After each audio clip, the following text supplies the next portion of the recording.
My name is Xiaou. I used to be an ordinary student buried under endless homework and exams.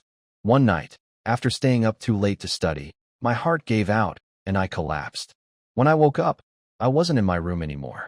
I was in a giant forest, and I had turned into a small, furry creature with paws and soft pads. I realized I was no longer human. I was a jackal. A strange voice called a system started talking in my head. It told me I had entered the world of a book and my mission was to defeat an evil dragon.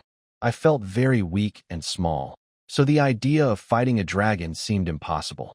The system explained that this world is full of beast folk and magic. Even though I wanted to stick to science and just enjoy a life without exams, a scary roar in the distance made me change my mind. I decided I needed some help to survive. The system gave me 10 free draws to get items and skills. I was excited when I got a golden light, but the system told me that was actually the lowest rank. I received some currency, a pair of giant scissors called the Gleaming Shears, and a magic spell called Mist and Clouds. The best part was that I didn't have to study to use the magic. It was uploaded directly into my body as a bonus.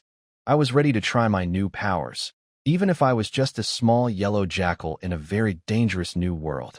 I finally managed to cast my first spell. Even though I messed up the pronunciation at first, I successfully created a thick cloud of white smoke.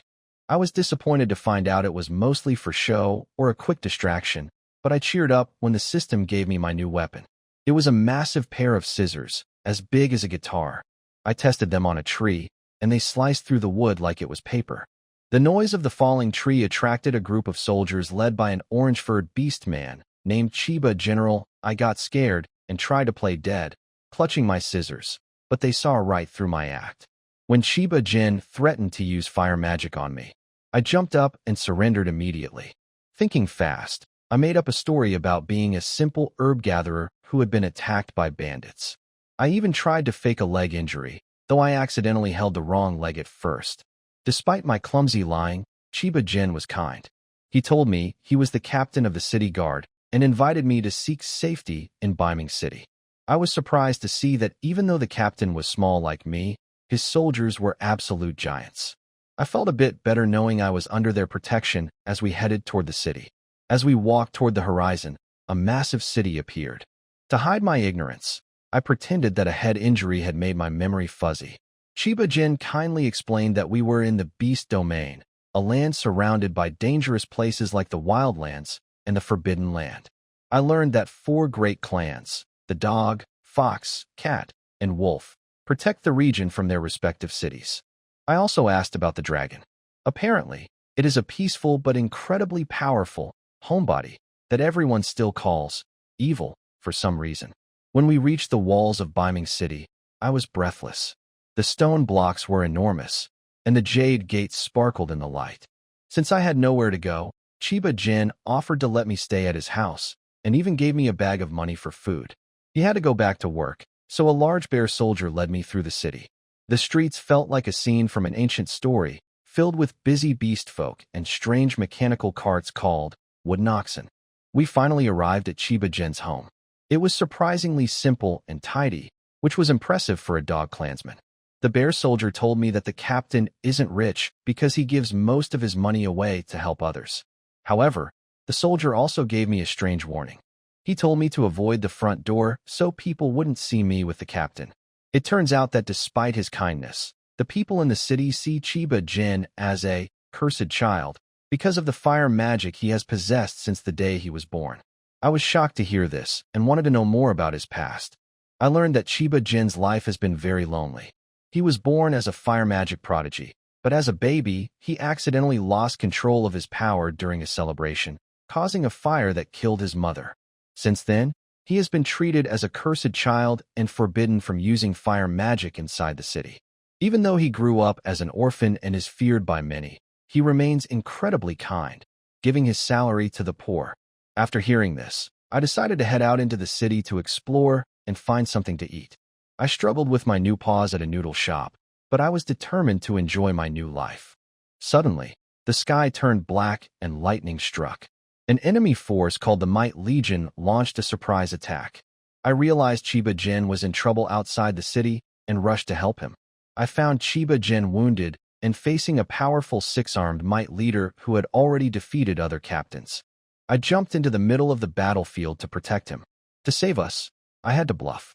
The system gave me a visual effect that turned my simple smoke spell into giant, golden dragons. I stood there acting like a legendary master, confusing the enemy for several minutes. I even mocked the leader by asking if he had eaten dinner yet, which he took as a deep insult to his strength. Eventually, a Mite underling realized my dragons were just harmless smoke. The furious leader attacked, and Chiba Gen saved me just in time. He was ready to sacrifice himself to let me escape, but I had one last plan. I asked the system about the properties of my smoke and realized I could use science to win.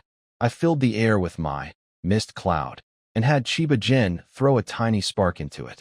The result was a massive dust explosion that engulfed the entire enemy army in a giant fireball. We managed to turn a useless smoke spell into a devastating weapon.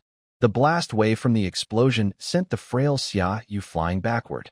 He stumbled several steps before feeling a pair of warm, soft paws pressed gently against his back. He could clearly feel the soft pads. "Are you all right?" Chiba Gen's gentle voice came from behind. I'm fine," Xiaou said nervously, staring ahead. "That Mite leader. There's no way he could survive such a huge explosion, right? If he's not dead, he's badly hurt," Chiba Gen replied. As the smoke cleared, they saw the Mite leader lying on the ground, green fluid dripping from his mouth. 5 of his 6 limbs were broken. Chiba Gen stepped forward, grabbed the 2 antennae on the leader's head, and lifted him up. "If you want your leader to live, trade me the 9 Heavens Thunder Domain technique." The Mite soldiers froze when they saw their leader in Chiba Gen's grasp. One of them, who seemed to be a squad leader, stepped forward, holding the 9 Heavens Thunder Domain technique in his hands. "The rule of the wild domain," the Mite soldier muttered. "When the leader falls, the whole army is executed." Compared to the ancient Thunder Domain technique passed down for generations, the lives of so many people seemed far more important. Chiba Gen took the scroll of the Thunder Domain technique, then tossed the Mite leader toward one of his subordinates, as if throwing away trash. "Retreat!" the Mite soldier shouted. The massive army turned and fled in the opposite direction, soon disappearing from sight. "Are you really letting him go just like that?" Xiaou asked. "I checked his injuries. There's no way he'll recover," Chiba Gen said with a faint smile. "Exchanging one useless life for a powerful spell seems like a fair deal to me. How did you even come up with that idea?" I just know that to extract chlorophyll, you need to add silicon dioxide and grind it well, then add calcium carbonate to protect the pigment, and finally use anhydrous ethanol to dissolve it." Xiaoyu's voice grew weaker. He knew it was the after-effect of the brilliant dragon's special energy. Just after the Mite army had completely withdrawn, the reinforcements from the Hound clan finally arrived. Much too late. "Chiba, what happened here?" A gray beast man floated in the air, arms crossed, looking down at Chiba Gen. On the ground below stood soldiers clad in dark armor. "You fool, you're too late," Chiba Gen shouted.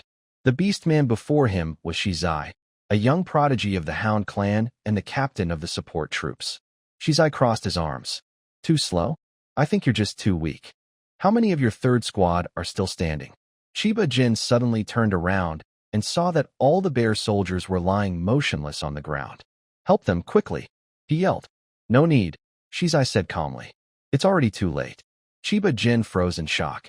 At that moment, Xiaoyu's small paw rested weakly on Chiba Gen's shoulder. "Chiba, I'm so tired.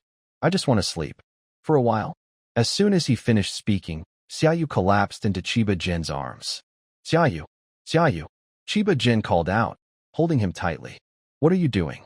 Shizai asked. "I'm taking him to the Hound clan's territory to find the best healer for him." Shizai grabbed his arm. "The Hound clan doesn't allow any non-dogs to enter. That one isn't a dog. He's from the canine family. If he's not a dog, he can't go in," Shizai said firmly. Flames burst from Chiba Gen's body. "Get out of my way." A fierce determination burned in his eyes. All right, you can go," Shizai said, raising his hands in surrender. Chiba Gen gave him a quick glance, then ran toward the clan's territory with Xiaoyu in his arms. The rough ride woke Xiaoyu from his sleep, still half-dazed. "Are you all right?" Chiba Gen asked, feeling him stir. He quickly set Xiaou down and used his fluffy tail as a pillow for him. I'm fine. Hold on a little longer. I'll take you to a healer. No need, Xiaou said weakly. This is just a side effect of using the misty cloud technique. I'll be very weak for a week, but it's nothing serious. Hearing that, Chiba Gen let out a sigh of relief. Where exactly are you from? Well, Xiaou gave a faint smile. I'm from right here. Hearing that evasive answer, Chiba Gen knew Xiaou wouldn't tell the truth. He sighed. I'll take you to my residence first. To be honest, I kept you at my place before because I was worried you might be a spy from the wildlands, Chiba Gen said as he carried Xiaou on his back. Now I see I was wrong. I hope you can understand. One must always be cautious. It's all right. Chiba Gen pushed open the door to his home and laid Xiaou on the bed. Wiping the sweat from his forehead, he took out the 9 Heavens Thunder technique. You were the one who resolved this crisis. This reward belongs to you. Huh, you don't want it? It's useless to me, Chiba Gen said. Those born with an elemental mark on their forehead have great talent in that element, but they can't use other types of elemental magic. I see. There are 9 elements in total: metal, wood, water, fire, earth, wind, lightning, ice, and darkness. Most people can only learn 2 or 3 types. Don't be too greedy, or the mixed elements could destroy your body. After giving this advice, Chiba Gen stepped outside. He needed to report the results of the battle to the dog clan. Except for him, all members of teams 1, 2, and 3 had fallen. Though they had won, the loss was heavy, and he had to make his report. As soon as Chiba Yuan left, Xiaou quickly sat up from the bed. Weren't you supposed to be weak? Haha, I am weak. I'd probably be out of breath after running just 50 meters. But I'm not so weak that I need someone to carry me. Then why were you acting like that just now? Come on, that was a perfect chance to get close to the beast man. Xiaou whispered. If I didn't pretend to be weak, would he have come that close? He looked so worried he was almost about to cry. By the way, what kind of system are you? You don't seem like the ones I've read about in other novels. That's a secret. Great, another mysterious one. Xiaou unrolled the scroll. Look, this 9 Heavens Thunder Domain technique. How do I learn it? Are you sure you want to learn lightning magic? Chiba Yuan just said that most beastmen can only handle 2 or 3 elements at most. Does that matter? As long as you're happy, Xiaou sighed and finally focused on the scroll. Let's see what kind of ancient writing this is. Huh, simplified Chinese? He held the scroll up. Are you kidding me? Why? Do you think the writing in another world has to be different from yours? Come on, that totally ruins the immersion. Xiaou rolled his eyes. Xiaou stood in a small courtyard of Chiba Yuan's residence. The morning mist had not yet lifted, and the air was filled with the scent of damp earth. System, I'm going to start practicing, Xiaou said. He took a deep breath, his eyes firm as he looked up at the sky, silently reciting the incantation of the 9 Heavens Thunder Domain technique. It was a beginner-level lightning spell that required strong sensitivity and control over the power of nature. After finishing the chant, Xiaou stood still, gazing at the sky. A gentle breeze passed, but not a single cloud appeared. What's going on? It's normal to find it extremely difficult at first, the system said calmly. Every attempt to summon lightning is like wrestling with an invisible giant. You sit cross-legged, close your eyes, and try to calm yourself, letting your mind blend with the nature around you. Xiaou follows the instruction. He feels a faint current flow from his fingertips, a tingling yet exciting sensation. Now, try to guide this power. Xiaou stretches out his claws, attempting to summon the first spark of lightning. A sharp echoes. Ouch! A flash of light bursts in his palm. It hurts so much. Xiaou blows on the burn marks on his paw pads. Can't even handle a little pain? Heh, trying to provoke me? Well, it's working, Xiaou says with a grin. I actually don't mind a bit of shock. After countless attempts, his palms are covered with small lightning burns. As night falls, Xiaou takes a deep breath and looks up at the starry sky. You're quite persistent. It seems I didn't choose the wrong person, says the voice in his mind. You're not really a system, are you? Xiaou asks. That depends on how you define it, the voice replies. Forget it. You've already appeared out of nowhere, and keep watching me all the time. Whether you're a system or not doesn't really matter, Xiaou says. Speaking of which, why hasn't Chiba Gen come back yet? At that moment, in the eastern part of Beiming City, within the territory of the Dog Clan, a towering ancient building stands tall, reaching into the clouds as if merging with the sky itself. The entire structure glows brightly, its lights driving away the surrounding darkness. Around the main building stand several smaller ones. Though not as tall, they are still grand and dignified, forming a magnificent and harmonious scene together. Every detail of these buildings shows the builders' skill and their pursuit of beauty. From afar, the complex looks like a vast palace, solemn and awe-inspiring. Chiba Gen slowly walks up to the tallest building. At the top of the steps, a figure sits on the high main seat, surrounded by armored beast soldiers. Chiba Gen greets the clan leader. Chiba Gen knelt on one knee and lowered his head. On the main seat sat the leader of the dog clan, Inusen. Inusen was an ancient beast man whose true age no one knew, yet he looked no different from a child. For beastmen, practicing magic could extend their lives, but their appearance would remain the same. Small animals like dogs, cats, and foxes kept their youthful looks, while larger ones like tigers and leopards appeared as young adults or grown-ups. However, even among dogs, there were big differences. Chiba Gen and Inusen were both small dogs, so they looked like young pups. Larger dog breeds could grow to look like teenagers. "Leader, I have failed," Chiba Gen said, bowing his head. "I couldn't bring my comrades back safely." As a soldier defending his homeland, he knew that the bear warriors were ready to die in battle. Still, as their captain who had trained them himself, he felt deep sorrow. "You don't need to blame yourself," Inusen said. The sudden large-scale invasion of the Mite Legion was something no one could have predicted.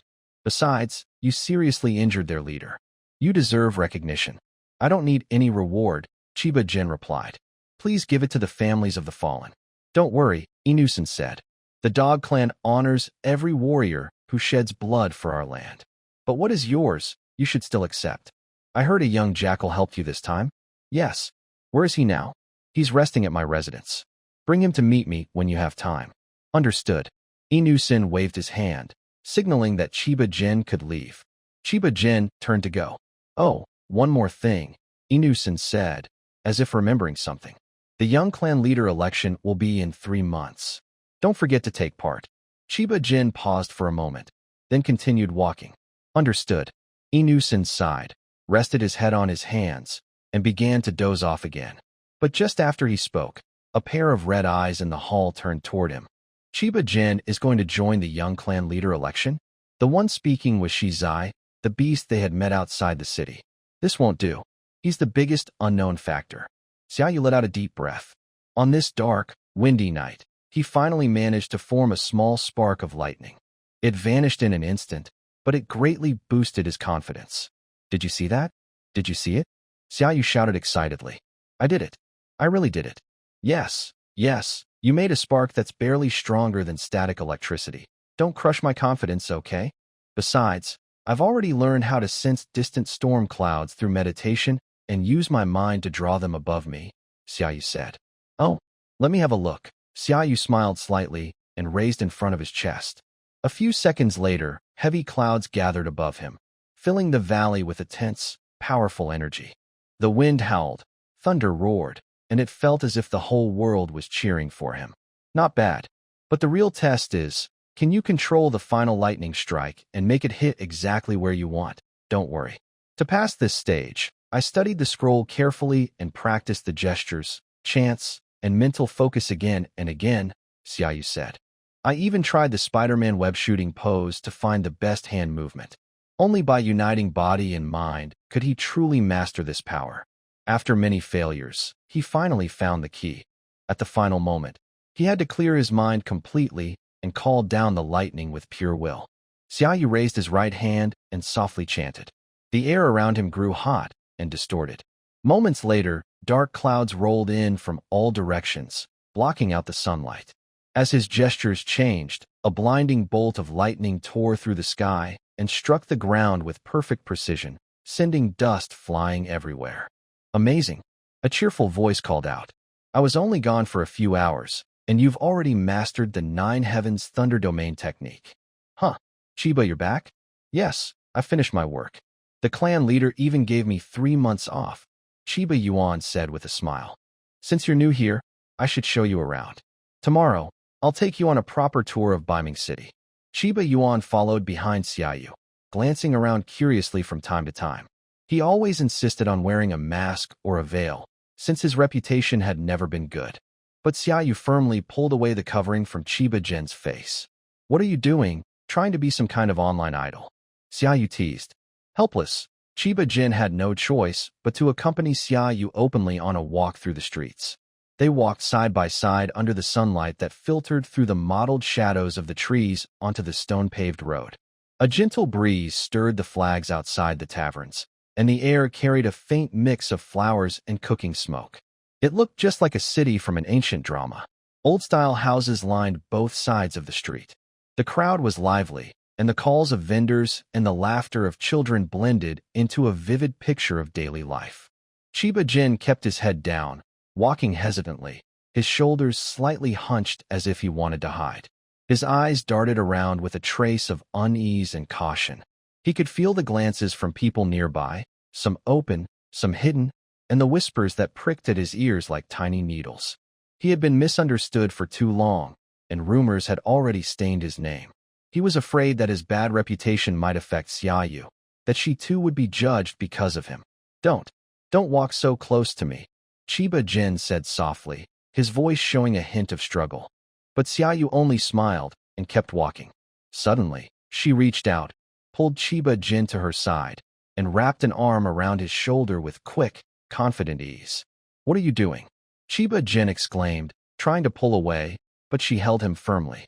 Relax, we're good friends, aren't we? Xiaou said with a grin. Wow, what's that? Xiaou grabbed Chiba Gen's hand and ran toward a small stall by the road.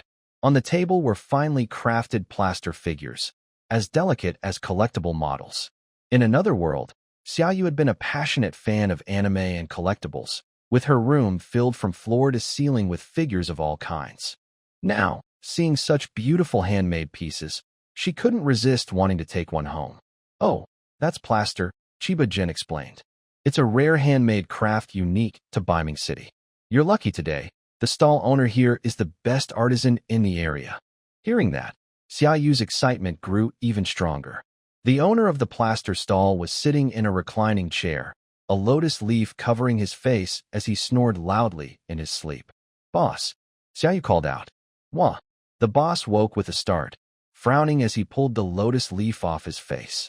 I'm not doing business today. Huh, why not? No reason. I just don't feel like it. The boss snorted. This boss is the best craftsman around, so it's normal for him to be a bit proud. Chiba Gen tugged at Xiaoyu's paw. Let me talk to him for you. Chiba Gen stepped forward and spoke softly, boss. His voice was gentle and pure, with a youthful tone that sounded almost innocent. But the moment the boss heard it, he jumped up from his chair as if he had heard something terrifying. Lord Chiba. The boss's face turned pale when he saw who it was, and he stammered nervously. My friend really wants one of your works. Could you please make an exception for him? Chiba Gen sighed, as if he had expected this reaction. Oh, of course, no problem. Still shaken, the boss glanced at Chiba Gen, then pulled out a jar of plaster powder from under the stall and began mixing it with water. Sigh. Chiba Gen gave a small, helpless smile and stepped back. Xiaoyu, just wait here. Little one, the boss whispered once Chiba Gen was far enough away. You look new around here. If you happen to meet that orange dog by chance, I'd advise you to stay away. Oh, why? Xiaoyu tilted his head, smiling innocently. So you really are from somewhere else. You don't know, Chiba Gen is said to be a monster possessed by a demon. When he was just born, he accidentally caused a fire that took his mother's life. Wasn't that because he couldn't control his natural power? That's true, but think about it. Someone with such frightening power, ruling over us all the time. How could we not be afraid? Some even say he harms others for fun. Boom. Under the boss's shocked gaze, Xiaoyu suddenly overturned the stall. I'm just speaking the truth. I'm not arguing with you, but believing and spreading rumors without proof is shameful, Xiaoyu said. Xiaoyu, Qian Yuan, not knowing what had happened, hurried forward to pull him back. The murmurs around them grew louder. Some beast folk pointed and whispered, and a few even let out mocking laughs.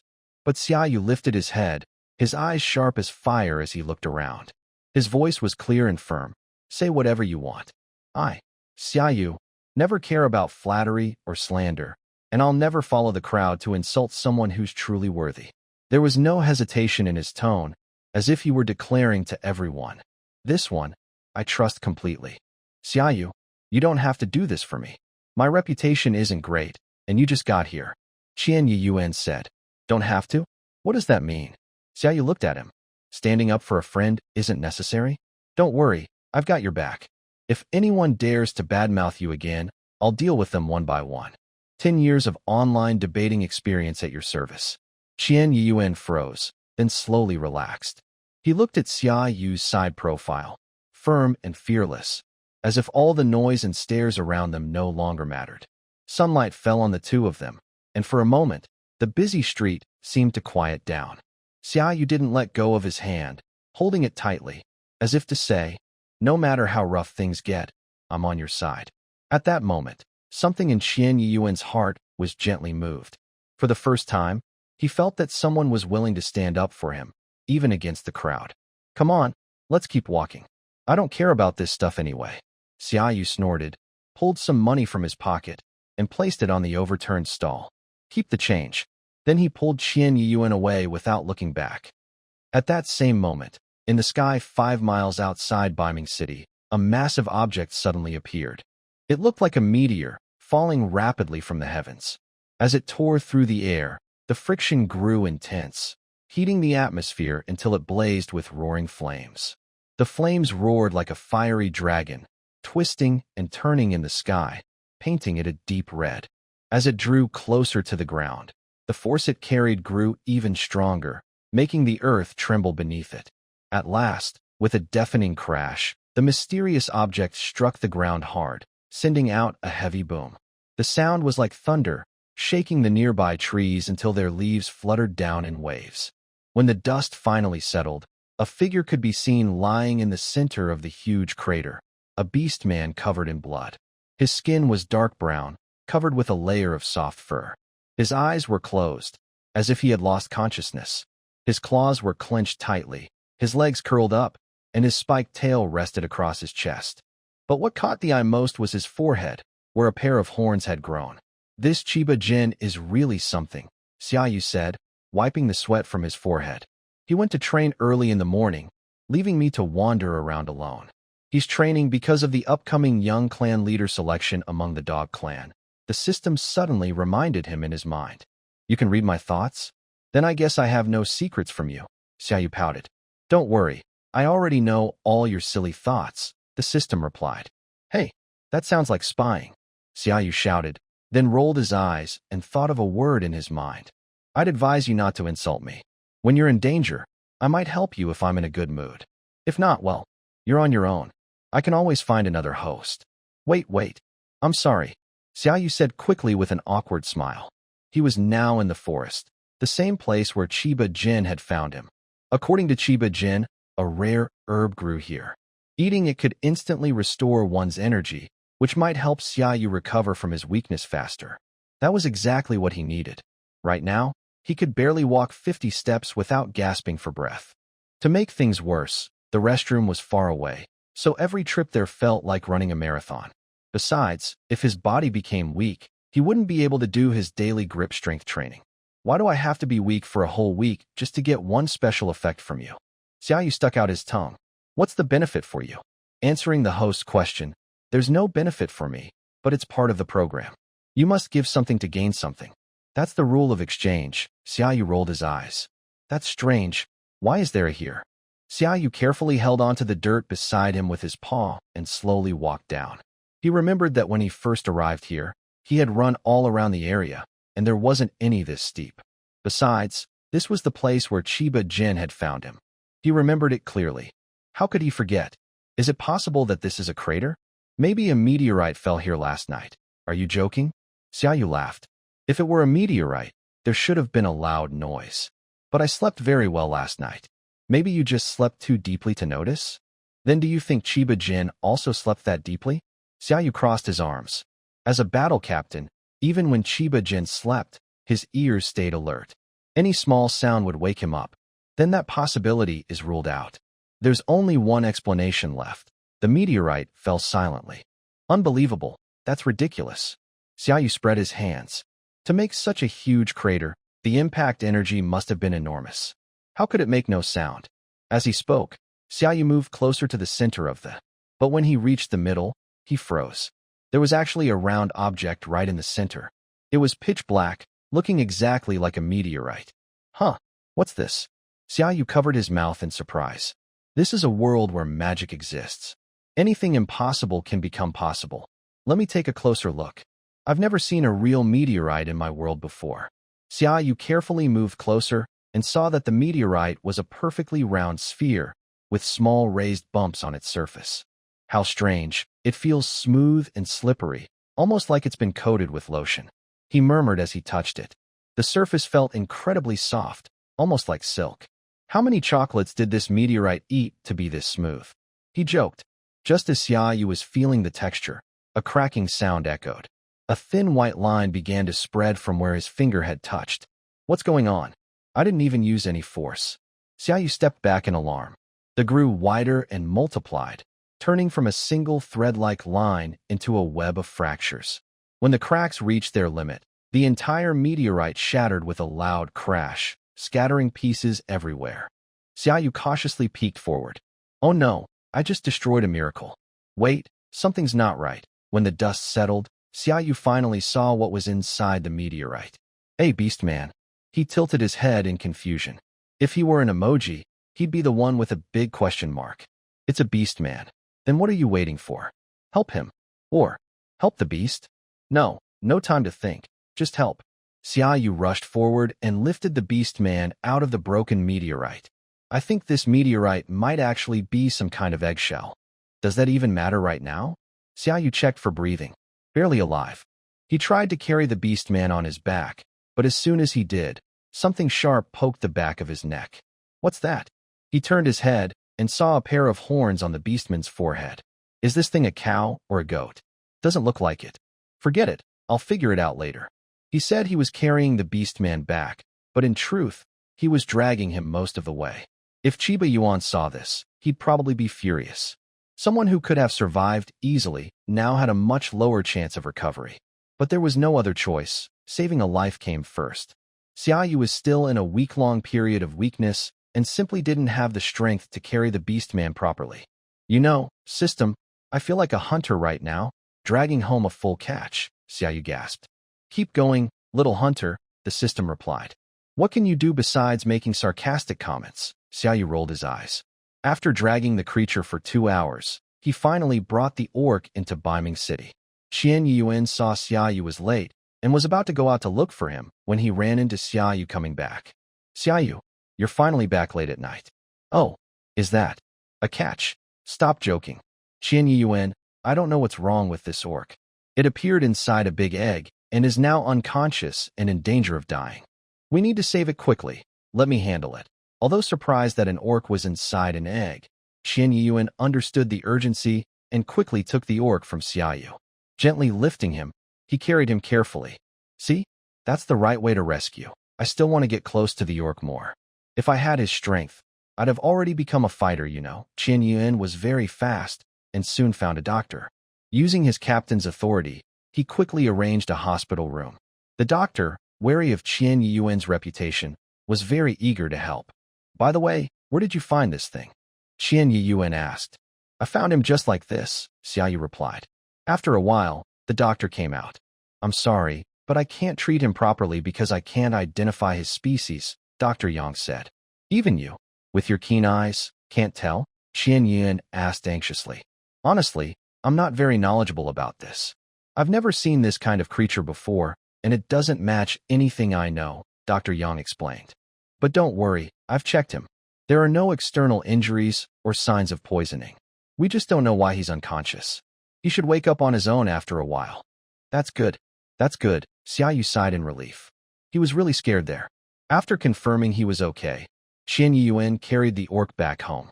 Xiaou, I have training tonight. You'll need to take care of him, Qian Yuan said. Good job. Because of the election for the young clan leader, you've worked hard, Xiaou said. Haha, I actually don't want to be the young clan leader at all, he replied. Huh, Xiaou was surprised. Sigh, I have to fight for my pride. I can't let my fellow creatures look down on me, Qian Yuan said. You guys are men living together in the same room. Be very careful. What are you thinking? Xiaou sharply tapped Qian Yuan's head. In any case, be very careful. The beast you brought back might be an enemy or a friend, Qian Yuan said. I'll leave a few bear soldiers with you to keep you safe. If anything happens you can't handle, come to the bamboo forest and find me. There's a map at the crossroads. Okay. Being a beast is really too hard, Xiaou complained as he took a wet towel from the water basin and gently wiped the fur on the brown beast. Qian Yuan went to practice martial arts. Now, Xiaou had to take care of the unconscious brown beast alone. System, can you tell what kind of creature this is? Xiaou asked. It has a shell on its back, horns on its head, and very sharp claws on its paws. I haven't seen this beast in the entire beast domain. That's really strange, Xiaou said, scratching his head. Outside Qian Yuan's house, several bear soldiers with weapons were patrolling around the building. Sigh. I never thought I would travel to Furiai's world someday. In my world, just buying a set of beast clothes would be a blessing, Xiaou said. After completing the series of tasks, you will be able to travel back again, the system replied. Oh, can I choose not to go back? Xiaou asked. Of course, you can choose to go back or stay. But, as far as I know, few people choose not to return. Haha, Xiaou looked up at the ceiling beam. Most people who go back still have ties to that world. But I, alone and free, have no reason to go back. Sorry, host, I don't know your past experiences. Can't you read minds? Xiaou asked. I can hear what you're thinking, which means you don't have to say it out loud to communicate with me. But I cannot reach your past memories. Then let me tell you about them. Honestly, you're the person I've talked to the most. Xiaou sat beside the brown beastman's bed, gently closing his eyes. In that world, he was an orphan. That day, at an age when he could clearly remember what happened around him, he went mountain climbing with his parents. He remembered the mountain full of flowers and lush trees. Every time the breeze blew, it carried the scent of earth, making him feel like he was in a peaceful paradise. The mountain was very tall, majestic, and steep, stretching endlessly. They took a cable car, and everything started smoothly. His parents excitedly took photos, and the many mountains around him dazzled his eyes. But then, a loud metal cracking sound shattered all his happy memories. Suddenly, the top of the cable car broke apart for no reason. The entire car and cable plummeted down the mountain. He was very young then, and faced with this sudden danger, he didn't know what to do. Just as he closed his eyes, waiting for the worst, two hands lifted him up. It was his parents. With a loud crash, the cable car fell into the valley below. 2 days later, rescue teams arrived at the hidden forest area. They found his parents' tragic remains and saw Xiaou sitting there, staring blankly. He became an orphan, raised by his grandparents. But a year ago, his grandparents also passed away. He was very afraid of loneliness. Because he feared being alone, he also feared losing others. In that world, he had no friends. When he came to this world and met Qian Yuan, having such a lovely friend to spend every day with was his greatest wish. So, I think this world is pretty good, Xiaou said. I don't need to leave. The system remained silent. I will help you complete the task of defeating the evil dragon. Xiaou clenched his fists. That's my way of repaying you. Just as Xiaou was speaking, a writhing sound came from the bed behind him. He looked back happily and saw that the brown beast man had opened his eyes slightly. Hello, don't be afraid. You're safe now. Seeing a hint of caution in the orc's eyes, Xiaou gently stroked his hand. Strange, this guy's body is covered with tough armor in several places, so why is his flesh so soft? Feeling Xiao's touch, the brown orc relaxed a little. Hello, my name is Xiaou. What's yours? I am Su Yi. Su Yi's voice, although soft and childlike like Qian Yuan's, sounds a bit deeper compared to theirs. Don't be afraid. You are now inside the captain's residence in Beiming City. Xiaou gestured with his hand. That's in the Beast Realm's Beiming City. You should know it. My friend here is quite important. So, am I in the Beast Realm? Su Yi whispered. Huh? What did you say? Nothing, Su Yi replied quietly. Thank you for saving me. I will repay you someday. But now I need to leave. Su Yi turned to get off the bed, but Xiaou quickly grabbed him. Hey, where are you going? Things don't look good for you right now. The doctor said you have no obvious injuries, but overusing your magic can cause dizziness and other problems. The best choice is to stay here until your magic recovers. Sui rested his chin on his hand, his sharp eyes scanning Xiaou. If it were Qian Yi Yuan, he would instantly sense whether this guy was trustworthy. But Xiaou, being a simple-minded guy, probably wouldn't notice. Seeing Sui look at him, he happily thought maybe it was because he was too cute, and he couldn't help but attract more attention. However, Sui also seemed very adorable. Although his body looked strong and hard to push over, his every movement revealed the determination of a young man. Seeing the strange and amusing appearance of the orc, Sui genuinely thought this guy was a funny character. All right, I will stay here to recover for a week. Sorry for the trouble, Sui said. I eat a lot, but I have no money right now. I will come back to pay for the food later. Oh, no problem at all, Xiaou said. I can't even afford a few meals for myself. No, I was also rescued. He is the leader of a small team from Beiming City, very kind-hearted and extremely powerful. My situation is similar to yours, Xiaou said, raising his head and thinking for a moment.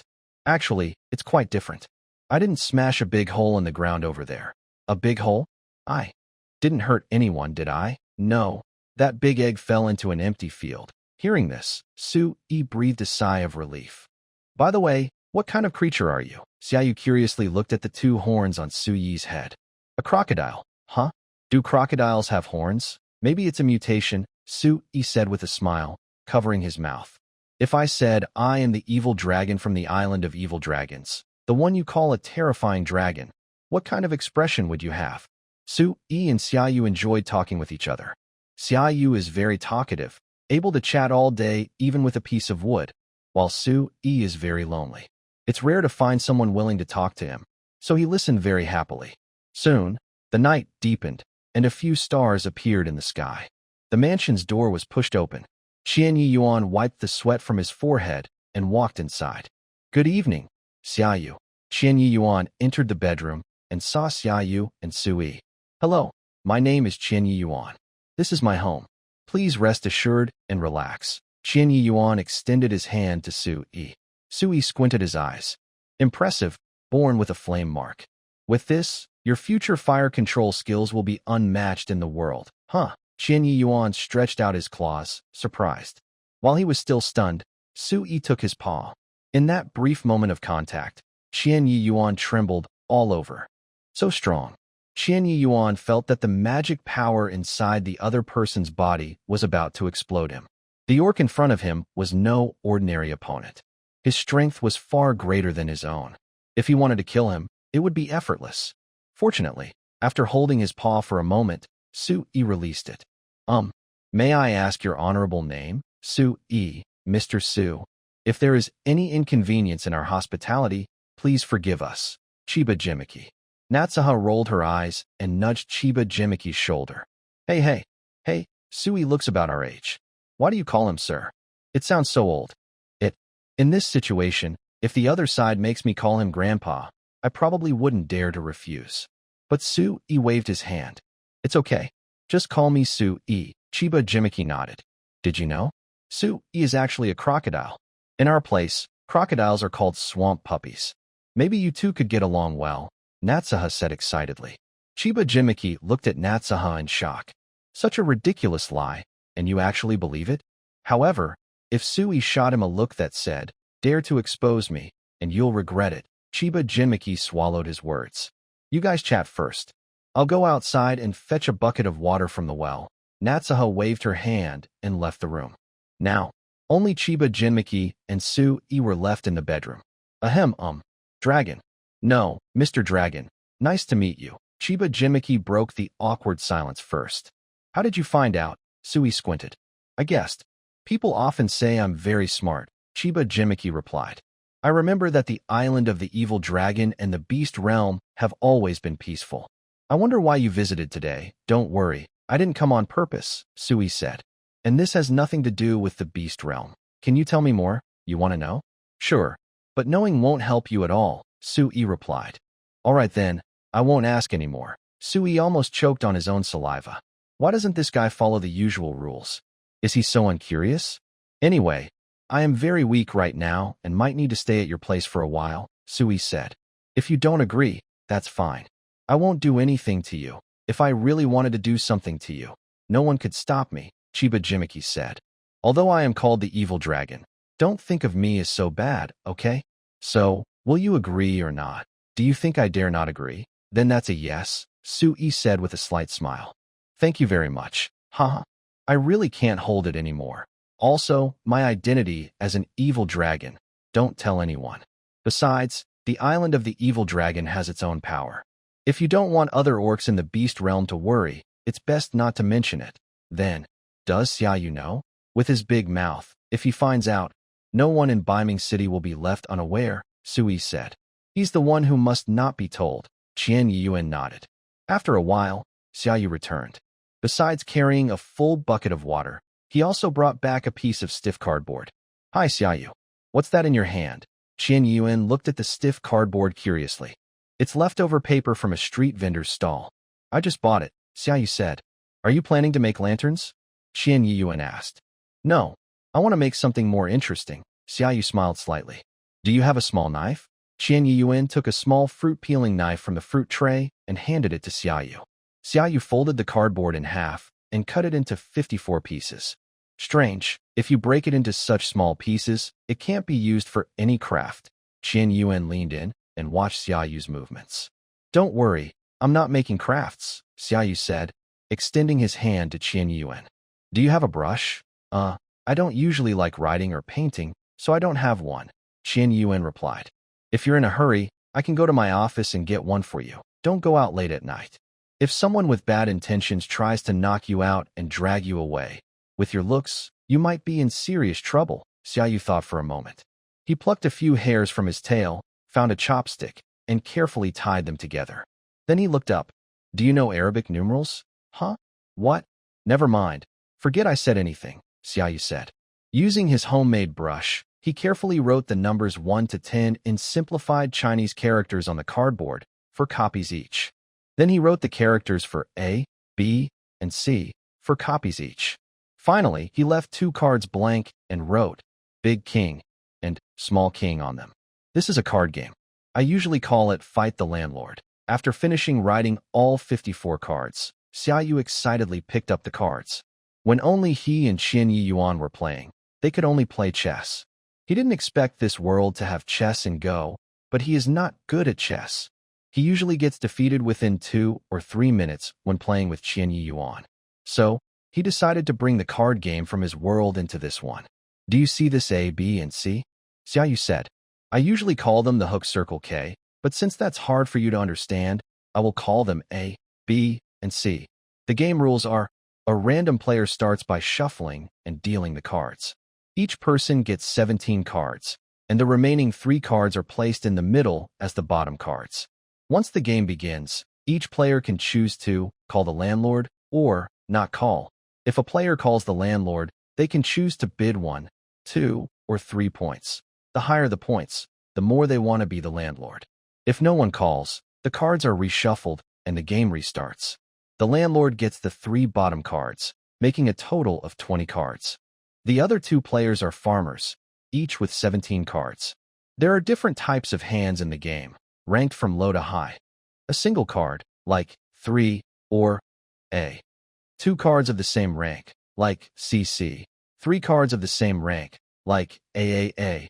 3 of a kind plus 1 single card, like BBBC. 3 of a kind plus a pair, like AAABB. 5 or more consecutive single cards, like 4, 5, 6, 7, 8. 3 or more consecutive pairs, like 3, 3, 4, 4, 5, 5.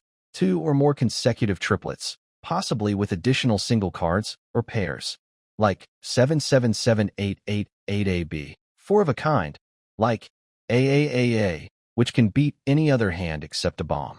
The Joker pair, Big Joker, Small Joker, the highest hand in the game, cannot be beaten. When playing, players must follow the same hand type and play a higher rank to beat the previous hand.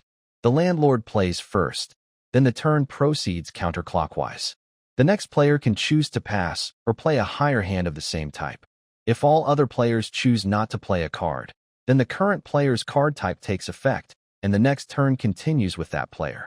If the landlord plays all the cards in their hand first, the landlord wins, Xiaou said. If any farmer plays all their cards first, the farmers win. Qian Yiyuan and Su Yi exchanged glances. Did you understand that? Seems a little clear. Since that's the case, do farmers need to work together to win? And the landlord must think carefully with each move, Qian Yiyuan said. They need to make sure they have cards to play later and that their played cards can't be easily beaten. Exactly, Xiaou patted Qian Yiyuan on the shoulder. Young man, I believe in you.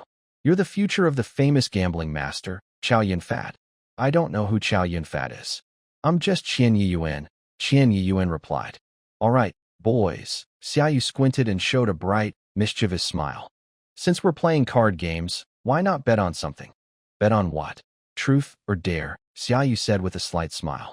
That way, it feels more exciting and tense. I'll play a pair of twos, he shouted loudly, his face full of excitement. Qian Yiyuan looked cautious.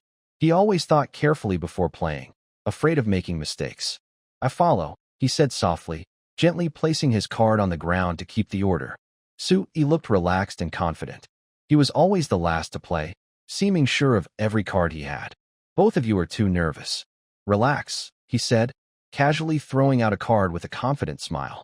At this moment, Xiaoyu's expression changed from serious to surprised. No way. Xiaoyu quickly rearranged his cards and then threw them out one by one, as if holding a huge army in his hand. Bomb. Straight. 4 with 2. 4 with 1. One card left. Xiaoyu played all his cards quickly, without giving Su Yi and Qian Yiyuan any time to react.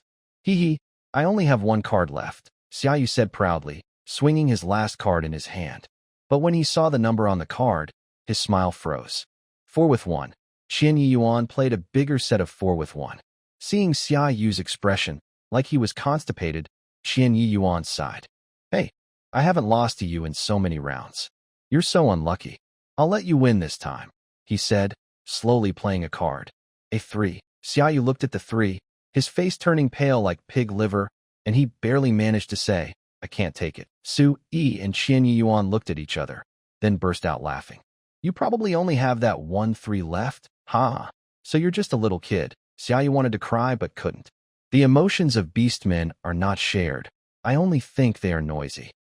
Ha! I won again, Su Yi said proudly, smiling with victory. He flicked his cards and looked confidently at the other two beastmen. That's not fair. You must have peeked at my cards. Xiaoyu was so angry his teeth itched, glaring at Su Yi as he spoke. People are not good. Don't blame the road being unfair. Su Yi wagged his finger and said, although you are the inventor of this card, once I understood the rules, I could already use them skillfully. It requires a very sharp mind. Su Yi looked at Xiaoyu, with a smile at the corner of his eye. In other words, you're quite foolish. I refuse to accept that. Let's go again. Night had fallen deep. Xiaoyu yawned and packed away the cards. It was boring. After playing more than 10 rounds, he hadn't won once. Where should we sleep? Xiaoyu asked. It seemed there was only one bed in this house. Just squeeze 3 of us onto it, Qian Yiyuan said. Sui, are you okay with that? Sui nodded. Anyway, they would take all of them eventually, so getting used to sharing the bed early was not a bad idea. Fortunately, although Qian Yiyuan's home only had one bed, it was very big. 3 lonely boys lay on the bed, talking endlessly. Xiaoyu asked Qian Yiyuan, Qian Yi, do you snore? No, I don't. I never snore. And you, Sui? Me? I don't know, Sui replied. Being a beast on the evil dragon island, who knew if he snored? No beast had told him. Then you might have a tough night, Xiaoyu said with a sly smile. If you can't fall asleep before me, you'll have to listen to my lovely singing. Don't worry. If you snore, I'll step on your mouth, Sui said as he turned over. Both beasts closed their eyes. Only Qian Yiyuan kept his eyes open, his gaze flickering. That flame symbol on your forehead. After a few minutes of silence, Sui spoke again. Actually, with systematic training, you can fully control your flame power. Really? Qian Yiyuan sat up excitedly. I have nothing to do anyway. When you train tomorrow, bring me along. If I feel good, I might give you some guidance, Sui said, resting his arms behind his head with a smug smile. Bring Xiaoyu along too, Qian Yiyuan suggested. He's already an adult beast, but he still doesn't know any magic and has no self-protection skills at all. That works. Let's ask him what he thinks. Sui agreed.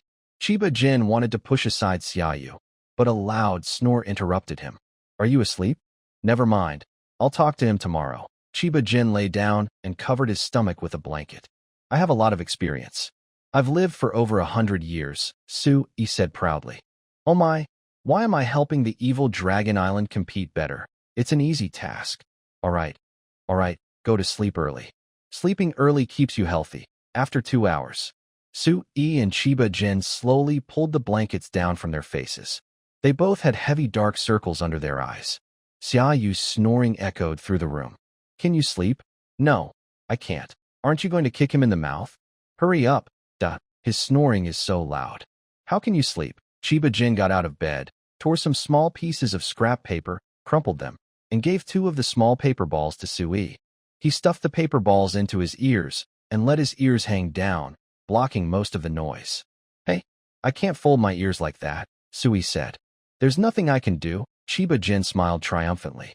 It's a matter of species advantage. Xiaou opened his eyes. It was already bright outside. He stretched widely and then turned over, accidentally resting his legs on Chiba Gen. Wow. Chiba Gen, why do you have 2 big dark circles? Xiaou exclaimed. Sui silently got out of bed. Chiba Gen looked helpless and almost cried. Who is the real dog here? Last night, he tried covering his ears and folding them down to block the noise and sleep peacefully. But Chiba Gen is a dog, and folding ears is easy for a small dog. But Sui is a dragon, and his ears are hard to fold down. He wouldn't let Chiba Gen sleep, saying he could only sleep once Sui was asleep. Please, Dragon Lord, Chiba Gen begged with folded hands. Don't do this to me. I never stay up late, Sui said. Use your soft flesh to slap Xiao's beautiful face and wake him up. If you do that, both of us can then sleep during this time. Qian Yan turned to look at Xiaou, who was sleeping peacefully, with his small paws gently clutching the blanket. Qian Yuan sighed. All right, let's try staying up tonight.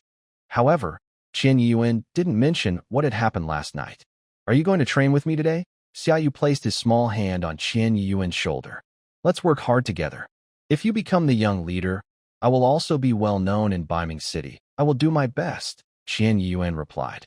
Okay, take me to your usual training place, Sui said, resting his hands behind his head. He strolled casually toward the door, then turned his head just before leaving, smiling and winking. Humph, such arrogance. At this moment, a gaze was fixed on 3 beasts coming out of the mansion. Only after the 3 disappeared from sight did someone lift to their ear. This was a high-level technique called long-distance voice transmission. Report. Qian Yuan is accompanied by 2 beasts. One is Xiaou, who resolved the Mite army invasion crisis. The other is a beast I've never heard of, said the beast monitoring the scene, transmitting what it saw to the distant Xiao dog clan territory hundreds of kilometers away. Keep investigating, replied another beast, also with on its ear, responding to the message. That beast was Shizi. Meanwhile, the clan leader of the Xiao dog clan, Quan Xian, was flipping through information about the young leader election. Currently, 3 beasts seem most likely to win, said an assistant helping to organize the data. One is Qian Yuan, whose innate powerful fire magic provides a solid foundation for his strength, but he has a bad reputation among the people. That's an undeniable fact. Another is Quan Yong, a genius from the purest bloodline of the Xiao dog clan. He doesn't have the same innate talent as Qian Yuan, but his talent is still among the best in his peers. The last one is Shizi. What's wrong with Shizi? Quan Xian asked, looking up. Shizi studies dark element magic, which has never been well liked. The assistant said, but Shizi, this beast, whether in ability, intelligence, or perseverance, is very impressive. Who do you think will be chosen? Inu Xian asked with a smile. I think Inu Yong, the assistant replied. Among the Inu clan, those with the surname Inu truly have the highest bloodline. Bloodline is very important and key. No, Inu Xian said. Only possible candidates are in Qian Yuan or Shizi. That's too confident, the assistant said. In terms of background and nobility, Inu Yong is several times ahead of these 2. Hee. Maybe, but the competition for the young clan leader in 3 months will be very exciting. At this moment, Shizi clenched his fists. What's wrong, boss? A beastman asked nearby. Qinya Yuan. I always feel uneasy, Shizai said. I thought he wouldn't join the young clan leader race. He used to avoid the public because of his bad reputation, but I don't know why he suddenly changed his mind and entered the race. Don't worry, boss. What is Qinya Yuan? There are many strong competitors. He might not even pass the preliminary round. No. My only concern is Qinya Yuan. The others are just insignificant. I am confident I can beat him in a fair fight, but some things are better to be cautious about. You, follow my plan. Disable him, at least keep him bedridden for 3 months, and prevent him from participating. Yes. Meanwhile, in the bamboo forest at Qinya Yuan's training ground, Qinya Yuan closed his eyes, sitting cross-legged on the ground, hands resting naturally on his knees, leaning slightly forward. As his breathing gradually steadied, his mind became more peaceful. He could feel the thick magic in the air around him, flowing like clear springs, continuously entering his body. Qinya Yuan adjusted his breathing, inhaling more magic with each breath, exhaling to release the impurities. His body was like a container, constantly absorbing magic and letting it flow through his meridians. As time went on, Chiba Gen's body began to feel slightly warm, and a faint glow appeared on his skin. This was a sign of magic flowing inside him, nourishing his body and increasing his strength. This is a technique I invented called the nourishing method, Sui said. I created it many years ago to control my powerful magic, but it also works well for those who can't fully control fire magic like you. After several rounds of breathing exercises, Chiba Gen felt the restless energy inside him gradually calm down. It really works, Chiba Gen said excitedly, opening his eyes. Now, try to use your fire magic, Sui instructed. Chiba Gen opened his hand, and the fire symbol on his forehead started to glow. Go, he shouted, and a hot flame suddenly shot out from his palm, sweeping everything in front of him. I can feel it. I can feel that I am starting to control my power, Chiba Gen exclaimed happily. But his joy was short-lived. His face suddenly changed color. Oh, the familiar feeling of losing control is back. Everyone, get out of the way. Chiba Gen's face looked very grim. As he spoke, a fierce aura burst from his body. Immediately after, flames erupted from him, spreading in all directions. Xiaou shouted in alarm. Sui pushed him behind himself. My nourishing method can temporarily control this, but it can't completely eliminate it. You need to practice more regularly to extend the control time. Then, Sui quickly appeared behind Chiba Gen, raising an invisible barrier to block the flames. Without hesitation, Sui struck the back of Chiba Gen's neck with his hand. Chiba Gen felt dizzy and fainted. The flames around him gradually retracted back into his body. He can only practice like this, Sui said. If I find a real way to eliminate this in the future, I will come back specifically to tell you. Next, Xiaou, while he's unconscious, I will give you a special training session. Special training? Xiaou shivered at the words. Wow. In that kind of manga, seeing the words, special training, usually means bad news. As someone well-versed in other worlds, Xiaou had already guessed this. Xiaou blushed and took 2 steps back. Actually, I think we don't need special training. That can't be. I'm going to teach you a magic now, Sui said, holding up in front of his chest. I heard you learned something called the 9 Heavens Thunder Domain technique, which means you already control the lightning element. So, I'll teach you a lightning magic. As soon as he finished speaking, Sui gave a mischievous smile, and suddenly, sparks like electric currents appeared all over his body. The sparks exploded, creating a loud boom in the air, like a thunderclap that was deafening. After the loud noise, Sui had disappeared from the spot. This, Xiaou stared at the empty ground in shock, rubbing his eyes in disbelief. Wow, that was like a real magic trick. But it was actually serious training. Hey, little yellow dog, I'm here. A voice came from behind Xiaou. He turned around and saw Sui leaning against a big tree, looking relaxed. I'm just a little rascal, Xiaou muttered quietly. This move is called Thunderwind Shift, Sui said with a slight smile. It's a good escape skill, suitable for you. You're just talking nonsense, Xiaou shouted. Stop interrupting, Sui said. As you can see, it's also related to the lightning element. Basically, it turns your body into an element, giving you lightning-fast speed. Lightning. Flash? Xiaou's eyes widened, almost drooling with admiration. If I learn this move, I'll be invincible. Thinking too much. After turning your body into an element, you need to recover quickly, and you can't use it too often. Otherwise, your body will turn fully into an element, Xiaou explained.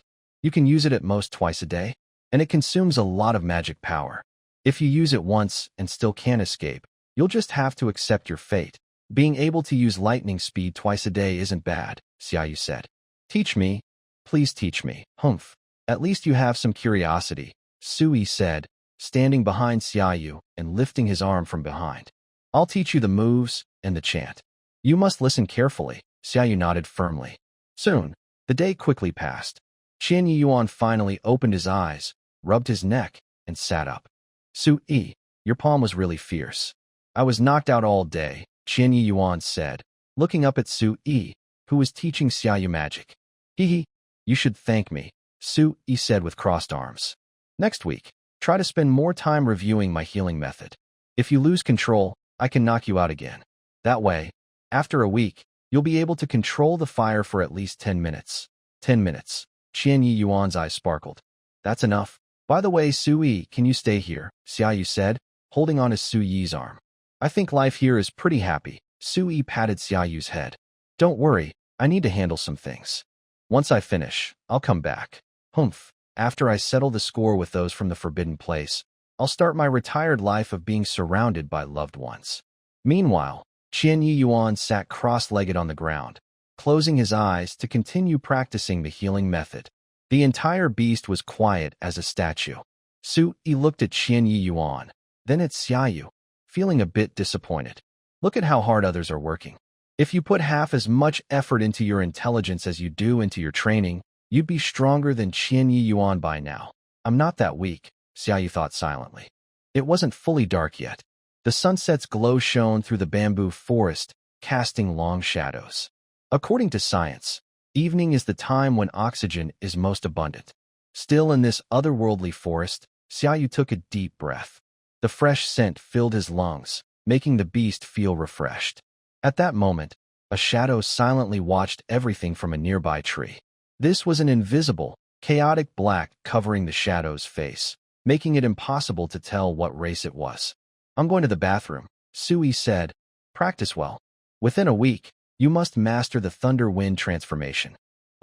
That's too hard, Xiaou said with a sad face. But Xiaou didn't listen to him. Xiaou could only run over to Qian Yuan and lean on his shoulder. At this moment, the shadow in the tree was still watching Qian Yuan. When the time was right, he took out a bamboo tube from his waist. This was a blowpipe. Hey, this spot is really great for sightseeing, he said. As the shadow was about to put a small needle into the blowpipe, a sudden voice rang out from behind. The shadow was startled by the sudden sound and couldn't help but make a noise. However, he reacted quickly, drawing his knife and slashing behind him. Clang! The shadow looked at what was in front of him with fear. He saw Xiaou, who stretched out two fuzzy fingers and easily pinched the knife he was swinging. Seeing that his close-range weapon was ineffective, the shadow raised the end of the blowpipe that had just been injected with poison, took a deep breath, and shot it fiercely at Xiaou. But to his surprise, even such a tiny poison needle was caught easily by Xiaou's other paw. There's rabies poison on it? You're really ruthless, Xiaou said with a slight smile. Who are you? Don't you know who wants to kill Qian Yuan? This has nothing to do with you.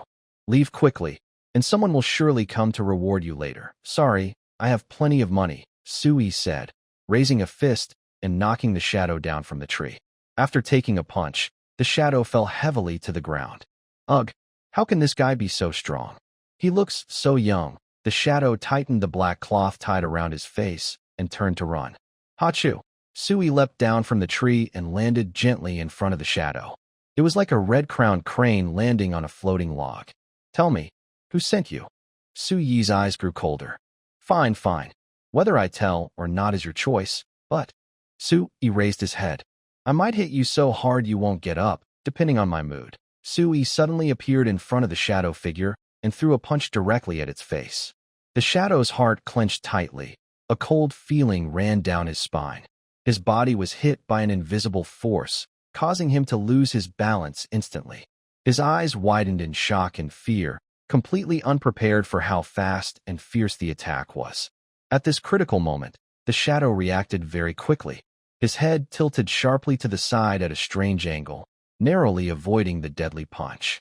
Although he avoided the direct hit, the force of the punch swept past his face like a violent wind, with incredible power. In that instant, the shadow felt a burning pain on his face, as if thousands of tiny needles were stabbing him at once.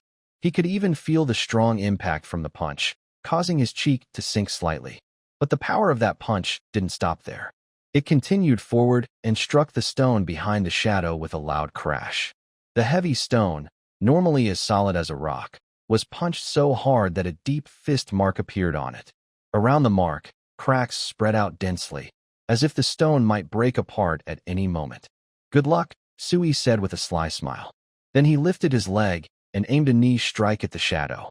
The shadow, helpless, clasped his hands together and transformed into a streak of black light, quickly dodging the attack. "Dark element magic?" Xiaou tilted his head slightly. "That's rare. I'm not going to play around anymore."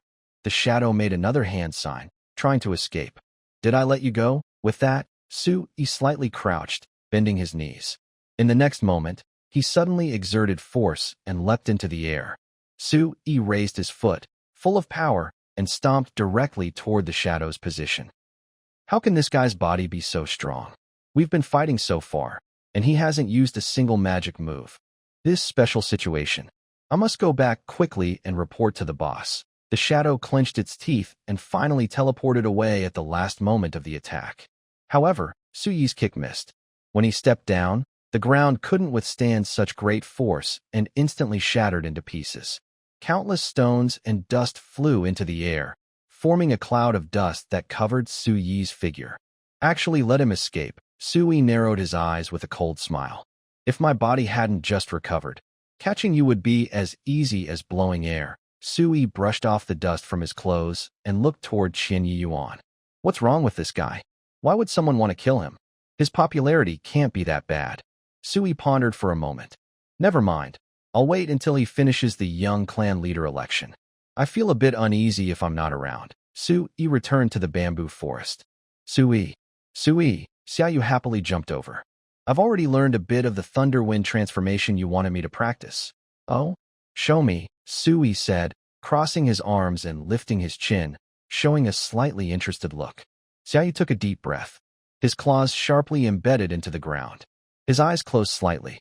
As he used the thunder wind transformation, a lightning symbol appeared on his forehead, which was originally empty. Whoosh! Xiao suddenly exerted force. His whole body turned into a flash of lightning and shot forward quickly. In the blink of an eye, Xiao's figure appeared under another tree. "Not bad," Xiao nodded slightly in approval. "Although the distance you can move is very short, you've only been practicing for a day. Reaching this level is already pretty good." After finishing the thunder wind transformation, Xiao knelt on one knee, panting heavily. So tired. Even more tiring than running 1,000 meters. Xiao wiped the sweat from his forehead. "No wonder, Xiao," he said, "that if you can't escape after using this magic once, you'll be stuck there. This thing consumes too much stamina and magic power. If you can't escape after using it once, you won't even have the strength to resist." Ding! Congratulations to the host for learning the first 3-star magic. You have been awarded 10 lottery chances. The notification exploded in Xiao's mind. "Huh?" Xiao held his head, feeling a bit confused. "Then let's draw." Xiao nodded. As 10 streaks of light burst out of Xiao's mind, a particularly bright purple streak caught the eye. "Ah, it turned purple," Xiao sighed. "Congratulations, the host has obtained an S-grade ability," the system announced. "Basically, your lottery system is just doing the opposite of Genshin, right? S-grade ability, Resurrection. Once a day, it can revive an object or person who has been dead for no more than 1 day. It can be yourself or others." "Huh?" Xiao's eye sparkled. I can actually revive?" "Yes, but this revival ability only works on those who have been dead for less than 24 hours, and it can only be used once per day." "So, you're saying I can only save someone who died that same day?" Xiao rolled his eyes. "If the host dies, this ability will automatically revive the host. However, if the host uses up all their revival chances and then dies again, the revival ability will be gone." Alright.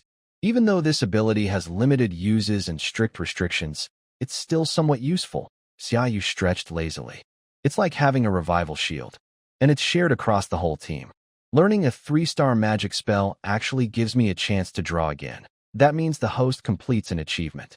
If the host completes other achievements later, they will also earn extra chances to draw. Not bad. So, should I try some dungeons to get more chances to draw? The system won't tell the host which achievements to complete.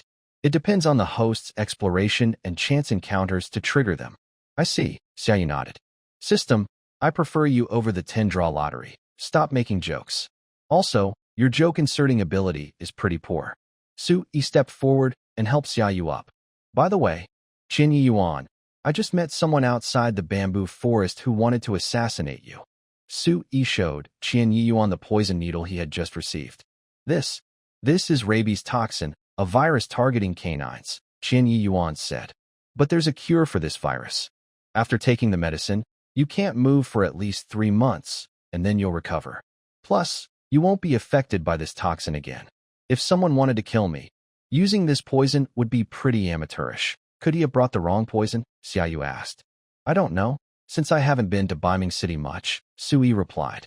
But if you can't move for 3 months, won't you miss the chance to run for the young clan leader?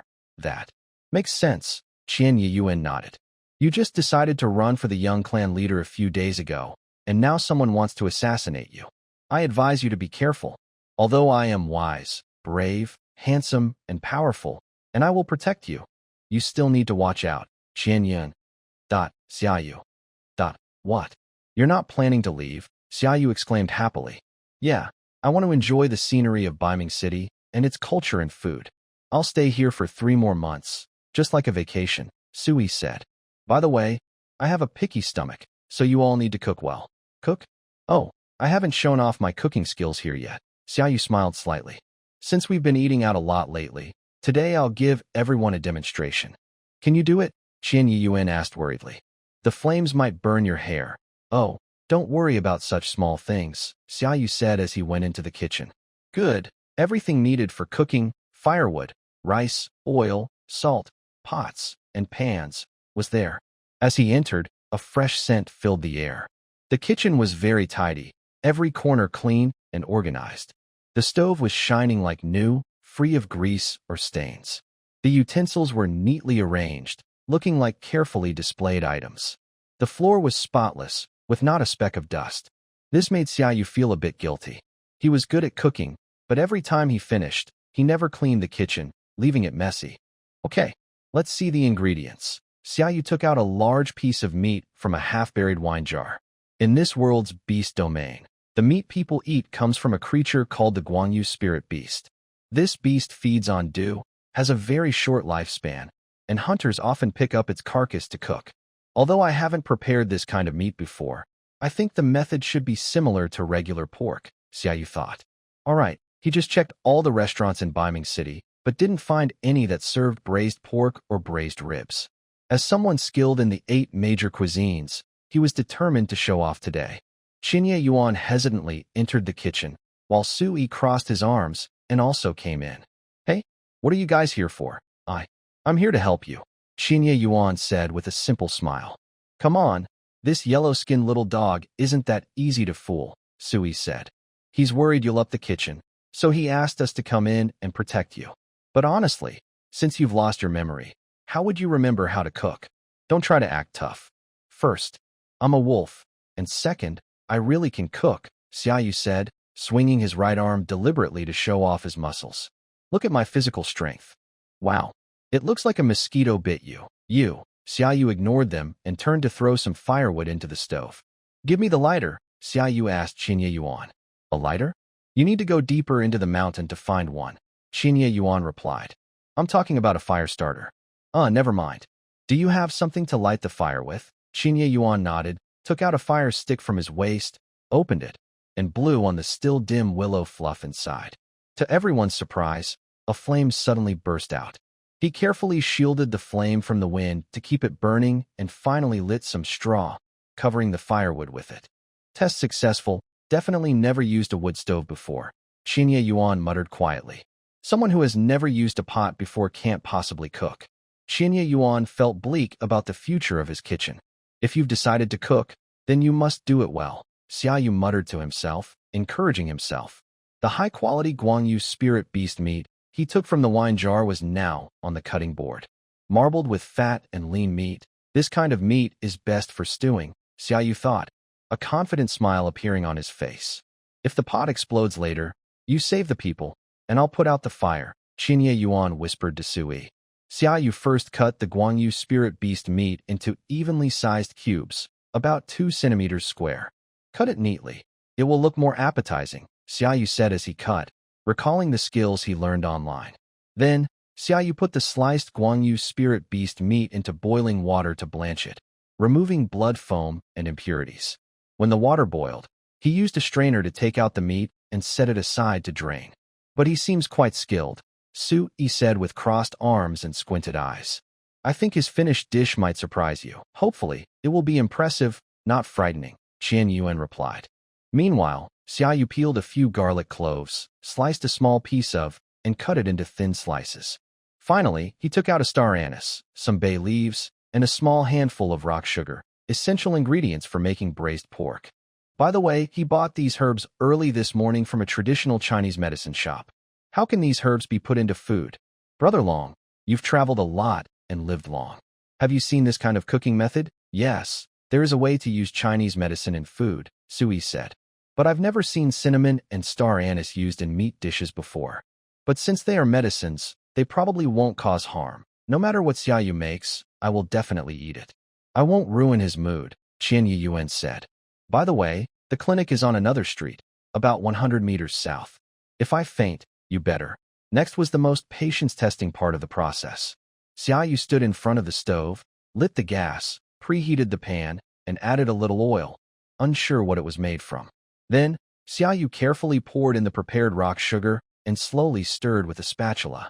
As the temperature rose, the sugar melted into an amber-colored liquid, filling the air with a faint caramel aroma. Don't let the sugar turn black. Xiaou held his breath and stared intently at the changing color in the pan. When the sugar reached the perfect amber hue, he quickly added the blanched Guangyu spirit beast meat and stir-fried it, making sure each piece was evenly coated with the caramel. When the meat's surface turned a tempting golden yellow, Xiaou added garlic, slices, star anise, and bay leaves, then poured in some dark soy sauce and light soy sauce. A rich aroma wafted up, making everyone swallow nervously. Wow, it smells so good. Qian Yuan tilted his head back, breathing in the air constantly.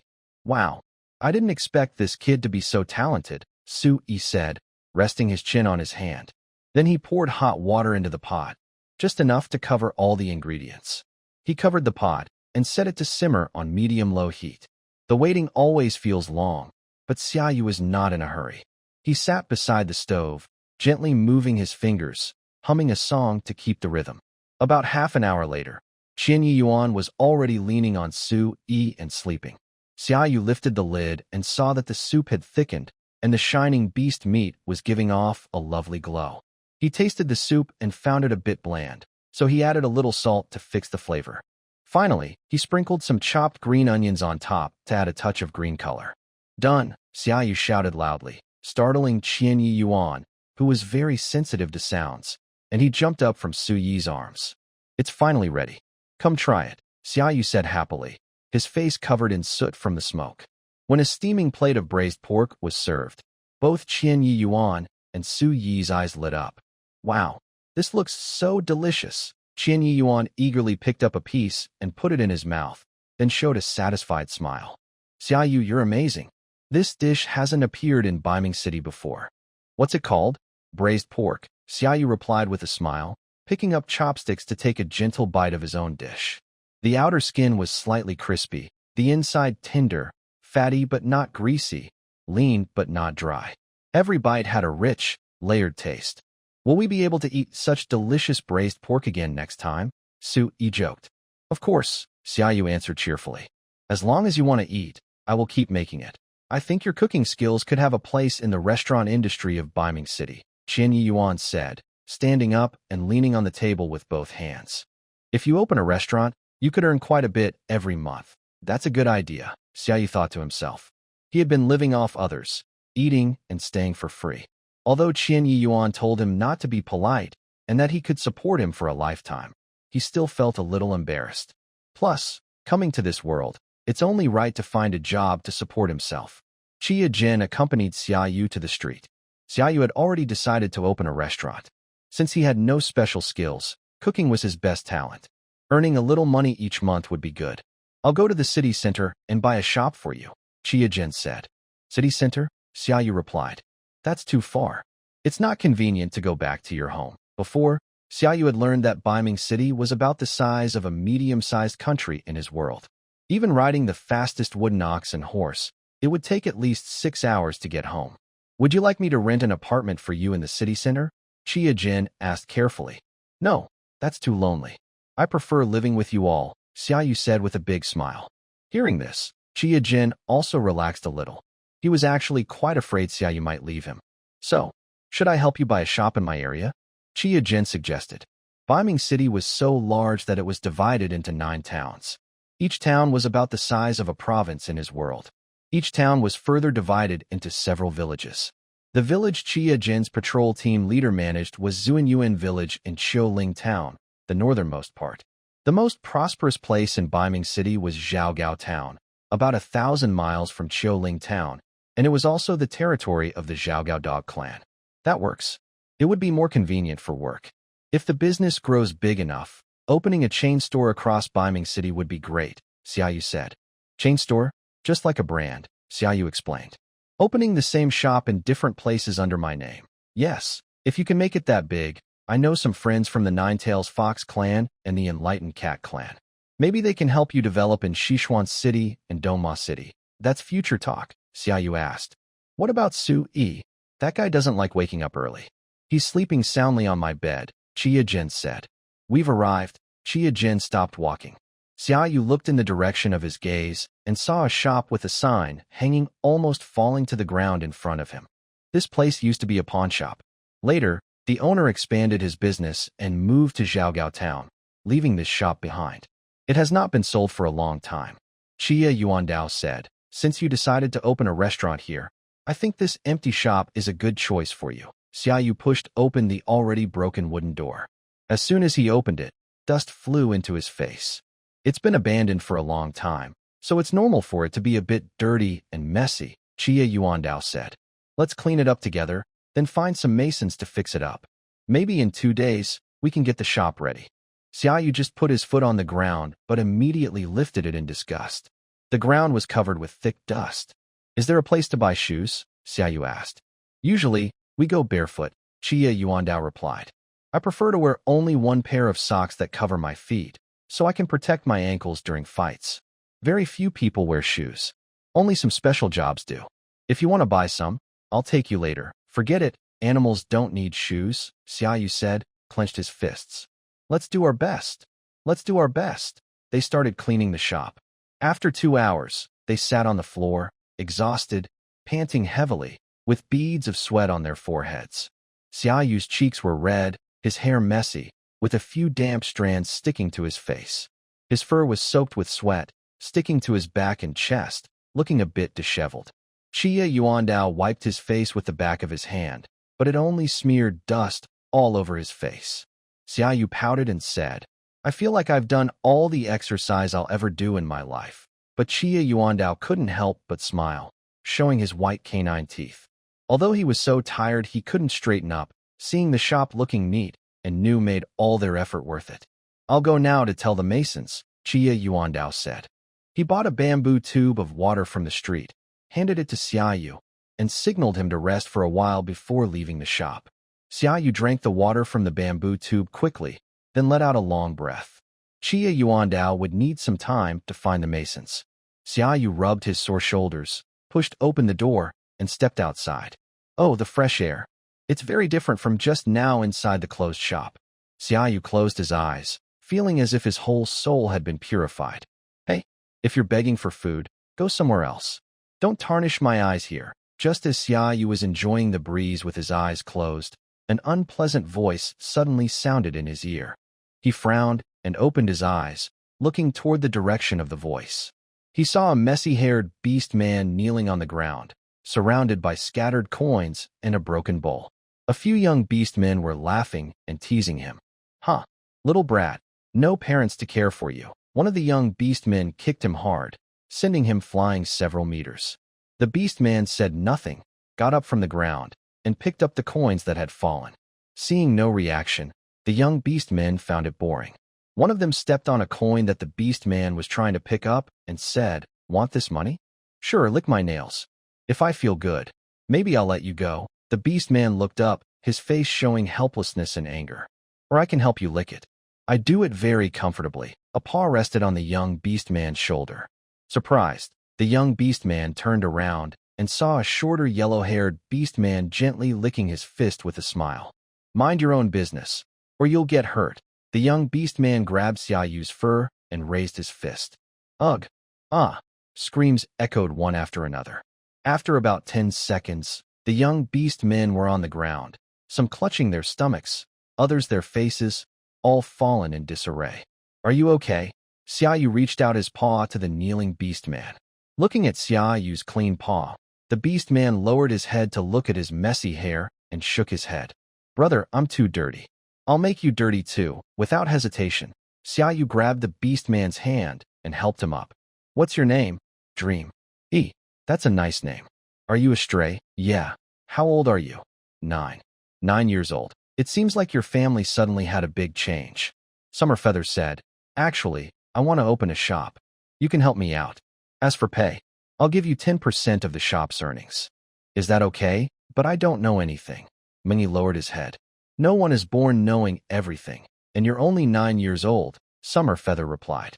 "Since I, as the main character, probably can't run the shop all the time, I'll teach you my skills. Later, you can help me run the shop." "Huh. Oh." Mingy looked up in surprise. Summerfeather smiled slightly. "This little guy's experience is very similar to my own when I started." "First, call me Master," Summerfeather said proudly, lifting his nose. "Master," Mingy respectfully said. "Good. I'll help you find a place to stay first," Summerfeather said. "Later, I also need to ask Chiyu Yuan for help, because his house is too crowded.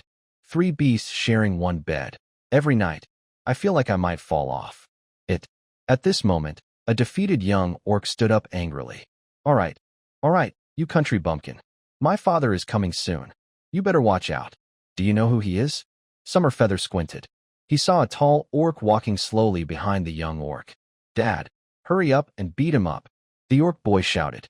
"Ignorant kid, how dare you bully my son," the tall orc said. He quickly recalled the identity of the orc boy in his mind. After confirming he wasn't the son of any high official, he relaxed and began to speak contemptuously. "I am a consultant for the Sparrow Dish Trading Guild. Everyone in Hilltown knows that I, and Mushi's son, am untouchable. Looks like you're just itching for trouble." And Mushi waved his hand, and his henchmen rushed forward, surrounding Summerfeather and Mingy. I didn't expect there to be underworld forces in Hilltown," Summerfeather said with a serious expression, but he still teased a little. "Bah, I'll tell you. If even the captain of the guards team comes, I'll still fight him without hesitation."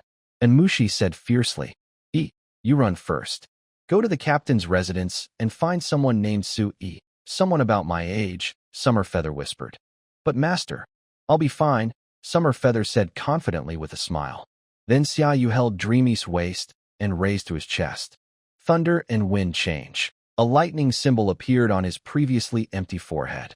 Xiaoyu's figure instantly vanished into nothingness, and Dreamy turned into a streak of light, rushing out of the encirclement. Whoosh! Xiaoyu appeared several dozen meters away from Imushi and the thug she brought. The distance is still too short. Xiaoyu took a deep, exhausted breath, feeling all his energy drained. "Let's go quickly." Xiaoyu tried to hide his tiredness with a small smile, and then gave Dreamy a faint smile. Dreamy nodded tearfully and ran towards the Chinya Yuan family's direction, using all 4 limbs to sprint. "Boss, why is this guy so fast?" One of the thugs looked at Imushi, still shaken. It seems to be related to lightning magic. But with such a huge magic drain, he probably can't use it a second time," and Mushi said. "Break his hands and feet. If you do, it's on me." "Yes." The grinned strangely and walked towards Xiaoyu, who was gasping on the ground. Humph, ungrateful. Xiaou closed his eyes slightly, then raised his right hand again to his chest. Not bad. I still have a little strength left. Try this, Xiaou suddenly shouted loudly, his voice like thunder exploding in the air. As soon as he finished speaking, it was as if the whole world was shaken by his voice, and the sky began to change dramatically. The clear sky suddenly darkened with thick clouds gathering quickly. The blue sky was completely covered by these clouds, like a huge black curtain pressing down on the orcs' heads. 9 Heavens Thunder Domain Technique, Xiaou called out softly, pointing one finger at the sky. With his finger, he sharply pointed at the gathered thugs. The calm clouds in the sky suddenly started to churn and swirl. A dazzling lightning bolt tore through the sky like a silver dragon, rushing downward. This lightning, full of unmatched power, struck directly at the group of thugs. In an instant, the world changed color, fierce winds howled, and thunder roared. When the lightning hit the thugs, a deafening explosion sounded, as if the entire world was shaken by this force. The attackers were scattered by the sudden. Some were knocked several meters away and fell heavily to the ground, crying out in pain. The lightning did not disappear. It exploded among the attackers, creating a thunderous domain. Sparks and currents flickered wildly, covering those still standing. These attackers struggled in the thunder domain, but could not escape the lightning's fury. Their bodies twitched from the electric shocks, and some fainted from the pain. The scene was terrible to see. The once fierce attackers were now lying on the ground, crying out, and unable to fight back. 9 Heavens Thunder Domain Technique? Isn't that the signature move of the Wild Domain Mite army? And Mushi stroked his chin, his eyes dark with suspicion. Just now, when he used that escape skill, his magic power was almost gone. Now he's used this move too. His magic should be completely drained, and Mushi said, waving his hand. The remaining attackers who could still move were gathered. Catch him for me. As a tough veteran, being humiliated by an unknown young person today was unacceptable. Plus, many onlookers were watching. If he didn't show his strength, his reputation as an Mushi might become a joke. The attackers regrouped. Most of them were still unconscious, and their numbers were thinning. But Xiaoyu's magic power was truly exhausted. Bang! A stick hit Xiaoyu's head. He felt his mind go blank and was knocked backward. Before he could recover, he was kicked several times. He felt a hot sensation in his throat, and something warm and fiery was spat out. Probably blood from internal injuries. Ugh, it. Xiaoyu looked up at the sky. The wind is howling, and the water is cold.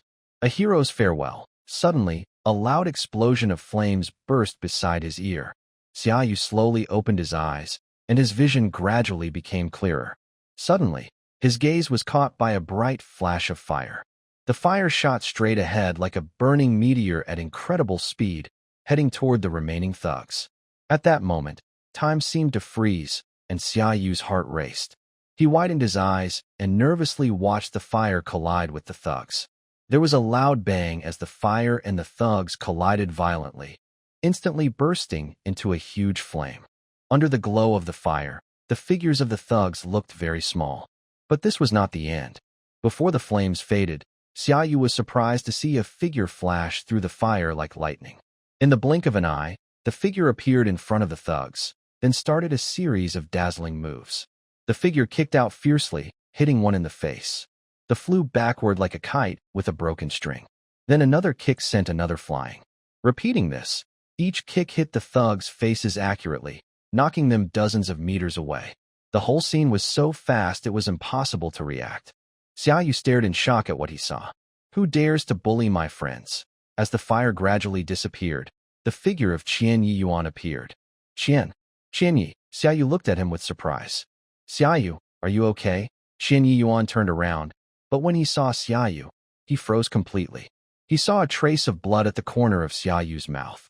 You're hurt. Oh? Well, it's nothing serious, Xiaoyu said with a smile, wiping his mouth. Xiaoyu didn't notice that at this moment, Qian Yi Yuan's aura suddenly grew much stronger, very different from the innocent young man he knew. The flame symbol on Qian Yi Yuan's forehead shone brightly. He slowly turned around, lowering his head. Who ordered them to attack? Only 1 or 2 thugs remained uninjured. Seeing such a terrifying aura, they backed away in fear, clutching their sticks tightly, their legs trembling with fear. Not talking? Fine. Then all of you with weapons, cut off your arms and apologize. Yuan Xinya clenched his fist tightly, and the previously empty ground suddenly erupted with blazing flames. The flames formed a large fire ring, blocking the onlookers from view, leaving only Yuan Xinya and Enmushi along with a few henchmen. Fire magic? Enmushi finally showed a serious expression. Who is this guy? No wonder Enmushi couldn't recognize him. Yuan Xinya looked like he was on fire. His orange fur was burning fiercely, and intense flames burst from his body, creating a layer of hot fire around him. This outer flame radiated heat like powerful waves, spreading outward endlessly. Each wave of heat felt like a fierce beast, clawing and roaring toward Enmushi, making him feel an overwhelming pressure. Even from dozens of meters away, Enmushi could clearly feel the terrifying temperature. The heat wave was like an invisible hand gripping his throat, making it hard to breathe.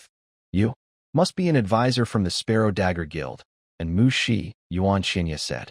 Since you know my position, then leave quickly. Don't interfere in this matter. The Sparrow Dagger Guild considers you a friend, Enmushi replied. Don't think that just because you're an advisor, or even if the guild master of the Sparrow Dagger Guild shows up, you won't end up getting beaten today. Yuan Xinya finally looked up, his eyes burning with flames, releasing a fierce killing intent without holding back. Are you really going to fight me? Enmushi's eyes grew cold. Change your question into a statement, Yuan Xinya said coldly, his voice carrying a hint of chill. Before he finished speaking, he suddenly stomped his foot, causing the ground to tremble. Then, his body shot forward like an arrow, accelerating rapidly, like a lightning bolt rushing toward Enmushi. In the blink of an eye, Yuan Xinya was close to Enmushi. Without hesitation, he threw a punch, the wind howling with fiery energy, aiming straight at Enmushi's face. Seeing this, Enmushi didn't dare to slack. He quickly sidestepped, moving swiftly like a cunning rabbit, narrowly avoiding Yuan Xinya's deadly strike. Humph! Enmushi snorted coldly, secretly annoyed. Thinking I'm easy to bully? Although I don't know which corner you came from, I won't lose face today no matter what. Quickly, Enmushi suddenly used both hands with great force, gathering a powerful energy inside him. At the same time, his palms began to shine with a bright yellowish-brown light. As he slowly opened his palms, the yellowish-brown light became even brighter and more dazzling, eventually forming a huge pillar of earth that burst out of the ground like a fierce beast, roaring as it charged straight at Qian Yiyuan's waist. Qian Yiyuan frowned, then released flames in the opposite direction with both hands. The steam from the flames pushed it away, narrowly avoiding the attack. Humph! Enmushi has been involved in the underworld for years, with lots of battle experience, and he knows how to seriously hurt people. This little fire magic user might be in trouble today. By the way, who is this little guy? Besides that demon boy called Qian Yiyuan, is there anyone else in our city who can use such delicate fire magic? I don't know. The Xiao dog clan is one of the 4 major families that values their descendants the most. It's not surprising if some talented juniors appear. By the way, why hasn't Qian Yiyuan come over yet? There's such a big commotion. As the leader of the 3rd Squad and the guardian of Zuanyuan village, he should come out to restore order. The crowd watching was chattering. Humph, you're really strong, but I advise you not to keep fighting, Enmushi said. If you really draw Qian Yiyuan out, the Xiao dog clan will make us suffer. I can bribe many people to testify that you were the first to attack. When we get to Qian Yiyuan's residence, he will definitely believe the side with more people. Humph, I think you'll be disappointed, Qian Yiyuan said with a grin. I really thought I was afraid of Qian Yiyuan. I'm more worried about the Xiao dog clan. If Qian Yiyuan becomes their young clan leader and wants to wipe out my sparrow butterfly business, it might just be a matter of words, Enmushi said. Stop talking nonsense. You bully the weak and attack others with numbers. If I don't show you some color today, I won't be called Qianyi. I won't be called Xia. Qian Yiyuan clasped his hands together and quickly formed a seal. Try my move, the prison fire binding god array. Chiba Yuan's lips curled into a slight smile. As his voice fell, the flames on his body, which had been burning fiercely, began to move slowly and wriggle. The flames gradually gathered into red fire lines, then twisted and crawled forward like snakes. Where the fire lines passed, dark red marks were left behind. These marks intertwined and wrapped around each other, spreading quickly in all directions from Chiba Yuan, and in the blink of an eye, they tightly surrounded Enmu. Each fire line of the prison fire-binding god array looked like a burning chain. They connected and crossed each other, forming a tight, airtight cage that trapped Enmu inside with nowhere to escape. This is advanced magic, at least at a 3-star level. How did someone so young learn to cultivate such power? Enmu gritted his teeth and fought desperately, forming hand seals. Mountain collapse strike. Enmu punched the ground, causing sharp rock spikes to rise up and rush toward Chiba Yuan. Chiba Yuan watched the sharp rocks charge at him with wide eyes, but a slight smile appeared at the corner of his mouth. Whoosh! Just before the spikes hit, a burst of flames rose from where Chiba Yuan stood and instantly appeared somewhere else. Ghost fire flash, transforming the body into ghost fire. As long as there is flame, it can transfer, and Enmu was shocked by what he saw. Meanwhile, the chains of the previously set prison fire-binding god array had completely locked onto Enmu's body. Enmu felt as if his body was burning with intense flames, and he let out a piercing scream. Huff! Now it's time to make a move, Chiba Yuan said. Suddenly, applause sounded, and a figure slowly appeared in front of Enmu. With a flick of his palm, all the chains on him shattered into pieces. Enmu took a deep breath and knelt on the ground. He opened his eyes and looked at the person in front of him. Big brother, you're here. Please kill him for me. A young one daring to openly challenge the Sparrow and Dove Guild. A tall beast man stood in front of Chiba Yuan. This beast man was the elder of the Sparrow and Dove Guild, and Zhuang Bao. The Sparrow and Dove Guild, such great authority, Chiba Yuan chuckled. Ignorant youth, today I will teach you what respect truly means, and Zhuang Bao said, raising Earth Prison. Just as Chiba Gen was about to take action, he suddenly felt the ground beneath him shake violently. The sudden tremor made him alert. Before he could react, he saw the flat ground being manipulated by an invisible force, quickly gathering and rising up, forming a strong prison that tightly trapped Chiba Gen inside. He was shocked and immediately used all his fire magic to try to burn through the earthen prison. To his surprise, the intense flames had no effect at all. Like water hitting a solid wall, the prison remained standing firm and unchanged. Chiba, Xiaou shouted worriedly. Anzong Bao is over 40 years old, and his magic power is far greater than mine. He and Enmu are not even in the same league. Chiba Gen gritted his teeth. I can't break his move. Turn him into a meat patty. Anzong Bao clenched his fist. The cage shrank rapidly. Chiba Gen retreated repeatedly, but the cage kept shrinking. If it continued like this, he would be crushed alive inside. What should I do? Xiaou gritted his teeth. System, what's wrong? I want to use my body parts to exchange for a spell that can turn the tide, Xiaou said. Are you sure? Aye. Xiaou hadn't finished speaking when a golden light suddenly exploded in the sky. Up there, there's a beast shadow, the watching orcs exclaimed. The bright light dazzled Xiaou, making it hard to see clearly. He could only squint slightly and vaguely see a beast standing in the golden glow. Snap! A crisp finger snap sounded from the air. The earthen cage trapping Chiba Gen collapsed instantly. What? What beast? Anzong Bao was shocked and quickly stepped back a few paces. You attack a kid like that. You're really disrespectful. Forget it. In my eyes, you're no different from a child. A beast floated down slowly from the sky. Sui! Xiaoyu's eyes lit up, and he shouted. Are you all hurt? Sui smiled slightly. Please, can I just keep the aura of a master for a while? Sui helplessly crossed his arms. I knew that Xianye guy couldn't be trusted. He's okay fighting peers, but he can't handle bigger opponents. And that kid Mingy fainted as soon as he saw me. I had to give him some water before he recovered. That's why I arrived a bit late. It's okay, you're not late. It'll be too late once someone loses an arm or a leg, Xiaou said. Don't worry. Even if I lose an arm or a leg, I can still bring you back, Sui replied. Really? No. Hey, are you guys done chatting? And Zhuang Bao's face was dark. Who exactly is this friend? Don't interfere in this matter. Can't you tell we're friends? Sui said. But he was interrupted and looked very unhappy. Without hesitation, he extended his hand. At that moment, and Zhuang Bao felt like his throat was being squeezed, and he couldn't breathe. Why is this guy so strong? Cough. Cough. Let me go. And Zhuang Bao's face turned red. I want to report to the captain's office. You're hurting people in the street. Where are you going to report? At this time, Qianye Yuan's flames had just gone out, revealing his true face. His beautiful eyes looked like burning gems. Who do you want to report to? I'm listening. That's Captain Qianye. Really, it's Captain Qianye. I knew it. With such fierce fire magic, only he can use it, so it was him fighting in Zhuang Bao earlier. He looked at Qianye Yuan. My good officer, may I ask, should I just strangle this guy now? And Zhuang Bao watched the scene in front of him and felt his vision go black. This is the end. Qianye Yuan Dao said, from what this guy says, similar things have happened before. I need to investigate carefully. Ugh, this is boring.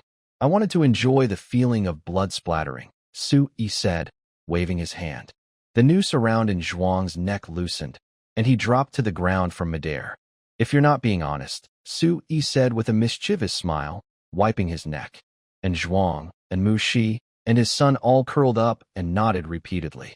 After some soldiers took the three to Qianye Yuan's residence, Qianye Yuan planned to assess the damage to the buildings and comfort the crowd. He was busy until late at night before returning home exhausted. He held an apple and took a big bite, leaning lazily against the desk. Xiaou was bored, tugging at the fur on his tail. You're back? He winked, then threw the half-eaten apple aside and sat up. Come on, let's start the interrogation. I know many secret methods. If the suspect refuses to speak, just leave it to me. Hey, violence isn't encouraged, Qianye Yuan said tiredly, waving his hand. Are you too tired? Maybe we can do the interrogation tomorrow, Xiaou asked with concern. It's okay. The Sparrow Dish Guild is involved in serious crimes, and the case is important. Tomorrow, the Dog Clan will come to verify. We shouldn't delay, Qianye Yuan replied. Bring the suspects here. A soldier pushed two beasts inside. Because Mu Shi's son was too young, he skipped the interrogation and was still in the prison. The suspects, and Zhuang and Mu Shi, Qianye Yuan took the wooden gavel and pounded the desk. Be honest and tell us how many violent incidents you participated in and how many beasts were injured or killed. And Zhuang and Mu Shi turned their heads. I only bullied that yellow-haired pup. There are no violent incidents. I was just impulsive this time. Usually, I am a law-abiding citizen. Oh, so you're stubborn? He clenched his fists. Qianye Yuan let out a sigh and stopped him. Since the interrogation was public, many residents gathered at the gate to watch. Dear residents, I believe you have all been oppressed by the Sparrow Dish Guild. Feel free to come forward and report. Don't worry about my age. I can protect you. So, don't be afraid. Come boldly, Chiba Gen shouted loudly. After a few minutes, the residents looked at each other. Some moved their lips, but didn't speak. Seeing that no one dared to speak out, Chiba Gen's ears slowly drooped. These cowards, Xiaou gritted his teeth. Don't blame them, Chiba Gen turned around. I can't give them a sense of safety. They are afraid of revenge later, so they stay silent. I want to report. A childish voice suddenly spoke. Chiba Gen and Xiaou looked in the direction of the voice in shock. They saw Meng Yi trembling, raising his paw. My parents were killed by the Sparrow Doves gang, Meng Yi said, staring at the noisy crowd and the murderous look from Zhuang Bao. He swallowed hard. They tricked my parents into working for them. My parents worked for half a year without getting paid. When my father went to ask for his wages, they beat him to death. My mother was so sad she died too. But they just made a scapegoat and easily covered up the whole thing. All right, I will record this and send someone to check, Chiba Gen nodded. And Zhuang Bao glared fiercely at Meng Yi, who shrank back in fear. Xiaou stood in front of Meng Yi, giving a contemptuous look at Zhuang Bao. Noticing the situation, Chiba Gen cleared his throat. From now on, Meng Yi is under my protection. You should know I am young and reckless. If anyone dares to hurt him, don't blame me for breaking the law. With Meng Yi leading, some residents came forward one after another, crying out about unfair treatment.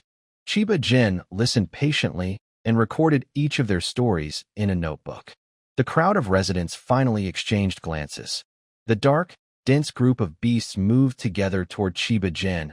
I want to report to the authorities. I want to report, too, about the Sparrow Doves gang. Xiaou stared in shock at this scene, then licked his paw regretfully. It seems we can't use force anymore. With so many people, won't Chiba Gen's paw pads be flattened? Xiaou said. Fortunately, Chiba Gen was experienced. He quickly moved his brush across the notebook, writing rapidly. Time passed second by second, and the night gradually faded away. The first light of dawn slowly spread across the land. Qian Yuan did not relax because of the passing time. He remained highly focused on the booklet and the brush. Finally, at the moment when the first ray of sunlight broke through the sky, Qian Yuan finished his task. He took a deep breath, feeling relieved, and put down his brush. Everyone, don't worry. Allowing such a bad group to stay in Zuanyuan village was my big mistake, Qian Yuan said. I promise I will seek justice for everyone. Good. Great. Captain Qian Yuan is the best. The residents started clapping, some even jumped with excitement. You came from the winter season. Bring me pure white snow, blooming in the wind of longing. Xiaou hummed a little tune. The captain's kindness is not yet repaid. Oh, what song is that? It sounds pretty good, Sui asked. Elegant music, Xiaou replied. Oh, it's none of your business. You. Sui angrily bit Xiao's ear, making him scream. You know I can read minds, right? Do you believe I can control your body and make you do embarrassing things? Enough about the good parts. What about the bad parts? Hey, that's not fair. Xiaou pushed Sui away. Who would have thought that this unexpected event would help Qian Yuan restore his reputation among the people? It only restored his reputation in Zuanyuan village, Sui said bluntly. If I become famous in Zuanyuan village, next I'll be famous all over the hillside town. Then the hillside town, then Beiming city, and finally the beast realm. Xiaou said, you don't understand what it means to take things step by step. Optimism, Sui said with a shrug. Hey, look, isn't that the announcement that the dog clan has sent people? Xiaou pointed to a few wooden carts approaching from afar. Probably, Sui replied. There are two beasts. While the two were still talking, Qian Yuan suddenly appeared behind them. The dog clan has arrived. Let's go and greet them together. Wow, you scared me to death, Xiaou exclaimed. I walk pretty loudly, Qian Yuan said. Qian Yuan covered his mouth and chuckled. When you go to Dongma City, look at the guys from the Cat of Revelation. That's real silent walking, like ghosts. By the way, since you're announcing the presence of the dog clan, can't you just go greet them alone? Why do you need me? Xiaou asked with doubt. Because the person coming is a well-known figure in the dog clan, Qian Yuan smiled. Let them get a little impression of you beforehand. When you meet them wandering in Beiming City later, they might help you. Two orcs slowly walked down from the wooden ox chariot. From their ears and tails, they seem to be from the dog clan. One is a boy, who looks serious and quiet. The girl is graceful and gentle. Hi, Lu Sha. Qian Yuan reached out his hand to the boy orc. Xiaou, let me introduce you. This is Lu Sha, the prison warden of Beiming City. Lu Sha glanced at Qian Yuan's outstretched hand, snorted softly, nodded slightly, but did not shake hands, then walked past Qian Yuan directly. Qian Yuan sighed. What kind of beast is that? Acting all high and mighty, not even saying hello, Xiaou said angrily. Sui, say something. From my point of view, I really can't say much, Sui said with crossed arms. Because I used to have the same personality, arrogant and aloof. Qian Yuan stretched his hand in the air, not feeling awkward, just shrugged. Hey, Qian Yi. The girl orc bumped her shoulder into him. How have you been lately? Thanks to you, pretty good, Qian Yuan replied. Let me introduce you. This is the famous detective of Beiming City, Shueshan. She's here to help Lu Sha gather evidence. Are these your friends? Shueshan chuckled. You've made such young friends? I've always been young, okay. Qian Yuan shouted. Hello, I'm Xiaou. Xiaou felt pretty good about the lively girl. I'm Sui. Sui nodded lightly. Shueshan supported her chin, squinting her eyes, quickly scanning the two of them. This summer feather walks with his heels touching the ground, making a clicking sound as his flesh pads contact the floor. His body moves slowly and is not good at responding quickly to sudden attacks. His nails are unpolished, suggesting he is just an ordinary child, possibly with little experience in fighting. As for Sui, Snow Garment was surprised. His nails are heavily worn, his eyes sharp, and his ears often twitch. He mostly walks on his front paws, with very quick movements. Although he keeps his arms crossed, his palms are always half-formed in a fighting stance. He is definitely a top expert. He might even be more experienced than Qian Yi Yuan. Snow Garment shook his head. Oh no, my old habit is back. Every time I see a beast, I want to analyze that person's background. But this time, I am just here to help with the investigation. Tell me what you know, Snow Garment said. The criminals are two leaders of the Sparrow Dagger Guild, and Zhuang Bao and Mu Shi, Qian Yi Yuan explained. Almost 1/3 of the beast men in this city have come forward as witnesses. These two are powerful and influential, and they have been oppressing beast men. They are involved in several crimes. So far, we only have their statements, and not enough solid evidence. That's why Lu Sha has temporarily detained the suspects. When they go to the Beastman court, you will need to help by providing key evidence. Understood, Snow Garment replied. At this moment, Lu Sha had left Qian Yi Yuan's residence, leading two beastmen, and Zhuang Bao and Mu Shi, both bound and restrained. By now, remember to report the procedures, Lu Sha said, glancing at Qian Yi Yuan, then sweeping his gaze over everyone. When he saw Su Yi, Lu Sha's eyes widened slightly, but he quickly looked away. After loading the two beastmen onto a wooden cart, Lu Sha drove away quickly, disappearing from everyone's sight. Just leaving like that? Summer Feather asked. What do we do next? I'm going to find some evidence, Snow Garment said, flipping through the witnesses' statements. Based on the clues here, there might be proof of Zhuang Bao's illegal activities in Beiming City, Qiuling Town, Beiming Bay Village. I need to go check it out. Let's go together. Maybe we can help, Summer Feather suggested. Of course, someone can help. Snow Shirt looked up at Su Yi. If he doesn't go, then forget it. You underestimate me. Are you looking down on me? Xiaou was so angry he couldn't speak clearly. I'll go, Sui yawned. Staying at home is too boring. Sometimes going out to move around and take a walk is good. And most importantly, I remember that this Bay Village has an ancient secret realm. Ancient secret realm. The three beasts all turned their heads in shock. Yes, that's a legend from hundreds of years ago. A great witch once fell here. Before she died, she built a luxurious tomb for herself, holding her magic treasures and spellbooks. Su Yi shrugged. Of course, it's just a legend. I don't know if it's true. Then what are we waiting for? Let's go find the treasure. Xiaou excitedly picked up a shovel. Look for dragon scales and mountain treasures. Each layer is a new challenge. Calm down. We're not treasure hunters. Qian Yi Yuan held Xiaoyu's shoulder. Oh. Xiaoyu looked down in disappointment. Does that mean all the times I read Tomb Raider were for nothing?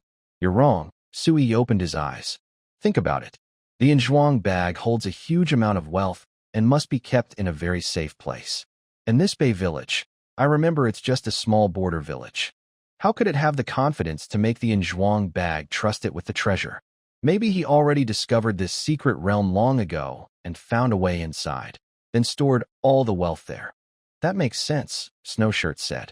If that's the case, then the illegal wealth, along with the witch's spellbooks and magic treasures, are all piled inside the secret realm. Now we're rich, Xiaoyu drooled. Hey, wipe your saliva, Qian Yi Yuan said helplessly. The illegal wealth from the Zhuang bag must be handed over to the Xiaogao Dog clan. As for the spellbooks and magic treasures, according to Beiming City's laws, if the owner has been dead for over 100 years and there are no heirs, then those who find them can keep them. So, we can take those too, don't worry. The owner has definitely been dead for over 100 years, Sui said. This is a legend from 300 years ago. 300 years ago. How do you remember it so clearly? Snowshirt looked at Su-Yi with suspicion. It's a family tradition. A family tradition. Su-Yi coughed awkwardly twice. All right, let's go. We're leaving for one village now. Snowshirt whistled as he approached the wooden ox and flowing horse, his furry paw reaching into his small bag slung across his shoulder. After searching for a while, Snowshirt stood still with a blank expression. What's wrong? Xiaoyu asked carefully. I think I left the key to the wooden ox and flowing horse with Lu Sha. What? Meanwhile, on the other side. Hey, let me go? I can be your prison warden. You won't earn a penny if you keep me locked up. And Zhuang Bao, wearing shackles, shouted at Lu Sha. I'm someone who doesn't follow the rules. Lu Sha said. If you keep talking, I won't hesitate to use some private punishment. And Zhuang Bao sneered. If you don't let me go now, you might not get a single coin later, and you could lose your life. You seem to have forgotten. You're locked in a cage. If anyone's going to die first, it's you. Lu Sha didn't even turn his head. As the wooden ox and flowing horse entered a narrow mountain valley, suddenly, sharp whistles sounded all around. Then, a group of masked thugs jumped down from the cliffs on both sides, surrounding Lu Sha. They're coming. Big brother. You're amazing. I knew this day would come. Everything was arranged in advance. If we get into trouble, people will come to hijack the carriage. And Mushi shouted excitedly. Humph, your big brother is still your big brother. And Zhuang Bao sneered. His dirty dealings in the business guild made him fear exposure, so he secretly hired some thugs to rescue himself. Lu Sha looked expressionless. He took out the key to the wooden ox and flowing horse and put it into his pocket. Why is this guy taking out the key? And Mushi looked confused. I'm worried someone might take advantage of the chaos to escape with my wooden ox and flowing horse. Lu Sha answered this time, then slowly raised his right hand, forming a ball of golden light in his palm. Hand over the prisoner card, or forget about leaving alive. The leading shouted fiercely, but before he finished, Lu Sha acted. He swung his arms, and the surrounding sand and dirt instantly lifted into the air, forming a swirling vortex. The thugs rushing forward were knocked back before they could react, flying through the air and crashing heavily to the ground. A few lucky ones who managed to dodge stared in disbelief at what they saw, then shouted and swung their weapons toward the flowing sand. But as their weapons touched the sand curtain, they were suddenly shattered. Wooden ox and flowing horse can't hold so many criminals, Flowing Sand said coldly. He suddenly pushed with both hands, causing the ground to split open into a deep, heading straight for the enemy's feet.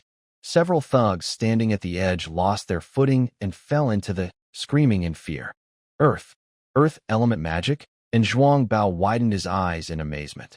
And it's quite powerful. Seeing this, the remaining bandits scattered and ran away. Huh. I can't let you go so easily, Flowing Sand said with a wave of his hand. Thousand-layer rock wall. In an instant, sharp rocks, thick mud walls, and even confusing sand fog surrounded all the bandits. When the sand fog cleared, all the thugs had been subdued, either knocked out or kneeling and begging for mercy. The whole scene lasted only a few minutes, and Flowing Sand didn't even get his clothes dirty. Good for nothings, Flowing Sand said with disdain, glancing around before turning back to the prison cart and taking out the key. Why won't it turn in? Flowing Sand wondered, picking up the key. Then he reached into his pocket and found another key. This one was the real key to his wooden ox and flowing horse. This extra key, it seems to belong to Miss Xue. Did she forget to take it? P.S. Wooden ox and flowing horse are common transportation tools in this world. Ugh, Xiaou said, resting his chin on his claws. Even if I call Didi, I want a bigger car. Right now, Xiaou was sitting on Su Yi's lap, with Qian Yi Yuan curled up nearby, looking quite miserable. Since Xue Shan was a girl, she couldn't squeeze in with these three rough guys, so she had her own large space. The three boys spent a long time figuring out the best way to sit. I'm really sorry. If I hadn't left the car key with Flowing Sand, you wouldn't have to squeeze into a Didi, Xue Shan said shyly, scratching her head. I didn't expect there to be Didi-style rides in this world, either. Xiaou rolled his eyes. This was his first time building a wooden ox and horse machine. He didn't expect the inside space to be similar to a car from his world, just with a shell that looked like a cow or a horse. He wasn't sure what kind of energy powered it. He used a joystick to control the direction and a rein to stop or start it. Pulling the rein made it go, releasing it made it stop. It felt easier to operate than a car from his world. Just now, Snow Shirt threw a firework into the air, and after a moment, the vehicle came over. The driver was a cow, happily turning the joystick. The first thing Summer Feather noticed was its shiny, clear horns, which looked well taken care of. Little kids, what are you doing in Bay Village? The cow driver asked. Little kids, besides Snow Shirt and Chiyuan, Su Yi and Summer Feather also looked up, looking annoyed. If you're playing an adventure game, I advise you not to go there, the cow driver said. May I ask your name, sir? Name's Huang. Thank you, Master Huang, Chiyuan politely asked. Why do you say we shouldn't go to Bay Village? Oh, you asked the right person. Huang turned his head with a look that was a bit scary, like teasing a child. That's a village of crazy people. Su Yi, Chiyuan, Summer Feather, and Snow Shirt all looked scared. It seemed my storytelling skills had improved. Seeing their frightened faces, Huang felt a bit proud. There's a ditch ahead. Ditch, ditch. Ditch, Qiuan shouted. Are we leaving now? Huang tilted his head. Tastes like black coffee. There's a ditch. Snow shirt covered her eyes. Huang quickly turned his head. Just 10 meters ahead, a drainage ditch appeared, and the wooden ox and horse machine was rushing forward at full speed. Huang shifted the joystick, and the machine turned sharply, drifting twice on the ground before finally stabilizing back on the track. I'm going to die. Summer Feather clung nervously to Sui. Hey, can you watch the road while driving? Don't turn your head randomly, Sui said. Sorry. I love telling stories, especially to kids, Huang said, not turning his head. Keep going, Qiuan said. Huang cleared his throat with a couple of coughs, and then continued speaking. Legend has it that Wanshan village is always covered in a thick, dark gray fog. The sun has never truly shone on this land, which is a barren area of Beiming City. Anyone who enters here can feel a strange, cold sensation that seems to seep into their bones. The houses in Wanshan village are broken and old. Creepy vines grow on the walls, and these vines seem to move slowly, wrapping around anything that gets close, as if they are alive.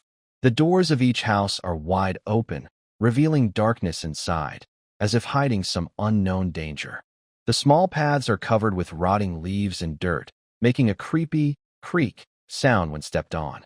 The most unsettling thing is the dry well in the center of the village. It is said to lead to. Every night, a deep whispering sound can be heard coming from the bottom of the well. The villagers look like ordinary beasts, but their eyes are empty and dull. They have no expression on their faces and move very slowly, like zombies.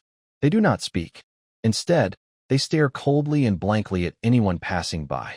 Their gaze makes people feel scared and oppressed. If you try to avoid their stare, they suddenly stop and look directly at you, as if they can see into your soul. Even more frightening is that these villagers are not completely out of control. When a stranger enters the village, they sometimes suddenly go crazy and rush toward the person with great speed. Their movements are quick and violent. Their nails become sharp like knives, and their teeth are very pointed. They bite without mercy. No one knows what makes them attack, but all survivors say one thing. Before they attack, they always hear a sharp, piercing scream that cuts through the air like a signal. There are many stories about how Wanshan village was created. The most popular one is this. 100 years ago, an evil witch wanted to live forever. She sacrificed the entire village to dark powers.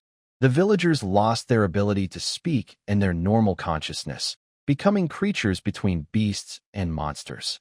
The endless black fog is said to be a curse cast by the witch, cutting off the village from the outside world. Today, Wanshan village is a forbidden place. Few beastmen who accidentally enter can return alive. Those who do escape are forever haunted by the darkness in their hearts. They often have nightmares, dreaming of hollow eyes, wild roars, and that dry while calling out to them. Is everyone in the village like this? Xiaou swallowed hard. He knew that the concept of a village here was different from his world. A single village here could be as large as a city in his world. I found out, Qian Yuan said, flipping through a thick stack of documents. The ruler of one village isn't a dog from the dog tribe, but a mouse. Can a ruler be someone from a different tribe? Xiaou asked. Don't think of us as so traditional, Qian Yuan replied. In theory, anyone qualified and a resident of the beast domain can run for office. Do you know this mouse? Xiaou asked. No, I don't. Honestly, I rarely come across someone with such a high position in my social circle, Qian Yuan said. You know my bad reputation. No matter what, whether it's a donkey or a horse, we should check it out, Shueshan said. With my kind of work, there's no such thing as safety. Huh? Are you all planning to come here for something? Driver Huang asked. Yes, Qian Yuan replied. We want to find out if you've heard of a secret place here. A secret place? I have heard of it. It's the witch I told you about earlier, Driver Huang said. Locally, they call it the Tomb of the Dark Star Witch. The wooden ox and flowing horse slowly stopped. Master Huang patted his chest, signaling everyone to get off. Thanks for your trouble. Not only did you have a tiring journey, but you also told us so much, Qian Yuan said. It's no trouble, no trouble. Hey, when do you plan to go back? Master Huang asked. Pick a date. I can come pick you up. It's hard to get a taxi around here, all right? In a week, Qian Yuan said. Got it. Master Huang quickly drove the wooden ox and flowing horse away, disappearing from everyone's sight. Phew. Are we finally going to explore this legendary, mysterious city? Xiaou swallowed hard, showing some anticipation on his face. In his world, such adventures were impossible. Brother Tongzi. What? This Dark Star Witch. Do you know anything about her background? If I tell you everything, your adventure might become a little boring. All right. Fine, Xiaou said.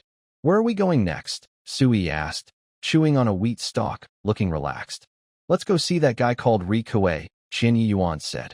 We're not the same species, but we're colleagues, both working for the Xiaogao dog clan. You should see me. I want to ask about one village and get some information ahead of time. Qian Yuan followed the map given by Master Huang, walking forward.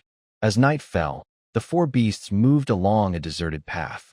The area was so quiet it felt suffocating. Only the rustling of dry leaves under their feet echoed in the air. It seemed no one had been here for a long time. Overgrown weeds and a broken fence leaned crookedly beside the road. Something feels really off. Isn't this supposed to be a story about a crossing system? Why does it feel like a mystery or horror story now? Xiaou muttered inwardly. He looked around and said, Hey everyone, this is supposed to be a big village, but there are no beasts at all. Do people really live here? Don't worry. Since the Xiaogao dog clan hasn't sent any beasts to investigate, it means this city can still run normally, Qian Yuan said. Maybe we're on the outskirts. If we go further inside, we should reach the busy area. As they moved deeper, an indescribable strange feeling began to spread. The once empty scene started to become more complex. Faint outlines of buildings appeared from the fog, ruined wooden houses, collapsed stone walls, and a few shaky street lamps emitting faint, yellowish light, flickering like ghostly flames. This place feels so weird, Snowshirt whispered, her voice tinged with unease. She instinctively tightened her coat and looked around cautiously. Based on my detective instincts, there's no sign that beasts have ever lived here. Quiet, Qian Yuan said softly. I feel like something is watching us. His fingers lightly rested on his small knife at his waist. Though he didn't say it aloud, everyone could sense his alertness. As they continued walking, the village gradually became clearer. The once scattered houses grew closer together, and faint whispers could be heard. The sounds were intermittent, like a group of people whispering secretly or the wind softly murmuring in the ears, making it hard to tell if they were real or just in the mind. People seemed to be more around, Sui said with a frown, looking around. But it's daytime. Why isn't any animal out and about?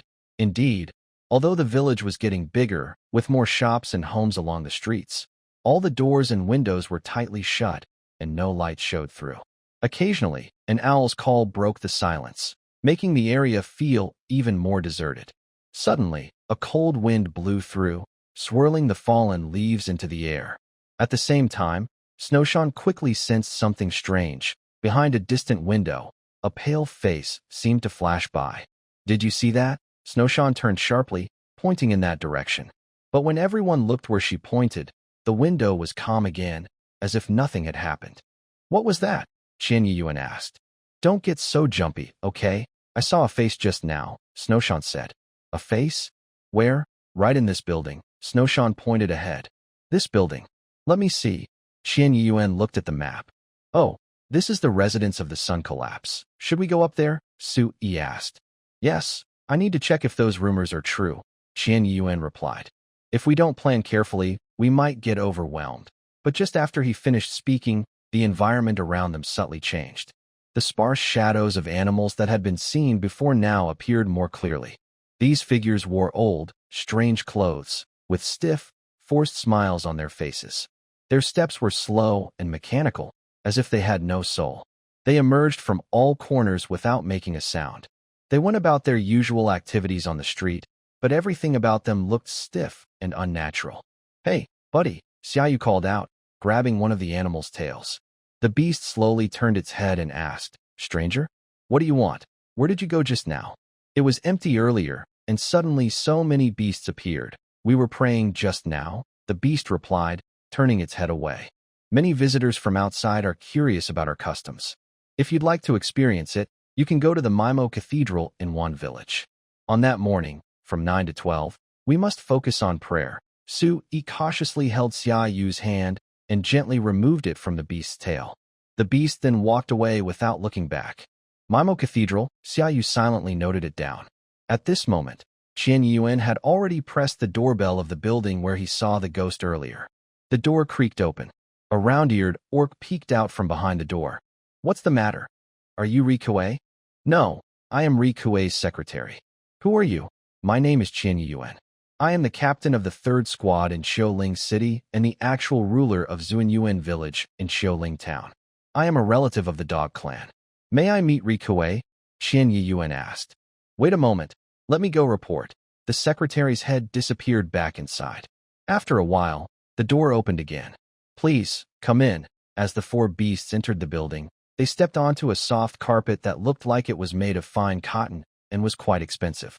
Qian Yuan squinted and looked around. If this is a residence, it's a bit too luxurious. The Beast Realm has 5 major cities: Kyoto, Beiming City, Xian City, Doma City, and Nanxiu City. Each city has different ways of governing the lower levels. Beiming City uses the traditional county system, dividing the large city into smaller regions, which are then subdivided and governed separately. In Beiming City, the ruler is the head of the Xiaogao Dog Clan, called Dogxian. Under Beiming City are 9 towns, including Xiaogao Town and Xiaoling Town. Each town is led by elites or elders sent from the Dog Clan, who must have excellent management skills and strong strength. Below the town is the village. One town is divided into 9 villages, and the leaders of the villages are usually young people. This helps them develop management skills for the future. Qian Yuan is the leader of Zuanyuan Village. In reality, village leaders don't have much power. They are like minor officials. Their annual salary is only 2 or 3 times that of ordinary people, so they usually can't afford grand mansions. Mansions serve both as homes and offices for the leaders. They are quite humane, providing a place to live and work. Of course, if they resign, they must return the mansion to the clan. On this day, the mansion was surprisingly luxurious. Since Zhuang had hidden money in this village, Qian Yuan wondered if the 2 beasts might be colluding. Qian Yuan and Xue Shan exchanged glances, understanding each other's thoughts through their eyes. Today is a good day to test things out. "Hello? Hello? I've heard a lot about you." They finally reached the end of the road, where a large desk appeared in view.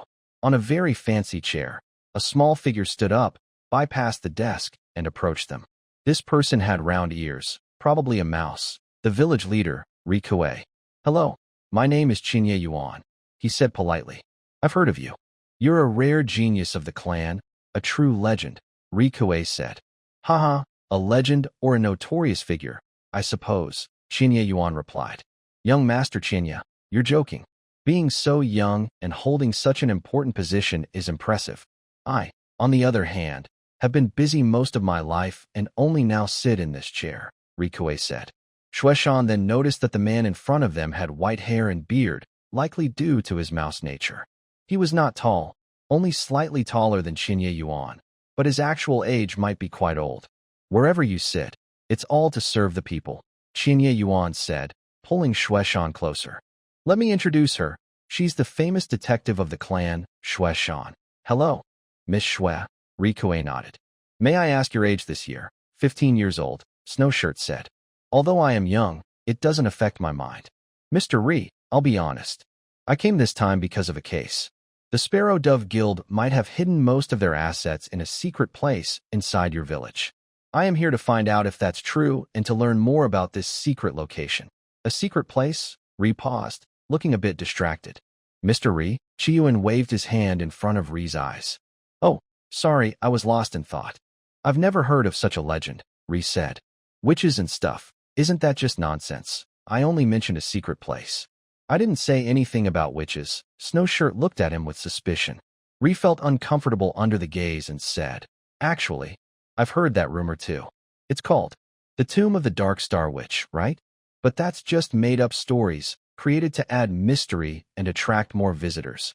All right, but since we're here, a little sightseeing might be good." Chiyuan stood up. "Nice to meet you, Mr. Ri. Likewise, little friend Chiyuan. Let's go," Chiyuan said, leading a few beasts out of the building. "Why are we just leaving like that?" Xiaou asked, confused. This guy clearly knows something but doesn't want to say. If he doesn't want to tell, what can we do? Qiuan replied. He's just a guardian, not doing anything illegal. I can't just tie him up and beat him. Besides, someone who becomes a guardian must be very strong. If a conflict really happens, we'll be the ones at a disadvantage in his territory. Since we can't get clues from Ri, where do we enter the secret place? Xiaou looked down, disappointed. I think you can start with Master Huang's rumors. Su Yi, who had been acting sleepy, suddenly woke up and shook his head when he heard the discussion. Oh right, Snowshirt clapped her hands. I remember that the driver mentioned there's a very strange well here. It's said to lead to. That's so. Low level, Xiaou wiped his sweat. I see stories like that all the time, about 800 times a day. After a long journey, the group finally reached their destination, the mysterious well, according to the map. This well is hidden deep inside a dense forest, surrounded by tall trees and thick bushes, making it very quiet. The opening of the well is covered by a large stone engraved with ancient symbols. Why is this well covered by a stone? Xiaou looked around and moved closer, biting his lip as he tried to push the stone away. Unfortunately, he used all his strength, but the stone didn't move at all. Is this stone embedded on top? Xiaou spat out blood. Hey, this is when we need a real detective, Shueshan said, examining the stone. Look at the symbols above. Symbols? Yes, they depict an ancient formation called the Eight Doors Golden Lock Array, which is a branch of the mysterious arts, Shueshan explained. We just need to follow the method to break the array and inject our energy into the corresponding life gate on the stone. Wow, you're so clever. Of course, Shueshan said proudly, her nose almost in the air. Mr. Su-Yi, Shueshan turned back, hoping Su-Yi would help. Su-Yi slowly raised his furry paw, then gently placed it on the large stone. You're tired. Xiaou thought Su-Yi was tired and wanted to help him rest. Suddenly, Su-Yi suddenly exerted force.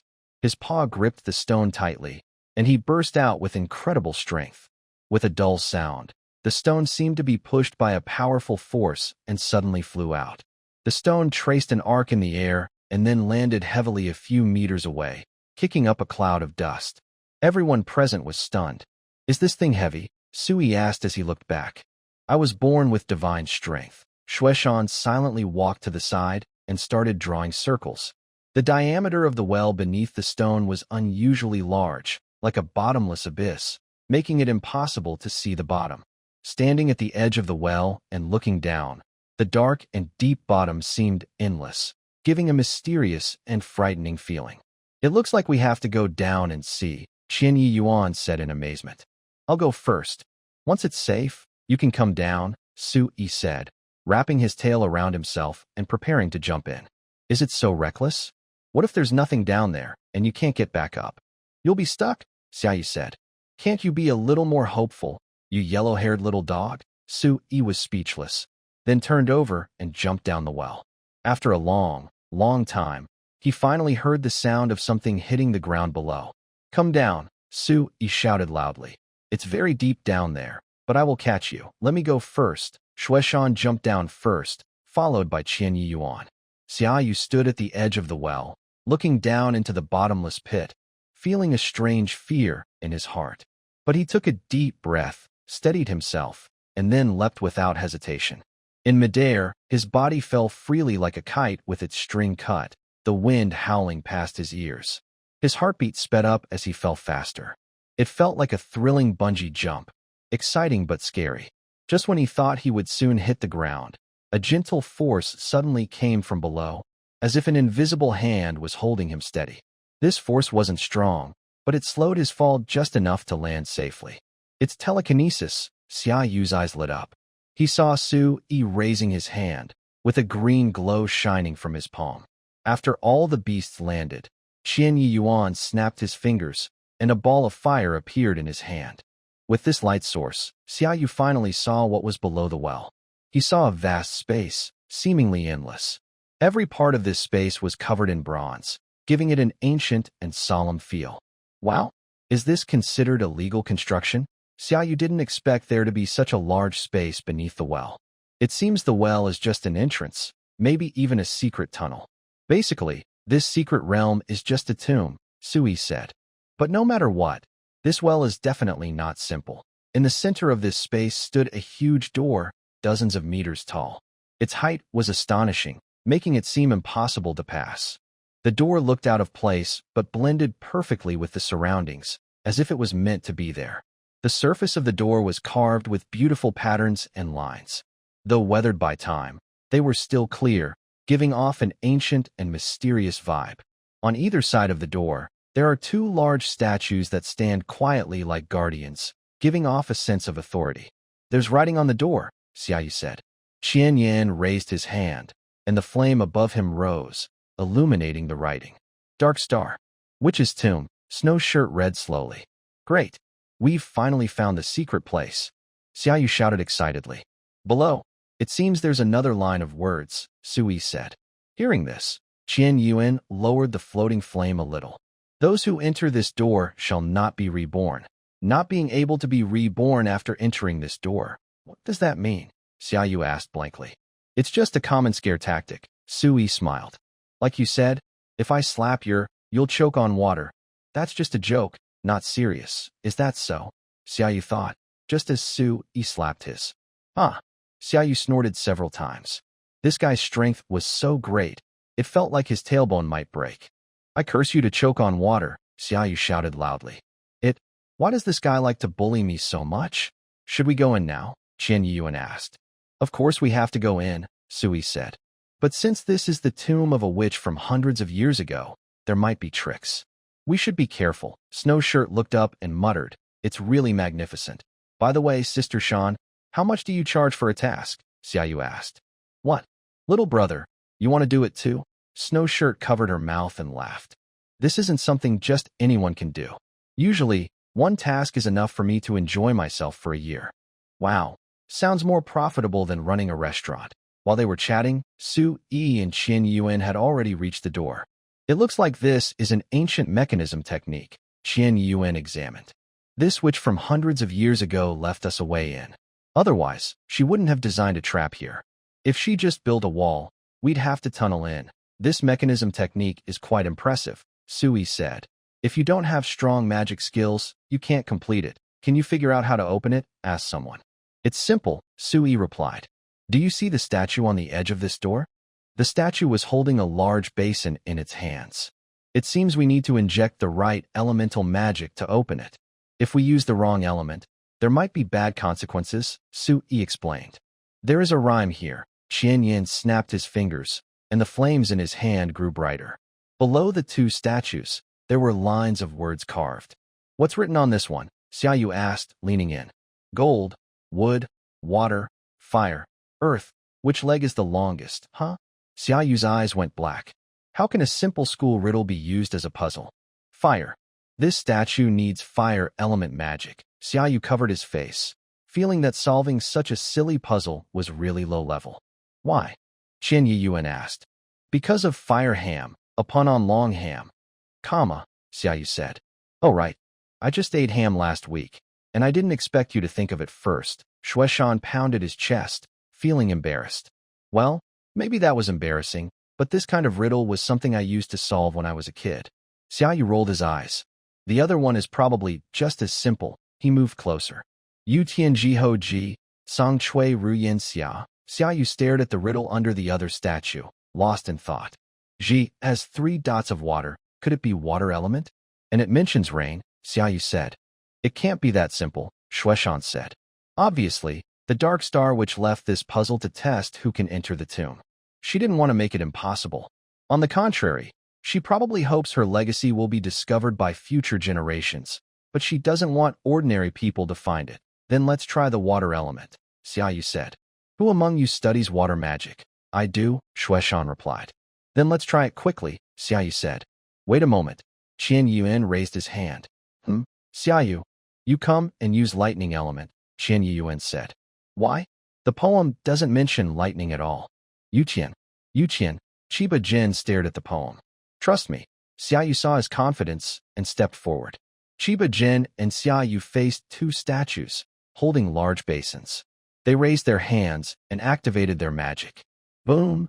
Sizzle! A ball of red flame floated into the basin, and a bright silver lightning bolt also shot in. At this moment, The eyes of the statues suddenly emitted a dazzling light, as if activated by some mysterious power. The light was like a lightning bolt, cutting through the darkness and illuminating the surrounding space. Meanwhile, the entire gate seemed to be affected by this power, slowly starting to move.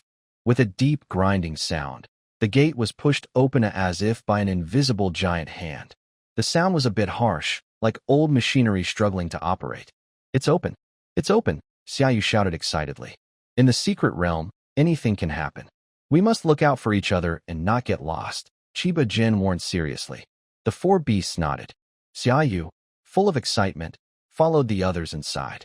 The moment they stepped through the door, a voice suddenly rang in his mind. "Ding! Congratulations, the host has completed an achievement.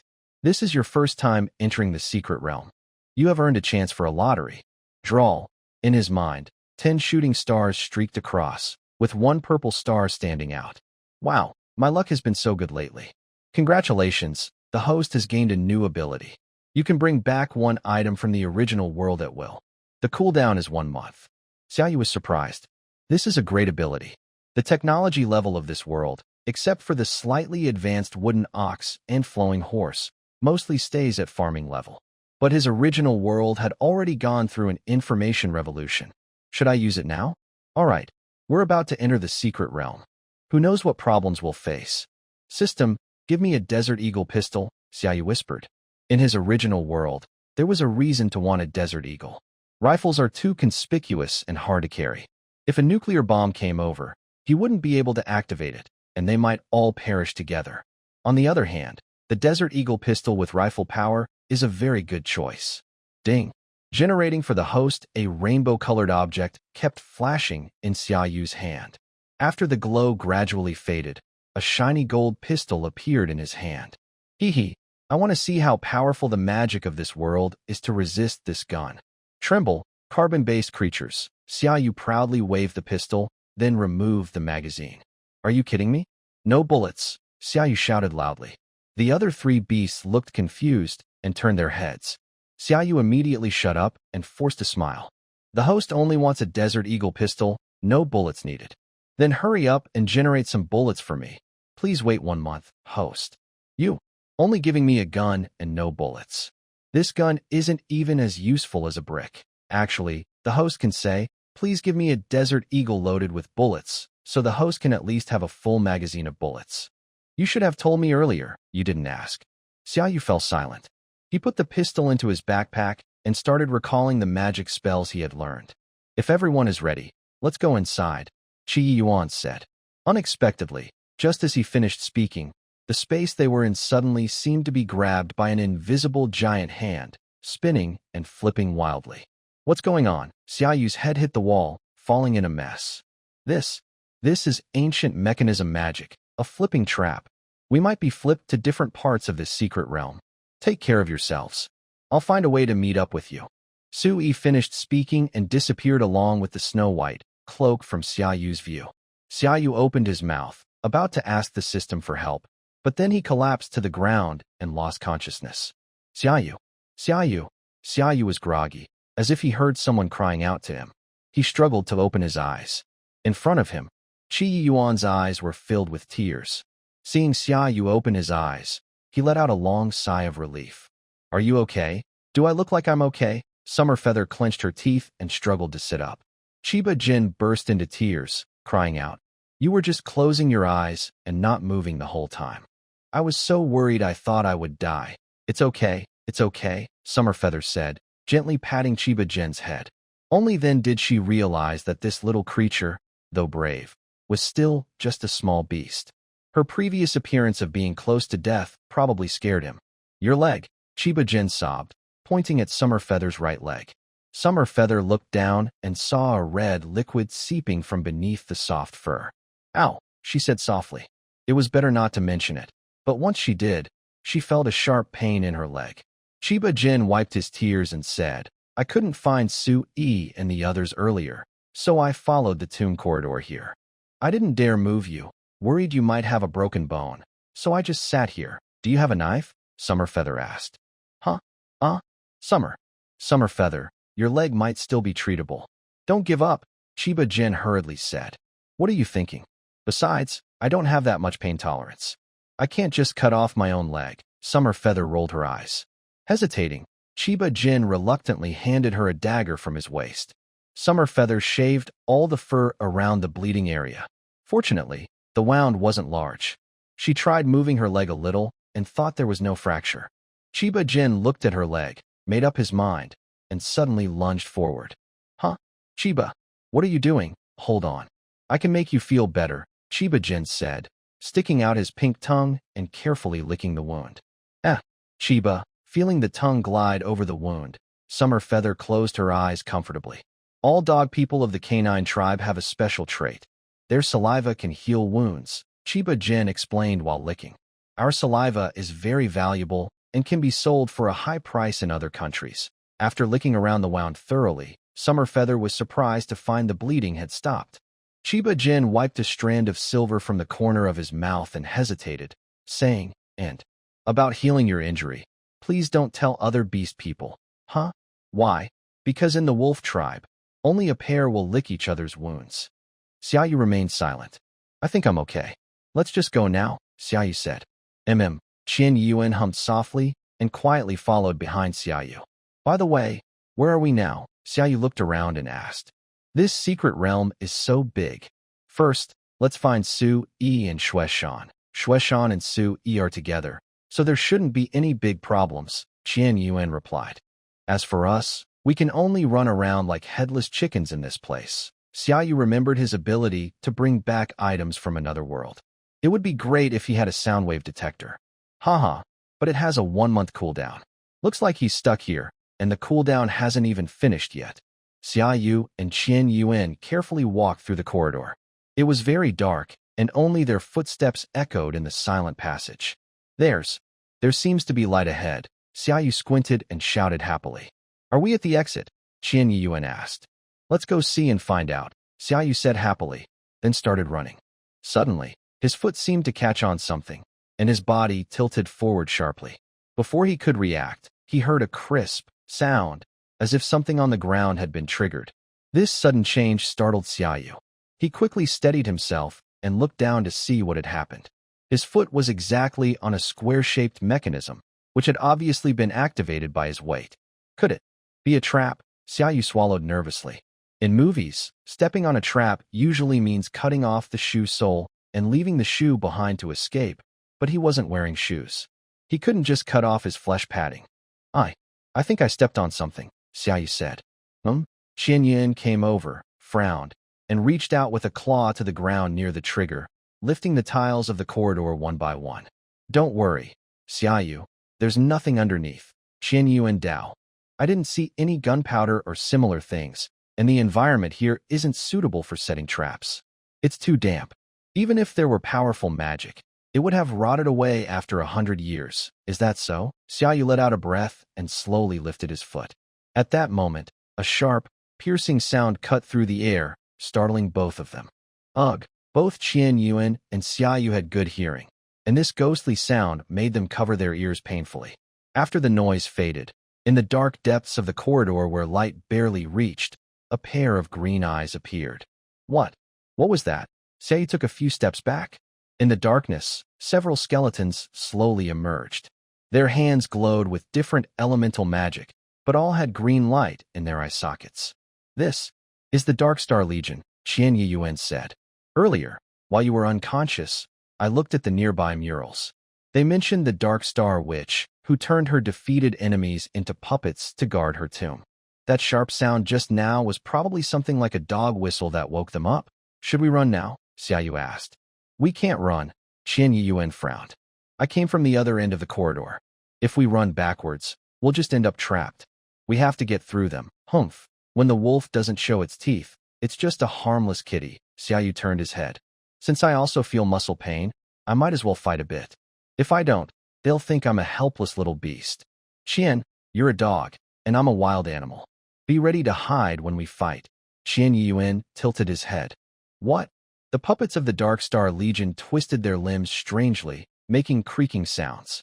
Almost at the same time, their heads turned sharply towards Xiaou, and they roared. 9 heavens. Thunder Domain Technique. Xiaou shouted, opening his palm. Xiaou roared loudly and unleashed his move, a cold smile appearing at the corner of his mouth. Humph!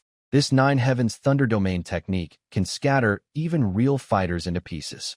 How can it not handle these bunch of clowns? A loud thunderclap suddenly sounded. However, the puppets were not harmed at all. What's going on? Xiaou exclaimed in surprise. Your Nine Heavens Thunder Domain technique can only be used outdoors, Qian Yi Yuan said, covering his face. But we are underground. That lightning strike must have hit the ground above us.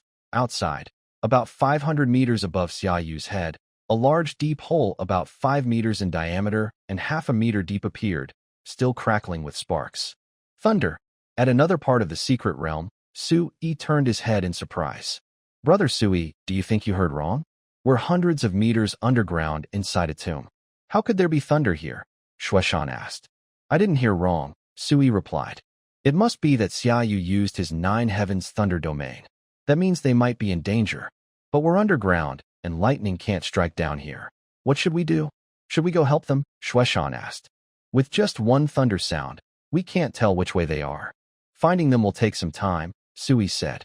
But don't worry too much. That little fire dog is quite strong and should hold on for a while. Qian Yi Yuan clenched his fists tightly. Suddenly, fiery symbols appeared on his forehead, shining brightly like a lit torch. As the symbols glowed, Qian Yi Yuan's body burst into fierce flames. These flames swirled around him like angry dragons, wrapping him completely. They licked his skin but caused no harm. Instead, they made him radiate a hot, deadly aura. The puppets roared and charged forward, releasing their remaining elemental magic at once. Wood element. Suddenly, the ground trembled slightly, as if disturbed. With a soft rustling sound, several dark green vines sprouted from underground like ghosts. Some were as thin as a finger, others thicker than a grown orc's arm. Their surfaces were covered with a thin layer of fuzz, reflecting a faint green glow under the torchlight in the corridor. In the blink of an eye, the vines like flexible tentacles swept toward Qianye's source at an incredible speed. They tightly wrapped around his thighs and arms, squeezing him firmly. 9 Glory Flame Armor. Qianye's source frowned and shouted softly. Flames covered his entire body, forming a flowing armor. The vines wrapping around his limbs were burned away in an instant. Qianye's source. Watch out behind you. Xiaoyu had no magic to attack now, so he could only hide to avoid causing trouble for Qianye's source. Qianye's source glanced to the side and saw a mound of earth behind him seem to bulge. Swish! The earth mound quickly gathered together, forming sharp spikes in an instant. These spikes, full of fierce energy, shot straight into the air toward Qianye's source's back. As the spikes passed, the air was torn apart with a sharp whistling sound. Qianye's source reacted quickly, sidestepping just in time to avoid the deadly attack. One spike shaved a bit of fuzz from his face. Just as Qianye's source stabilized himself, a bolt of lightning suddenly struck him. The flames of the 9 Glory Flame Armor on his body shattered like glass under the cascade of lightning, turning into sparks as they hit the ground. Cough! Cough cough! Qianye's source clutched his chest. Luckily, he had summoned the 9 Glory Flame Armor earlier. Otherwise, he would have been seriously injured or worse from that strike. Even though they are puppets, 3 of them are too many. They seem to have endless magic power. Using spells recklessly, Qianye's source retreated a few steps. Dodge left, dodge left, dodge left. No, right, right, up, jump quickly, duck down. Xiaoyu, unable to cast magic, could only nervously shout from behind, panicking. Hey, you're not helping at all. Are you just shouting randomly? Qianye's source said as he narrowly avoided a spike. Hiss. If only I had a way to attract one of their attention, maybe I could take them down one by one, Xiaoyu thought. He put his finger in his mouth, had a sudden idea, and took out a golden desert eagle from his backpack. Sorry about this. Next time, I'll bring a desert eagle loaded with bullets, Xiaoyu said, pulling out the pistol with all his strength and throwing it at one of the puppets. Who? The puppet, holding glowing green eyes, looked up, then stretched out its withered hand and released lightning magic, knocking the gun away. In that brief moment, Qian Yuan quickly pinched his fingers and shouted, "Dark ghost fire flash." Whoosh! Qian Yuan instantly appeared behind the lightning puppet. You must have been infused with magic by the tomb's owner, Qian Yuan said. He turned your bodies into containers, constantly compressing magic inside you. But what if? He grabbed the puppet's head, and flames continuously poured from his palm into the puppet's body. The puppet seemed to be controlled by an invisible force, letting out a heartbreaking scream. Its body trembled violently and twisted, as if something inside was stirring and trying to break free. The lightning and fire elements sealed inside the puppet reacted. Suddenly, there was a loud explosion. The puppet's body seemed to burst apart, shattered instantly. Fragments and sparks flew everywhere, creating a spectacular explosion. The fire and lightning elements intertwined and collided, producing dazzling light and deafening sounds. If the timing had been better, this scene would have been worth watching again, Xiaou said, opening his mouth wide. One problem solved. Qian Yuan gasped for breath. He turned his head sharply, and his pupils suddenly shrank. He saw a spike of earth element close by. At this distance, there's no time. Whoosh. Qian Yuan's eyelids trembled as he closed his eyes, but he didn't feel the spike piercing his skin. He slowly opened his eyes. He found himself somewhere else. At this moment, Xiaou had a sharp spike stuck in his chest. This thunder wind transformation wasn't a waste after all, Xiaou said, blood dripping from his mouth. Every hair on his body was constantly releasing lightning. Just now, Xiaou used the thunder wind transformation at the last moment. Both the thunder wind transformation and the dark ghost fire flash are speed skills, but they are different. The dark ghost fire flash can only move a single target, but the thunder wind transformation can carry a person. Because the danger was so close, no matter how fast Lei Feng changed, there was no way to transfer both of them completely. Xiaoyu's vision went black, and he fell forward with a thud in front of Qian Yuan. Should I say my last words now? How touching, Xiaoyu said. You shut up, Qian Yuan shouted. Forget it, no more drama. System, hurry up, Xiaoyu closed his eyes as his heart stopped beating.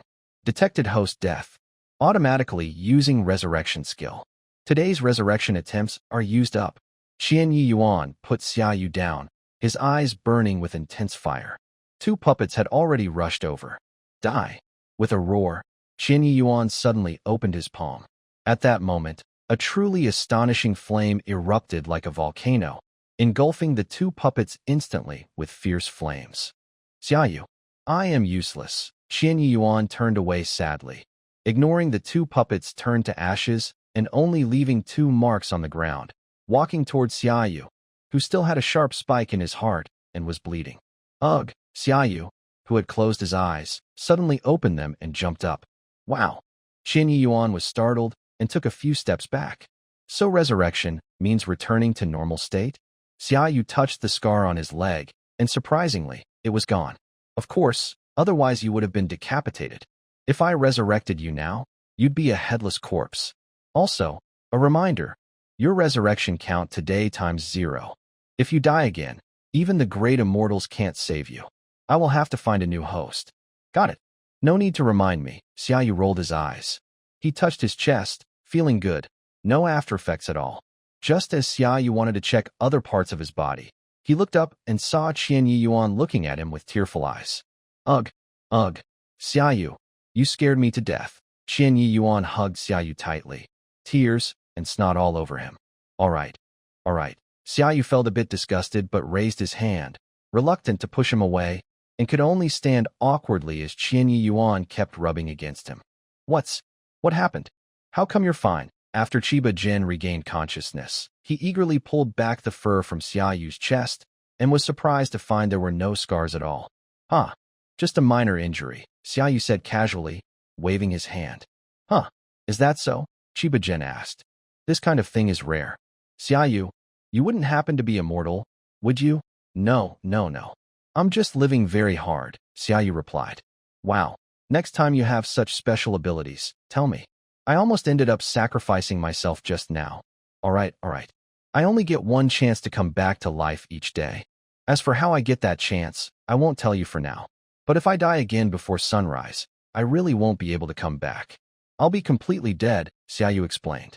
Yay? Xiaoyu, don't worry, I will definitely protect you. I won't make the same mistake again. I won't be careless anymore, Chiba Gen said seriously. This statement was a bit too bold. Xiaou trembled and looked at Chiba General. His eyes showed only sincerity, nothing else. I knew it. A little beast like you can't have any bad intentions, Xiaou sighed. What about those puppets? I burned them all clean, Chiba Gen said. I think you should start a funeral service, Xiaou said, walking over to the ashes of the puppets. He picked up a handful of ash and said, I've even named it for you. Let's call it the Rebirth Hall. In the beast realm, cremation isn't common. Most are buried, Chiba Gen replied. You could open a barbecue place, Xiao's eyes sparkled. All right, I was planning to open a restaurant. I can give you a corner of it to sell barbecue. Okay, then I'll quit my job as village manager and also resign as squad leader. I'll join you to make big money, Chiba Gen said. Xiaou shivered. He forgot about that. If it were someone else, they might be sarcastic, but this little dog was serious. Xiaou was worried he might actually quit his job, so he quickly said, No, I think your current job is fine. Qian Yuan automatically ignored Xiao's rejection and turned to look at the 2 black marks on the ground. You're really impressive, burning those 2 guys to ashes in an instant, Xiaou said, feeling a bit embarrassed. Oh, because my fire magic is innate, it's also affected by my emotions. The angrier I am, the stronger it gets, Qian Yuan explained. But it has to be genuine anger. Pretending to be angry doesn't work. Anyway, look at what's on the ground. Xiaou looked carefully and saw that among the ashes, something was reflecting a strange light. So disgusting. Xiaou forced himself to hold back his nausea. He blew away the ashes covering it and saw a bead underneath. What is this? A magic orb? Xiaou frowned, then suddenly widened his eyes. You didn't burn this guy down to jest. That, did you? Oh, no.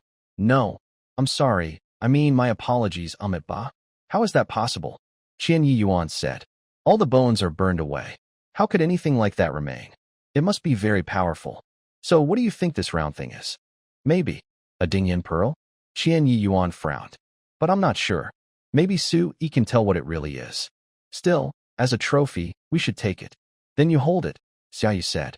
It's in the ashes, and it feels weird to keep it on me.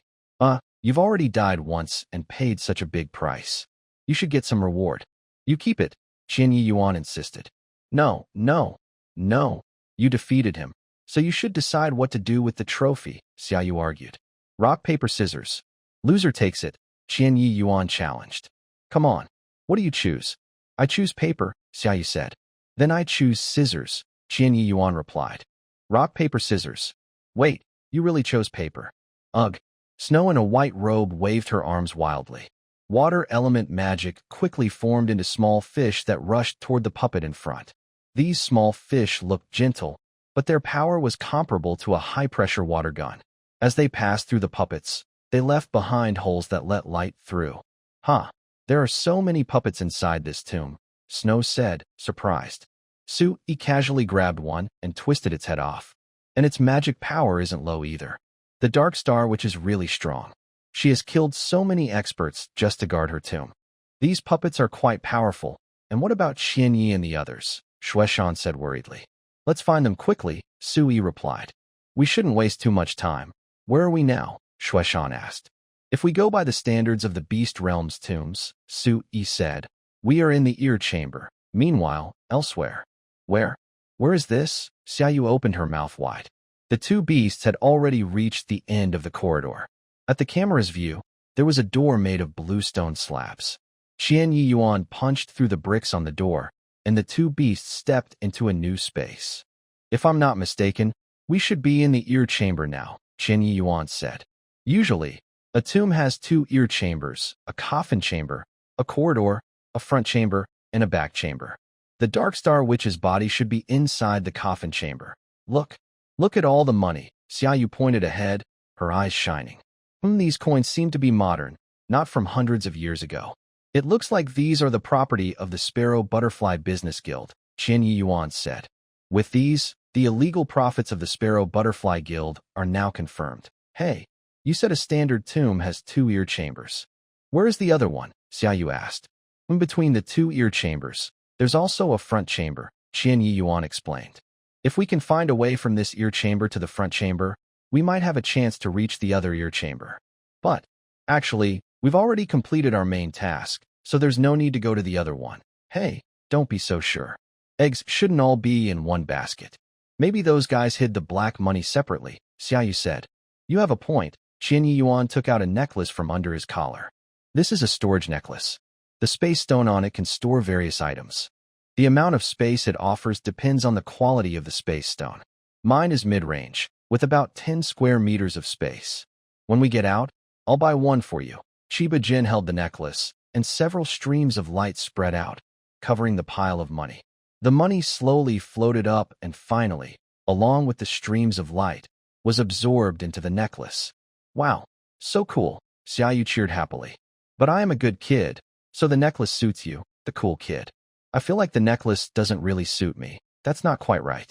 The key to storage is the space stone, not the jewelry itself, Chiba Gen explained. If you think the necklace isn't suitable, I can buy a choker with a space stone for you. Well, maybe a necklace is better, Xiaou awkwardly agreed. Hey, look, Xiao's sharp eyes noticed that around the entire chamber, there were statues of armored knights. Yes, these are probably statues of the Dark Star Witch's knights, Chiba Gen said. Usually, the chamber is decorated with burial items or things unrelated to the tomb owner. Only inside the coffin would there be the inheritance of the Dark Star Witch. Wait, Chiba Gen slowly approached the central statue. The armored statue had its hands stretched forward, holding a pose as if offering something. In his hands was a sword connected to a scabbard. This sword, Chiba Gen pondered. Oh, it's probably not a good thing, Xiaou said.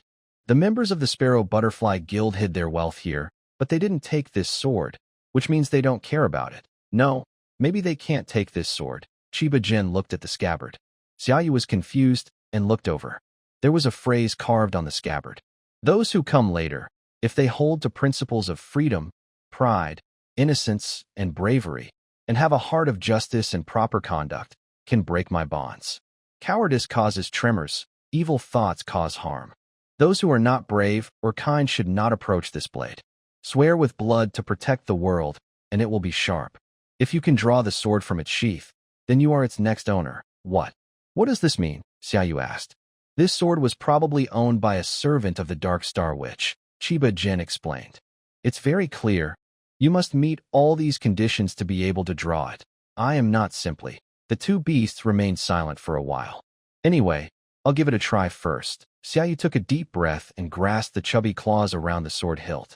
Yeah, Xiaou clenched his teeth and pulled hard. Wow, is this sword welded inside the sheath? Xiaou wiped his sweat and took a couple of steps back. Strangely, besides feeling a bit strange, he didn't think he was particularly unusual. Forget it. I probably won't use the sword anyway, Xiaou said casually and stepped back. Qian Yuan looked intently at the sword. Boom. Just as Qian Yuan took a deep breath, intending to place his paw on the sword hilt, the walls suddenly started to turn in a creepy way. They slowly moved away from their original positions, then reassembled and reconfigured.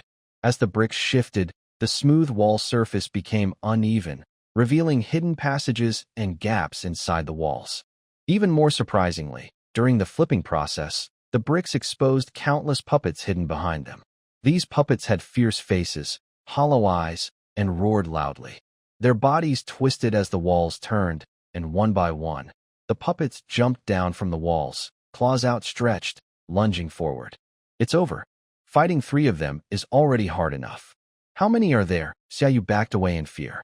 Qian Yuan glanced back, horrified. No, there are too many. I can't defeat them all before my magic runs out, Qian Yuan said. Wait, that sword. Quickly try to pull it out. Maybe once you do, you'll gain the power to defeat the puppets, Xiaou shouted. I'll try. Qian Yuan took a deep breath, then placed his paw on the sword hilt. The moment he touched and gripped the hilt, he seemed to sense that the sword, tightly fitted in the sheath, had a slight looseness. There's a chance, Qian Yin was confident, gritting his teeth, and the muscles in his paw, almost beneath his fur, bulged with veins. Bang! Xiaou grabbed a brick and smashed it onto one of the puppets' heads. The brick shattered into pieces, but the puppet was unharmed, tilting its head and glowing faint green eyes at Xiaou. This must be a poor quality project, like a brick made of powder. Summer Feather shouted loudly, dodging chaotically from the puppet's attack. Have you pulled it out yet? Half of it is already out. Chiba Gen gritted his teeth. At this moment, half of his sword was already drawn from its sheath, revealing the ancient bronze pattern. I've used so much effort, and you're still alive. Summer Feather used 2 lightning and wind transformation spells, barely creating distance from the pursuing puppet. His magic power was already low, and casting 2 displacement skills in a row nearly drained it completely. The puppet gathered magic in its hand and threw it towards Summer Feather.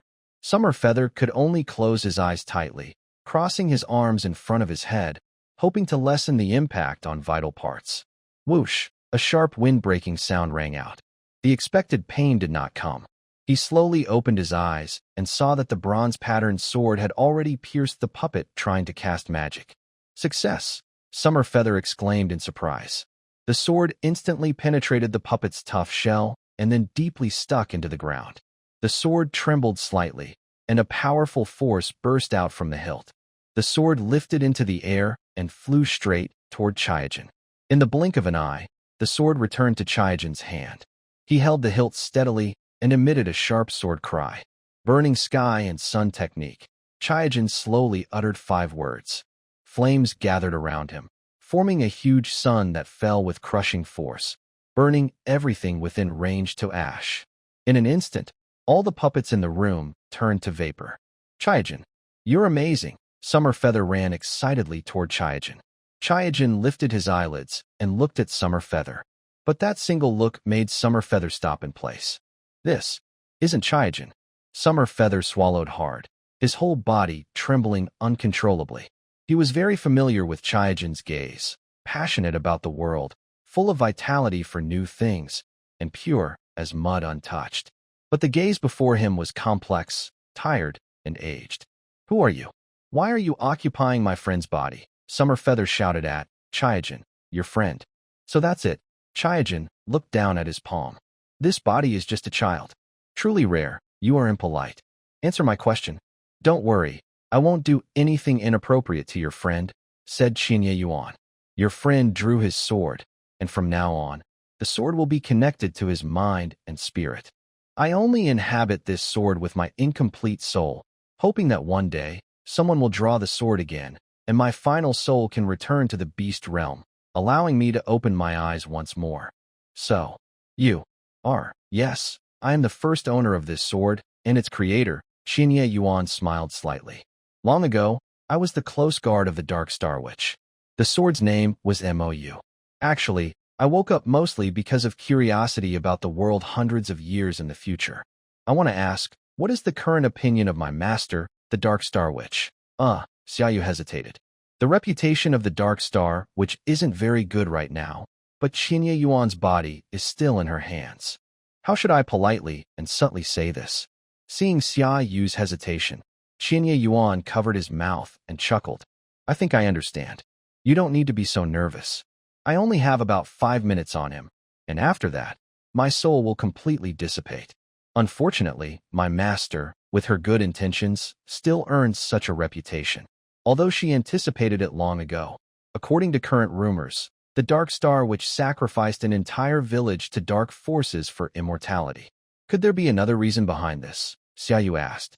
Haha, you'll find out. Xiaou shook his head. Come with me. I will guide you to the front chamber. Once you arrive there, you must find a way to reach the coffin room. In that place, those qualified will inherit everything from the Dark Star Witch. Xiaou arrived in front of a statue holding a sword. He looked up at the lifelike sculpture, every strand of fur carved with such detail. Xiaou smiled slightly, then twisted a switch at the base of the statue. With a click, the statue split in two, revealing a dark tunnel. Enter here, and you'll reach the front chamber, Xiaou said. Good luck. I hope you gain my master's approval.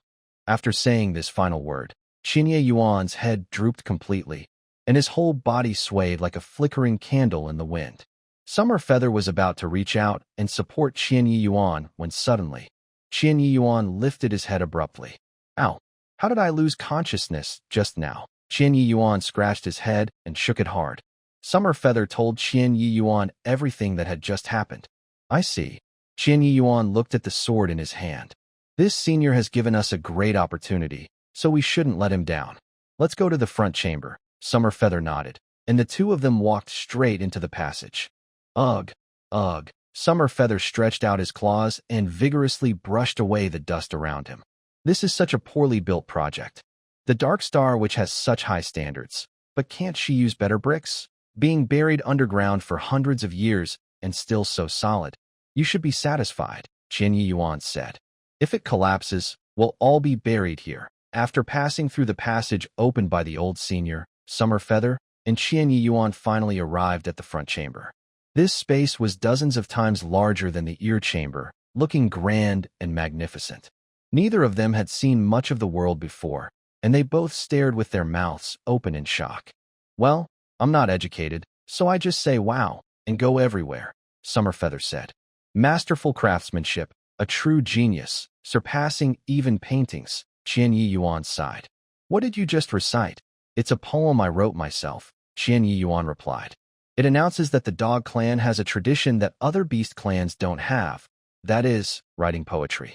When running for deputy clan leader, you not only need to show leadership and personal strength, but also your literary talent. If you're interested in poetry, I have many books I can give you. Huh? Do you look down on me? I am a man who scored 120 in Chinese and can recite the Lantingi Su from memory. TCH, I'll also try one, Summerfeather said, shaking his head and pretending to be mysterious. Many hates. Last night in my dreams, I still see the old days in the garden, carriages flowing like water, horses like dragons, flowers and moon in the spring breeze. Such beautiful writing, Qian Yuan exclaimed, opening his mouth wide. This is too amazing. I've thought hard and couldn't come up with such poetry, and you just said it casually. Hee. It's not that great, Summerfeather said, scratching his head, silently thanking Li Yu a million times in his heart. If Xiao's writing talent is so good, she could go to Xiaogao town to join the poetry contest. Chaiyuan said, actually, not long after we finish exploring the secret realm, I need to leave for Xiaogao town to run for the young clan leader. Before the election, there will be a poetry contest to test literary skill. Why not let Xiaoyu experience it? Performing poetry on the spot, Xiaoyu awkwardly declined. Forget it, my skills are too basic, not suitable for a grand occasion. Besides, these poems are from poets in my world. Stealing others' work to win a prize feels wrong. I heard the winner might get 1 million gold coins. I said seriously, let's go. It's time for the orcs of Beiming City to feel the charm of the Tang dynasty. 1 million. That's a lot of gold coins. The price level here is about 5 yuan per gold coin in my world. So 1 million coins equal 5 million yuan. I can't give up money just for my reputation. With 5 million, I wouldn't need to rent a shop anymore. I could buy a new one directly. Then, Chaiyuan wouldn't have to support me. He could support Su Yi and Chaiyuan himself, travel the world happily with his little apprentice. Spit. Chaiyuan held Xiaoyu's chin, closing his open mouth. Don't think about such things so early. We're inside the secret realm now. Let's finish this first, then prepare, Xiaoyu nodded. Yeah? By the way, are there any good things inside the tomb? Don't act like you're tomb raiding, Chaiyuan said. I'm here with a sincere heart. I took this sword because my master allowed me to. Whether I can take these things depends on the Dark Star Witch's permission. Xiaoyu thought for a moment and found it reasonable. Anyway, these items belong to the Dark Star Witch. If he steals from her now, she might not let him leave. He could be stuck here forever. Thinking this way, Xiaoyu decided to show his sincerity. He knelt down and bowed 3 times with respect. Why? What are you doing? Chiba Gen thought that Xiaoyu was possessed and was startled. Our local kids like to hang jade pendants around their necks, place incense burners on altars, and only get white or yellow cards when they grow up. They pray 3 times sincerely, have a few hundred in their wallets, and are into lotteries. The easy part is the lottery, the hard part is waiting for the river card. Come, wealth, come, wealth, come, wealth, come, Xiaoyu muttered with his eyes closed. What is he reciting? A spell to ward off evil? A prayer for the departed? Neither seems right. Chiba Gen frowned, and he even started to sense a bit of melody in it. After Xiaoyu finished muttering, he patted the dust off his knees and stood up. Let's go. Xiaoyu was about to strike a cool pose and continue exploring when suddenly a dark shadow darted past him. Wow! Xiaou was so scared he jumped and fell right into Chiba Gen's arms. Chiba Gen quickly caught Xiaou, wrapping his arms around him. Hey, you're pretty heavy. Get down from me. I think I saw a kid run past me just now, Xiaou said, trembling. A kid? Probably a puppet, Chiba Gen said, holding Xiaou with one arm and pulling out a sword from his waist with the other. It's okay. 1 or 2 puppets can't threaten us now. It's not a puppet. It was very agile, a kid. I saw clearly, Xiaou insisted. What are you afraid of if it's a kid? Chiba Gen shook him slightly and let him go. If you call me a naive little dog, I won't believe you. If a kid appears here, isn't that even more cursed? Xiaou said. How old are we talking? Chiba Gen asked. About our height, Xiaou gestured. Anyway, I've never seen a puppet that short. Can you change the word short to tiny? Maybe I'd accept that better, Chiba Gen said, holding his sword with one hand. Let's go check it out, huh? We should. We should look. In horror movies, the first to die are usually those kinds of people, Xiaou hesitated. Chiba Gen didn't know what a horror movie was, but he was used to hearing unfamiliar terms from Xiaou. We now know where he is. If we leave him alone, he's hiding in the dark while we're in the light. That's not good for us.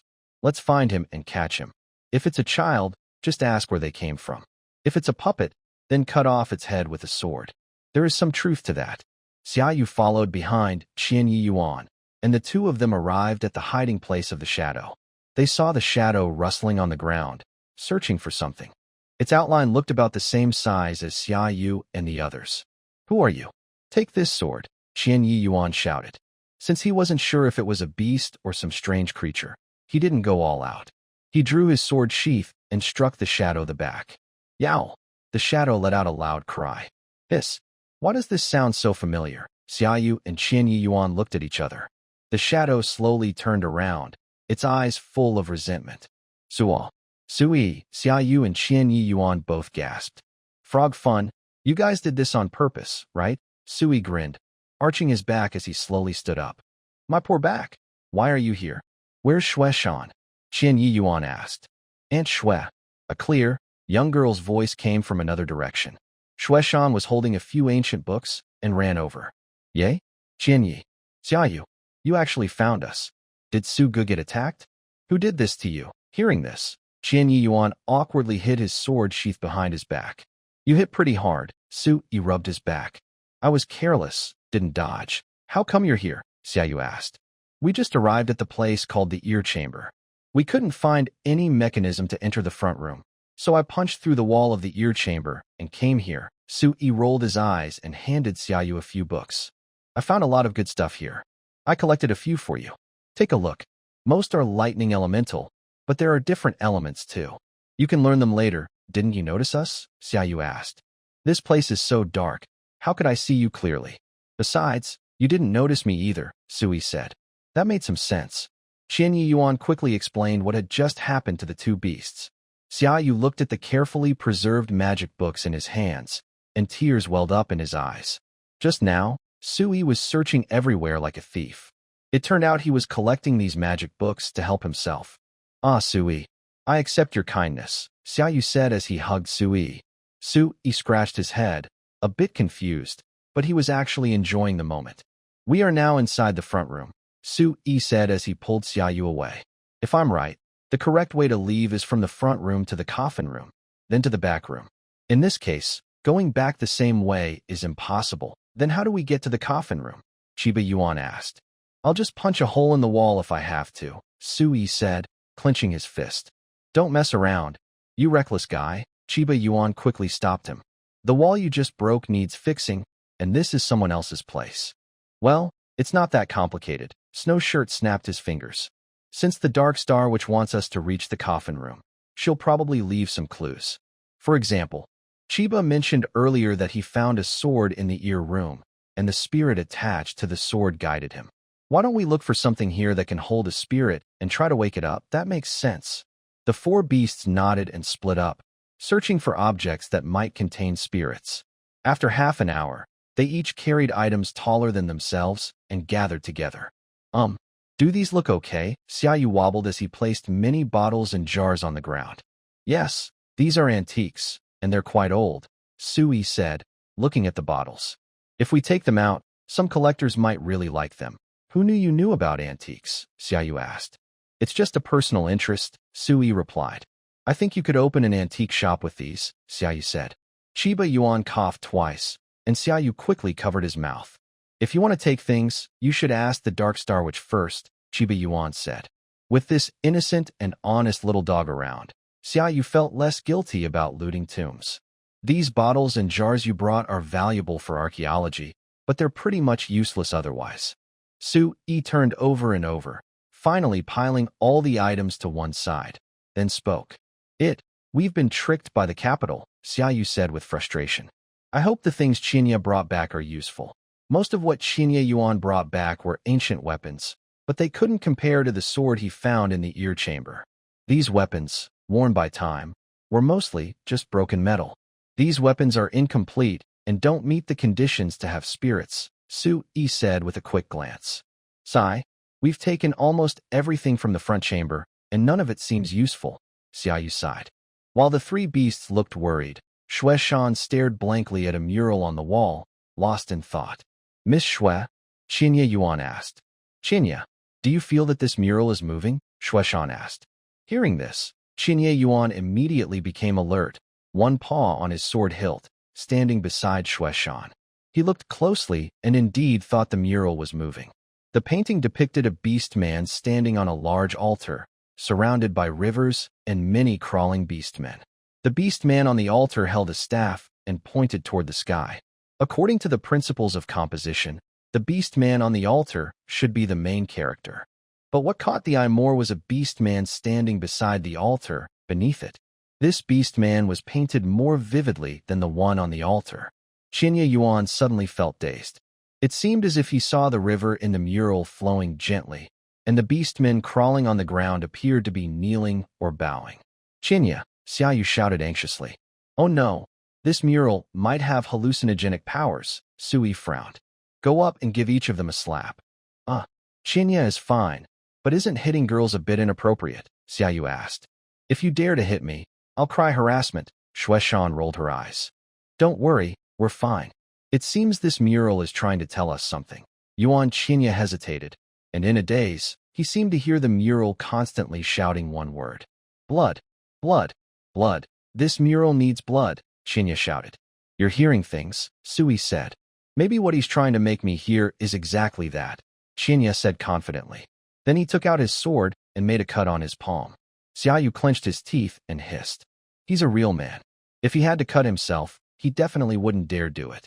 Blood kept dripping from his hand, flowing slowly down his fingers into his palm. Qinya took a deep breath, steadied himself, and carefully placed his bleeding hand on the most prominent figure in the mural, standing beneath the altar. The moment his hand touched the mural, a strange feeling surged in his heart. He could feel the blood rapidly seeping into the painting, as if the mural was a giant sponge greedily absorbing the blood. As the blood continued to soak in, the colors of the mural began to change subtly. The duller shades gradually became brighter. Suddenly, a dazzling light burst out from the mural, like fireworks blooming in the night sky, instantly illuminating the entire room. Wow! Someone flashed a light. Xiaou covered his eyes tightly but still felt the pain from the bright light. Just when he was about to lose his composure, Sui raised his arm and pulled him into his embrace. Qinya's judgment is correct, Sui said calmly, even as the light shone so brightly that he didn't close his eyes, staring intently. At the brightest moment of the light, a faint, ghostly spirit slowly appeared from the mural. The spirit looked blurry, as if it could vanish at any moment. Latecomers finally arrived at this moment, awakening my spirit. I will guide you to the path of the coffin chamber. A clear female voice echoed from the spirit. Qinya respectfully asked, This senior, I don't know how long you've been here, but could you answer a few questions for me? The spirit looked at Qinya Yuan as if its fiery eyes pierced through his heart. Yes, my name is Nian. I am the left guardian of the Dark Star Witch. The Dark Star Witch has been waiting for her successors to open the tomb for a very long time, Nian said. I don't know if everything the Dark Star Witch did was worth it, but I hope you won't betray her intentions. What kind of person is the Dark Star Witch? Chia Yuan asked.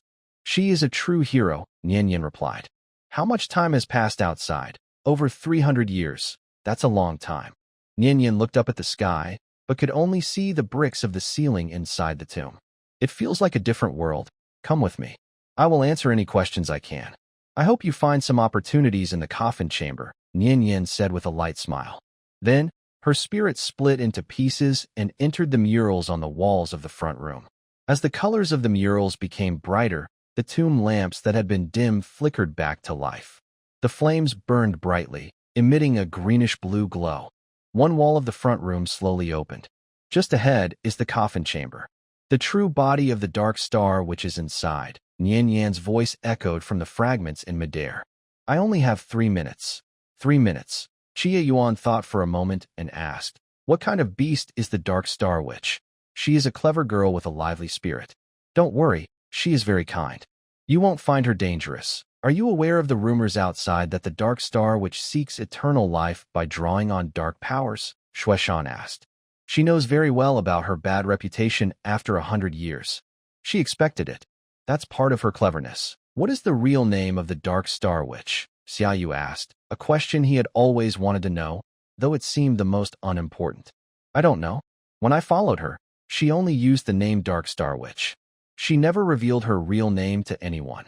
After asking these 3 questions, everyone fell silent. There's still over a minute left. Isn't there anything more you want to ask? No, Xiaou smiled. You have waited inside the mural for 100 years, probably just to fulfill your role as a guide. That's right. I should have completely vanished 100 years ago, but I had to fulfill the Dark Star Witch's last wish and guide those who come after. I sleep alone in silence, waiting for someone to wake me with blood, said Nian. Then I hope you can peacefully spend these last few minutes, Xiaou said. There was a moment of silence in the air, then a soft laugh. So children hundreds of years from now are so adorable? I really died a bit too early. Someone with your personality, the Dark Star Witch would probably like you very much. Then, complete silence returned. Who? Xiaou looked up.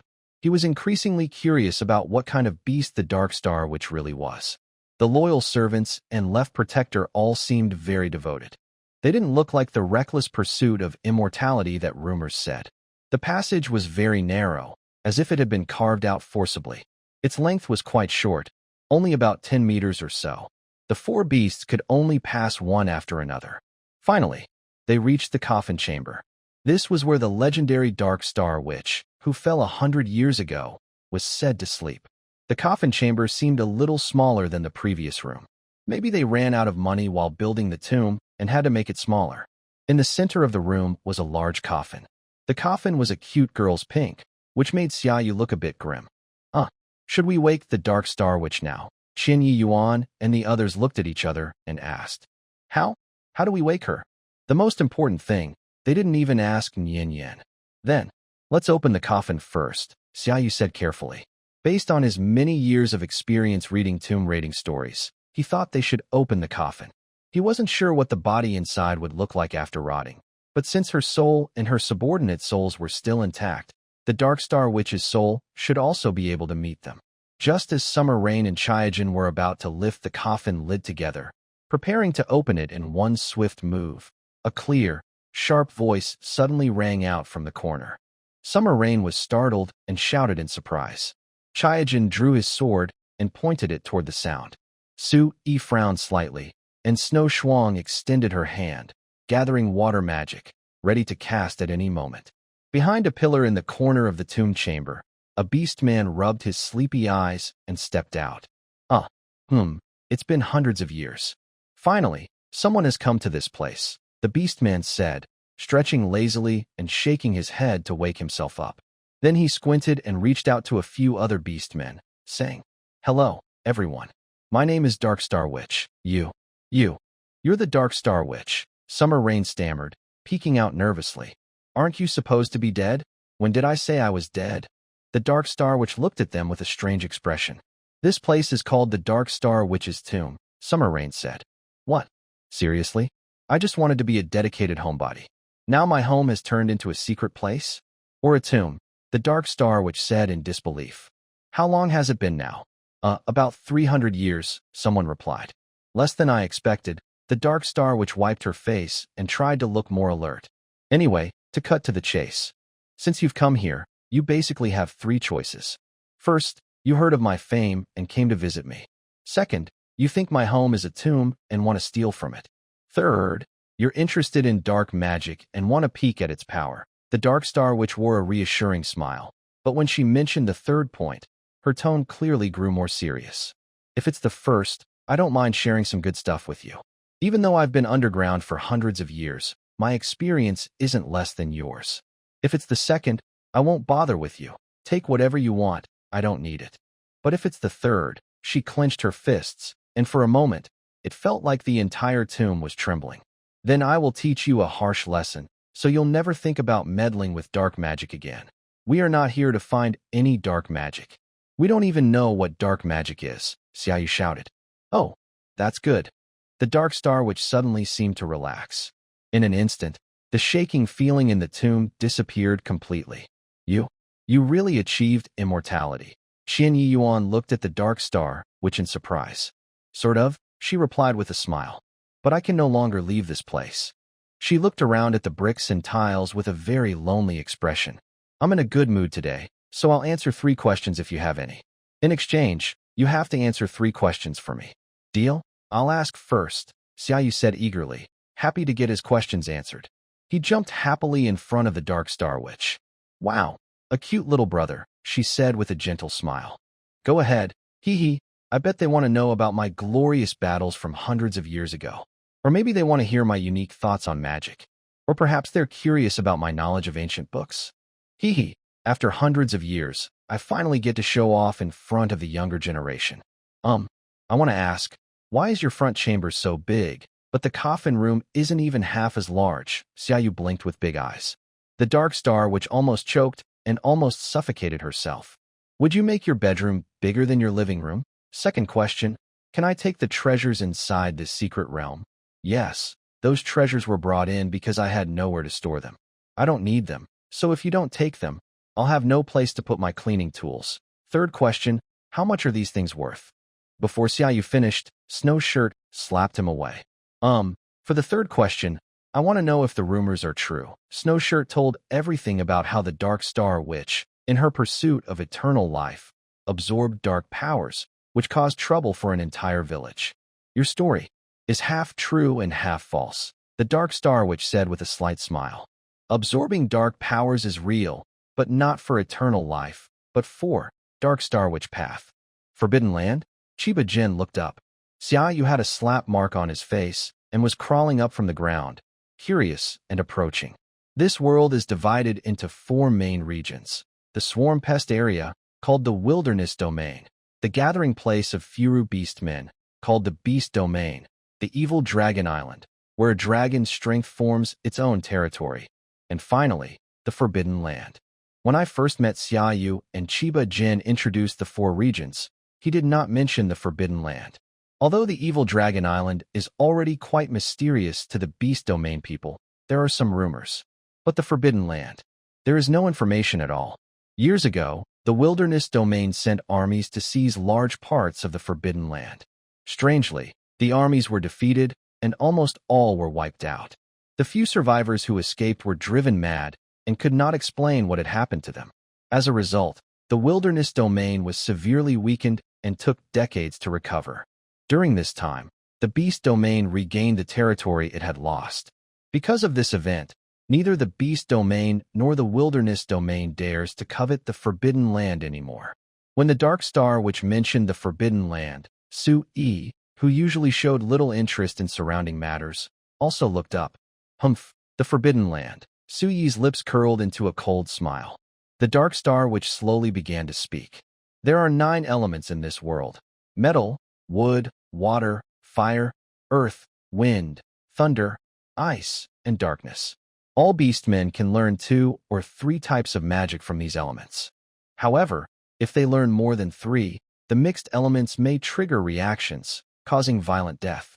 This means that even a gifted beastman can only master a limited amount of power. But, in the Forbidden Land, there is a more mysterious dark magic. Dark magic is different from the dark magic of the 9 elements. Dark element magic has the ability to devour. It can silently absorb an opponent's magic power, whether it's common elements like water, earth, or wood, or the mutated types like ice or fire lightning. It's hard to resist, often hidden in black or dark purple, with secretive movements and attacks. It also often includes side effects like binding. The attack method mainly involves disrupting vision and creating darkness, capable of swallowing light to plunge enemies into complete darkness. During team battles, it can interfere with the enemy's sight. Although dark element magic and dark magic share the word dark, they are very different. According to the Dark Star Witch, dark magic should not exist in this world. The Forbidden Land is where dark magic was passed down from. Once learned, dark magic allows perfect compatibility with the 9 major elements. It also grants support from another dimension's magic, enabling the user to gain extraordinary power instantly. However, it also greatly amplifies the darker side of the user's personality. For example, a kind beast who is helpful and brave but impulsive might see their impulsiveness exaggerated by this magic, eventually leading to madness and death. This process is uncontrollable. The Dark Star Witch calls this the cost of learning dark magic. I am a senior elder of the Dog Clan, she says with a slight smile. May I ask who is the current leader of the Dog Clan? Lord Quan Daxian.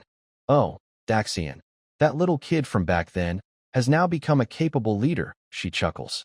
She continues her story. 300 years ago, dark magic spread from the Forbidden Land and quickly reached the Beast Realm, the Wild Domain, and the Evil Dragon Island. At first, everyone was very happy because they sensed a new power that fascinated them. Later, the side effects of dark magic began to show. Everyone's darker side was amplified endlessly, leading to widespread killing, bloodshed, and slaughter. The ruler of the Wild Domain soon noticed this. Perhaps due to overconfidence in their own strength, they initially chose not to learn dark magic. To deal with the problem, they cruelly gathered all the people who had learned dark magic and ordered soldiers to slaughter them all, forbidding anyone from learning dark magic again. The Wildlands' harsh methods have indeed stopped dark magic from spreading there, but they also caused many innocent people to die in the slaughter. During those years, almost every home in the Wild Land hung white banners, mourning the loss of children and parents alike. But the Beast Realm is different. Compared to the savage and brutal Wild Land, the rulers of the Beast Realm do not want their people to be slaughtered on a large scale. They hope to find a gentler way to solve the problem. The ruler of the Beast Realm, the current Orc Emperor of the capital city, is a white tiger named Eternal Night. He called a meeting of the 4 major clan leaders from the 4 great cities. Since each leader guards one of the 4 directions, east, west, south, and north, to prevent enemies from other regions from invading, they each sent a respected beast from their clan to discuss how to handle this issue. I think we should just copy the Wildlands' harsh approach and be done with it, said the representative of the Wolf clan, raising his hand. You're just a person, snapped the representative of the Cat of Revelation, angrily. That would cost millions of lives. What can we do? The Wolf clan representative replied. There are rebellions everywhere now. If we don't catch and deal with all the dark magic-wielding beasts quickly, more innocent civilians will die at their hands. I think Ailang has a point, said the representative of the Nine-Tails Fox clan. According to incomplete statistics, a beast who learns dark magic can kill 3 innocent civilians who don't have dark magic at the same time. Beasts who learn dark magic are not only powerful, but also uncontrollable. They're like madmen. If we don't eliminate these powerful mad beasts early, it will lead to a disaster we can't predict. Both the Wolf clan and the Nine-Tails Fox clan representatives agreed to follow the Wildlands example and kill all beasts who learned dark magic. The representative from the capital city, Eternal Night, and the representative of the Cat of Revelation disagreed with such a brutal solution. The vote was tied at 2:2.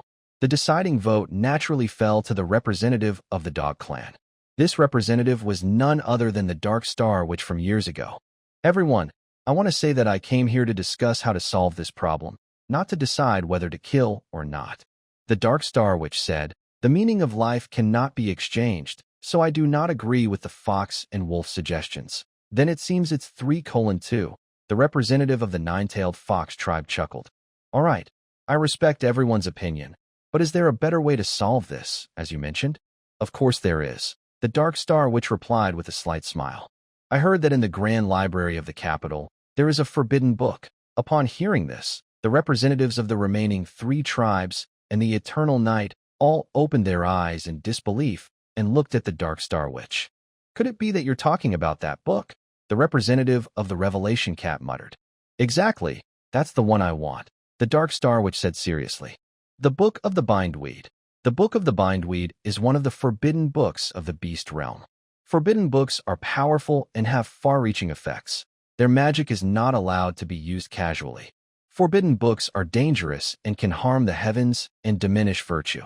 The Book of the Bindweed allows the reader to designate a certain area and then transfer one type of magic from all creatures within that area to themselves. The stronger the user, the larger the area they can cover with the Book of the Bindweed. However, there is a deadly side effect. The larger the area covered by the Book of the Bindweed, the smaller the region she can move in for the rest of her life. If she leaves this area, she will die instantly. If she uses the Book of the Bindweed to absorb magic from a town, her remaining active area shrinks to the size of a town. If she absorbs magic from a city, her active area shrinks to just a village. She plans to use the Book of the Bindweed to absorb all the dark magic of the beast realm. This means her remaining lifespan of activity might be reduced to just a few tens of thousands of square meters. Note, the beast realm covers 44 million square kilometers. So, the Book of the Bindweed. You mean, the representative of the nine-tailed fox tribe looked at the Dark Star, Witch in surprise. Yes, I want to absorb all the dark magic of the entire beast realm, the Dark Star Witch said coldly. All of it into myself. The other 4 beast tribes fell silent. This kind of thing shouldn't be left to you. The representative of the wolf clan said, let's draw lots. The clan leader sent me to attend the meeting and help solve the problem. I also have a duty to share the responsibility. The representative of the nine-tailed fox clan nodded in agreement. The representatives of the Eternal Night and the Enlightenment Cat clan also nodded and looked at the Dark Star Witch. No, said the Dark Star Witch. It's too late. I will use this book, but you won't. Once you learn how, many more beasts will die. So, without a doubt, I am the most suitable to use this book right now. This isn't fair, said the Enlightenment Cat clan representative. Are you sure, dog? Eternal Night asked seriously. Once you use it, you won't be able to step beyond 100 meters from where you cast the magic. I am sure, the Dark Star Witch replied firmly. All right, you're a hero, the Wolf Clan representative clapped. I'll ask the clan leader. From now on, if any beast from the Xiaou Dog clan visits Nanxiu City, they will get a discount. There's no time for jokes in this situation, the Enlightenment Cat clan representative scolded. There's one more problem, the Nine-Tailed Fox clan asked. Dark magic can amplify a person's dark side infinitely. If you absorb all the darkness from the beast domain, you'll become so powerful that no one can defeat you. How will we deal with you then? It depends on you, the Dark Star Witch smiled. I've decided to use the Book of Kudzu Flower in one village, in the hills of Beiming City. You need to build a cage underground within 100 meters of that place to imprison me after I absorb the dark magic. I will spend 100 years gradually removing all the side effects of the Dark Book. By then, I should regain my clarity and normalcy. But because of the cost of the Kudzu Flower book, I won't be able to leave the cage. I hope the beastmen remember the dangers of dark magic and don't repeat today's mistake. All 4 beasts nodded. Eternal Night returned to the capital and took out the Book of Kudzu Flower from the scripture repository. The representatives of the other 3 great clans also followed the Dark Star, Witch to one village. After calculating, once you use the Book of Kudzu Flower, your range of activity will be limited to just over 100,000 square meters. If you go beyond this area, you will die immediately. The representative of the Nine-Tails Fox clan said, I will build a palace and a tomb here, covering 100,000 square meters. You will spend the rest of your life inside. The other 3 beast clans' representatives dispersed, each using their elemental powers. In an instant, a large tomb was created. These bodies are all my old enemies, said the Dark Star Witch, flicking her finger. Thousands of coffins floated over. No one has buried them, so I helped out. Now, it's time for them to repay me. I will turn these bodies into puppets to kill anyone who tries to enter the tomb with dark magic. As expected of the Dark Star, the Ninetails Fox clan representative swallowed hard. The Dark Star which seemed harmless like a small animal, but she was very powerful. Your Highness, the witch. 3 beasts ran over at this moment. The Dark Star which looked back and saw her guards, left protector Nian Yin and right protector. I am willing to follow your Highness. To protect the tomb with my soul attached to a spirit tool, the 3 beasts shouted. You don't need to do this, the Dark Star which said softly. Without willpower, puppets can't guard the tomb, Nian Yin said seriously. We need to help. Seeing their determined expressions, the Dark Star which sighed. If, later, anyone enters the tomb, not seeking dark magic, you can guide them to me. She looked up at the blue sky, then entered the tomb. Eternal Night raised his hands, making a pulling motion outward. The ground split in 2. As he lowered his hands, the tomb floated into the air and then sank deep underground. Goodbye, Dark Star Witch, Eternal Night said, patting her shoulder. The Dark Star which opened the Toadvine book deep underground, hundreds of meters below. In that moment, a strange, dazzling yellow light burst out like a raging flood, sweeping across the beast domain. The light seemed to hold endless power, covering everything in its glow. The orcs, once corrupted by dark magic, also felt this mighty force. The dark magic on their bodies was pulled by an invisible force, slowly peeling away from them. These dark magic spells are like iron filings attracted to a magnet, drifting toward one village and all flowing into the body of the Dark Star Witch. The Dark Star Witch let out a painful scream. As her hair changed from white to black, her expression grew more fierce. I will kill all of you, she roared, clapping her hands to launch an attack at the tomb wall. However, this tomb was built by the Dark Star Witch and several other strong orcs before she was affected by dark magic. It has defenses against her. Even now, with her great power, she cannot break it or escape from the tomb. The Dark Star Witch looked at everyone proudly. How about that? Do you think I'm pretty awesome? Wow. Honestly, I used to think you were just a beast trying everything to live longer, Xiaou said, listening quietly. Well, I made that up to make the beast people think I wasn't learning dark magic, the Dark Star Witch explained. I got a bad reputation, but dark magic can be targeted. Otherwise, some orcs might think they can learn it and find ways to solve problems. Everyone was moved by her story. All right, I've answered 3 questions now, the Dark Star Witch said. I can't leave this tomb, so I want to know what's outside. First question, is the beast realm okay? It's fine, Qian Yiyuan replied. Not long ago, there was a small war with the wild domain, but it ended when Xiaou seriously injured their leader. Besides that, the beast realm has been peaceful and prosperous. That's good, the Dark Star Witch sighed in relief. She was worried that the beast realm she had dedicated her life to protecting might become a ruined place. Second question, do you have any news about the Forbidden Land? She asked. The main cause of all this trouble was the dark magic spreading from the Forbidden Land. But the beast realm couldn't even seek revenge because the Forbidden Land was too mysterious. Night Eternal sent several teams to investigate, but none returned. As the Emperor of the Orcs, she had to stay in the capital and couldn't act rashly. Sorry, I don't know much about that, Qian Yiyuan replied. Is that so? The Dark Star Witch looked a bit disappointed. I know, Sui suddenly spoke, surprising all the beasts. The Dark Star Witch frowned and looked at Sui. Earlier, Sui hadn't said a word, making him almost invisible. The Dark Star Witch hadn't paid much attention to him. But when she saw Sui for the first time, she was deeply attracted by the horn on his head. Is that a dragon horn? The Dark Star Witch stuck out her tongue. I actually don't want to reveal too much, but your heroic actions deserve this bit of information, Sui said. It's also because I was moved. Recently, a new magic has been spreading in the Forbidden Land. What kind? The Dark Star Witch was very surprised. Don't worry, I destroyed all of it. Not a single copy has been leaked, Sui replied. Humph. This was also the reason he was badly injured.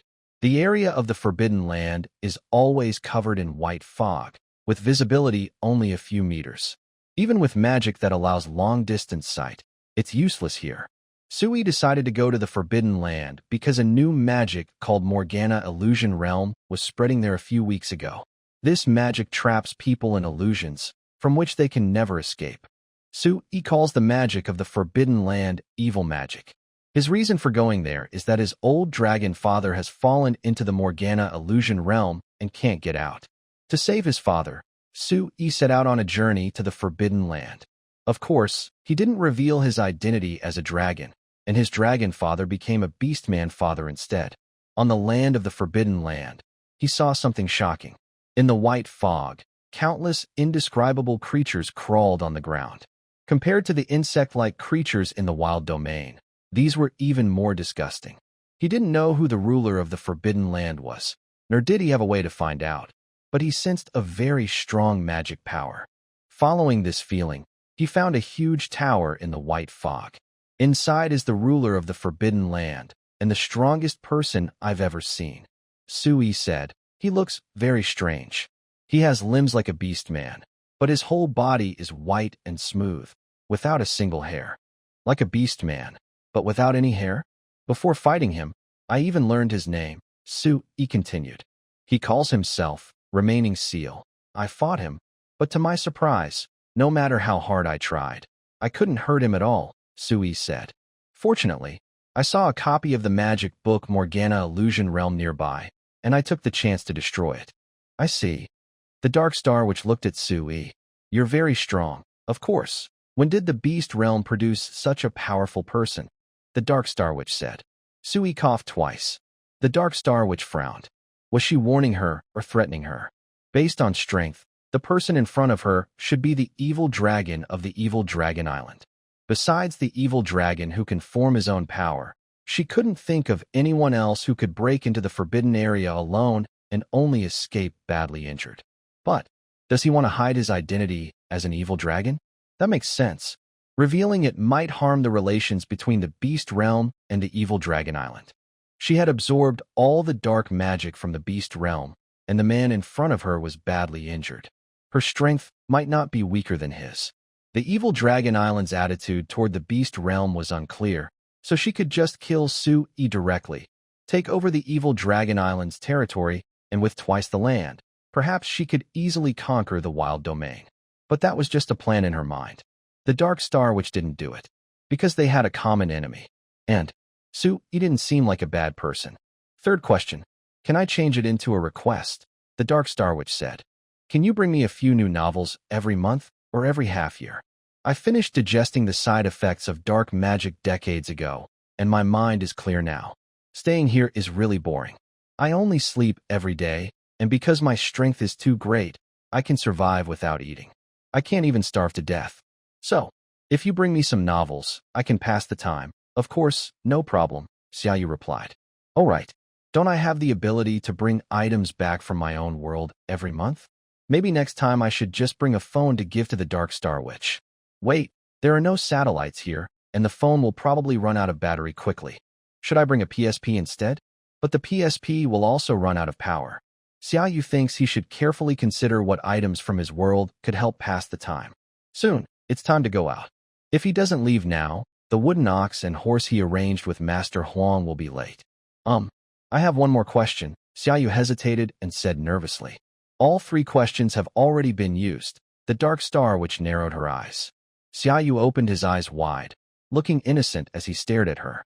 Ha ha ha, just 3 questions because I want to look cool. Feel free to ask anything, the Dark Star Witch said. Why do the monsters in the nearby village look so strange? Xiaou told her everything about the habits and lifestyle of the monsters in the Bay Village. Maybe because dark magic leaked out and polluted the monsters here, the Dark Star Witch thought for a moment. At that time, it was an emergency. The cage was made quickly by the Earth Element Expert of the Cloud Wolf Clan, the Gold Element Expert of the Nine-Tails Fox Clan, the Wood Element Expert of the Enlightenment Cat Clan, and my own dark magic. It might not be very sealed, so some dark magic leaked out. Can they return to normal? Actually, I think it might not be because of the dark magic leak, but I don't have a better explanation, she replied. This isn't something I should worry about. I will never leave this tomb in my life. The outside world has nothing to do with me. But I do have something for you. The Dark Star Witch walked to the coffin, lifted the pillow inside, and finally took out a beautifully wrapped book from beneath it. This book is the Book of the Bindweed, she said with a smile. It's a forbidden book, but it's a pity that it's been buried underground all this time. Since I think you're so adorable, I want to give it to you. After I finish telling you the story, you'll understand the cost of the bindweed tree, right? Sacrificing freedom to gain power. So, promise me, once you take it, don't use it carelessly. Summerfeather carefully took the book. The cover was very beautiful, surrounded by a fancy gold frame. The frame was carved with detailed patterns, delicate lines, and rich textures that made people amazed. The cover was also decorated with many shiny gemstones.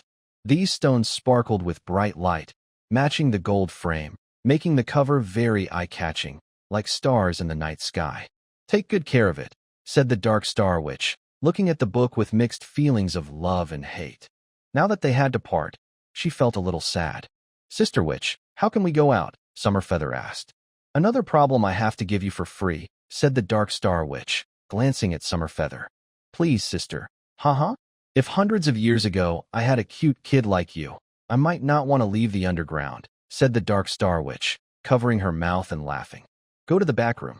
When you get there, my right protector will show you the way out. After speaking, the Dark Star Witch went to a pillar, activated a mechanism, and suddenly the coffin chamber turned over. Summerfeather almost lost her balance and nearly bumped into something. The Dark Star Witch quickly caught her. Isn't it interesting? I am still an inventor. I made this turning mechanism myself. I added it when I built the tomb. But this secret hasn't been lost. You should be able to find it in the territory of the dog tribe. Once the chamber stabilized, a dark tunnel appeared straight ahead. Go now? Remember to bring me a novel, said the Dark Star Witch, leaning against the pillar. One last question, Summerfeather begged with her hands clasped. Hee, ask away. What is your name? The witch looked a little surprised but smiled gently. My name. I can hardly remember it myself. You can call me Feng Shui. Okay, Sister Feng Shui, Summerfeather said playfully, making a funny face. See you next time. All the beasts entered the tunnel together. The Dark Star Witch was surprised at the title, then she laughed. Yin Yin, come play, she called. Why do they have to think I am completely gone? Yin Yin was speechless, and her soul was pieced back together from the air. Actually, I just wanted to see their attitude, said the Dark Star Witch. A person's attitude toward life determines whether they are suitable to possess the Book of Tussalago. Look, the guard didn't just give his sword to that little fire dog, did he? That sword was made by me. If no beast could pick up that sword, the front chamber wouldn't be accessible. That was my first and final test for newcomers. Everything afterward was just playing. I thought you would set a more difficult test, someone said. Who has that much free time? The witch replied. Isn't it you who's just bored? Another person teased. They walked through a narrow passage and finally reached the back room. Is Sister Feng Shui studying civil engineering? Or is she not a dog at all, but a rabbit? A clever rabbit with many burrows? It's impressive that she can build such a complex tomb. Xiaou wiped his sweat. Ding! Congratulations to the host for achieving a milestone. Listening to a real piece of history. You have earned one lottery chance. Wow! I unexpectedly gained another achievement, Xiaou said excitedly. He then bowed 3 times to the air and thought. Drawl, the same 10 streaks of light flashed through his mind. But this time, one was a golden light. According to the system, the golden light is the lowest tier. Sigh. Even the beginner's guarantee in Genshin Impact requires 30 or 40 draws. Since I haven't drawn much yet, getting a few lower tier ones is normal. The lottery results were expected. The remaining 9 items were all 10 units of circulating currency. However, the prices here are generally high. One currency is worth about 5 yuan in that world. A 10-draw chance earns only about 45 yuan. Ding! Congratulations to the host for obtaining the item, Moonlit Agarwood. Item description. This is an antidote. It can remove all negative buffs from a life form, effective only against toxins or diseases. It is useless for external injuries. It doesn't seem so useless after all. The only problem is that there's just one. As the rainbow light flew into his hand, the moonlit agarwood became clearer, a mysterious liquid inside a glass bottle. Xiaou looked around to make sure no one was watching, then slipped it into his backpack. Is this the back room? Should we find the right guardian to ask where to go out? Chia Yuan said. Let's quickly keep looking for an object that can attach to a soul. Stop searching. If we mess up the items, I won't be able to tidy up, a soft voice said from behind. Chia and Xiaou were both startled. I am the right guardian, Nian Ku. Since you came out safely from the coffin chamber, It means the witch lady approves of you. Now, I will guide you to end today's journey. Please follow me. Nianku led the 4 beasts to an ancient tree. Xiaou rubbed his eyes, surprised that a tree could grow underground hundreds of meters deep. This tree is made of bronze, Sui said. Xiaou looked carefully and found that the materials seemed different, but the detailed carvings were so fine that every line was clear and lifelike, as if it were a real big tree. This is a magic treasure called the Divine Tree Anchor, Nianku explained. It's very expensive. This one isn't of the best quality, but it's enough to send you back to the surface. Place your palm on the tree trunk, and remember, your palm must stay tightly pressed against the bark. The 4 beasts stepped forward and placed their palms on the tree. We'll have many more chances to meet. Safe travels, Nianku said. As soon as he finished, the entire bronze tree started to twist and grow dense leaves. The leaves wrapped around the 4 beasts, and a golden light shone through the gaps in the leaves. When the light dimmed, the leaves fell away, and the 4 beasts disappeared. Xiaou closed his eyes tightly, feeling a strange, warm sensation enveloping him, like lying in a freshly sun-dried quilt after a bath. When the feeling faded, Xiaou opened his eyes. A bright light quickly stimulated his vision, and he could only squint slightly. We're back on the surface, Xiaou shouted excitedly. Because he had been underground in the tomb for a long time, the light was dim, and now he couldn't open his eyes in the sunlight. Ding! Congratulations, the host has completed the achievement. First perfect clearance of the secret realm. Reward, 10 consecutive draw chance. Draw, 10 streaks of light flashed through Xiaoyu's mind. They were golden and looked like low-level items, either tools, magic weapons, or skills. Congratulations, the host has gained the ability to refresh any skill once, and can decide when to use it at any time. Huh, Xiaoyu raised his head. That doesn't seem too bad. After all, this dead system skills have really long cooldowns. What skills do I have? Isn't it just the ability to bring items back from that world? Where are we? Qin Yi Yuan asked, confused, stomping his foot. His bare foot almost slipped on the ground. Wow, quartz, that's quite expensive. Shueshan crouched down amazed. Everyone, I think we're inside a church, Su Yi said coldly, looking ahead. They saw many orcs kneeling and praying, and on the long quartz steps, there was a statue. A church? The Mimo Cathedral, Xiaoyu said. He remembered asking a villager about this place, and he said there was a church called Mimo Cathedral. The statue was very abstract, probably in Picasso's style, so it was hard to tell if it was an orc or some strange creature. Wasn't that villager I grabbed earlier the one with the tail? Xiaoyu pointed at one of the orcs and said. Just as all the orcs knelt down, a small figure passed in front of them and finally threw something into the orc's hand.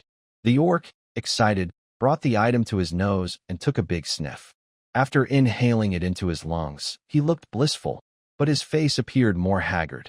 That orc distributing the stuff. Looks like he's high. Xiaoyu made a Sun Wukong pose and said. Yes, but what exactly is he giving those orcs? Why do they look like they're in heaven after inhaling it? Shueshan frowned. At this moment, the book of the thistle flower in Xiaoyu's arms started trembling violently. It's dark magic. Xiaoyu stared at it. Remember what Sister Fengshui said? That the tomb was built quickly, so dark magic might have leaked out. That Rikuei probably collected this leaked dark magic and put it into containers, then sold them to the villagers. Wow, that's so crazy, someone whispered. Yeah, he's basically drug dealing. Xiaoyu clenched his teeth. I need to report this immediately to the leader of the dog clan. This is no small matter. Qin Yi Yuan's expression rarely became serious. But hurry and leave before he finds out, or it will be terrible. The 4 beasts nodded and prepared to quietly leave the church first. Unexpectedly, Xiaoyu lost his footing and fell hard to the ground. Su Yi helplessly covered his face. It's not his fault. The floor was too slippery. We weren't wearing shoes or socks. I almost slipped just now too, Qin Yi Yuan said. Among the 4 beasts, only Snow Shirt, the detective, wore professional adventure shoes and a detective-style coat. The other 3 were barefoot and had no clothes on. The sound of the fall quickly attracted Rikuei. Qin Yi Yuan just helped Xiaoyu up when Rikuei suddenly appeared in front of the 4 beasts, blocking the only door out of the church. What are you here for? Rikuei narrowed his eyes, no longer showing the initial flattery towards Qin Yi Yuan, but looking fierce. We're just passing by, Xiaou said with a forced smile. Make a reasonable excuse if you want to talk your way out. So, there's no room for discussion? Then let's fight. Xiaou helplessly spread his hands, then immediately ordered in his mind. System. Refresh the skill that allows me to bring items from that world. Ding. The cooldown remaining is 23 days. The skill has been refreshed. System. Bring me a desert eagle filled with bullets. Ding. Generated. A rainbow mosaic-covered object appeared in Xiaoyu's hand. After just 2 or 3 seconds, the mosaic gradually faded, and the item became clearer. A desert eagle filled with bullets. Phew, scaring myself. Xiaoyu, holding the gun, gently touched it, then looked at Rikuei provocatively. What is this thing? Rikuei squinted. The object in front of him had no sharp parts and no magic stones capable of carrying magic. He seemed to smell a faint gunpowder scent. Could it be a flintlock? Are there such short flintlocks? Besides, flintlocks tend to explode easily, are less accurate, and are not as threatening as bows and arrows. Xiaoyu removed the magazine. There were 7 bullets in total. Even fully loaded, only 7 shots. I should have asked for a capacity-extended Desert Eagle pistol. I was a bit careless. I warn you, this gun was invented by U.S. Heavy Industries.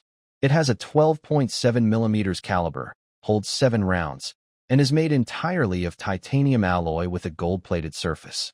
Its sound is like a swift bird, and its flash is like a flowing dragon. Xiaoyu proudly raised the gun with one hand.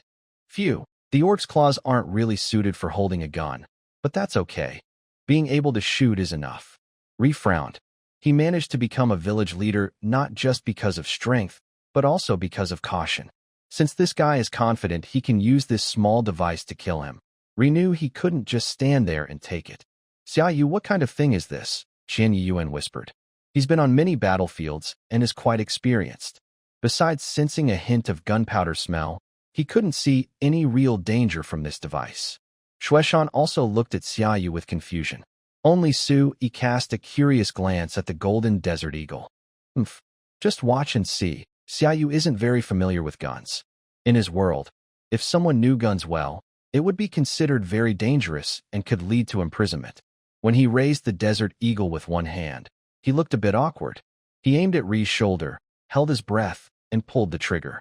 In an instant, a burst of fire erupted from the muzzle, accompanied by a deafening gunshot. Qian Yuan and Shueshan were both startled, their fur standing on end. The sound was just as loud as thunder. Su-Yi also opened his mouth slightly in surprise. However, the powerful recoil of the Desert Eagle was beyond his expectation. The gun jumped sharply, and the recoil force hit his nose directly. Xiaoyu grimaced in pain. A hot, stabbing sensation filled his nostrils, and bright red blood started to flow from his nose. He hurriedly wiped his face with the back of his hand, but only made things worse. Still, he managed to steady himself and stared at Ri ahead. The moment he fired, Ri, being cautious, didn't just stand there and take it. Instead, he quickly dodged out of the way. The bullet missed its original target but grazed Ri's shoulder and finally hit the ceiling of the church behind him. As the bullet struck the ceiling, it shattered. A large snaked across, forming a hole about 2 meters in diameter. Xiaoyu muttered softly, pinching his nose to stop the bleeding while trying to adjust his posture. Is this a magic tool? But why is there no sign of magic at all? Rikuei looked back nervously. With such power, luckily he didn't stand there foolishly earlier, or he might have been pierced through. His arm, brushed by a bullet, was bleeding again. After regaining his senses, Rikuei looked at Xiaoyu with a serious expression.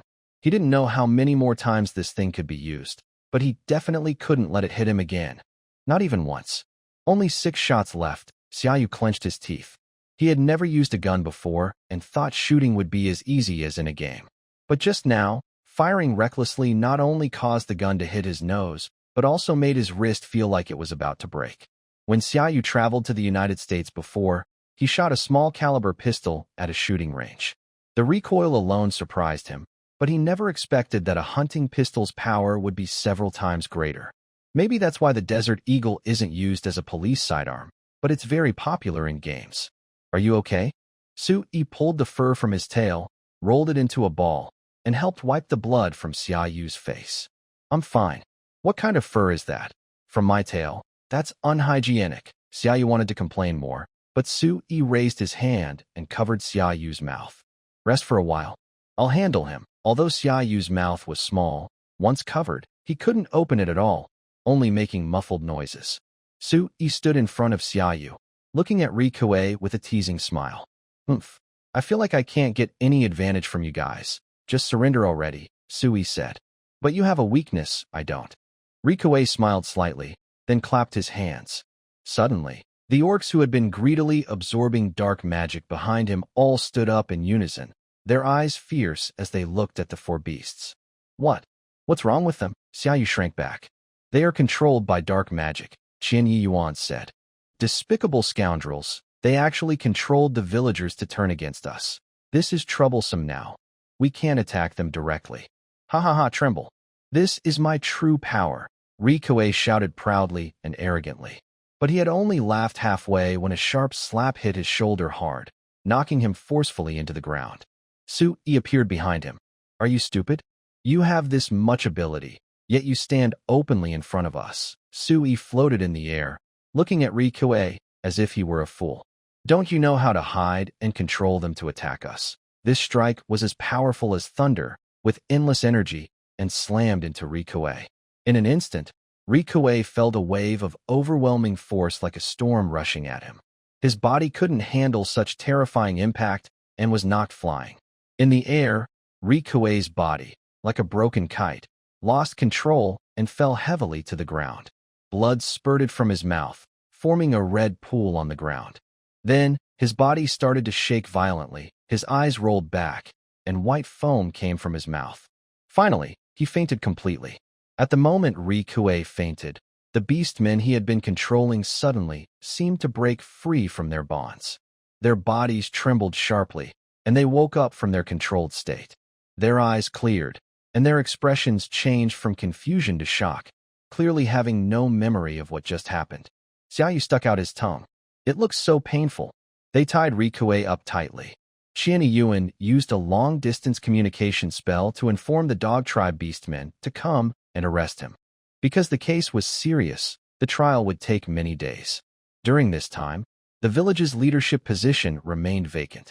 Shueshan reluctantly took on the temporary role of village leader. Inside Rikuei's mansion, they found a large jar containing dark magic. It seemed Rikuei had relied on this dark magic for many years to control the villagers and also to make a lot of money. Xiaoyu, Shueshan said, the villagers of one village, because of Rikuei's control, have focused all their attention on absorbing dark magic, leading to barren fields and a lack of goods. Most villagers are starving and poorly clothed. What should we do? That? Xiaoyu thought carefully. Speaking of which, the villagers here are also suffering because of their leader. Qian Yuan Dao said, the current Wan village is the poorest place in Beiming City, without exception. Really? Really? Xiaoyu's eyes lit up. What? Escape room? The dark star which looked at Xiaoyu with suspicion, unfamiliar with the term. Right now, Xiaoyu and Qian Yuan were standing at the entrance of the Dark Star Witch's tomb, talking face to face. They had come back here to discuss the future plans for this tomb with the Dark Star Witch. In simple terms, it's about developing this tomb properly, Xiaoyu explained with a smile. I've already thought about it. We can turn this place into an adventure-themed escape room. Visitors can experience exciting and thrilling adventures and feel the mysterious atmosphere of the ancient tomb. He paused and added, of course, if there's extra space, we could also consider making a cinema or other entertainment facilities, so visitors have more options besides exploring. What's a movie? They don't know. That's okay. I have the ability to bring items from that world. First month, I'll ask the system for a full set of discs. Second month, I'll ask for a projector. Third month, I'll ask for a solar panel. Then, I can set up a cinema. Don't worry, I can make this tomb lively and full of energy, and help the villagers get rid of poverty and become wealthy, moving towards a comfortable life, Xiaoyu said confidently, as if everything was already settled. He added, don't underestimate me. I'm a professional in poverty alleviation work, with lots of experience. If you're willing to let me develop this tomb, I promise you'll see unexpected results. Hearing Xiaoyu's words, the Dark Star Witch slightly smiled, showing a faint smile. She softly said, "If I can really help those villagers and let them live better lives, that would be the best." That's great. Xiaou felt a bit excited. Opening a secret escape room and then opening a cinema will take some time. It will probably take at least 6 months to get everything ready. Right now, that's not what he should be thinking about. His current focus should be on the upcoming 3-month election for the young clan leader. Once that is over, he can come back and open the escape room and cinema later. However, system, is there any way to help Sister Fangxue leave this tomb? Xiaoyu asked the system as he left the tomb. No, the cost of the Book of the Toad Lily is losing your freedom. No, all-powerful system, you are the coolest person in my heart. Please, is there any way you can tell me? Xiaoyu begged. Disgusting. Do I have a face? Just say, I am the most handsome person in the world. Even if it's flattery, make it relevant to my current situation. Then tell me a way, and I won't feel disgusted anymore. Are you begging or threatening now? I dare not threaten you. As long as you help me, I promise that from now on, the system's requests will be my goals, the system's encouragement will be my motivation, the system's ideas will be my actions, the system's expressions will be my mood, the system's hobbies will be my interests, and the system's loved ones will be my family. Xiaoyu kept pleading, and the system felt a bit helpless.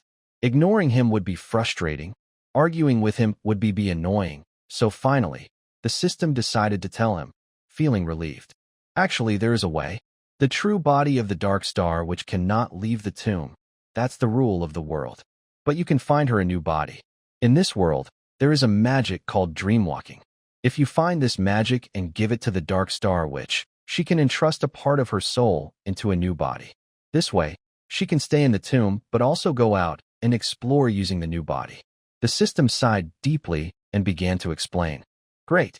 You're the best, system, Xiaoyu said excitedly. Where can I find this magic? I can't tell you, or it would go against my principles as a system. The system is so stingy. Never mind. Long live the system. Xiaoyu pouted and turned away. Back at the inn in Wan village, Su Yi, Qinya Yuan, and Xue Shan were already waiting for him. Our adventure was a complete success. Qian Yuan's face beamed with a bright smile as he excitedly announced, to celebrate our first adventure, I've decided to treat everyone to hot pot. Wow. Hot pot. Xiaoyu cheered immediately upon hearing the news, his voice full of anticipation and happiness. However, at that moment, a question suddenly came to mind. Does this world have hot pot? Xiaoyu muttered to himself. There's not even braised pork here, so how could there be hot pot? His mind started imagining various ingredients and seasonings for hot pot, and he found it increasingly hard to believe. Yes, brother. Even if you're bragging about knowing history, the technology level in the beast realm is roughly like the Tang dynasty in your world. Braised pork was invented during the Northern Song dynasty, but hot pot was actually invented during the Eastern Han period. So, the beast realm has hot pot, but not braised pork. That's quite normal. I know that. Don't talk so much, Xiaoyu replied defensively. The hot pot place is north of Qiuling town, Zunyuan village. Qian Yuan sniffed. Wow, their hot pot is the best. Try it once, and you'll never forget it. Really? Xiaoyu was a little excited.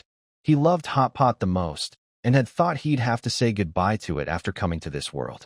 Back in Zunyuan village, Qian Yuan led the 3 beasts into an alley. The cobblestone road was smooth from years of use, lined with neatly arranged wooden houses. Carved windows and red-painted pillars gave the area a strong classical feel. The alley was lively with animal sounds, shouts, and laughter blending together. Deep inside this alley, there's a famous hot pot restaurant, Qian Yuan said proudly. I only found out about it recently, even though I've been the village leader for years. It's a bit remote, but the food is absolutely delicious. I understand that. Xiaoyu patted Qian Yuan's shoulder. A good wine doesn't fear a deep alley. Xiaoyu, I think you're like a poet immortal, Qian Yuan marveled. You can come up with such beautiful lines so easily. The hot pot restaurant was called Old Stove Workshop. A big red lantern hung outside, with the name written in gold paint, swaying gently in the breeze. Several lush potted plants were placed at the entrance. Upon entering the shop, a warm, fragrant aroma greeted us, blending the scents of sesame oil, chili peppers, and Sichuan peppercorns, which greatly stimulated the appetite. The main hall was filled with round tables and long benches. Each table was surrounded by a few friends or family members, enjoying delicious food and lively conversations in a friendly atmosphere. In the center of the shop stood an old copper stove, with flames flickering and reflecting on the faces of the guests. The hot pot base was divided into two types, spicy red broth and clear broth. The red broth boiled like a rushing river, with a strong spicy flavor, while the clear broth was transparent and delicious. The waiters wore simple cloth clothes and moved quickly among the guests, serving thinly sliced meat, fresh fish, and vegetables. On the walls hung paintings depicting everyday life, showing scenes of ancient beastmen enjoying hot pot. In the corner, an elderly man with white hair played a pipa, filling the air with gentle music that blended with the bubbling sounds of the hot pot. As soon as Xiaou entered, he happily ran to the menu. Unfortunately, since he came from another world, he didn't recognize any of the menu names here. Does anyone have any food restrictions? Qian Yuan asked. No, came the reply. I can't eat spicy food very well, Qian Yuan said, looking at the menu. Please order a Yinyang hot pot. How spicy do you want the red broth? Mild, medium, or very spicy? The waiter asked. Let's see what everyone prefers. Very spicy. Xiaou pounded his chest. I can handle spicy food well. I've already chosen tofu and winter melon slices. As for Sui, he turned to look at Sui, who had a serious expression. What level of spiciness do you like? Medium or very spicy? Sui smiled faintly. Anything is fine. Oh, can't you be a bit more proactive? Xiaou complained, then suddenly picked out a few dishes that seemed suitable for Sui, like mushrooms and enoki mushrooms. They didn't know what mushrooms and enoki mushrooms were called in this world, but the pictures on the menu clearly showed them. When the waiter brought out a table full of ingredients, Qian Yuan immediately got busy. He sorted the ingredients neatly and placed the ones that cooked quickly near the edge of the pot. This makes it easier for everyone to pick and avoid chaos, Qian Yuan said. Very careful, huh? Xiaou eagerly used chopsticks to pick up a piece of meat and put it into the pot. As the meat cooked in the pot, it changed color in just a few seconds. He quickly scooped it out, still steaming hot, and happily put it into his mouth. So spicy, Xiaou let out a loud scream, spat out the meat. Really, really spicy. Xiaou's face instantly turned bright red. His face had little hair, and after turning red, he looked even cuter with a blurry look. He widened his eyes, opened his mouth wide, and kept panting, trying to ease the burning sensation. So spicy. He wrinkled his nose, tears almost coming out, but he was too shy to cry, so he randomly wiped his eyes with the back of his hand. Little Xiaou, you should eat the clear soup with me, Qian Yuan said with a smile, then handed him a glass of water. Seeing the water, Xiaou hurriedly grabbed it and drank quickly, but he choked from drinking too fast, shaking his shoulders with coughs. After calming down, Xiaou looked pitifully at Qian Yuan and muttered, Is this super spicy? Isn't it just extremely spicy? Little Xiaou really can't handle spicy food, Shueshan teased mercilessly. Xiaou rolled his eyes. He's from Jiangnan, where super spicy might be just mildly spicy here. He secretly looked at Sui. Sui picked up a piece of meat from the hot pot, put it in his mouth, and showed no expression.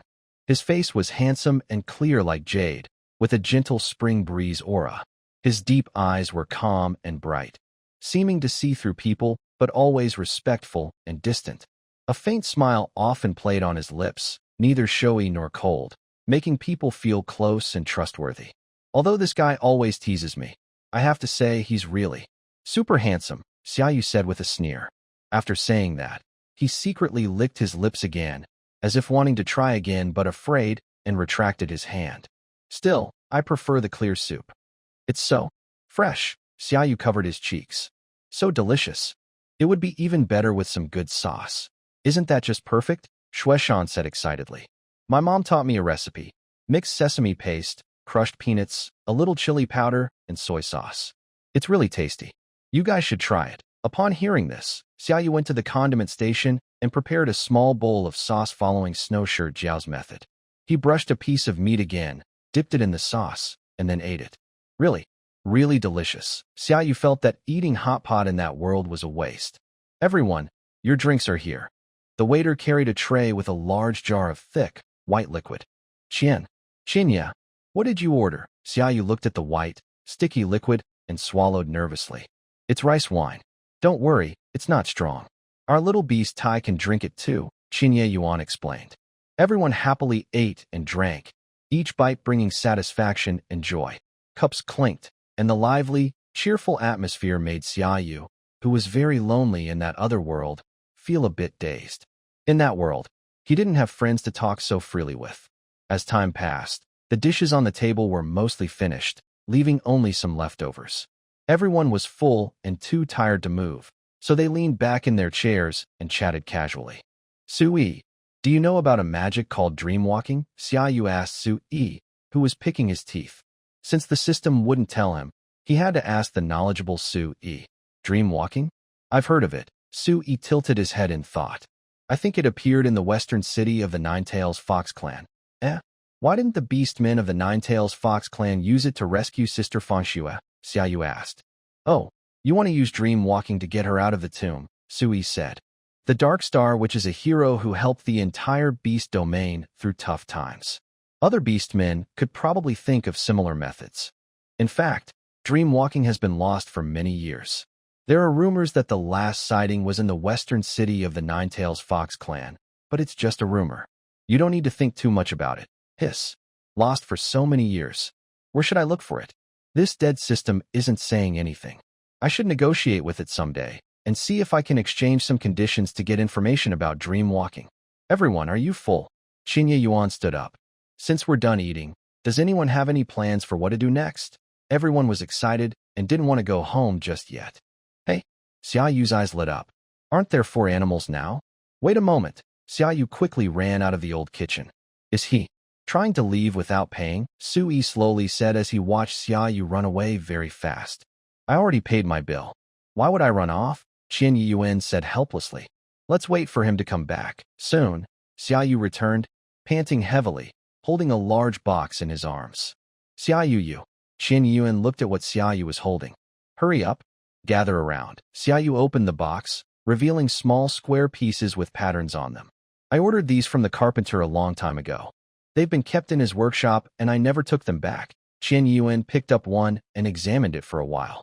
The small square was a dark red color, made from high-quality redwood. The wood was very hard, with fine grain. After polishing, the surface was smooth and shiny, with a faint wooden scent. It was also coated with a thin layer of wax, making the color deeper and giving it a glossy finish, like a beautiful piece of art. Overall, this small square was top quality in both material and craftsmanship, impressive to see. This thing is called mahjong, Xiaoyu said proudly. Since we have nothing to do, let's play mahjong. Xiaoyu quickly explained the rules to everyone. Although mahjong's rules are quite complicated, Qian Yuan and Shueshan are both smart, and Sui didn't need many explanations. After just 1 or 2 rounds, he understood the game. Xiaoyu smiled slightly. I think I'm about to make a lot of money. As a seasoned player, dealing with you beginners is just a matter of a few moves. While talking, Xiaoyu scrambled the tiles recklessly, causing the mahjong pieces on the table to clatter loudly. Sui was the calm type. Watching Xiaoyu's wild behavior, he only frowned slightly and secretly chuckled. Quietly, Sui organized his tiles neatly. He had fully understood the rules now. For him, mahjong was a strategic game that required full concentration, unlike Xiaoyu's noisy antics. Chiba Gen blinked his big eyes and said to everyone, "It doesn't matter if we win or lose money. The main thing is to have fun. This is my first time playing mahjong, so everyone needs to teach me." Watch how I beat you all, Yuki confidently said, then secretly glanced at others' cards, pretending to be casual. My position is so good. After all, 3 of circles, Xiaoyu played a tile. 2 of bamboo, Chiba Gen quietly laid down a tile. Win. Yuki giggled and pushed all her tiles forward. How is this possible? You won again. Xiaoyu looked at Yuki in disbelief. Could she be cheating? Sui was okay, but Chiba Gen and Xiaoyu lost badly. You 2 little fools. Sui shook his head. Your expressions are way too obvious. As a detective, Yuki was very good at observing others to analyze their actions. Every time Xiaoyu got a tile, his expression showed whether his hand was good or bad. Chiba Gen wasn't as exaggerated as Xiaoyu, but after getting a good tile, he would slightly smile. All of this was clearly seen by Yuki. Right now, a large group of beastmen had gathered around them. They weren't interested in Hot Pot anymore, and all focused intently on the four beasts.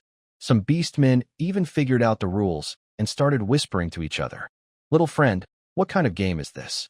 Why haven't I seen it before in Beiming City?" One beastman asked as they took a break from shuffling the tiles. "Well, I guess I invented it. It's called Mahjong," Xiaou said proudly, holding a Mahjong tile and shaking it. "I think this Mahjong game requires cleverness and good planning. You need to think creatively about different combinations, and the gameplay is really clever." The beastman stroked his chin. "Why don't you apply for a patent?" "Really? You can apply for a patent?" Xiaou was surprised. "Yes, you can," Chiba Gen said. "The entire beast domain respects inventions and inventors very much. I forgot to tell you, even your landlord game can be patented." "Then, let's do it." Xiao's eyes lit up with excitement. "Yes, after applying for a patent, your game can be promoted widely," Qinya Yuandao said.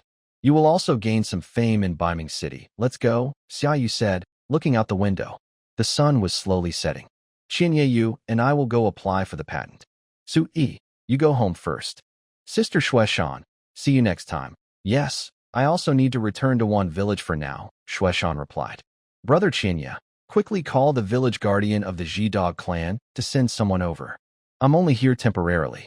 I don't like political stuff. I prefer solving cases. If my detective agency closes, my reputation will be gone." All right. Qinya Yu comforted her. Xiaou pulled Qinya Yu and ran out of the old stove shop. "Why so urgent?" Qinya Yu asked, unable to stop as Xiaou pulled him along. "Hey, I feel like the efficiency in Beiming City is pretty slow. My device permit still hasn't been approved, and the big scissors are just sitting by the door, almost like a door guardian," Xiaou complained. "Getting a device permit requires strict review, but applying for a patent doesn't," Qinya Yu explained. "Let's go get the device permit first." The permit office was located in the eastern part of Zuanyuan village, quite far away. Every village has such an office. To Xiaou, the village's operation system is similar to that of a city.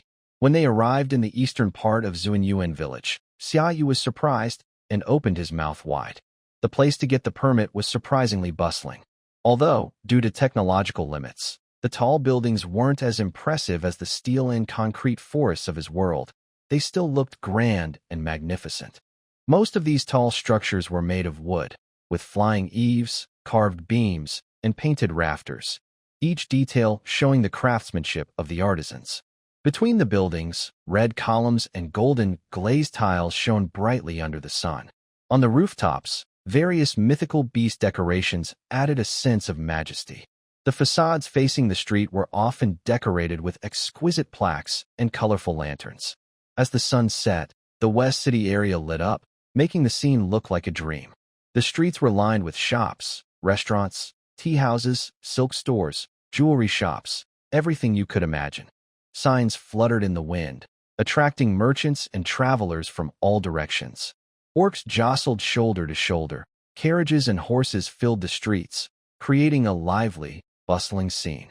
The tallest buildings were used by important officials to host guests or enjoy the scenery. From the top, you could see the entire city's busy and lively scene. There were also many beautiful gardens with pavilions and towers hidden among green trees and bamboo, adding a touch of elegance and peace to this busy place. Whether during the busy daytime or the bright night, this area showed how prosperous the society was at that time, leaving people amazed. To the east of Zuanyuan village is the busy center for finance, trade, culture, and services, Qian Yuan proudly said. "It's the most lively area, so it's like a central business district, CBD, Xiaou silently commented. With this comparison, he understood how the beast territory worked. A village's size was like a city in his world, a town was like a province, and a city was like a country. That's why Zuanyuan village has a CBD. Our home is on the west side of Zuanyuan village, Qian Yuan said. That's the residential area, including my mansion. So, it seems Qian Yuan's mansion is like a city hall. Does that mean Qian Yuan is like a mayor? And also the leader of the armed police? What? When I was still a kid eating my meals, when did they become like this? And he even follows me to hang out on the streets every day. Could that be a bad influence? If someone saw, they'd be shocked. How could the village leader of Zuanyuan village be seen going to a fancy club? Is it a moral failure or a sign of corruption? They entered a tall building. Qian Yiyuan went to the front desk and helped Xiaou get a permit. Qian Yiyuan talked with the staff, while Xiaou boredly kicked stones at the door. Got it. Let's go, Qian Yiyuan said, slipping a document into Xiao's shoulder bag. Now we'll apply for your patent here too. Both things can be done at the same time, saving time. The process went smoothly. Xiaou happily carried 2 scrolls and walked down the street. These scrolls were proof that his patent was approved. All right, everything is done. Do you want to come see your restaurant? Qian Yiyuan asked. We've been away for a week. It should be finished with renovations by now. Let's go. Xiaou happily stuffed the 2 scrolls into his shoulder bag. He returned to the west side of Zuanyuan village, the residential area mentioned by Qian Yiyuan. Although there were no tall buildings like in the east, it was more lively with more people around. Doing business here might be better than there. Xiaou pushed open the shop curtain and entered. Master, you're back. Suddenly, a silver-white light shot out and tightly hugged Xiao's leg. Hee. Ming-Yi, did you eat well while I was away? Xiaou struggled to gently pull Ming-Yi off his leg. Once Ming-Yi stood up, he looked a bit surprised. Has this little guy grown so much in just a week? It seems he's grown 2 or 3 centimeters. Sigh, thinking about my own sad height now. I guess this little one will be taller than me in just a year or 2. How does the shop look? The decorations are pretty good, right? Qian Yiyuan, like a proud puppy, said. You said I could decorate freely, but I still took it seriously and designed it carefully. Not bad, not bad. Xiaou nodded happily, looking around. Every restaurant needs a good signboard, Qian Yiyuan said. We need to think of a good name. A good name will attract more customers. Hee. I already have a name in mind, Xiaou said excitedly, his eyes shining. Really? Qian Yiyuan tilted his head curiously. Let's call it Sha County Snacks, Xiaou said excitedly, his eyes bright. Yes, it's like Sha County Snacks, but with a green hat on the character for Sha. Hopefully, no one will chase me for copyright here. Once the business grows big, I want to open a Honey Ice Snow City next door. Let's grow bigger and stronger and create brilliance. The restaurant was bustling. Xiaou had been very busy in the past few weeks. Thanks to many new and delicious dishes, Sha County Snacks was almost full of visitors every day. Even tourists from other places heard about Xiao's snack shop and came to try it. After tasting, they praised it highly and even gave the shop a nickname, the Beiming must-eat list. However, Xiao's enthusiasm was short-lived. After teaching all his cooking skills to his young apprentice Ming-Yi, he soon spent every day lying on a lounge chair in the back kitchen, feeling sleepy. Dreamy did a good job running the snack shop and even hired a few waiters. Shueshan and Qian Yiyuan often came to visit. Now, Shueshan has returned to the detective agency, and the situation in Wan village has been fully resolved. The village's leadership was replaced by others from the same village. The previous leader was involved in drug trafficking and used forbidden magic to control everyone's minds. Very serious crimes. Even if not sentenced to death, they would face life imprisonment. Under the new leadership, Wan village is slowly starting to produce again. However, it is still the poorest area in Xiaoling town and even in all of Beiming city. Xiaou is living comfortably. The restaurant is very busy, and he doesn't need to worry about it because his young apprentice, Ming-Yi, manages everything. Ming-Yi used to ask Xiaou about ingredients, which sometimes annoyed him, so he let Ming-Yi handle things on his own. Every day, a little bit of money flows into Xiao's pocket. He has enough to buy a small house, but he prefers living in Qian Yiyuan's mansion. The 3 animals share the house, living simply and happily. We 3 are happy and living well. That's what matters most. One day, Su-Yi entered the shop. Xiaou was lying on a lounge chair. He glanced over and stood up in surprise. Aren't you supposed to stay home and cook if you don't need to come to my shop? Xiaou asked. Why are you here today? Su-Yi pouted and said, I was worried you'd get used to stirring pots here. What's wrong? Not planning to learn magic anymore.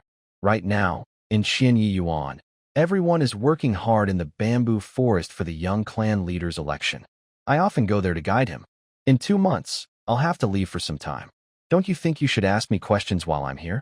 That's true. After Su-Yi's campaign for young clan leader, he will leave for a while. Then, no one will be around to guide him. Qian Yiyuan is still very young.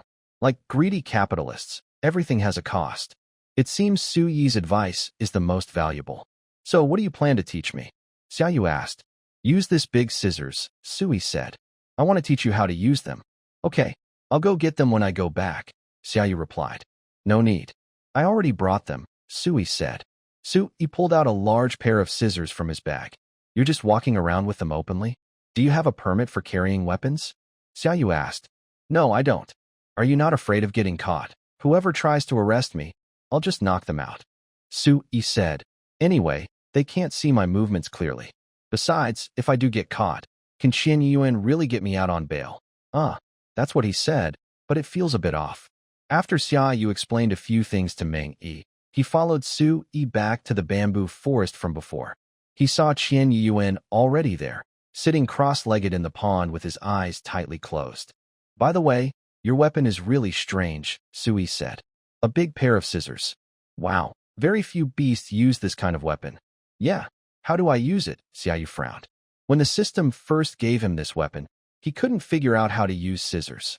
Could it be thrown to cut with air control? Obviously not. His scissors are very small, but this pair is bigger than Xiaou. Su Yi looked at Xiaou, playing with the huge scissors in his hand, and said, This weapon looks simple but hides secrets. Watch this. He skillfully twisted his wrist, and the scissors split apart into two sharp short knives. When separated, it's all about speed and agility. Dual blades are about quick strikes, attacking from both sides, making it hard for enemies to predict your moves. Su Yi demonstrated a smooth, flowing set of moves, with the twin blades flashing countless cold glints in the air. Xiaou watched, feeling excited. When joined together, it shows strength and range. Before he finished speaking, Su Yi quickly merged the two short knives back into the heavy scissors. The aura changed completely. Using a double-handed sword requires stronger arms and stability. Every strike could be the final. Xiaou listened intently. Su Yi threw the scissors to Xiaou, who caught them clumsily. Remember, whether it's dual blades or a double-handed sword, the key is adaptability. Choose the best form based on the battlefield situation. That's the true essence of this weapon. Xiaou nodded seriously, then picked up the scissors and swung them a few times, imitating a warrior. How about that? Pretty good, right? Am I a natural martial arts genius? Like a monkey with epilepsy, Su Yi said. In my opinion, you're full of flaws. Oh, such big words. Although I cannot defeat you, I don't think you can take advantage of me with your bare hands. I like your energetic young spirit, Su Yi said happily, then stretched out his hand and waved in the air. Xiaou was confused when suddenly a cracking sound was heard. The bamboo in the sky broke apart and fell into Su Yi's hand. The bamboo was about 1/2 meter long. Come on, let me see what you can do, Su Yi said with a smile, holding the bamboo with one hand. If I cut it now, the bamboo might break. Don't worry, bring it on, Su Yi replied. As long as you can make me move a step, I won't take your quilt tonight. Then I won't hold back, Xiaou said, holding his breath and suddenly tearing the bamboo in half with both hands, each holding one half, rushing towards Su Yi. Although he was just an ordinary high school student who occasionally skipped classes in his world, he was a passionate badminton fan, so he shouldn't be unable to swing his racket a few times. Thunder wind change, Xiaou shouted, and his figure quickly became blurry. Hey, you even know how to combine magic with fighting, Su Yi chuckled. In an instant, Xiaou appeared behind Su Yi. This attack wouldn't kill him, but it would definitely hurt a lot. Xiaou swung the half of the scissors in his right hand towards Su Yi. Unexpectedly, Su Yi just slightly turned his head, quickly raised the bamboo stick in his left hand, and inserted it into the handle of the scissors. What? Su Yi shook the bamboo stick, and the scissors instantly slipped from his hand, falling about 4 or 5 meters away. Xiao's weapon in his right hand was disarmed, but he still had half of the scissors in his left hand. He clenched his teeth. He had enough magic power to use Thunder Wind Change twice and cast the Nine Heavens Thunder Domain technique once. Su Yi was looking back at him. Maybe this was a chance. Thunder Wind Change. Xiaou suddenly appeared in front of Su Yi. Not only did he not dodge, but he also aimed to attack head-on, Su Yi said with a smile. Take this attack, Xiaou shouted. At this moment, the bamboo in Su Yi's hand was pointing in the opposite direction. Even if he was fast, He couldn't twist his body quickly enough to use the bamboo to attack in such a short time. I know what you're thinking, Sui said. But for me, my body is my weapon. Sui elbowed Xiaou in the stomach. Xiaou rolled his eyes and was knocked back 4 or 5 meters. He quickly recovered and broke out in cold sweat. He could clearly feel that Sui had held back in that strike. Even if Sui had used only 1/10 of his strength, he could have pierced him through. Is this the difference between me and a top-level opponent? Your whole body, especially your eyelids, is the most agile, Sui said mercilessly, mocking. But Xiaou smiled slightly. Wait, where are your scissors? Sui looked at Xiaou, who was empty-handed. Didn't he still have half of the scissors? Then look behind you, Xiaou smiled. Sui hurriedly turned around. Nothing was there, it was empty. Suddenly, he felt a cool breeze above his head. His instincts made him step back quickly. Then, the half of the scissors that was above his head was stabbed straight into the ground. You moved? I win, Xiaou cheered. Tonight, you can't steal my blanket. Sui looked at the scissors stuck beside him. He wasn't upset about being tricked. Instead, he felt quite pleased. This guy's fighting intelligence is pretty high. The moment I elbowed him, he knew there was no hope of getting close again, so he threw the scissors in his left hand into the air. That's a risky move, trading life for injury. Although it's not recommended, at least he won against me. At this moment, Chiba Gen also came out of the pond. He had been in the pond to suppress the fiery magic inside him. Let's go. Training is finally over. I'll treat everyone to some late-night snacks, Chiba Gen said with a smile. Yay? Late-night snacks. Xiaou, you're still eating? You're almost as fat as a bowl of rice, Sui said with a mischievous grin. Huh. If I didn't eat, I'd probably grow into a tall, handsome, and slightly annoying guy like you, Xiaou replied. The three beasts arrived at a dessert shop. Boss, 1 pot of Longjing tea, Chiba Gen ordered confidently. Okay, Captain Chiba. You're a regular. Same as usual? The shop owner asked. Yes, same as always. The rest of you, order what you want. Chiba Gen handed the menu to Xiaou. It seems your reputation isn't so bad anymore, Xiaou said. Yes, since I handled the Sparrow Dagger Guild issue, the people in Zuanyuan village seem to be starting to accept me, Qian Yuan said shyly, scratching his head. Reputation is built by yourself, Sui said. This is a good start. Keep working hard. The three beasts joked and laughed, while Sui quietly thought to himself. He felt he had experienced many things and had a broad view. Right now, he wanted to find a chance to show off his past experiences so that Xiaou and Qian Yuan would look at him with new respect. Wow, Brother Sui, you're so amazing, Xiaou said, her eyes shining with affection. Of course, this was Sui's imagination, but he was confident Xiaou would say such a thing. Just as he was about to speak, suddenly, a deep, sad crying sound came from the neighboring seat. The crying was heartbreaking, like a plea, tearing at the soul. The three beasts looked toward the sound. They saw a tall male orc lying drunk at the table, while on the other side, a mother was crying with her child. What happened? Qian Yuan, as the village leader, put down his tea and asked. You're the respected village leader, Qian Yuan, the mother sobbed. I worked hard for decades and saved up 500,000 coins, but this beast took me to the casino. He lost everything in one night. Now, we've even mortgaged our house. Casino? Xiaou opened her mouth wide. Does North Ming City allow casinos? Yes, they do, Qian Yuan frowned. It's allowed throughout the beast territory. What kind of game can make you lose so much? Xiaou asked in surprise. Playing mahjong and do diju. The mother wiped her tears.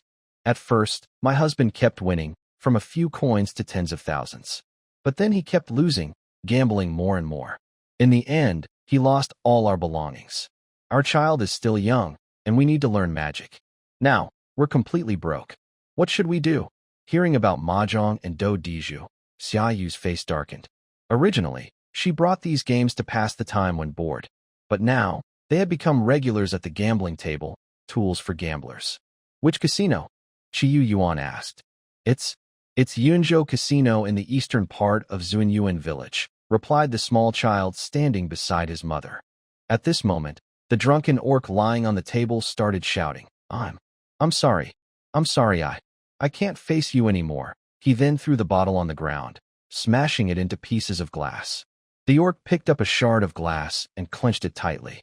His hand trembled slightly, as if fighting a final battle between fear and hesitation inside. Suddenly, he raised his arm and pointed the glass at his throat. The mother screamed. "Calm down," Xiaou Yuan said calmly, pinching the glass shard with like pliers. The glass trembled slightly in his hand. He squeezed harder, and with a sharp the glass shattered into tiny pieces that scattered everywhere. You have no courage at all." The mother slapped the orc hard across the face. Xiaou Yuan looked cold. He took out a firework and stepped outside the dessert shop, shooting it into the sky. Soon, a few bear soldiers arrived at the shop. "Captain Xiaou, take this gentleman back and watch him carefully. Don't let him do anything stupid again," Xiaou Yuan said. "Yes." The bear soldiers entered the shop. One of them lifted the orc's arm and carried him into a wooden cart. "This is strange, Xiaou," Xiaou said. "He bet only a few dollars, but lost over 500,000 in one night. Someone must be cheating him." "Anyone with eyes can see that," Xiaou Yuan replied. "While gamblers don't deserve sympathy, their families are innocent. If we don't handle this, more families will be broken. I can't do it myself, so tomorrow you and Sue should go to that casino and check. If it's really a setup, I trust you'll handle it." "Huh?" Sui frowned. "This has nothing to do with us." "I don't want to go." "No problem," Xiaou nodded.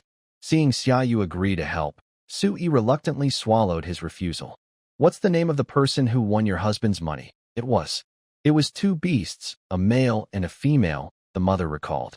The male was a skunk named Hualinyu, and the female was a Tibetan macaque named Yunzhongyue. "I understand," Xiaou nodded. Back at Chiba Yuan's residence, Xiaou lay on the bed, listening to his mother's quiet sobs outside. His heart felt heavy. So many gamblers lose everything. Families broken, lives ruined.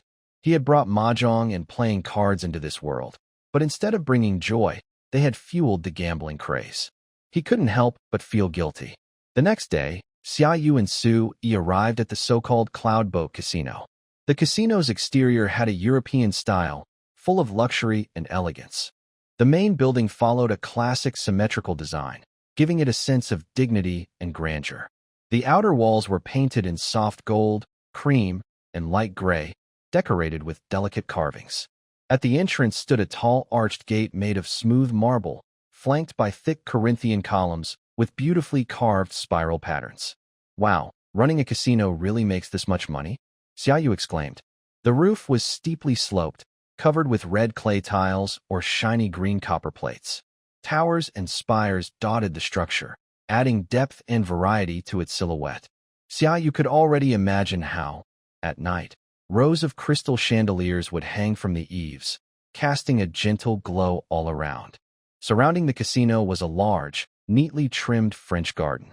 Roses, wisteria, and other fragrant flowers lined the paths, while fountains sent clear water sparkling into the air. When the two beasts reached the entrance, two tall, well-dressed beast men blocked their way. "This isn't a place for youngsters," one of the guards said seriously. "What? There's no age limit for drinking, but I can't enter a casino?" Sue smirked. "Of course not.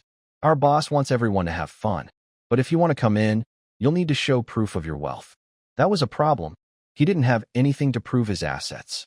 TCH. Sue shook his head and removed an earring. "This one has a space stone in it. Check it and see if we qualify to enter." It turns out that the earring is a space stone. However, it looks much smaller than the one on Chiba's necklace. Although this space stone is smaller than Chiba's, its quality is much better, Sue said with a sideways glance at Xiaou. The orc at the door took Suyi's earring and went inside. After a while, he came out with a more relaxed expression, no longer stern. "Please come in, young masters," the orc said, patting his clothes and bowing 90 degrees. "I still prefer your rebellious look from earlier." "Please show that again," Sue said, waving his hand.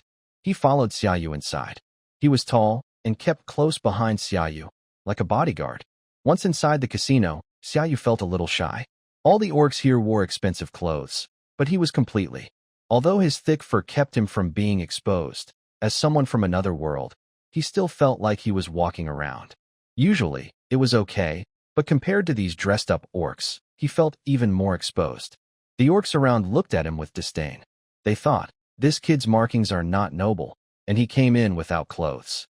Maybe he can't afford good clothes. Sui leaned close to Xiao's ear and whispered, "Don't embarrass yourself." Huh? Sui snapped his fingers. The space stone on the earring glowed, and two streams of light wrapped around two beasts. When the light faded, Xiao was dressed in a delicate little dress. The dress was well cut, perfectly showing his slim figure, with a small bow at the neckline. It looked like he was wearing a bow tie collar. "It's a bit tight," Xiao said. "All of these are from my old collection. I couldn't find a size that fits you." Sui rolled his eyes. "Just bear with it." Sui put on a dark green trench coat, looking very stylish, and took out a pair of black crystal sunglasses, putting them on his face. Sigh, this is the first time he's dressed properly since arriving in this world. Xiao looked around. Skunk. Masked monkey, where are they? His eyes lit up. Next to the gambling table, a large, muscular, and friendly-looking character drew special attention. He wore a designer suit that was not quite the right fit, tight because of his size, with buttons barely holding together over his protruding belly. On his wrist, he wore a thick gold bracelet that sparkled brightly under the lights.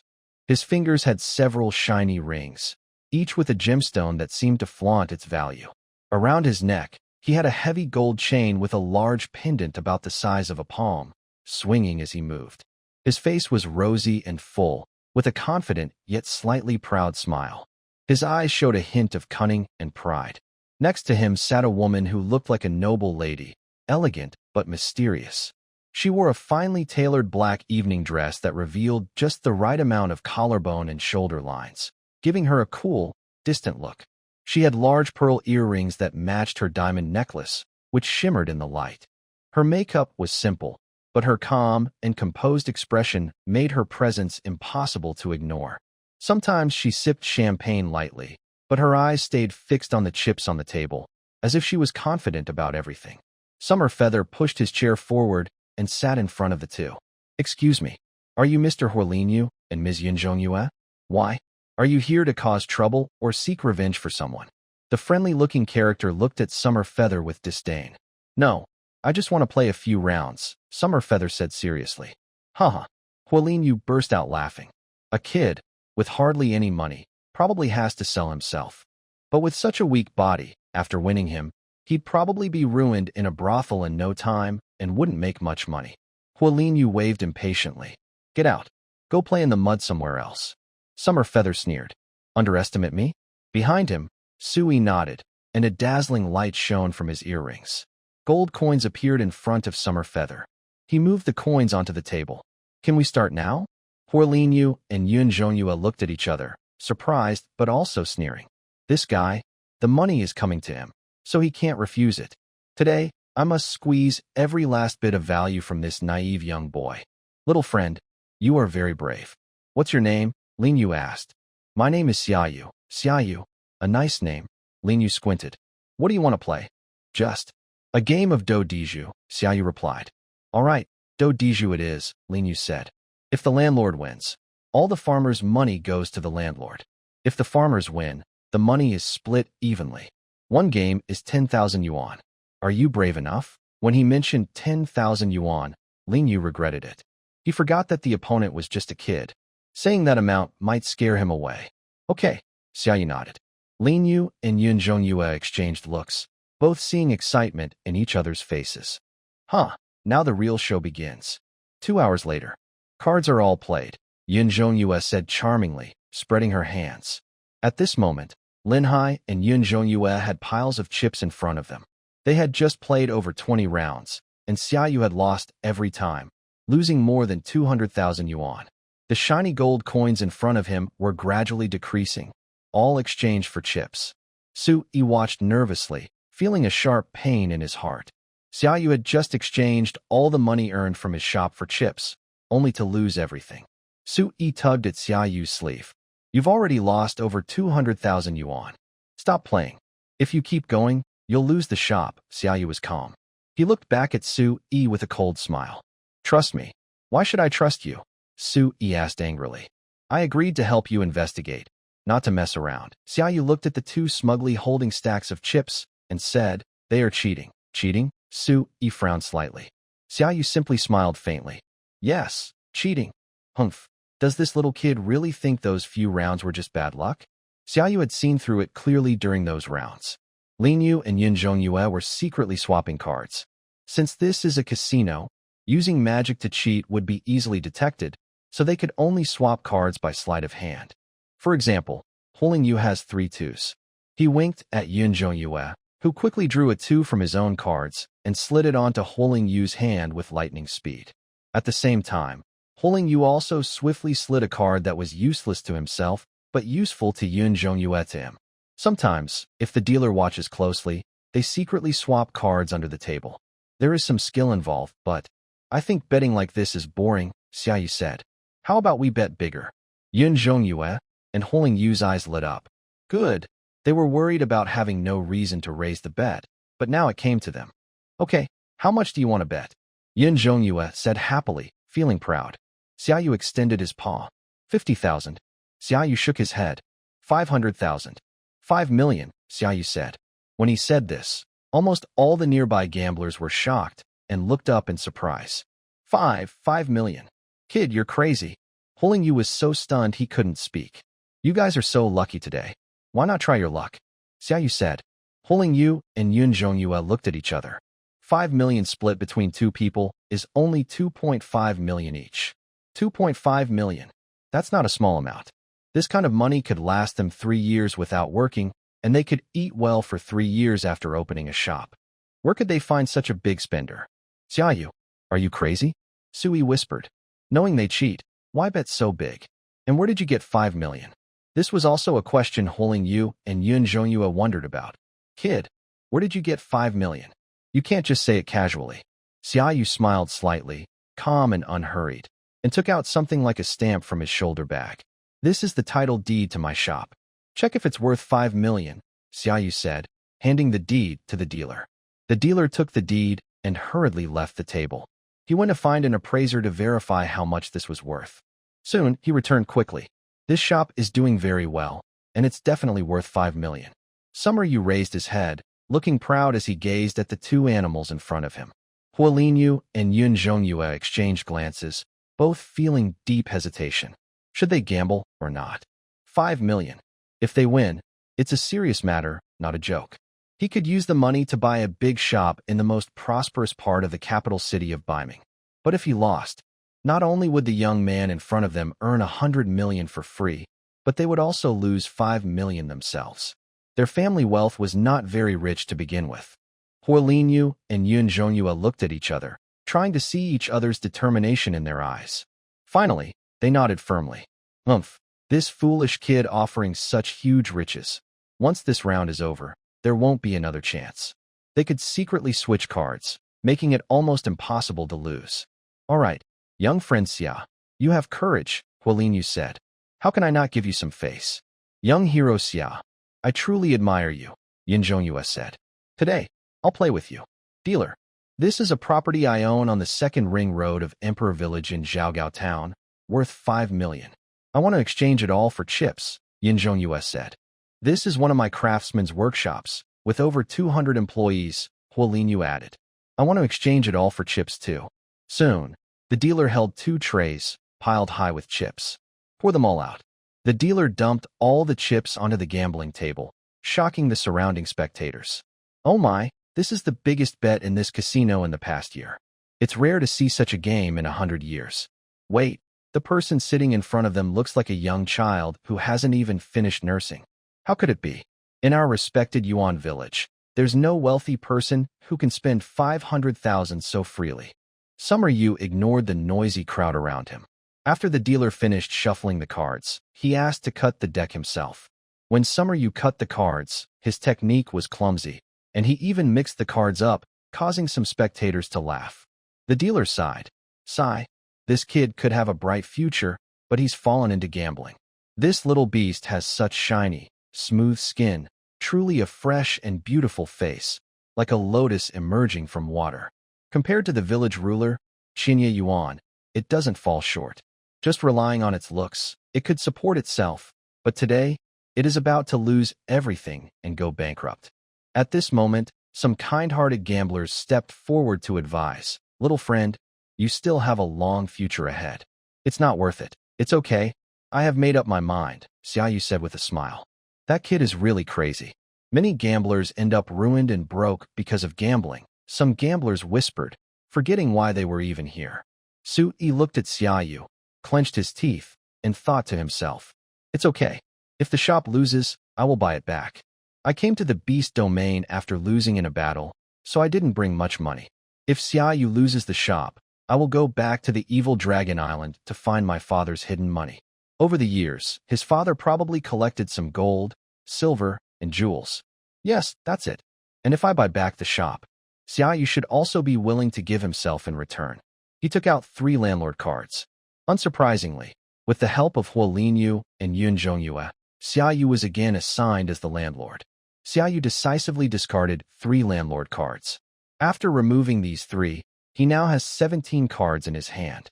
Yun Zhongyue and Huo Linyu sneered. Huo Linyu flicked his left hand, and 3 cards flew into the air. Yun Zhongyue pretended to stretch lazily, but quickly caught the cards and hid them in his palm. The onlookers didn't notice anything unusual.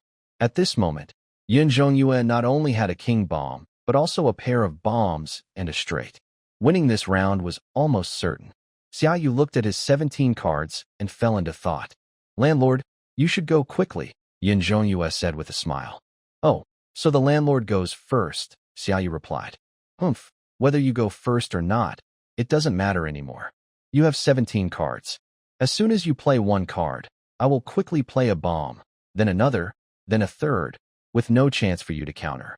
He only has 1 way to win. But, Yun Zhongyue shook his head. Impossible. The chance is too small, probably only 1 in 1,000. Can you beat me with 17 cards? Can you beat me instantly?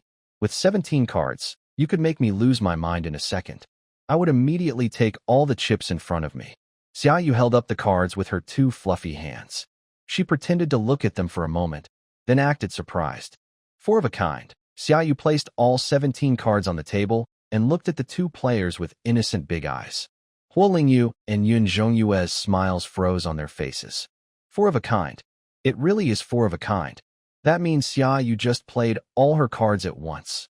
That's springtime, said a nearby spectator in amazement. I knew it. She's been unlucky for so long, but now she's finally getting some good luck, said another gambler. She lost over 200,000 before, but this round she won back 10 million. Sometimes, you have to lose first to win big. Haha, good luck? Xiaou smiled slyly. Just now, when she was shuffling the cards, she had already arranged the order of the cards during the shuffle. It wasn't just random shuffling. In her previous life in that world, Xiaou was human. Because the annual Spring Festival Gala was always disappointing, with only magic shows worth watching, Xiaou became obsessed with magic tricks. But her family was poor, so she could only learn cheap, simple card magic. She practiced at home for a long time until her skills became very good. Then she excitedly showed off her tricks at school. She sat at her desk, pretending to have nothing in her hands, then twisted her wrist and flipped her palm. Suddenly, a card appeared out of nowhere in her hand. All the classmates gasped in admiration. While Xiaou was basking in the cheers and feeling proud, one student pointed at a quiet boy sitting in the corner and asked, "Do you dare to show him a magic trick?" Xiaou squinted and looked over. She remembered that quiet boy. He was new this semester. Rumor had it that his father lost his hand after cheating at a casino, which made him very silent. He usually stayed alone in class, with no friends. Xiaou thought, maybe this magic trick could help him feel part of the group. So, Xiaou walked over politely and asked, "Hello, my name is Xiaou. I am an amateur magician. Would you like to see a magic trick?" The quiet boy looked up at Xiaou and smiled softly. Sure. Xiaou repeated his usual routine. He showed the quiet boy that his hands were empty, then flipped his palm again. Yes, this playing card is made out of thin air? Xiaou sensed something was wrong. He quickly looked at what he was holding. The card he had hidden earlier had mysteriously turned into a small restaurant card. "Sir, is this yours?" The quiet boy smiled slightly, then reached behind Xiaou's head, snapped his fingers, and suddenly produced a playing card. It was the very card Xiaou had secretly hidden earlier. How? How did you do that? Xiaou was surprised. For professional card players, they are better at tricks with cards than magicians, the quiet boy said. For magicians, this is just a trick, but for professional card players, it's their livelihood. If you want to learn, I can teach you. Just don't gamble in casinos. After that, the quiet boy taught Xiaou all his card-playing skills, which truly opened Xiaoyu's eyes. Now, thinking back, Xiaou grinned at the two confused beasts in front of him. Who would have thought that a hobby from his past life could now be his way to show off? How? How is this possible? An airplane? Yin Zhongyue was furious. Did you cheat? Humph, I did cheat. But you cheated too, so I won't bother with that anymore. Dealer, bring me the deed to my shop, Xiaou said, beckoning with his finger. He grabbed a few chips from the table and handed them to the dealer. Just as he was about to pocket the remaining winnings, Hualin Yu suddenly pressed his hand down on Xiaoyu's, stopping him from grabbing the chips. Su Yi's eyes grew colder. Could it be that Brother Hua is trying to cheat? Xiaoyu looked up and chuckled. I suspect you cheated, Hualin Yu said. Accusing someone of cheating requires proof, Xiaoyu replied. If you fail to catch me cheating, you'll have to cut off 3 fingers. Hualin Yu hesitated immediately. Xiaoyu smiled even more brightly. He didn't leave any dirty tricks. If the person across insisted on cheating, he would have lost 3 fingers for nothing. If there's no problem, I'll go home now. My shop still needs my care. Xiaoyu pulled his paw away from Hualin Yu's paw, swept the chips off the table, exchanged them for money, and then, with Su Yi, carried 2 bags and headed for the door. Ugh, so annoying. So annoying. That was 5 million. 5 million, Yin Zhongyue shouted wildly. How could he be so lucky? Why didn't you catch Qian? Why didn't you catch Qian, stinky woman? Why didn't you do the thing of blocking 3 fingers? Hualin Yu said. His eyes rolled. Then he loudly called out to Xiaoyu, who was about to leave the casino. Xiaoyu, I want to bet one more time. Are you crazy? I'm done playing. I'm going home, Xiaoyu said with a side glance. I want to bet one more time. The place is still here. See you tomorrow. Trust me. You'll come, Hualin Yu said coldly. That's nonsense. Xiaoyu left the casino without looking back. If you're not good at playing, don't play. Hualin Yu was so angry he almost exploded. Back at Qian Yiyuan's residence, Xiaoyu took out 500,000 from the 4 bags of money and returned it to the mother. Please don't give money to gamblers again, Xiaoyu advised. Thank you. Thank you. Such great kindness. I don't know how to repay, the mother said, about to kneel with her child. Xiaoyu sighed. Su Yi stepped forward behind him, grabbing one of the child's collars to prevent them from kneeling. I'm just an enthusiast hero, Xiaoyu said. The mother gratefully left with her child. Xiaoyu let out a long breath. It's really good. After a busy day, I finally gained something.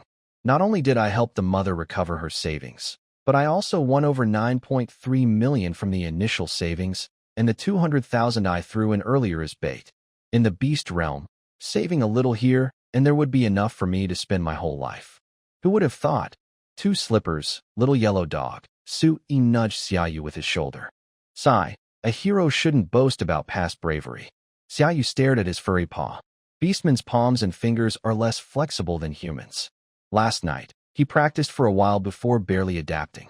Fortunately, although the orc's palm is not very flexible, it is wider than a human's and can perfectly cover the cards. With 9 million now, I can travel and enjoy myself everywhere, Xiaoyu dreamed aloud. And I have enough money to go to the Demon Dragon Island. Huh? Why do you want to go to Demon Dragon Island? Su Yi asked. Don't laugh at me when I say this. Xiaoyu shyly scratched his head. I want to defeat a dragon on Demon Dragon Island. Defeat a dragon? Su Yi shivered. Defeat me? Do you have any grudge with that so-called dragon? Su Yi asked. No, Xiaoyu replied. Then why do you want to defeat him? Su Yi relaxed a little. How should I say this? Xiaoyu hesitated. I can't say it's a task from the system, or they'll think I'm crazy. Well, I've always heard that the dragon on Demon Dragon Island is very strong, so I've always dreamed of becoming a beast like him, Xiaoyu said, making up a common phrase from action cartoons. If possible, I also want to take him as my little brother. Hearing the first part, Su Yi relaxed completely. It's just a kid's wish to become stronger. Just like some hero's ultimate goal is to defeat the dragon. Su Yi felt relieved. He didn't want to deal with complicated relationship issues later. When he heard the second part, Su Yi chuckled silently. Take him as my little brother? That depends on whether you have the ability. It was late at night now, and Xiaoyu's Sha County Snacks shop had closed. Dream murmurs, the new ingredients have arrived. You need to go to the station to pick them up, a staff member, ready to leave work, said. Okay, Dream Murmurs replied, then left the shop. After locking the door with a large copper lock, he headed toward the station. It was very late, and the road looked especially eerie, but Dream Murmurs was used to it. When he was a homeless child, he had traveled through the dirtiest corners of the world. This was nothing. As he passed a corner, Dream Murmurs casually glanced to the side. Suddenly, a shadow darted past him. Wow! Dream Murmurs jumped in fright, turned around and looked around, but saw nothing. Scaring myself, moaning softly, he patted his chest. Just as he was about to continue on his way, a heavy slap hit the back of his head. Everything went black, and he fainted. At this moment, Xiaou was still arguing with Sui. Suddenly, a gust of wind blew, and an arrow shot down from the sky, heading straight for Xiaou. Ah! Sui quickly raised his hand, instinctively grabbing the fierce arrow. Wow, there's an assassin, Xiaou said, still shaken, staring at the arrow just centimeters from him, unable to speak clearly. This arrow has a note attached to its feather, Sui said. Xiaou frowned and slowly unfolded the note. As he unfolded it, a few soft feathers drifted down from the air. Xiaou's expression grew serious, then angry. He recognized these silvery gray feathers. They were from Moaning's tail. Xiaou, what are your plans? Sui asked with a serious look. First, save the person. Since he wants to gamble with me, I have to go, Xiaou replied. The intelligence network in Xinya source should be quite deep. You tell him about this. Ask him to help find Moaning's hiding place. You go save the person, and I will hold them off. After rescuing him, I'll set off a firework as a signal for me, Sui nodded. Be careful. Then, with a stomp, he jumped into the air and quickly disappeared into the night. He was going to find Xinya source. At this time, Xinya source should be training in the bamboo forest. Xiaou took a deep breath and sat on the steps of the mansion all night. It wasn't until dawn that he finally lifted his numb tail and headed out of the mansion. He needed to go back to Yunzhou Casino. If he didn't go, Huling Yu and Yunzhou Yue would definitely tear Moaning apart. Arriving at the familiar place, Xiaoyu's eyes turned fierce. He pushed open the door and walked in. Hey, Xiaoyu is here. I knew you'd come again today, Huling Yu greeted with a sinister smile. Unexpectedly, Xiaou raised his foot and kicked him hard in the stomach. Huling Yu screamed and flew back 2 or 3 meters, blood spilling from the corner of his mouth. Despite that, he still smiled. It seems Xiaoyu is angry today. Isn't it true that having money makes people more temperate, despicable, and, Xiaou said angrily. In the martial world, harm to family is forbidden.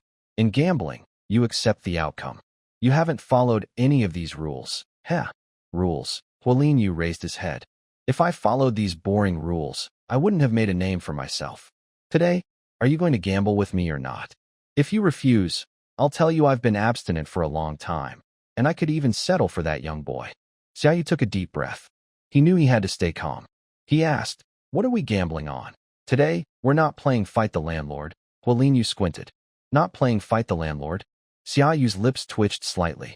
If this was some unfamiliar game, he might lose badly. This is a game invented after playing cards were created, and it's patented, Huling Yu explained. The dealer distributes 3 cards to each person, which can form combinations. 3 of a kind is called a leopard. 3 cards of the same suit in sequence are a straight flush. 3 cards of the same suit, but not in order, are a flush. 3 in sequence, but different suits, are a straight. 2 identical cards are a pair. The rest are single cards.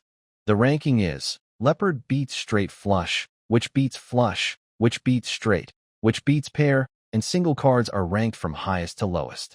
Do you understand the rules? Initially, Xiaoyu was a little nervous, but after hearing the rules, he forced a slight smile and kept telling himself silently, I must not laugh. Humph. Isn't this just a family-friendly version of poker from his world? So, what do I need to do for you to let Mingy go? Xiaoyu asked. Simple. Play with me for half an hour, Huling Yu said with a sneer. All right, I'll play with you, Xiaoyu said as he pulled out a chair and sat down. Huling Yu's eyes flicked toward the dealer shuffling cards. The dealer winked at him. Humph. The dealer had been bought off long ago. After losing 5 million yesterday, Huling Yu had brought this dealer in. I suspect Xiaoyu is cheating, Huling Yu told the dealer late last night. The dealer, named Cuddy, smiled slightly. Don't worry. If he's cheating, I can tell just by looking. Now, back to the present, Luo Linyu looked at Xiaoyu, whose cute face made people both love and hate him, and squinted. Soon, Cuddy distributed the cards to the 3 players. Xiaou picked up his cards, showing half of them, glanced at them, then quickly covered them. Is he cheating? Luo Linyu closed his eyes and pulled the dealer's soul into his mind. His fingers are very soft and smooth, with no calluses. His nails are neatly trimmed, and his hair is very smooth, indicating he hasn't done much manual work. He's just an ordinary kid, not a cheater, Cuddy said. Could it be that his mom was just incredibly lucky yesterday, and he won money? Luo Linyu was annoyed. Now it was time to bet. Xiaou didn't hesitate and bet 50,000 chips. Raised by 10,000. Yunjuiyu hesitated and said, I'll add 50,000, Xiaou said, using beautiful ebony chips, and threw a big pile onto the table without hesitation. Luo Linyu and Yunjuiyu saw his confident attitude and looked conflicted, but in the end, they both threw down their cards. I fold, Luo Linyu said. I fold too, Yunjuiyu said angrily. This guy must be cheating, or how could he be so confident? Betting 100,000 all at once. Luo Linyu thought. Everyone's folded? Then these chips are mine. Xiaou happily collected all the chips on the table. What cards does young Xiao have? Can we see? Yunjuiyu asked cautiously. Sure, no problem. Xiaou revealed his cards. The moment he revealed his hand, Luo Linyu and Yunjuiyu were stunned. Xiao's cards were only 2, 3, and 6. Among all possible combinations, this was the second smallest. Does this little kid cheat? If he cheats, how can he have such a second smallest hand? Yunjuiyu gritted his teeth. What a pity for my 50,000. Luo Linyu looked at Cuddy. Cuddy shrugged, indicating Xiaou definitely didn't cheat just now. Luo Linyu clenched his teeth. He was now sure. The little kid in front of him was just incredibly lucky yesterday. But no matter how lucky you are, it won't help today. The dealer is on our side. And how long can your good luck last? Huo Linyu signaled to start the action with his eyes. Cuddy nodded and began to deal the cards again. In the casino, if the dealer is bribed, it is very dangerous because the dealer can give any card to whoever they want. After more than 10 rounds, Xiaou lost badly, losing over 100,000 yuan in total. It seems Xiao's luck isn't good today, Yin Zhongyue said happily, stacking Xiao's chips back in front of himself. Half an hour has passed. Can I leave now? Xiaou asked with a gloomy face. Come on, gambling has already started. It doesn't end so quickly, Huo Linyu said proudly, having won some money. Don't worry, I am taking good care of that little boy. After we have fun, I will naturally let him go. It looks like you want to take all my money, Xiaou said. Xiaou, your words are not very nice. We just want you to have fun, Yin Zhongyue added with a teasing tone. At this moment, Su Yi was with Qian Yiyuan, hiding near the fence of a luxury house. Next to Qian Yiyuan, a small rat-like beast man was peeking out sneakily. Are you sure it's this way? Qian Yiyuan asked. I'm sure, the little rat said. I checked with all the brothers in the city, looked for a long time, and finally found someone who looks exactly like the silver-gray furred silver dog antelope beast man you described. Thanks, that's hard work. I'll give you 2 days off, Qian Yiyuan nodded, and the little rat happily left. Didn't expect you have quite a lot of connections, Sui said. They are spies, Qian Yiyuan explained. Except for the cat clan of the eastern Moxing city, the other 3 cities, including the capital, hire rats as spies. They are not very good at fighting, but their intelligence gathering is excellent. Now is not the time to talk about this. We need to rescue the beast quickly, Sui nodded. At this moment, inside the villa, Sai, the boss told us to keep an eye on this thing. But no matter how you look at it, he's just an ordinary boy. There were 2 rough-looking orcs sitting with their legs crossed nearby. One of them had a bound and gagged person on a chair between them, who was mumbling and struggling but couldn't speak clearly because of the gag. It's hard to find a wife these days, one orc said. I've gone on many blind dates, but they all fell through. Same here. These women have really high standards. I'm just a little ugly, earn a low salary, have a bad temper, and like to gamble a bit. Why do they look down on me? Another orc complained. I haven't felt the joy of being with a woman in a long time. I've just been relying on my right hand, said the orc, looking at his hand. Today, a guy just showed up at our door. He's handsome and young. Maybe we can have some fun with him? Good idea. Let's have some fun, the orc said mischievously, rubbing his hands as he moved toward the gagged person. The gagged person's eyes widened with fear, and he struggled desperately, but it was no use. His limbs were tightly tied to the chair. "Let's make a plan," Qiuan said. "I'll pretend to deliver food to distract them, then you sneak inside." Before he finished, He suddenly jumped up and punched the villa hard. The punch created a huge gust of wind, like a mighty wave, lifting the roof right off the building. After the roof was torn off, Sui leapt inside quickly. Soon, screams and the sound of bones breaking echoed from inside. Qiuan watched in shock, swallowing hard. Then he waved his hand, and a large soldier came over. "Captain, what are your orders?" "Call the healer from the medical tent. One person has broken bones all over, and another has a crushed skull," Qiuan said. "Add a concussion to that," a light voice said from above.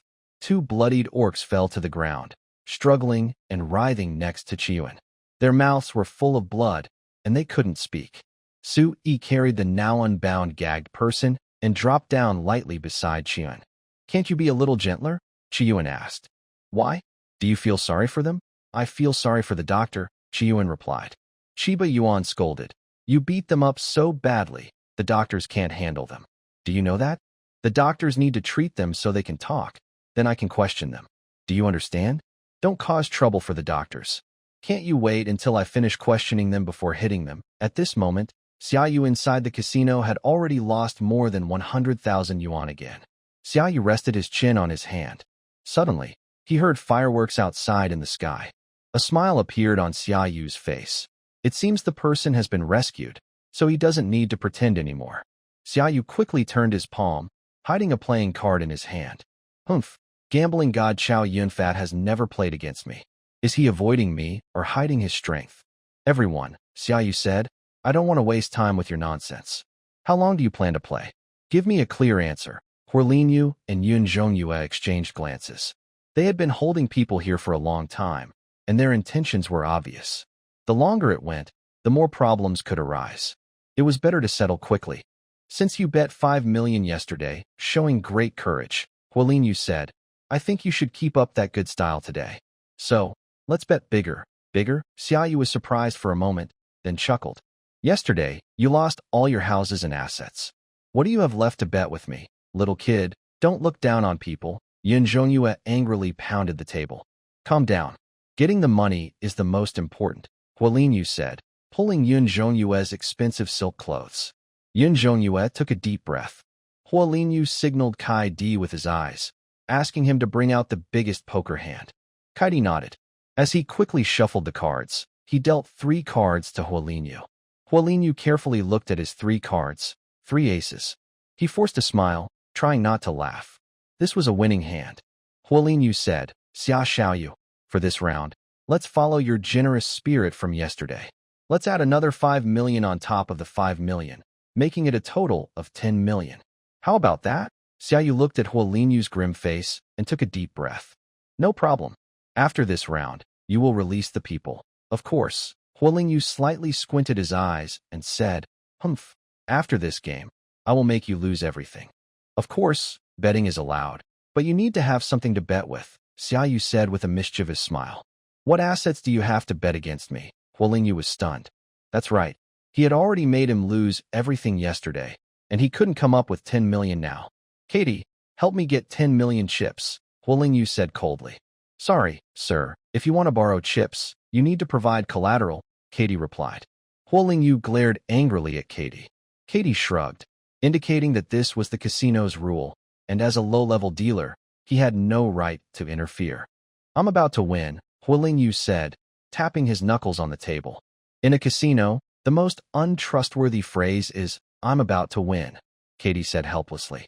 Huolinyu took a deep, fierce breath and slowly took out several items from behind him. This is my wooden ox and flowing horse, worth about 2 million, he said trembling as he took out a key.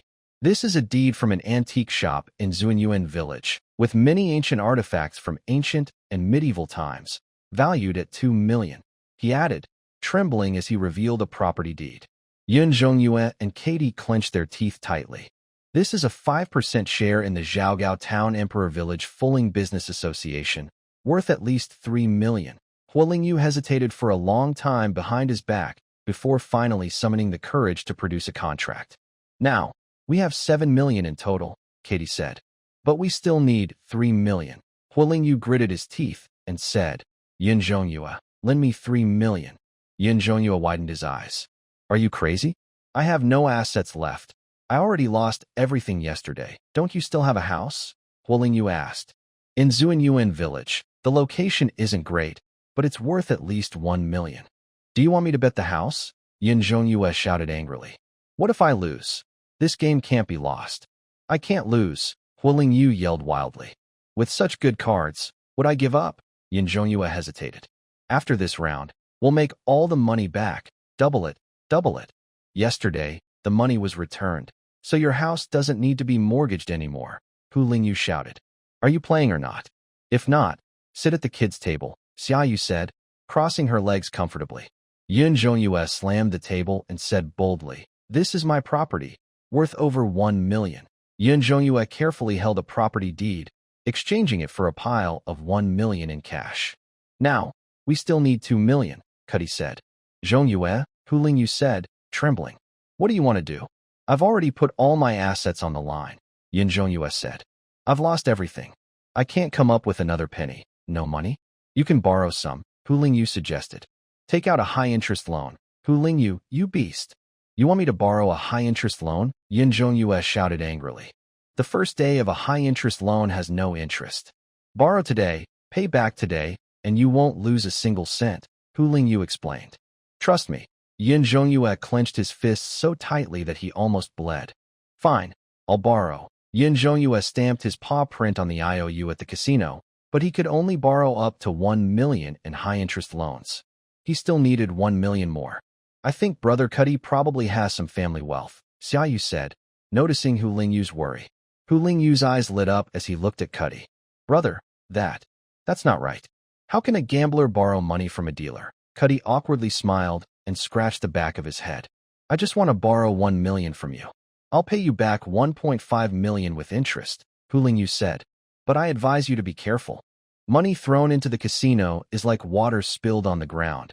It can't be recovered, Xiaou teased. Cuddy's eyes twitched. He had given Hualingyu 3 cards, and he knew exactly what was going on. Plus, Hualingyu had checked the goods, so there was no way he would make a mistake. This meant he was earning an easy 500,000. Thanks for the reminder, but Brother Linyu is my dear friend and brother, Cuddy said. I have no reason not to help. Cuddy mortgaged his house and finally exchanged it for 10 million in chips. Cuddy held 10 million chips in his hand, stacked like a small mountain in front of him, almost blocking his view. All in, Hualingyu took a deep breath. The shiny chips fell onto the table one after another, like a rain of copper coins, piling up densely. Time to reveal the cards, Hualingyu said fiercely. Of course, please go ahead, Xiaou gestured politely. Hualingyu waved his hand and turned over all 3 cards, revealing 3 of a kind. This was the highest possible hand. 3 of a kind. And the highest 3 of a kind. Xiaou. Hualingyu laughed wildly, his laughter sounding very eerie, almost losing all reason. Calm down. Hey, stay calm. Xiaou patted Hualinyu's back to help him settle down, so he wouldn't laugh himself into a fit. Great. Now bring the chips over. Yin Zhongyue's eyes sparkled as he spoke. Wait a moment, Xiaou said. What are you waiting for? 3 of a kind is the biggest hand, Yin Zhongyue said proudly, crossing his arms. 3 of a kind is indeed the biggest hand, but I remember 2, 3, 5 can beat 3 of a kind, Xiaou said with a sly smile. Humph. The chance of both a 3 of a kind and 2, 3, 5 appearing at the same time in one round is 1 in 10,000. If you consider that a straight flush can beat a 3 of a kind, it makes sense, since there are many ways to form different hands. But with 52 cards remaining after removing the jokers, there are still millions of possible combinations.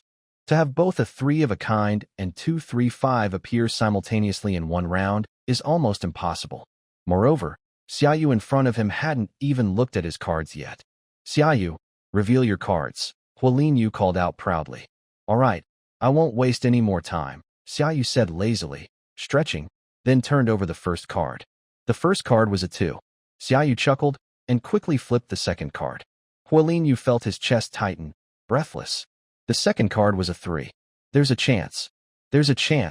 The surrounding gamblers widened their eyes, excitedly watching everything unfold. Impossible, impossible. With millions of possible combinations, it is impossible for both a straight flush and a 2-3-5 to appear in the same game. It's truly unique. Huolin silently prayed to all the gods he could think of, hoping that the last card would not be a 5. If it was a 5, everything would be over. Xiaou clearly understood Huolin mental state at this moment. It seemed as if he was deliberately making him feel more anxious. He slowly flipped the last card. When the last card was revealed, the whole room froze. The final card was indeed a 5. Huolin lost. P.S. Group question 103354 1263. Numbers. The first group is full. This is the second group. How could it be 235? How could it be 235? Huolin stared fixedly at the 3 cards, shouting loudly. Even if you don't believe it, it's the truth. My cards are 235, and I can beat your straight flush, Xiaou said with a smile. I've won. All these 10 million belong to me.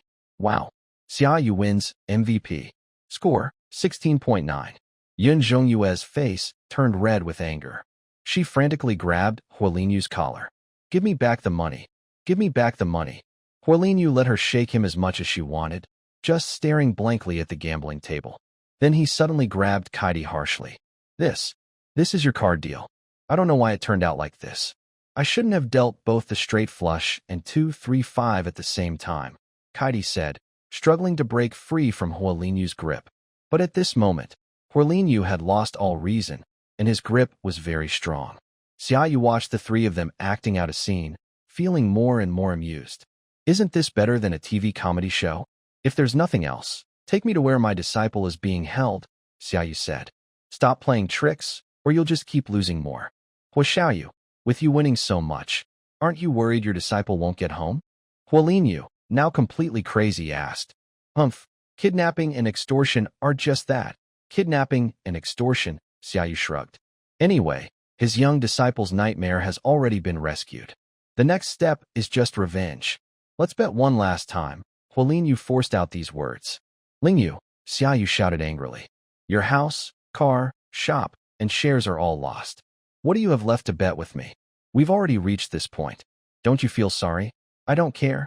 I want to bet one last time with you. Lingyu pounded the table loudly, making a big noise.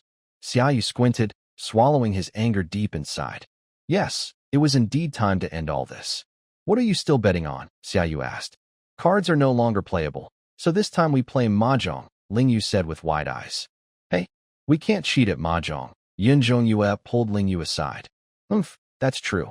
You can't hide tiles or arrange the tiles in a special order, Lingyu said. But we can mark the back of the tiles with signs only we can see. Then we can win. Great idea. Yun Zhongyue looked at Xiaou with a dark expression. This is the last chance. You must seize it. Xiaou looked at the 2 whispering figures with a half-smile. Cheating at mahjong usually involves 2 methods. One is marking the tiles to know the opponent's cards in advance. The other is rigging the machine to give oneself the best tiles. In this world, technology is backward, and there are no mahjong machines. So, their cheating method is only the first one. He was tired of these guys talking non-stop and bothering him. If he turned around and left now, they would probably still cause trouble for Mengyi. It was best to settle everything now once and for all. Meanwhile, in the top office of Yunzhou Casino, a golden panther was leisurely smoking a cigar. Suddenly, the door was forcefully pushed open by 2 beast men, who fell to the ground, foaming at the mouth. The golden panther trembled. As someone running a casino, he must have many enemies. Who was coming to trouble him? In the darkness, the figures of Qian Yi Yuan and Su Yi slowly appeared. So it was Lord Qian Yi, the village chief. The leopard hurriedly snuffed out his cigar. Our casino has been running honestly lately, and there haven't been any violent incidents. I wonder why you're here today. Are you here for something else? Are there cheaters in your casino? Do you care about that? Qian Yi Yuan asked with a sideways glance. Cheaters? Oh, that's impossible, the leopard said, relieved to hear they weren't here to cause trouble. Our dealers are very strict. They've trained eagle-eyed vision, so any cheater can't hide from them. Do you want to see if there are any cheaters? Come with me to the casino, Qian Yi Yuan suggested. Of course, the leopard agreed. stood up, tidied his suit, and followed the two beasts out of the office. Before I play mahjong, I need to go to the bathroom, Xiaou said. Go ahead, Huolinyu replied, giving Xiaou a look that seemed almost threatening. Xiaou left the Yunzhou casino.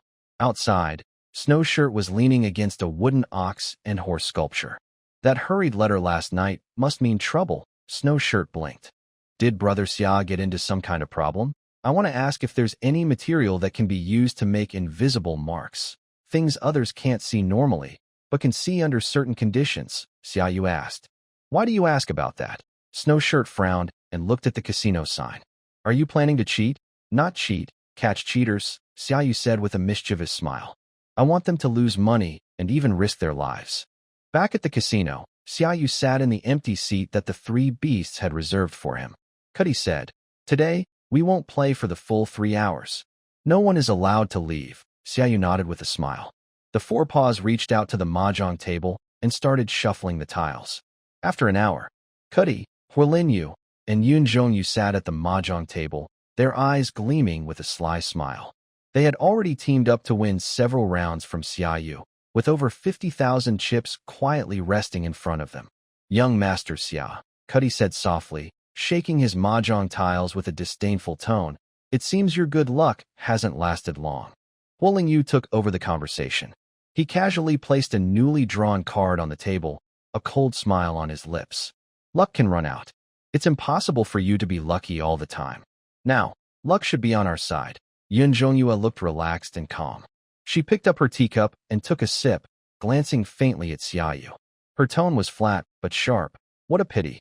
I thought we might see an exciting match. Instead, I can only watch you keep losing money to us. Dear Xia, in just 1 hour, we've won 500,000. In the eyes of the three beasts, Xiao's face grew paler and beads of sweat appeared on his forehead. He tried to steady himself, but each move was carefully predicted by the others. Being surrounded and attacked like this made him very angry, yet he felt helpless. Don't worry, dear Xia. Katie suddenly smiled, teasing like he was playing with a trapped prey. We're really enjoying playing with you. Not everyone gets to earn so much so easily. Don't you agree? Huolinyu nodded in agreement. Yes, this is much faster than doing normal business. Sometimes, choosing the right opponent is really important. It's okay. The world is like a river of money, and it flows away, Xiaou said. Yun Zhongyue put down her teacup. Her slender fingers tapped the table with a crisp sound. I just had an idea. Since you're so generous, why don't we add some more bets? With your skills, turning the game around is just a matter of time, right? Xiaou let out a deep breath. Dear Xia, you've run out of chips. You're not very clever. Hurry up and exchange some for us, Yun Zhongyue urged the dealer nearby. No need, Xiaou smiled. Are you planning to run away? I advise you not to do that. I've had my eye on that little boy for a long time, Huolinyu threatened. Run? Of course I won't run. How else can I enjoy your show? Xiaou grinned slyly. So, you're planning to keep betting. Xiaou shook his head gently, then raised one finger. His voice was loud enough for the whole casino to hear. I want to catch Qian. When Xiaou said this, everyone was stunned. No one had dared to catch Qian in this casino for many years. Gathering evidence is necessary for catching cheaters. If the cheating is successfully exposed, the cheater will have their hand cut off. Conversely, if the attempt fails, I will have to lose 3 fingers. Xiaou smirked, reminding him of the mischievous little warrior often seen in short plays. Seeing Xiaou's smile, Huolinyu's expression flickered unpredictably. It's okay. We have to wait for the casino owner to arrive before we can act, Yun Zhongyue whispered. Before he comes, let's find ways to destroy these mahjong tiles so that when we play, we can deny everything. Who wants to catch cheaters? At this moment, a golden leopard slowly descended the stairs, followed by Su, Yi, and Qian Yuan. Xiaou winked at them. Luckily, these 2 beasts are reliable, and they called the casino owner at the right moment. I suspect these 3 beasts are working together to cheat, Xiaou said with narrowed eyes. Yun Zhongyue trembled all over. Cuddy quickly grabbed her arm. Don't panic. We haven't left any dirt on ourselves, so they can't necessarily suspect the mahjong. The golden leopard pouted and signaled the 2 dealers nearby to search them. The 2 dealers made the 3 beasts extend their arms, forming a large character with their bodies. They touched all over, even private parts, but finally shook their heads at the golden leopard. Yun Zhongyue breathed a sigh of relief, looking proud. Xiaou, don't worry. The casino's punishment is quick. Cutting off 3 fingers is not painful at all. Ha! This guy is just a gambling addict gone mad. Yu, feeling uneasy despite Xiaoyu's confident look, hurriedly said, just cut off his fingers quickly. The golden leopard frowned and looked at Qian Yuan. If the village leader's friend failed to catch cheaters, he definitely couldn't cut his fingers. But if he didn't, the reputation of the casino in Zuanyuan village would be ruined. He wanted to cause trouble, but Qian Yuan used all his strength to hold onto his hand tightly. Xiaoyu will have a plan. Wait a moment, Xiaoyu sneered. Who said searching is the end? I don't suspect they hid any cards. Oh, so, little friend, you mean, the golden leopard asked. They tampered with the mahjong, Xiaoyu said with a slight smile. One of the dealers picked up a mahjong tile. This looks like a very normal mahjong tile, with no difference in weight or pattern. At this moment, Lin Yu, Yin Zhongyue, and Cuddy all looked very worried. The problem must be on the back of the mahjong tile. Xiaoyu coughed twice. The casino door was pushed open, and a small-figured beast man entered, holding a purple crystal.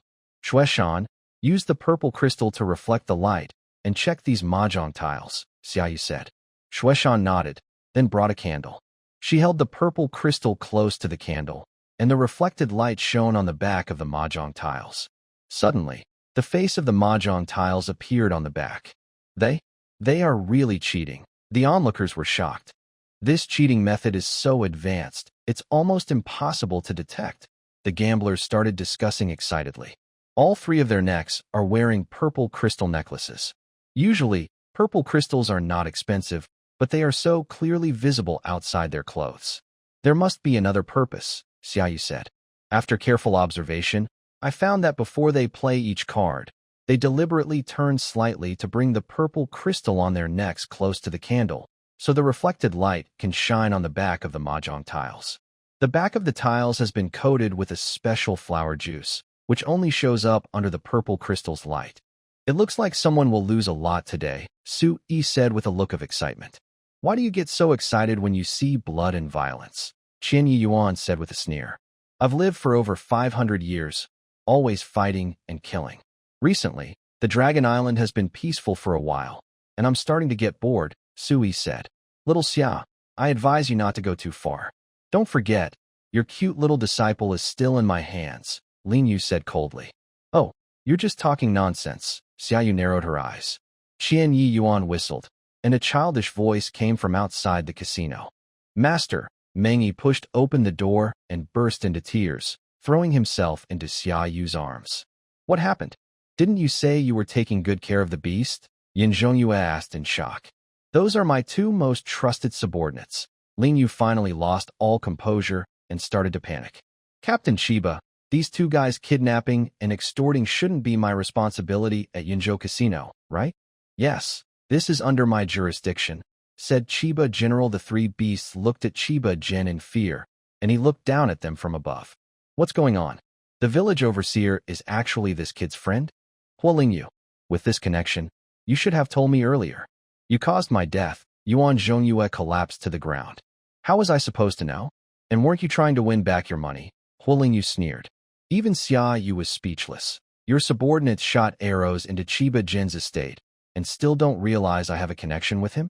Do you have such a big gap with your subordinates? What should we do now? Cuddy looked pale. Turn yourself in? Yes, turn yourself in. Ling Yu knelt at Chiba Gen's feet. I want to surrender. Please take me away quickly. I also want to surrender. Take me to jail too. Yuan Zhongyue and Cuddy both knelt and bowed their heads fiercely. Does the village overseer want to take these 3 beasts away now? Asked the money leopard. Chiba Gen didn't answer, but looked at Xiaoyu, waiting for his decision. Ling Yu, having survived so many years, could read people well. He immediately sensed that Xiaoyu was probably the one in charge among the 3 beasts, so he quickly turned around and knelt before Xiaoyu. Young Xiao, I was blind and offended your great Buddha. Please don't hold it against me. Yuan Zhongyue and Cuddy quickly echoed. That's right, that's right.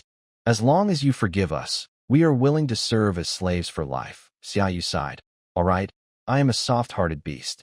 I forgive you. Ling Yu, Yuan Zhongyue, and Cuddy were overjoyed and kowtowed even more quickly. This Xiaou is too soft-hearted, too gentle. Such a beast won't go far, said one gambler with a sigh. I hate cheaters the most. I was cheated and lost a lot of money before. Today, I can't let them go, shouted another gambler. They kept kowtowing until they bled from their foreheads, then supported each other to stand up and try to leave the casino. At this moment, casino security raised their iron sticks and blocked the entrance. What are you doing? Xiaou has already forgiven me. This matter has nothing to do with you all, Lin Yu said. I have indeed forgiven you, Xiaou said innocently, then couldn't hold back and chuckled. But chopping off your hands is a rule of the casino. Whether I forgive you or not, it has nothing to do with whether I cut off your hands or not. After saying this, Xiaou burst into laughter, laughing so hard he nearly fell over. So that's it. Xiaou played these three con artists. The gamblers realized and started laughing loudly. Xiaou, Lin Yu's eyes turned red, and he lost all reason, lunging at Xiaou with claws. Su Yi was about to intervene, but Qian Yun stopped him. Let him play for a while. Xiaou silently took out scissors from under the table, his weapon, the glinting scissors. Just as Lin Yu charged, Xiaou saw through all his moves, ducked down to avoid his punch, then kicked him in the chin. Lin Yu was kicked dizzy, and before he could react, Xiaou swung the scissors at his head. Since it wasn't the sharp side, the scissors only knocked Lin Yu away, blood streaming from his head. Now it's your turn to handle him, Qian Yun said with a shrug. After you're done, I'll have the soldiers take him to my residence. Jean Mao Leopard nodded, and at that moment, his two men brought in a huge guillotine. Hold their hands down for me, Jean Mao Leopard roared. Cheating in my casino is a huge insult. Several security guards dragged the barely conscious Lin Yu and pressed his hands onto the guillotine blade. Xiaou didn't watch this scene. Instead, he left the casino with Qian Yun, Su Yi, and Shueshan. Behind them, three heart-wrenching screams echoed. Brother Xia, your memory is pretty good, Shueshan said playfully. You memorized all the lines I taught you. Hee, I actually liked reading detective novels before. I have a good memory for logical reasoning and deduction, Xiaou said shyly, scratching his head.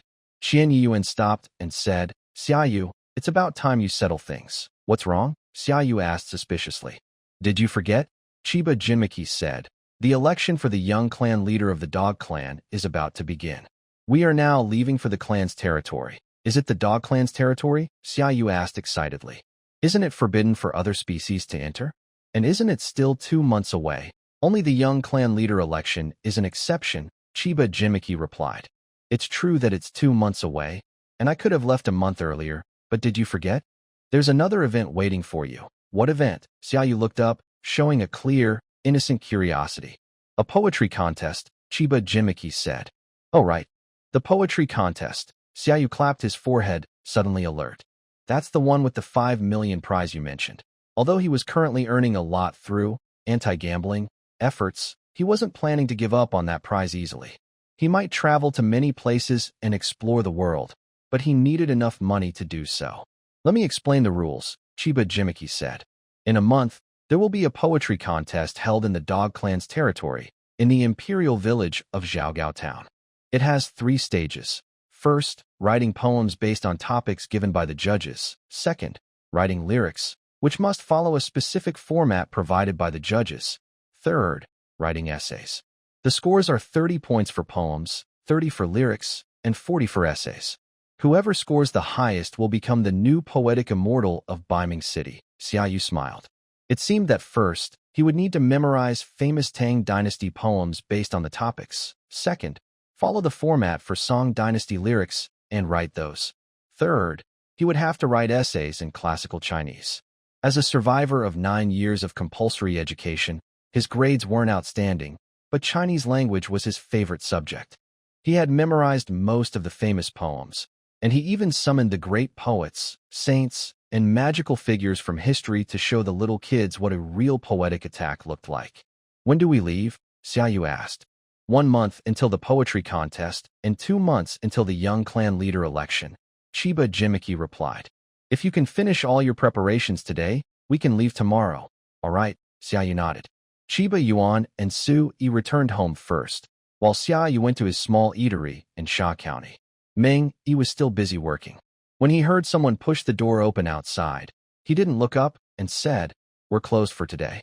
"Hey, you little brat, don't you want to see who's here?" Xiaou playfully tapped Meng Yi on the head. Meng Yi, feeling the pain, looked up happily and asked, "Master, why are you here?" "I came to talk to you about the future. I mean, to give you some instructions," Xiaou said. "I might have to leave for a while. While I'm gone, you need to take good care of yourself. Don't overwork. It's okay if the shop's business isn't great. I've already bought the shop, so you don't have to worry about rent." When Meng Yi heard Xiaou was leaving, his eyes turned a little red, and his ears drooped. He pouted, trying not to cry. It's okay, Xiaou said, patting Meng Yi's head. "When I come back, maybe you'll be taller than me, little silver dog antelope." The silver dog antelope is much bigger than a wolf, so one day he'll have to look up to see his little apprentice. Meng Yi happily moved his face closer and said, "Don't worry, master. While you're gone, I'll take good care of the shop." "Good. I also have an antique shop. Tomorrow, you can go and handle the handover." Xiaou handed Meng Yi a property deed. This was for the shop owned by Huolinyu. "I won this today. If you can't manage alone, you can ask a trusted beast to help watch the shop." Meng Yi solemnly took the deed. "I will take it seriously. All right, rest well, eat properly. I'll leave you some magic books to study. If you don't understand something, you can ask me, or Brother Su, or Brother Chiba," Xiaou said. After giving these instructions, he placed all the magic books he brought from the Dark Star Witch's tomb on the counter, leaving none behind, then pushed open the restaurant door and left. "Master, I'll wait for you to come back," Meng Yi shouted. Back at Chiba Yuan's residence, Xiaou pushed the door open and suddenly blacked out. He saw Chiba Yuan and Su Yi carrying backpacks bigger than their beasts, staring eagerly at Xiaou. "Are you guys going to run for office or immigrate? Have you really cleared out the whole house?" Summer Feather looked around anxiously. Besides the bathroom sink, they had packed almost everything they needed. "Things are different now. Usually, when I go to Emperor Village, I just report my work, leave early, and come back quickly. I don't stay long," Qian Yuan said. "But this time, we're leaving 2 months early. If we don't bring enough supplies, it will be very troublesome." "I've never fought such a rich battle before," Sui yawned. "In the past, I carried a broken iron stick, begged wherever I went, and if someone tried to bully me, I'd fight back. I'd take their money as travel expenses. Now, I finally follow a wealthy master. Shouldn't I enjoy life?" And he was definitely enjoying it. Summer Feather rolled his eyes. He told them to put down their backpacks, emptied everything out, and spent the whole evening sorting and packing. Finally, they reduced the size of their backpacks by half. "Is this enough? Or is it too little?" Qian Yuan asked worriedly. "I'm a seasoned backpacker," Summer Feather said confidently, with a cool twist of his waist as he slung his backpack on. "Let's go. Nice waist." Sui stared in awe. Qian Yuan and Summer Feather had very different styles. "Oh no, I like them both." Qian Yuan nudged Sui, who snapped out of his thoughts. He shrugged and picked up his backpack along with the others. Target: heading to Xiaogao Town, Emperor Village, Beiming City. Summer Feather's heart was full of excitement. They had stayed in Zunyuan Village for a month. Finally, are we leaving the beginner's village? Moments later. What's going on? Summer Feather stared in shock at the scene before him. The only road leading outside had been blown up and collapsed, revealing a deep, bottomless pit. Qian Yuan slapped his forehead. "Sigh, when beasts get unlucky, even drinking cold water can cause trouble. Such a big pit. What happened?" Sui frowned, feeling very confused. "The only way out is gone.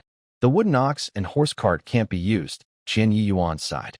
"Looks like we have to go around on foot.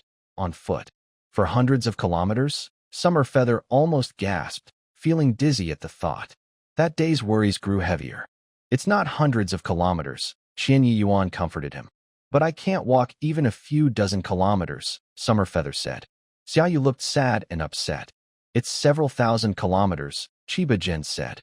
Xiaou looked at Chiba Gen without speaking. He quietly walked to a stone and raised his head, about to bump into it.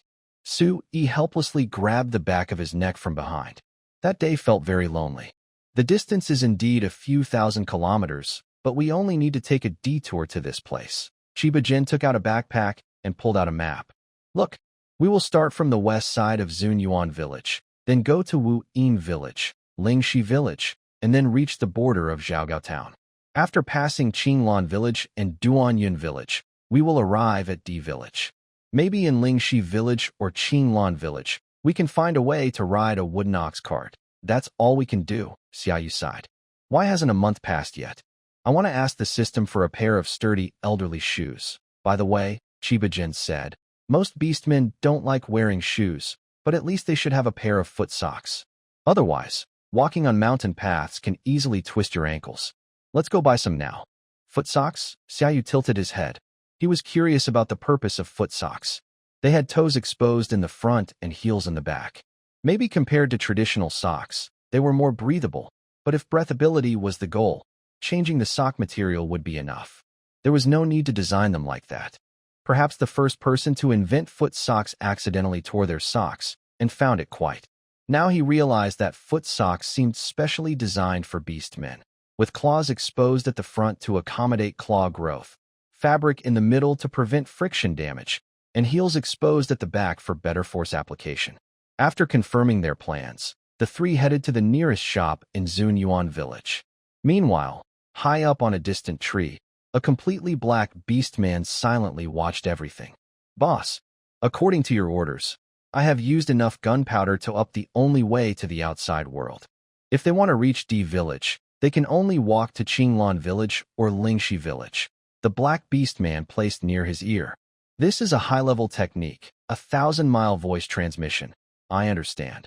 A cold voice sounded. Even if they reach Qinglan village and Lingxi village, do not let them ride the wooden ox carts. You have already bought all the drivers there in advance. For those who refuse to sell, give them some money and make sure they see the flame pattern on the beast's foreheads. Do not allow them to ride. Understood, the dark-colored orc nodded.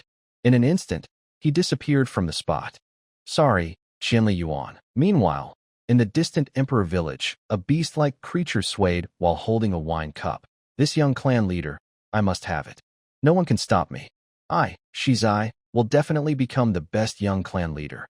Ugh, I'm exhausted. Xiaou angrily stuck a branch into the ground and supported his knees, gasping for breath. Qianli Yuan and Su Yi turned around and stood still, waiting for Xiaou. They had just climbed a long mountain path. Even Qianli Yuan, who exercises every day, was starting to feel tired. How much longer until we reach the next village? Xiaou opened a bamboo tube and poured the water inside into his mouth with a splash. Then he gathered his strength, jumped, and happily ran over to Qianli Yuan and the others. Although he was a high school student with knowledge of astronomy and a disabled lower limb, he was trying his best to keep up with the two talented people ahead. His belongings were being taken away one by them. Despite losing so much weight, he still couldn't keep up. He felt a bit embarrassed. Based on our current progress, we probably won't reach the next village before dark. Everyone is tired. How about we set up camp here? Qianli Yuan wiped the sweat from his forehead and suggested. Agreed. Xiaou was happy to rest, and his tail wagged gently. Then, Xiaou, go gather firewood. Su Yi, go fetch water. I'll set up the tent, Qianli Yuan ordered. As expected of the team leader, his plans were well organized. Xiaou was assigned the easiest task, which made him excited. He ran happily into the woods. Su Yi smirked and said, no need to make it so complicated. He reached out, and a powerful water element magic gathered in his palm. In just milliseconds, water flowed rapidly from his hand into the bucket. Soon, the bucket was filled completely. Your body has recovered quite a bit. You can use magic now. Qianli Yuan expressed surprise. Yes, he said.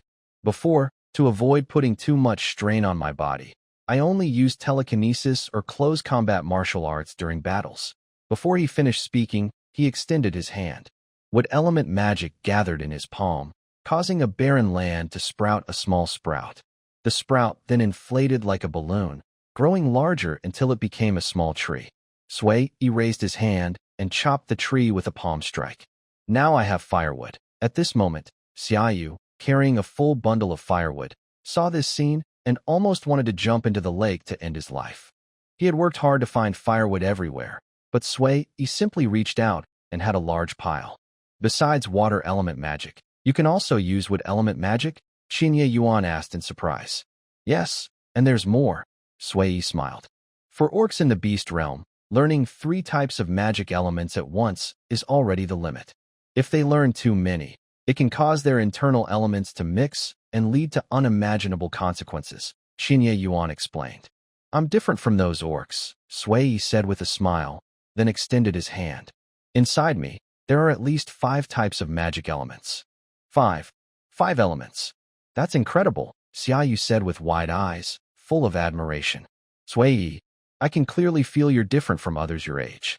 Did you have a very rich experience before? Well, hearing that he could show off his knowledge, Xiaou, who usually appeared calm and aloof like a powerful CEO, became excited. Have you heard? I once traveled in the beast realm and killed an entire gang of beasts. That's pretty impressive. Tell me more. Seeing Xiaou and Xiaou chatting happily, Xinya Yuan knew they wouldn't be back for a while, so he smiled helplessly and went alone to set up the tent. Back then, I traveled all over. Xiaou began to tell his story. This happened about 100 years ago. By then, Xiaou had finished exploring the wild domain and turned to travel in the beast realm. He found that the culture in the beast realm was completely different from the wild domain. The wild domain was a savage place, mostly inhabited by various insects. The people there valued martial arts. As long as your fists were strong enough, you could openly rob others of their money. Xiaou, with his strong abilities, enjoyed a carefree life in the wild land. After feeling satisfied, he moved to the beast realm. He found that the 5 cities in the beast realm had strict laws, and people couldn't fight freely like before. The 5 cities in the beast realm were like 5 countries. The capital was the biggest, and the other 4 cities were more like smaller states under its control. He arrived in Sichuan City, which was ruled by the Nine-Tailed Fox clan. Because fighting was not allowed, he became very poor and soon had to live on the streets. While he was feeling down and uncertain about the future, a gold coin suddenly fell in front of him. Wow, I really am seen as a beggar, Xiaou thought angrily. After his father stepped down, he was supposed to be the next king of the evil Dragon Island, but now he was treated like a beggar. Of course, he didn't tell Xiaou this thought. He saw a small fox watching him. The small fox was dressed in beautiful silk clothes that looked like flowing clouds, soft and shiny, as if they could move like water. The clothes were bright and colorful, like a sunset or spring flowers, with detailed embroidery of dragons and phoenixes or blooming flowers. Every stitch showed the skill and care of the maker. The small fox was probably a young master. Xiaou also looked at the fox. He felt a sudden urge to rush over and kick the little creature. The fox said, "Hello. I see you've been wandering here for many days and haven't eaten anything." When the fox saw that Xiaou didn't pick up the gold coin, he wondered if his attitude was too cold. He then crouched down, carefully brushed off the dust, and gently handed the coin to Xiaou. Seeing the fox's gesture, Xiao's bad mood immediately disappeared. "I'm not a beggar. You should give this coin to someone who needs it more," Xiaou said, cupping the fox's hands holding the coin, then turned and left. The fox tilted his head, a little confused, but he still walked away. The next day, Xiaou yawned and stretched as he came out of a partially renovated house. "Today, I need to find a job to do," Xiaou thought. "Where should I go to work?" While Xiaou was wandering on the street, he suddenly saw a group of orcs gathered together, talking excitedly. In front of this group of orcs was a burned-down mansion, with only remnants of walls and ruins left. From its original shape, it must have been quite grand. Watching others was one of Xiao's favorite hobbies. He quickly moved closer so he wouldn't miss any exciting news. "Did you hear? Last night, the Longling gang wiped out a noble family." One orc said, "How could that happen? But it's normal. If they're nobles, they probably have many enemies." "Hey, no enemies. It's because this noble helped the local officials catch the boss of the Longling gang. After that, the gang members took revenge. Last night, about a dozen people were killed, and all their valuables were stolen. Only a little boy was left alive." Hearing this, Xiao's heart grew cold. He suddenly pushed all the orcs back with his hands. "Hey, who is this person? So rude. Why are you pushing forward so eagerly? Are you here to see the bodies? I think the Nine-Tails Fox clan is useless. They only show up after everyone is dead and the treasures are gone. They've already run away. Don't talk nonsense. The local officials are still 20 kilometers away. The Nine-Tails Fox clan are foxes, not birds. Even if they were birds, they wouldn't have time to fly here. Xiaou finally pushed through the thick crowd and reached the front. In the ruins, a small animal looked blankly at everything. It was the little fox who had given him coins yesterday, but hadn't taken any. Xiaou frowned, wanting to turn around and leave. He wasn't the type to meddle in others' affairs. He tried to quickly turn and leave, but a flash of light reflected on his face. He looked back and saw the coins tightly clenched in the little fox's paw. The noble family's house had been emptied, and these coins might be the little fox's only possession. Xiaou clenched his teeth and stomped his foot hard. Xiaou, can you stop being so nosy? While the little fox was still lost in thought, Xiaou appeared behind him. With the little fox watching closely, he gently opened his fingers and took away a gold coin. Your revenge. I've helped you get it, Xiaou said with a smile. Once he took the money, he couldn't be considered meddling anymore. At the peak of his abilities, Xiao's sense of creatures could cover thousands of miles. He easily found the location where the Longlang gang was fleeing. Late at night, at the temporary camp of the Longlang gang, all members were completely drunk. Cheers. Cheers. Look at this guy, he's only had a few drinks and he's already drunk. So weak. This guy is really weak. All the orcs of the Longlang gang burst into laughter. Yesterday, I killed 3 beasts. That's not good enough. I had a good time before I killed mine yesterday. Foxes are so wild, I just couldn't resist. TCH, I tortured one to death slowly yesterday. Seeing him beg for mercy before he died made me shiver with excitement. Boom. Just as the gang members were sharing their wicked deeds, the camp's gate was slammed open forcefully. Who's there? Everyone was shocked, jumping up and grabbing their weapons. At the gate stood a beast wearing a black hood, whose gender was unclear.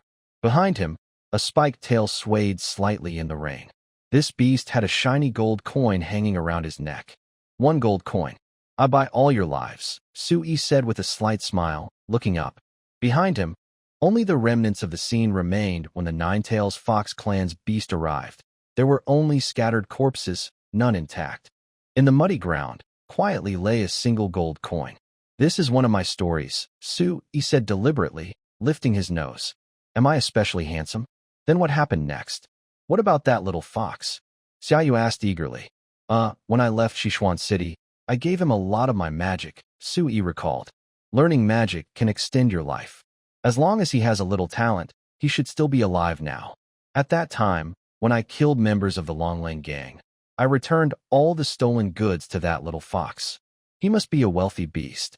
Plus, since he's a fox, with the advantage of his species, he should be able to hold a small official position in Sichuan City. When you take me on a tour of Sichuan City, can I ask him to be our guide? Can I mention my name when I ask?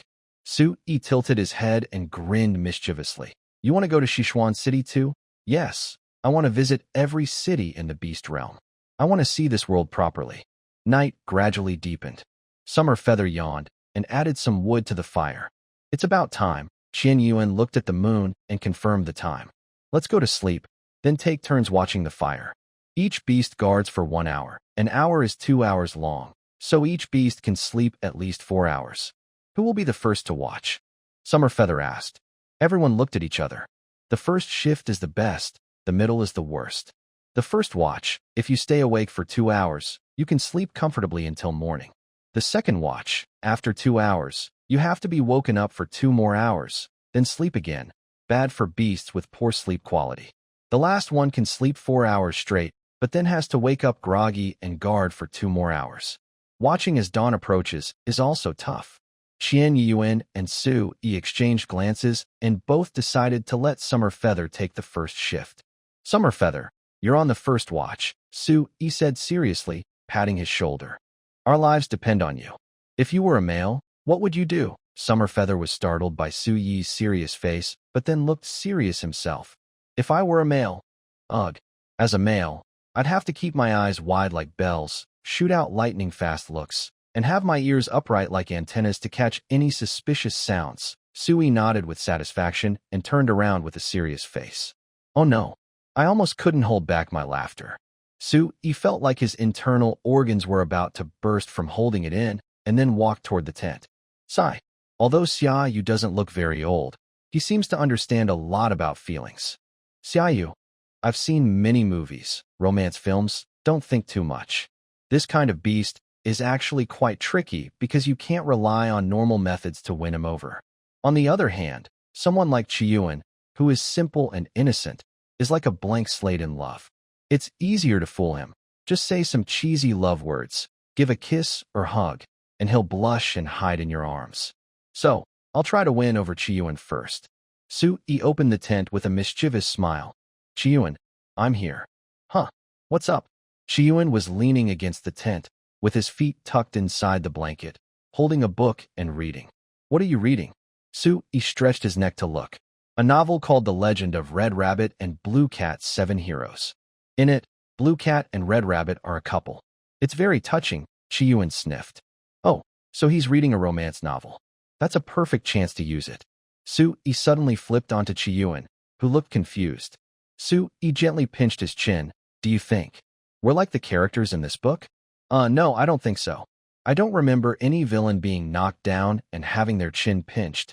Xiaou tilted his head in thought, then confidently said, maybe we should read the book again? Su-yi immediately lost interest. He's a complete blank slate, but he's way too blank. All his usual flirting tricks didn't seem to work on Xiaou. He didn't notice anything romantic at all.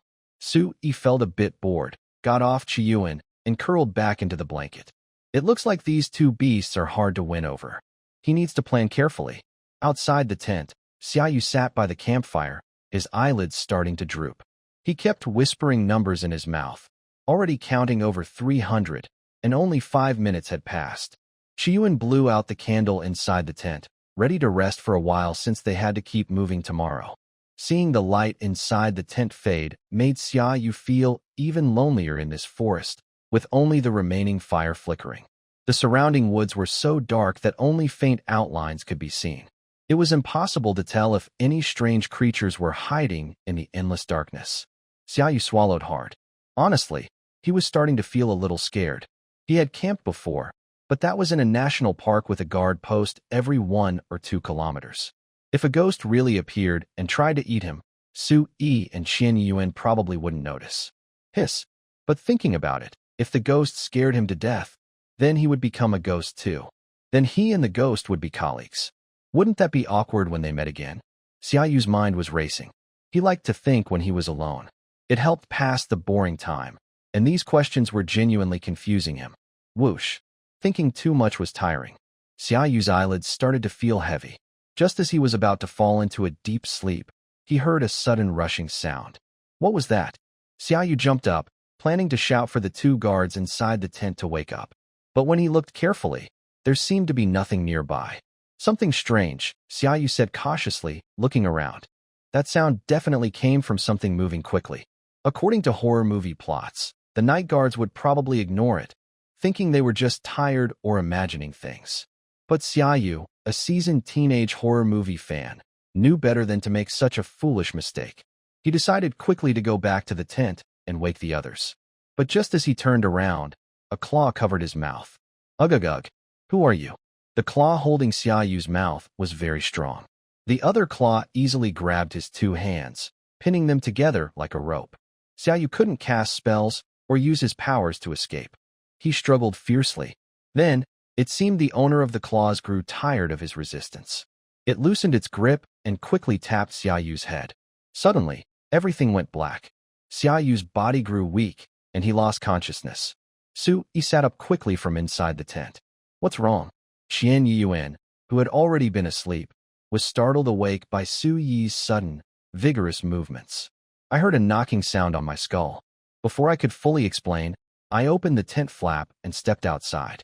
Yuan-yi immediately realized it was serious and followed me out of the tent. Outside, only a nearly burnt-out campfire remained. Xiaou is gone, I said through clenched teeth. I was just on guard, and now he's gone. If I let Xiaou guard the night again, I might as well be a big fish out of water. Yuan squatted down and saw a shiny, bristly hair on the ground. It's a wild boar, he said with a frown. It's probably a local animal from this mountain, moving in groups of at least 20. Why would the locals kidnap Xiaou? To eat him? No, wild boars have strong instincts. They probably captured Xiaou for their own needs, Yuan explained. Hearing this, My calm face suddenly turned anxious. For that.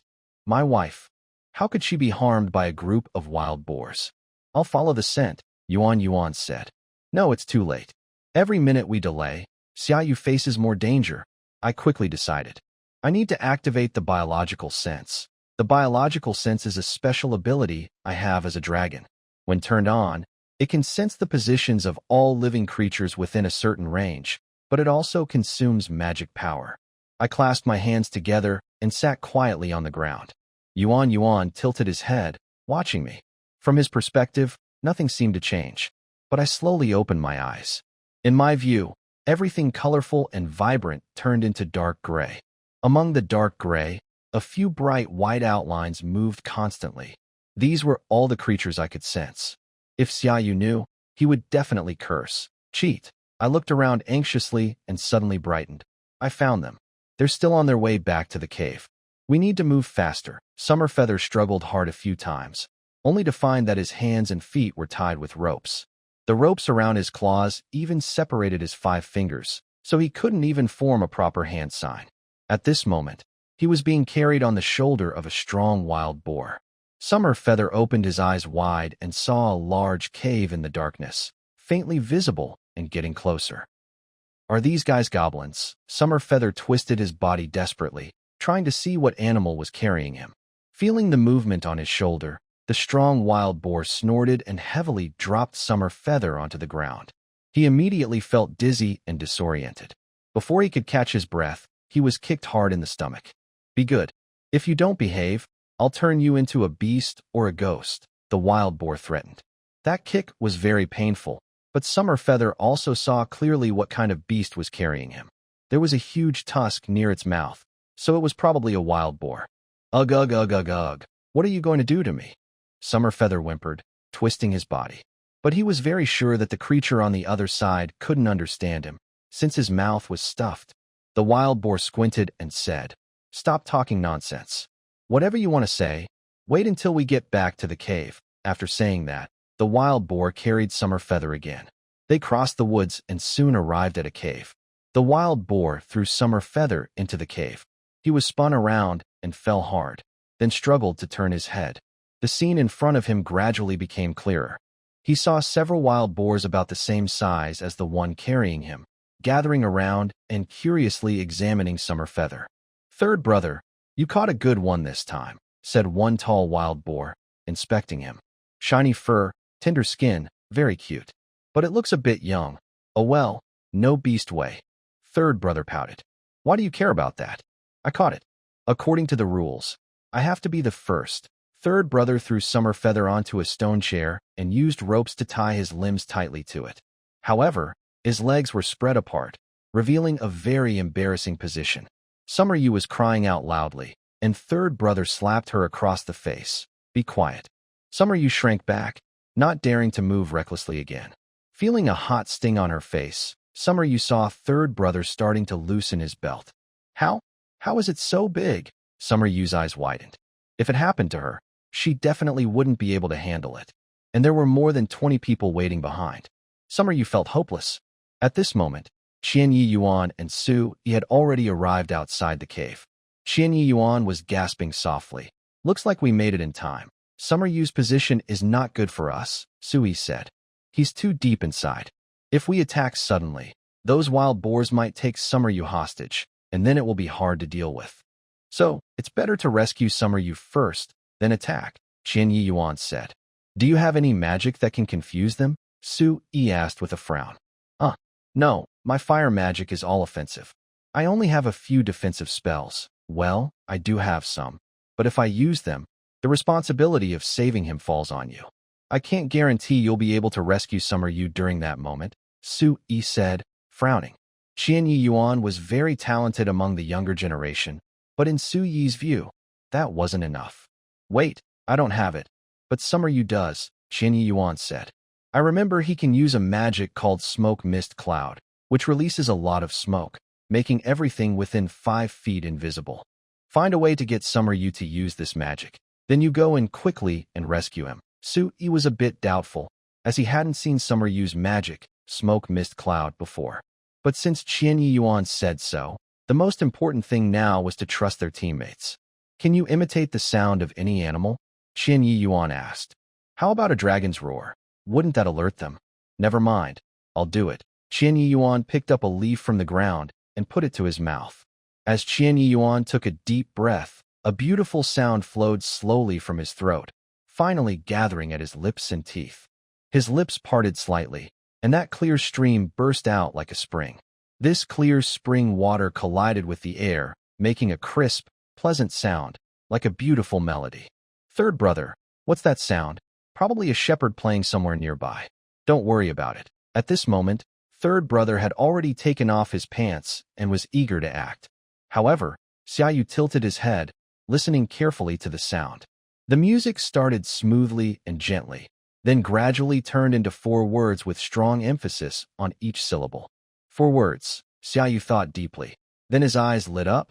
He knew 3 magic spells: Yin Lan Yun Xiao, 9 Heavens Thunder Domain, and Thunder Wind Shift. Xiaou remembered that Qian Yuan could create wonderful music with just a leaf.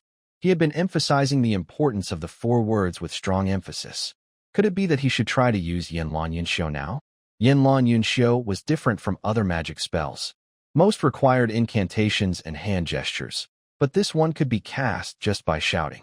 Thinking of this, Xiaou relaxed his expression as much as possible, then looked at third brother with a charming smile. Third brother noticed Xiaou's expression and looked puzzled. The little one had just been desperate and serious, but now he looked so charming. Could he be possessed by a succubus? Xiaou's mouth was tightly gagged, so he could only twist and move his tongue slightly. Seeing Xiaou's charming look and his tongue moving constantly, third brother pondered for a moment, then suddenly realized. Ah, I see. Clever boy. Third brother was very pleased with Xiaou's attitude. He stepped forward and untied the gag. He wasn't afraid of doing this because he knew many magic spells needed hand gestures to cast. Now, Xiaou's hands and feet were tightly bound to the stone bench, so he couldn't escape. After removing the gag, Xiaou took a deep breath. Hurry up. Aren't you going to help me? Third brother said.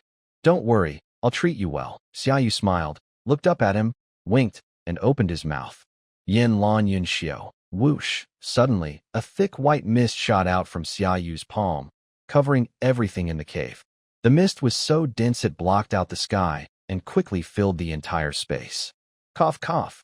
What's going on? Brother 3 was choked by smoke several times, hurriedly waving his hands to clear the surrounding fog.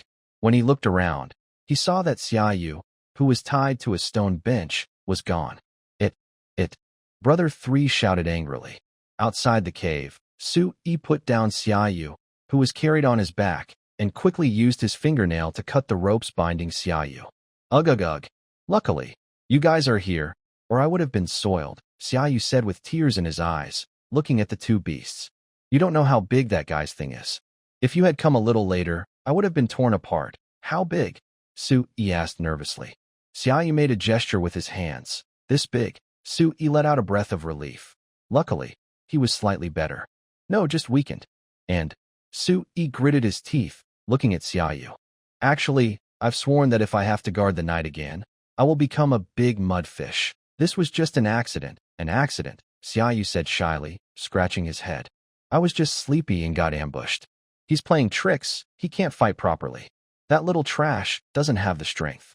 He doesn't dare to face me directly. All right, I'll teach you more when we get back. Su-Yi pulled Xiaou behind him. Qinya, get ready, don't worry. Qinya Yuan drew his sword. Outside the cave, more than 20 angry wild boars stood with stones and sticks in their hands. Who took my wife of the village chief? Bring her back now. Brother 3 cursed angrily. What wife of the village chief? That's my old friend. Su-Yi also got angry when he heard this. Watch your mouth. I won't let you die so badly. Xiaou, step back a little. There are quite a few enemies on the other side. It will probably be a tough fight, Qinya Yuan whispered. Don't underestimate me. I've grown. I can fight too, Xiaou said, picking up the scissors that Su-Yi had just handed him. Hee, it looks like the brothers have 2 more tools to vent their anger. Brother 3 looked at the 3 handsome boys in front of him. Instead of anger, he was smiling happily. Want to use me to vent? Even the guy from the Forbidden Land wouldn't dare to talk like that. Today, I will eliminate these pests, Xiaou said coldly. Night fell, and the moonlight poured like water over the desolate plain. A faint smell of blood mixed with the wind. Xiaou, Qianyuan, and Xiaou stood side by side. In front of them were over 20 burly, tusked wild boar orcs, roaring loudly with fierce eyes shining with bloodlust. Let you all step back first. I'll try the strength of these guys, Xiaou said with a light smile. Don't just think about showing off alone. It's better if the three of us attack together, Xiaou warned. Xiaou didn't respond. In an instant, his figure disappeared. His five-element magic had long been integrated into his blood. Every attack was precise. He waved his hands, and a fireball shot out, hitting the nearest wild boar orc. This flame isn't weaker than mine, Qianyuan said in surprise. Xiao's strength had already recovered most of its power. Today, he could finally see the style of the future Dragon Emperor. The wild boar orcs screamed and fell, but the others didn't retreat. Instead, they charged even more wildly at Xiao. Is that all you've got? Xiao sneered. His telekinesis quickly condensed into a solid energy wave, compressing the air within a few meters with a sharp burst.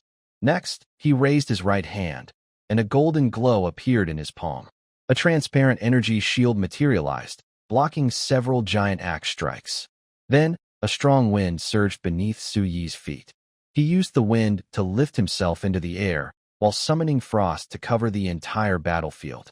Frost ring, the cold spread out, freezing over a dozen wild boar orcs in place, making their movements very slow. Xiao clicked his tongue and pointed a finger. Enjoy the tingling feeling. A purple-blue lightning bolt struck from the sky, hitting the lead wild boar orc directly and killing it instantly. In just a few minutes, Xiao had easily taken down 8 or 9 enemies. What's going on? This horned little beast is surprisingly tricky, said one remaining wild boar, holding his weapon. They looked at each other, too afraid to attack first. This guy is too strong. Let's attack the other two first. If we catch those two as hostages, he will obediently listen to us, suggested one of the wild boars. Good idea. That yellow-skinned little dog can release smoke, which is too strange. Let's attack the orange little dog first. After speaking, 6 or 7 wild boars roared and charged toward Qianyuan. Seeing this, Qianyuan smiled slightly. Lately, I've been practicing swordsmanship every day, and now I can finally test my progress. He drew the long sword from his back, which was the one he obtained at the Dark Star Witch's tomb. This sword is called Dusk Rain, once wielded by the Dark Star Witch's attendant. It was forged with the witch's lifelong effort. For a warrior, a reliable weapon is often hard to find. The Dusk Rain sword suddenly burst into fierce flames, swirling like a fire dragon in the air. Qianyuan moved very quickly, each step accompanied by the roar of flames. Burning sky, ashen sun technique. Qianyuan suddenly leapt up, and his sword transformed into a blazing arc, cutting 2 wild boar orcs in half at the waist. Blood splattered, but he was unaffected and continued to advance. His swordsmanship was superb, every move filled with sharp killing intent, and the flames made his attacks even more powerful. It seems the swordsmanship I taught him, he has practiced well, Xiao said, holding a wild boar orc by the neck, then turning to give guidance. Xiaou, look how diligent he is. Don't always think about slacking off. One wild boar orc tried to attack Qianyuan from behind, but Qianyuan turned around and kicked away the opponent's weapon, then stabbed his sword into the orc's chest. My sense of smell can cover hundreds of miles, and my hearing can detect the sound of a water droplet falling from 100 meters away. Don't think you can sneak up on me, Qianyuan snorted coldly. He didn't waste any unnecessary movements. Each strike was quick and decisive. Soon, another 6 or 7 wild boars fell under his sword, and the remaining orcs began to panic. Third brother watched everything with cold eyes, trying to stay calm. He roared and commanded his companions to keep attacking. Stupid fools, can't you see? The yellow-skinned dog that I easily ambushed is the real weakling. Attack him now. Third brother stomped his foot. Huh? My turn now. Xiaou hurriedly raised his large scissors when he heard this. This gave hope to the dying wild boars. They saw Xiaou as their only chance to survive and charged forward without hesitation. 9 Heavens Thunder Domain Technique. Xiaou clenched his teeth and pushed his palms upward. A purple thundercloud shot down lightning, instantly covering the surrounding wild boar orcs. The lightning raged, constantly striking the orcs' bodies, but they were too many. Even when injured, they desperately charged at Xiaou.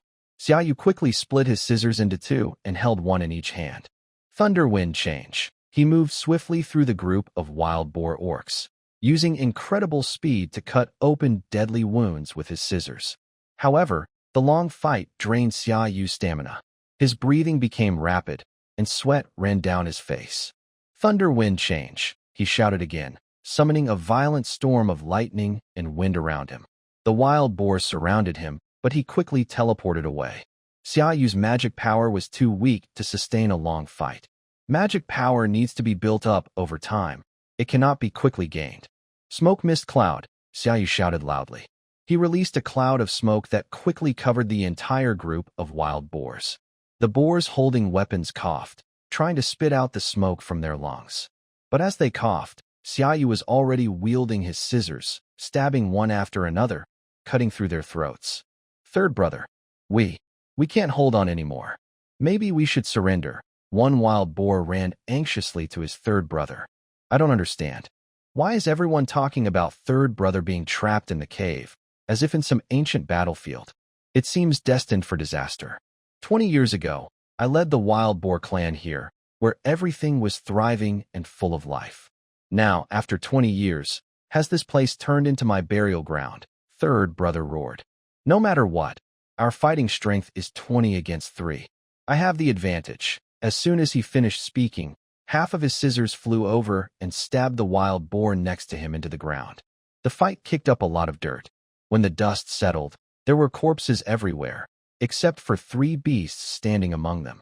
You're finished. You want to tie me up and turn me into meat. Tool. That's unforgivable, Xiaou said. Remember our names, the northern mysterious 3 swordsmen. Third brother roared angrily and swung a huge iron hammer at Xiaou. Xiao's pupils suddenly shrank. Oh no, I was so busy bragging that I forgot my position. I am way too close to third brother. Chiba, Sui, system, come save me. Xiaou raised half a pair of scissors, but wasn't sure if he could withstand a strike. In a flash, Sui and Chiba Yuan arrived at the same time. Sui waved his hand, releasing a strong mental force that forced Brother 3's hammer aside. Chiba Yuan took the opportunity to leap up and pierced Brother 3's shoulder with a sword. It's over, Xiaou gasped, merging the 2 scissors into one, then threw it forcefully at Brother 3's chest. Sure enough, at a critical moment, help from teammates is essential. The scissors pierced Brother 3's heart. He let out a final, piercing scream before collapsing to the ground. The battle was over. The 3 stood on the battered battlefield. Except for Sui, their breathing was a bit chaotic. Sui patted Xiao's shoulder. Good job, little Xiaou. If only you had spoken less during the fight, it would have been perfect. Xiaou forced a smile. I wasn't careless just now. I was trying to gather my brothers, meet at 4 points, surround from 2 sides, and turn the tide. All right, whatever you say, Sui chuckled softly. Chiba Yuan sheathed the Muyu sword and looked at the distant starry sky. Tonight's moon is really beautiful, but compared to admiring the moon, I prefer this kind of exciting feeling, not far away, in a large tree. Boss, according to your plan, I notified the wild boar leader, Brother 3, in advance to kidnap that yellow-skinned little dog. We tested their level. A shadow crouched in the tree, placing near his ear, using long-distance communication to report. Shizi spoke. What do you think the result is? Based on the current situation, the strongest seems to be a creature with horns on its head and spikes on its tail. I really can't tell what species it is. Chiba Yuan's swordsmanship is at its peak, and his fire magic has also improved. As for that yellow-skinned little dog, it's too weak. Boss, you could take down 10 of them with one hand. It's not worth fearing. Probably just a mascot. Do you have any plans next? That creature with horns and spikes on its tail? How can you still not tell what species it is? Shizi asked. I really can't tell. Forget it. I'll think of a strategy, Shizi said. By the way, have you sprayed the potion I gave you on yourself? Yes, I already sprayed it. It can block my scent completely, ensuring Chiba Yuan won't be able to smell me. Where are you talking to me now? I'm up in a tree about a few hundred meters away from them. I'm watching them, the shadow said with some confusion. Fool. Xiao's hearing isn't weaker than mine at all, Shizi scolded loudly. Before the shadow could react, a sword whistled through the air, burning with fierce flames, heading straight for the shadow's head. The shadow's pupils shrank rapidly as he watched the flaming sword get closer and closer to his head. He raised his hands in front of him, quickly formed a hand sign, and his body turned into a black flash that appeared on the other side. The sword pierced through a tree, cutting a 2-meter-wide tree in half. What beast is that? Xiao narrowed his eyes, then extended. The sword flew back into his hand.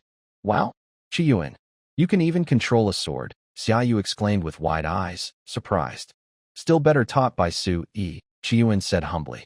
Su-yi stood in front of Xiaou, a mischievous smile on his face, with his hands behind his back. This guy is the same shadow that attacked you earlier in the bamboo forest, Su-yi said. I can feel familiar magic waves on him, and he's using dark element magic. The shadow stared at the three heroes. We're in trouble now. During the conversation, they naturally spread out and formed a corner formation. It's not easy to escape now. Step aside.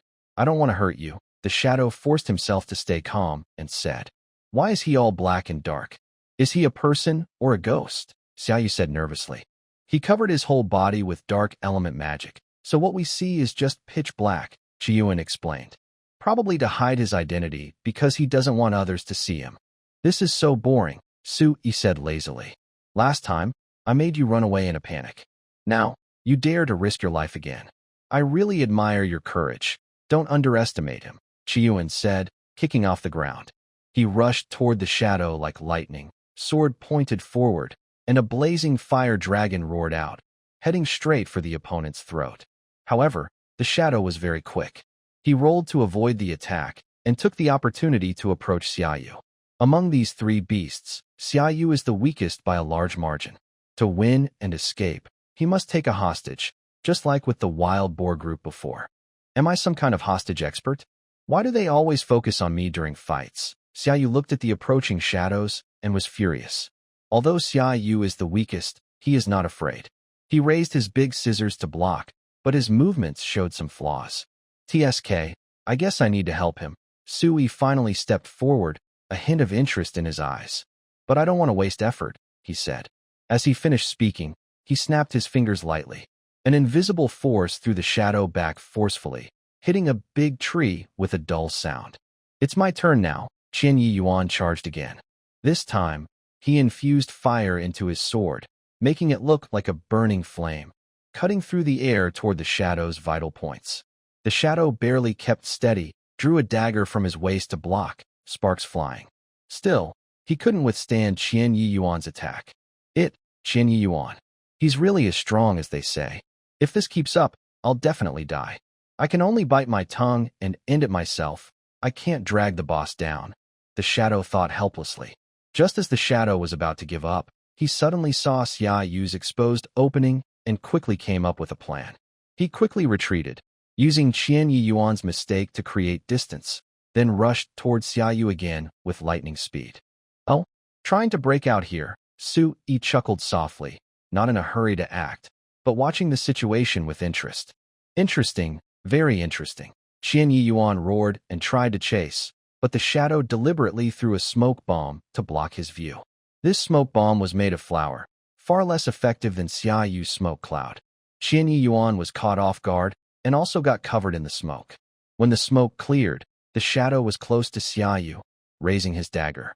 But just at this critical moment, Su-yi finally moved. He simply waved his hand, and a powerful gust of wind instantly blew the shadow away, causing him to fall to the ground and unable to get up. Wind. Element. The shadow's mouth bled as he looked at Su-yi in disbelief. You used a lot of elements in the fight earlier. How can there be other elements? Won't the chaos of elements cause you to explode? I have told you before, Su-yi said as he walked up to the shadow and looked down at him. You are not qualified to be our opponent. Xiaou sighed in relief, wiped the cold sweat from his forehead, and gratefully looked at Su-yi. Thank you. Thank me for what? Su-yi waved his hand. I just think it would be embarrassing if this kind of weakling hurt our teammate. The shadow gritted his teeth, then suddenly leapt into the air and flew away. Trying to run, Qian Yuan's eyes turned cold. He shot out a sword, piercing the shadow in the heart as it was flying into the air. The shadow spat out blood, then fell from the sky. It crashed heavily to the ground. Qian Yin chased after it, but the shadow slowly disintegrated, leaving only a hand on the ground. Did it cut off its arm, turn into a clone, and then the main body escaped? Qian Yin stomped his foot. So annoying. Did you hear what he was saying just now? Sui asked as he stepped forward. I could only hear him whispering, but I couldn't catch what he was saying clearly. He was too far away. Qian Yuan shook his head regretfully and sheathed his sword. It seems to be related to your campaign for the young clan leader, Sui said. Some beasts are worried about your strength being too powerful, so they want to eliminate you early. Who do you think it might be? Based on that, it could only be two beasts, Qian Yuan thought. One is a dog warrior bred by the Xiaou Gao dog clan, with the purest bloodline, and the other is known as the Doghead Master.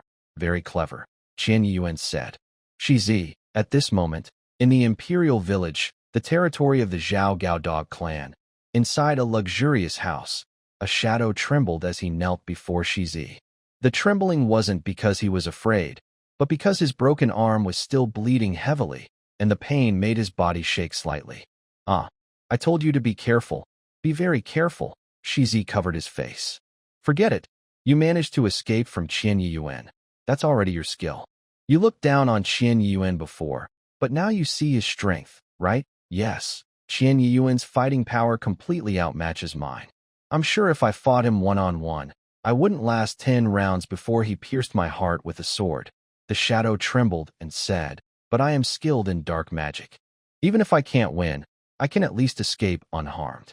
Today's big loss was because of that horn guy. I overheard their conversation, and it seems his name is Sui. Shizi was reading a book. When he heard the shadow mention the horn guy again, he put down his book with a gloomy face. Where does this guy come from? I've never heard of such a master in Beiming City. He is definitely not simple, boss, the shadow said. From what I've seen so far, he has used fire, ice, and wind magic one after another, and he also has strong telekinesis. I think he has more tricks up his sleeve. Is he a dog? Shizi asked. Although he looks strange, I can't tell what species he is. But I am sure he is definitely not a dog. Then that's good. Shizi closed his book. The young clan leader of Beiming City can only be a dog. No matter how strong or talented he is, if he's not a dog, he can't be the young clan leader. The enemy we're dealing with is only the beast from Qian Yuan. Since he has such a powerful protector, we shouldn't rely on force alone to fight them. We need to try other methods. At this moment, dawn was breaking. Xiaou yawned and turned over, waking up from his tent. Outside, the sound of boiling water bubbling burst. Xiaou rubbed his eyes and looked outside, noticing that Qian Yuan and Sui had already woken up. Xiaou, wake up quickly. Qian Yuan placed the boiling water on the ground to cool, then spread out a map. We're almost at Wuyin Village. Does Wuyin Village have wooden ox and horse carts? Xiaou asked. It's a remote city. I don't think so. Xiaou slumped to the ground. But we can rest here for a while and have a good meal, Qian Yuan said optimistically. We'll rest for a few days and then head to Lingxi Village. Lingxi is developed economically, so they should have wooden ox and horse carts. Chiba Gen said, besides the 5 major cities we all know well, there are also many small towns scattered across the beast realm. One of them is a small town called Toyo City, which has the kind of ninja you mentioned. What? Xiaou was surprised. So, in this world, not only does the great Xia culture from his world exist, but many other countries' cultures are also present. If you want to see for yourself, after the young clan leader election is over, I will travel with you to explore different places. We can enjoy the beautiful mountains and rivers of the beast realm together, Chiba Gen said, putting his arm around Xiao's shoulder. Xiaou nodded. As long as they could stay by his side, that was enough. Have you noticed? The fog around us seems to be getting thicker, Sui said with a frown while Chiba Gen and Xiaou were still playing.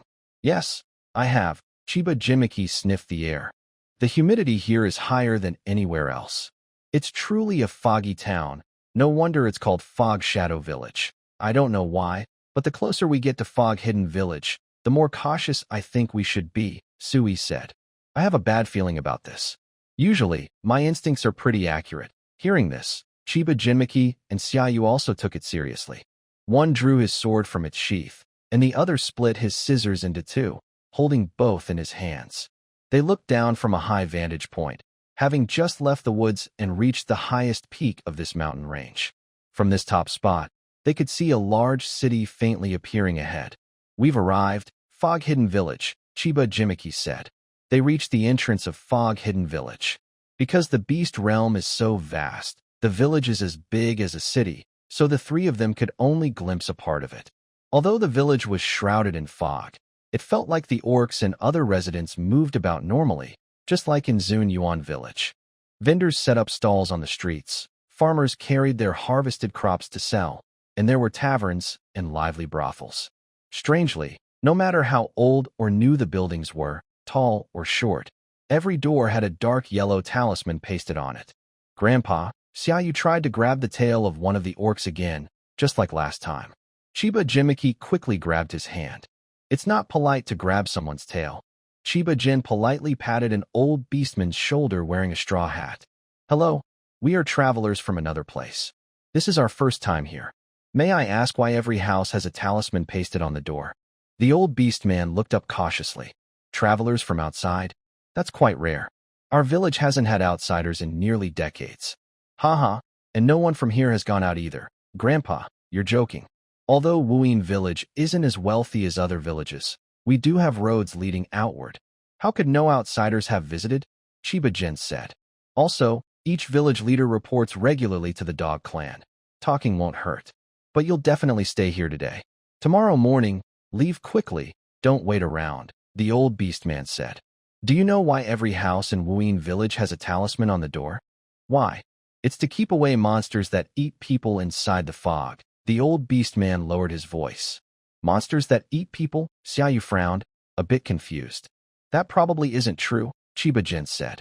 "Although Beiming City follows a county system, there are patrol teams from the dog clan's territory. If there were monsters, they would have cleared them out." No, it's useless," the old beastman said. "We've told them many times, but large-scale hunts have never found anything. Plus, in this melting fog, we've lost many beastman guards. Over time, even the territorial guards stopped coming. Later, an old Taoist passing through left us a talisman called Spirit Subduing Talisman.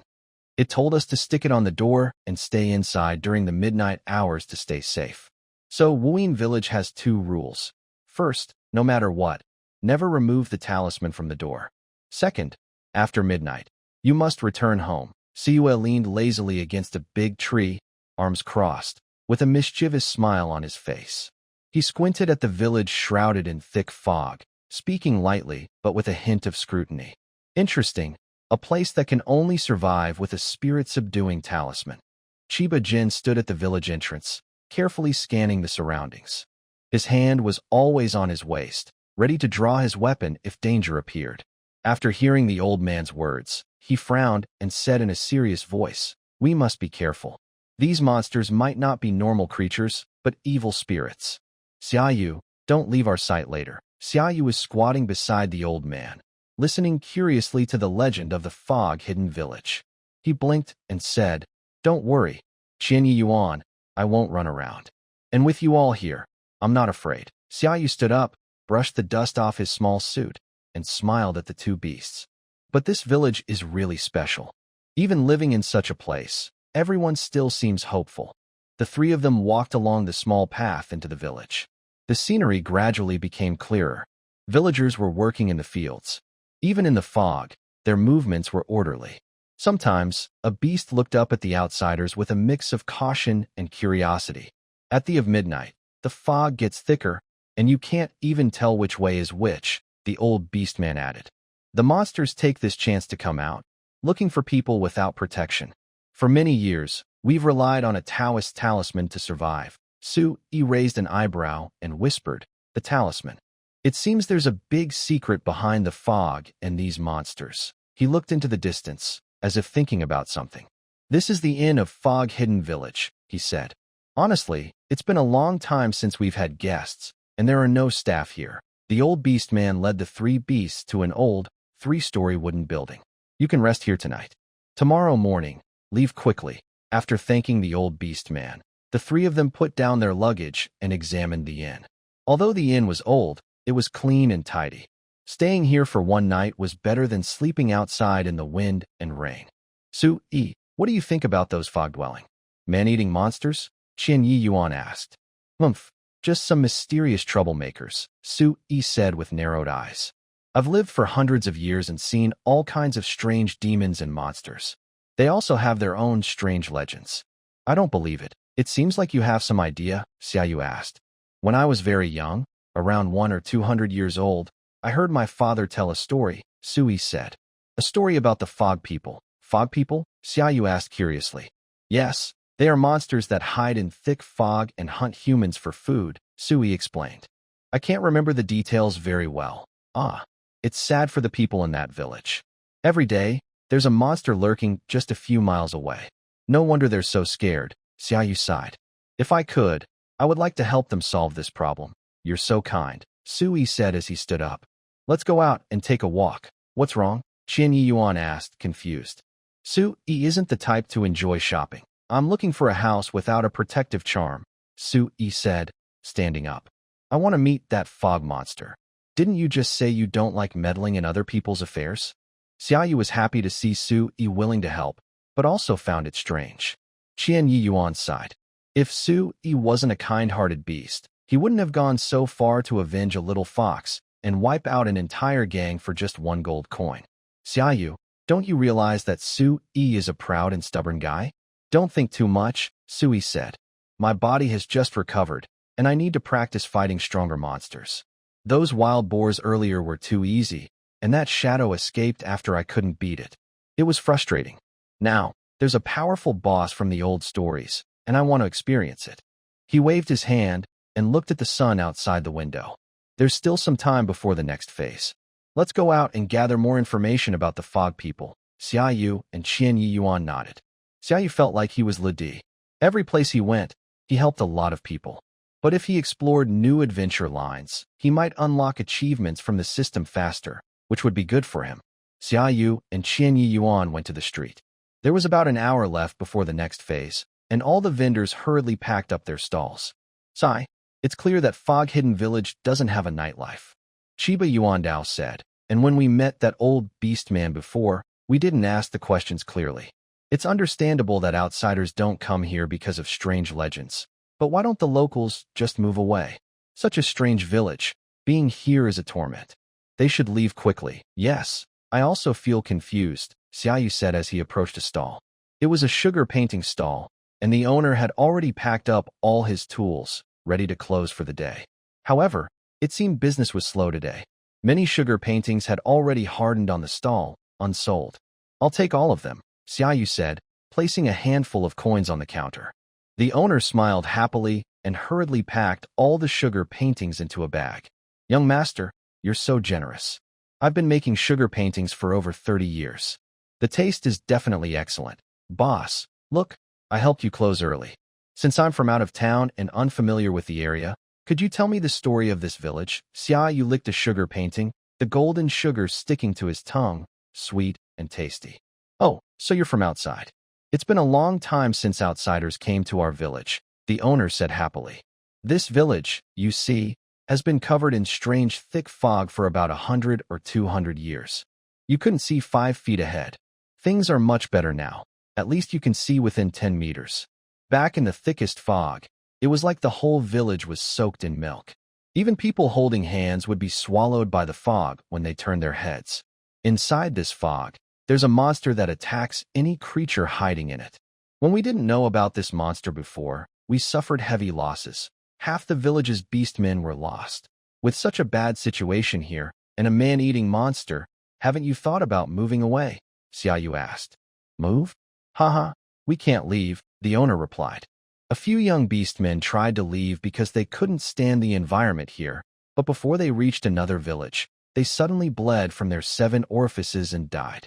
Later, many locals also tried to escape, but no matter how far they got, they all bled and died shortly after leaving. Now, no one dares to try leaving. Fortunately, this monster only attacks people during the hour of the rat. When it is that time, As long as you hide inside a house protected by a spiritual charm and keep all doors and windows tightly closed, you will be safe. We are all used to this now. Xiaou looked thoughtful. Who is the village guardian of this city? Qian Yiyuan asked. Village guardian? Honestly, I don't know much about him, the boss replied. He's a mysterious figure. Everyone has heard of him, but no one has seen him, and we don't even know where his house is. Oh, that's quite strange, Qian Yiyuan said. If you don't know who the village guardian is, then he must be very irresponsible. Responsibility doesn't matter. We just follow the old rules and use the spiritual charms left by our ancestors. As long as we follow the rules, we'll be safe. This sounds like a strange story about rules, Xiaou said with a sigh. Can you show us the spiritual charm? Sui asked. There's one right downstairs in our inn, Qian Yiyuan reminded Sui. I've already seen the one downstairs. Sui shook his head. No problem. This kind of charm isn't anything special. Even children and old folks can draw it. It's more familiar to us than Chinese characters, the boss said, taking out a charm and placing it in Suyi's hand. Sui stared at the charm for a long time, then finally returned it to the boss. So what do you think? Do you see anything different? Xiaou asked. I can't feel any magic from this charm. It looks just like a child's drawing, Sui said. Can a simple charm really stop countless ghostly figures in the fog? That's ridiculous. You mean the fog creatures don't attack houses with these charms because of the charms themselves? Xiaou tilted his head. Yeah, I bet 100 times that there's nothing special about this pattern, Sui said. And the one the boss has is exactly the same as the one downstairs. If there's anything different, it's that this symbol is drawn with cinnabar. Cinnabar? Xiaou thought. In his world, cinnabar is a well-known mineral. It's toxic, but pure cinnabar can also be worn as a talisman to ward off evil.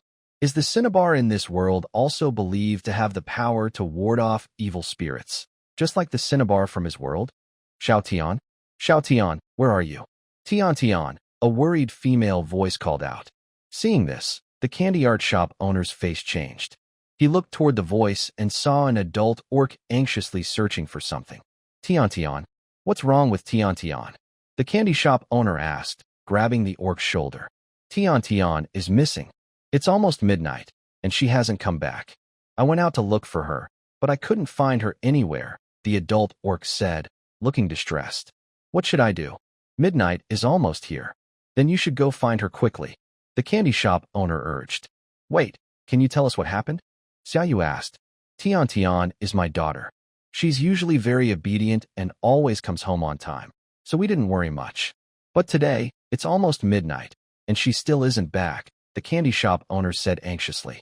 If midnight passes and she's still in this thick fog, he couldn't bear to think about what might happen next. The entire fog-hidden village is shrouded in thick fog, with visibility only about 10 meters. After midnight, visibility drops to less than 1 meter. Let's all help look for her, Xiaou decided quickly. Qian Yiyuan and Sui exchanged glances and nodded. Thank you. Young heroes, the shop owner said tearfully, grateful. As time ticked away second by second, midnight drew closer. The large streets of fog-hidden village were completely empty, no sign of any beast figures. Tian, Xiaou and Qian Yiyuan shouted loudly. Sui, quickly activate the biological sense to scan for her, Xiaou said. Sui rolled his eyes. My biological sense can only detect all living things within a certain range.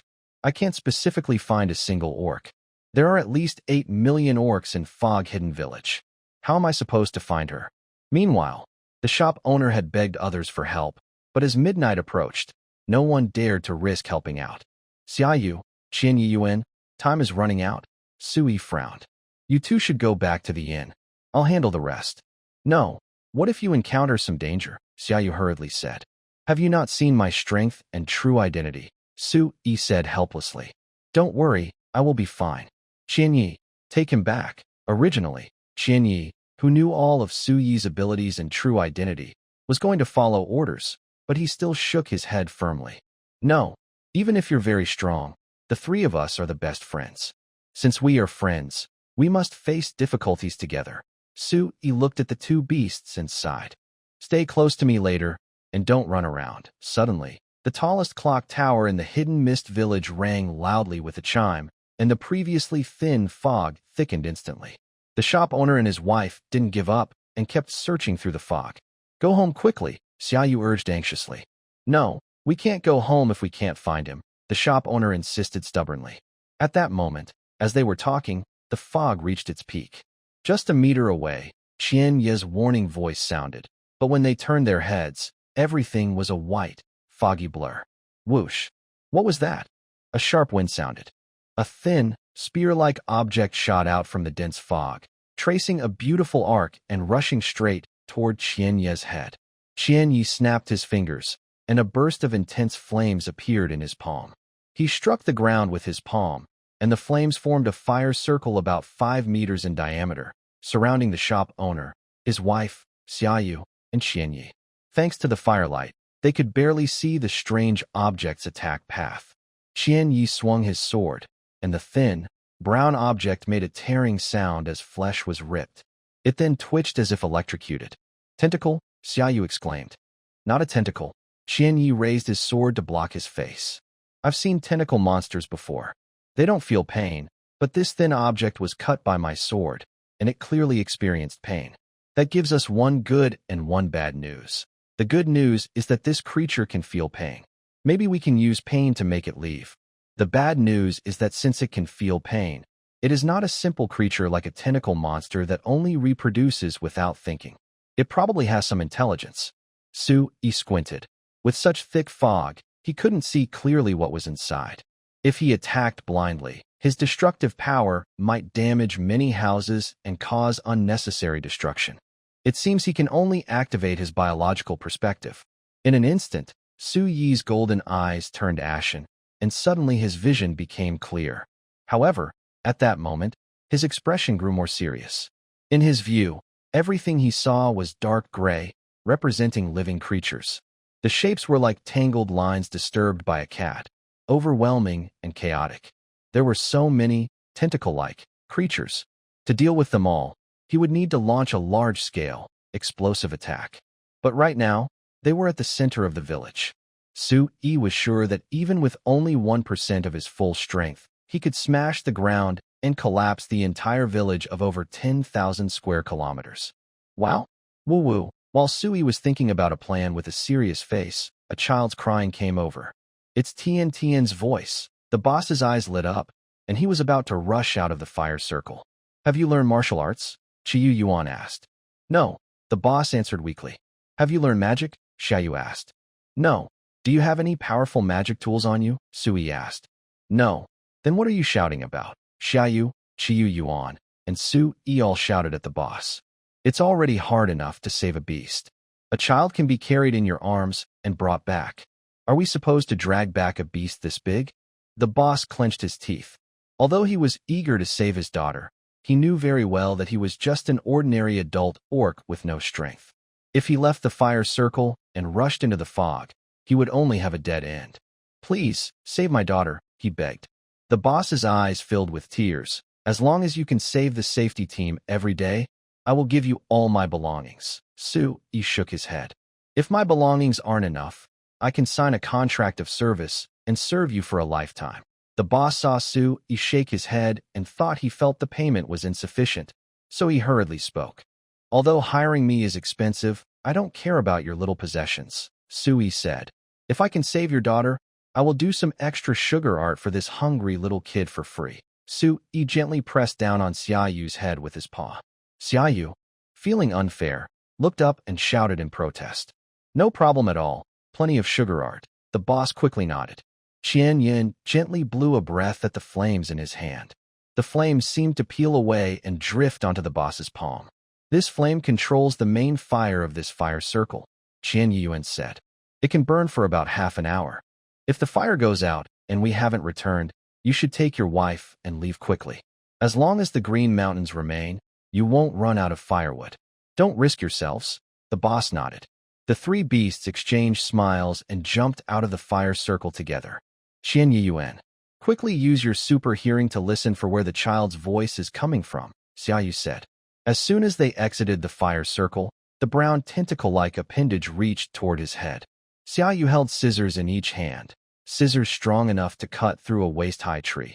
and with a few cuts, he sliced the long strips of flesh into starch sausages. The crying has stopped, Qian Yuan said. I can only determine the direction of the last sound. Plus, there's thick fog and moisture in the air, so my sense of smell is useless. Then let's go there. Sui stretched out his claws and drew 2 slashes in the air. A sharp cracking sound followed as 2 streaks of golden light cut through the fog ahead. In an instant, the fog was split open, revealing the scene in front of them. A dense, overwhelming mass of disgusting, tentacle-like, long, brown flesh strips. These things couldn't have appeared out of nowhere. Kinyaginiki cut through one of them. They must have a main body. Didn't you notice? When you attack one randomly, the others tremble too. This shows their senses and pain are connected. We need to find their main body quickly. Without warning, one of the tentacle-like appendages wrapped around Xiaoyu's thigh. It's in like a suction cup. It pressed tightly against the inside of his thigh. Xiaoyu felt a sharp pain, and when he looked down, blood was pouring from his thigh into the tentacle. They're feeding on blood, Xiaoyu was surprised. These things are much more violent than tentacles. Tentacles just use your bodies to lay eggs. They don't hurt you. But these creatures are clearly after our blood. Kinyaginiki rushed forward, flames burning in his hand, burning off the tentacle attached to Xiaoyu's thigh. And we're fighting inside the village. I can't use wide-range magic. If I set fire to these wooden buildings, they'll all burn down. Look. Over there, Xiaoyu glanced with his peripheral vision and saw a small beast man being chased by a tentacle, desperately running. He tripped, falling to the ground. The tentacle immediately wrapped around her neck, tightening more and more. Xiaoyu was about to throw out his scissors when Su-yi arrived first, cutting the tentacle around the beastman's neck with a single claw. Great. With Su-yi here, the girl should be safe, Xiaoyu sighed in relief. Kinyaginiki nodded. Just then, his normally drooping ears suddenly stood up and twitched sharply. Be careful. Kinyaginiki slashed through one tentacle. The tentacle was less than a few centimeters from Xiaoyu's heart. Xiaoyu, still shaken, looked up just as Kinyaginiki let out a scream. A tentacle, just cut by Kinyaginiki, suddenly pierced through his back from behind, right into his heart. Hot blood splattered onto Xiaoyu's face. Xiaoyu stared blankly at the scene. Kinyaginiki's mouth kept foaming blood, but with his last strength, he turned and cut the tentacle piercing his heart. Too careless, Kinyaginiki knelt on the ground, his pupils gradually dilating. Xiaoyu stared blankly at the scene before him. His half-face seemed numb, blood splattered on his face. Although it was hot blood, it somehow felt cold. But he quickly understood, this was a deep, chilling feeling inside. When he was very young in that world, his parents left him. He had always struggled with losing loved ones. Now his closest friend had died right in front of him, and it was because of him. Suddenly, he felt that this fairy tale-like world was also very cruel. He had dreamed of becoming a savior, helping like the heroes in those stories, thinking that as the main character, all problems could be solved easily. But now he knew, being a hero comes with a price. He wasn't noble enough to sacrifice loved ones for justice. Su-yi's eyes sharpened, a bit confused. Everything happened too fast. He hadn't reacted in time. Su-yi gently held the little beast man under his arm and hurried over. He looked at Chiba Yuan lying in Xiaoyu's arms, blood still flowing from his mouth, and sighed. He could see at a glance that the wound through his heart was beyond help. Chiba Yuan's consciousness was hazy and scattered, just stubbornness from his youthful spirit still fighting. Xiaoyu, I'm sorry. I couldn't keep my promise. Such a wonderful world. You have to see it alone now. Take care of yourself when I'm gone. Chiba Yuan closed his eyes, a paw falling on his wound. Su-yi tried to hide his sadness, but a tear still slipped down his cheek. He hadn't cried in hundreds of years. Su-yi, protect me. Xiaoyu muttered softly. What are you doing? Don't be reckless. Su-yi forced himself to steady his emotions. He knew he could only swallow his tears now. Xiaoyu was just a child. Facing such a life-and-death moment, he might lose control. He had to keep this ticking bomb under control. Protect me, Xiaoyu said blankly. Su-yi frowned but said nothing, standing silently beside Xiaoyu. Xiaoyu took a deep breath. System, what happened? Use the resurrection skill to revive the target, Chiya Yuan. Has the host considered this carefully? Once you revive Chiya Yuan, if you use the skill again within 24 hours, you will lose the ability to automatically revive. If you die, you cannot be revived. Yes, revive him for me. Xiaou clenched his teeth without hesitation. Now is not the time to hesitate. If he hesitated and died, the automatic revival would activate, and Chia Yuan would be lost. Revive. My Chia. Suddenly, countless bright points like stars burst above Chia Yuan's body. They shimmered like bright stars in the night sky, emitting faint but bright light. These points gradually gathered together, forming a glowing ball, as if attracted by some mysterious force. The light grew larger and brighter, eventually illuminating the thick fog that had made it hard to see. Under this strange glow, the fog that was once blurry became transparent. The outlines of nearby trees, rocks, and even distant mountains appeared faintly in the light. Sui stared in amazement at what he saw. What is this? Sui still kept his biological stance, his eyes dark gray. But in his view, the once colorless Chia Yuan, symbolizing life, was gradually gaining color. System, is it ready yet? The more deadly the wound, the longer the repair takes. Don't worry, it's almost done. As the last bright point merged into Chia Yuan's body, the terrible wound disappeared. Not a single drop of blood was left on Chia Yuan. Ugh! Chia Yuan cried out and sat up. Chia! Xiaou finally smiled and rushed forward to hold Chia Yuan tightly. I think I slept for a long time. Or maybe just a little while, Chia Yuan said. Xiaou, did you do this? Yes, I forgot to tell you. My ability can revive once a day. I can revive myself or others, but the target must have died today. Summerfeather wiped her tears and said, but now, I have used my power. If more people die before the sun rises tomorrow, I won't be able to do anything. Don't worry, Chiba Gen stretched out. The sword that had fallen to the ground, worn out from its master's death, flew back and circled around Chiba Gen. It's good that you're okay. Sui patted Chiba Gen's shoulder.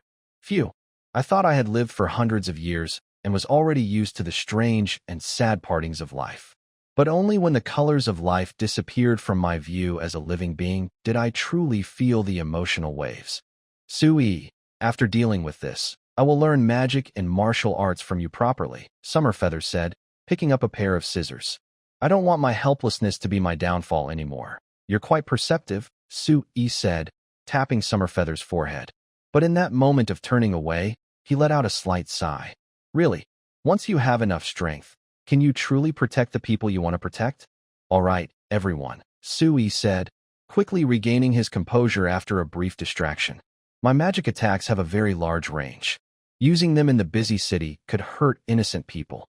So, when dealing with the fog people, we can only rely on everyone's teamwork. Yes, Chiba Gen and Summerfeather nodded. I already know what these tentacle-like things are, Sui said coldly. They are leeches. Leeches? Summerfeather was surprised. In that world, leeches are creatures that feed on blood. I didn't expect that in this world, they not only kept their original traits, but also became much stronger. Leeches? Are you sure? They are one of the residents of the wild domain, Chiba Gen said. If I hadn't seen them myself, how could I be so sure? Sui wanted to roll his eyes out of habit, but seeing Chiba Gen's big, watery eyes and recalling the terrible scene of his recent death, he had to suppress that habit. So, this is no longer just a simple myth or legend. It probably involves two regions and could lead to chaos again. Come out. Your little tentacles won't scare me. My identity has already been exposed. Are you still hiding? Sui sneered. In the thick white fog, a humanoid outline gradually appeared. Chiba Gen and Xiaou picked up their weapons, ready for battle. They had already used their one resurrection chance for the day, leaving no room for mistakes. They couldn't afford to be careless. Sui stood with his hands behind his back, but he was more alert now. He kept glancing at Chiba Gen and Xiaou from the corner of his eye. He trusted his strength too much and watched helplessly as Chiba Gen died in front of him, just like before. Now, he knew he would never make that mistake again. A figure slowly appeared from the white mist. It was an orc. But this orc was badly wounded, with dull fur, torn skin, and hollow, cloudy eyes staring fixedly at the three beasts. What made Xiaou feel even more scared was that the orc's body was covered with countless leeches. These leeches were very long and tightly attached to the orc's back, making people shiver. Even more terrifying was that the leeches were tangled together, forming a huge web that completely wrapped the orc. From afar, it looked like a monster being swallowed by leeches, which was very disgusting. "You must be the village ruler," Xiaou sneered as he looked at the badge hanging on the orc's waist, which was the symbol of the village ruler. "Chiba Gen, if you become the young clan leader, you really need to reform. The county system could cause big problems. The village ruler has been turned into a leech host, or puppet, for so many years. Has no one in the dog tribe noticed?" "Impossible," Chiba Gen said thoughtfully. "North Ming City has always been strict. Every year, each village ruler reports to the tribe. If the village ruler turned into a monster, then who has been making these reports all these years? Could it be that someone has impersonated the village ruler?" he wondered. "Now's not the time to think about that," Xiaou said. "Yes, enemy attack," Xiaou said coldly. Chiba Gen grabbed the floating sword in the air. The leeches on the orc's back kept growing, twisting, and soon stretched nearly 30 meters long, all aiming at the three beasts, glaring fiercely. "All right," Xiaou suddenly thought of something and clapped his hands. "Xiaou, you just said that the spirit suppression talisman is actually useless, right?" "Yes, that talisman was too simple. For a proper talisman, other considerations are needed." Xiaou interrupted Xiaou. "What kind of paint did you use to draw this talisman before?" "Vermilion pigment." "Vermilion. Vermilion." Xiaou anxiously spun around in place. The magic learned by Xiaou and Qian Yuan has a very wide attack range. Now, they are on a busy street covered in white fog. If they use their magic, they might hurt innocent people, so they are being very careful. If the water leech isn't attacking the buildings, it's not because of the symbols on the spirit warding talisman. The problem must be with the paint used to draw the symbols. "Vermilion? But where can I get vermilion now?" Night falls, and the streetlights flicker, casting mottled shadows. Thick fog still lingers without any sign of clearing. In the dense fog, the water leech's tentacles keep flickering in and out of sight. "Where can I find vermilion?" Qian Yuan is no longer careless. He becomes very alert, activating his keen sense of smell and hearing. "The bright moon is shining. You just remembered how good he is. Vermilion spots and wine are hard to forget, do you know?" Xiaou sneers and hums a tune. The ability to bring items from that world still has a cooldown. Tomorrow will be exactly 1 month. "Actually, it might not be necessary to have vermilion," Xiaou says. "These water leeches are clearly parasitic on that beast man. We just need to make them leave the beast man.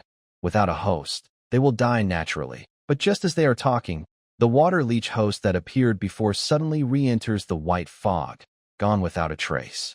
Suddenly, a strange, fishy wind blows, accompanied by faint tremors on the ground. On the right, Xiao's eyes sharpened. He pushed Xiaou aside, grabbing his head to turn him away. The host, with bared teeth and claws, lunges at Xiaou, stabbing countless water leeches behind him. "Xiaou, watch out!" Xiaou and Qian Yuan are both startled. There's no chance to revive now.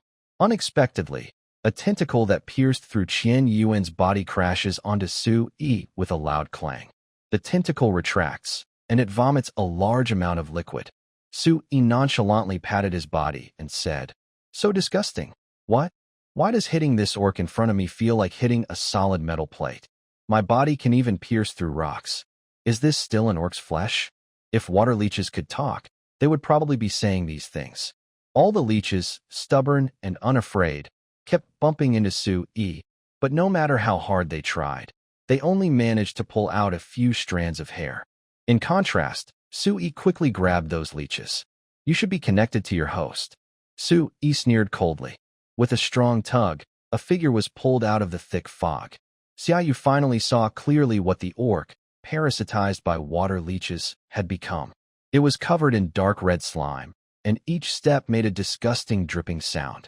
The leeches attached to its back suddenly stretched out, like countless thin tentacles, and lunged at the three of them. These leeches were not only numerous but could extend hundreds of meters in the air, covering the entire area like a dark cloud. Xiaou whistled and smirked mischievously. "Well, this is quite a tricky opponent. So many of them. Even I will be entangled for a while." Xiao's body was too strong for the leeches to break through, but if all the leeches wrapped around him, it would be very troublesome. Without hesitation, Xiaou moved quickly, dodging the leeches with agile maneuvers. However, facing the overwhelming attack, even Xiaou couldn't avoid everything. He kept rolling and jumping, searching for an opening. Qian Yuan narrowed his eyes, drew his long sword, and flames burned on the blade, turning a bright orange red. Every swing of his sword cut through several approaching leeches, but more kept coming, leaving him no time to breathe. "This is so annoying," Xiaou shouted loudly, pointing at the sky with one hand. A magic circle appeared above his head. "We can't use large-scale magic here, or we might hurt innocent people," Qian Yuan shouted, his tone calm, but with a hint of seriousness in his expression. Xiaou staggered and had to withdraw his magic. The situation was becoming more dangerous, and the three of them were gradually pushed into a corner. "If we can't retreat anymore, even if it risks harming innocents, I must show my strength." Xiaou stepped in front of Qian Yuan and Xiaou, saying, "Life is important, but we can't have such a saintly heart." Xiaou nodded. "If we really can't stop them, then we can only let the two in front of us go all out." Just as Xiaou gathered his strength with one hand, planning to use only a tiny fraction of his power to push back the approaching water leeches, a light figure suddenly leapt out of the darkness. "Are you an ordinary citizen?" Xiaou frowned as he looked at the graceful figure blocking his way. "Please leave quickly, or I might accidentally hurt you."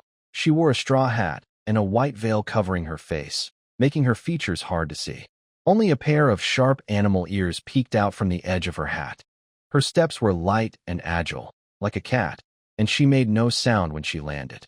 "Wow, I see scenes like this in TV shows all the time," Xiaou muttered. "What do you call this?" "A hero being saved by a beautiful girl." The woman carried a delicate small bag filled with cinnabar powder. She didn't say much. Instead, she gently flicked her wrist, scattering the cinnabar into the air. The once fierce water leeches suddenly shrank back, as if they had encountered a deadly enemy. Some even fell off the puppet orc's back and collapsed on the ground. This scene stunned all three of them. Xiaou blinked and spoke first. "Wow, this sister is so cool. But, should you introduce yourself?" Xiaou rolled her eyes and almost gagged. "Xiaou, you're still pretending to be young. With your age, you might as well be a grandpa." The woman didn't respond. She tiptoed, her figure flickering like willow catkins, avoiding the water leech's attacks with precision while scattering cinnabar powder on more targets.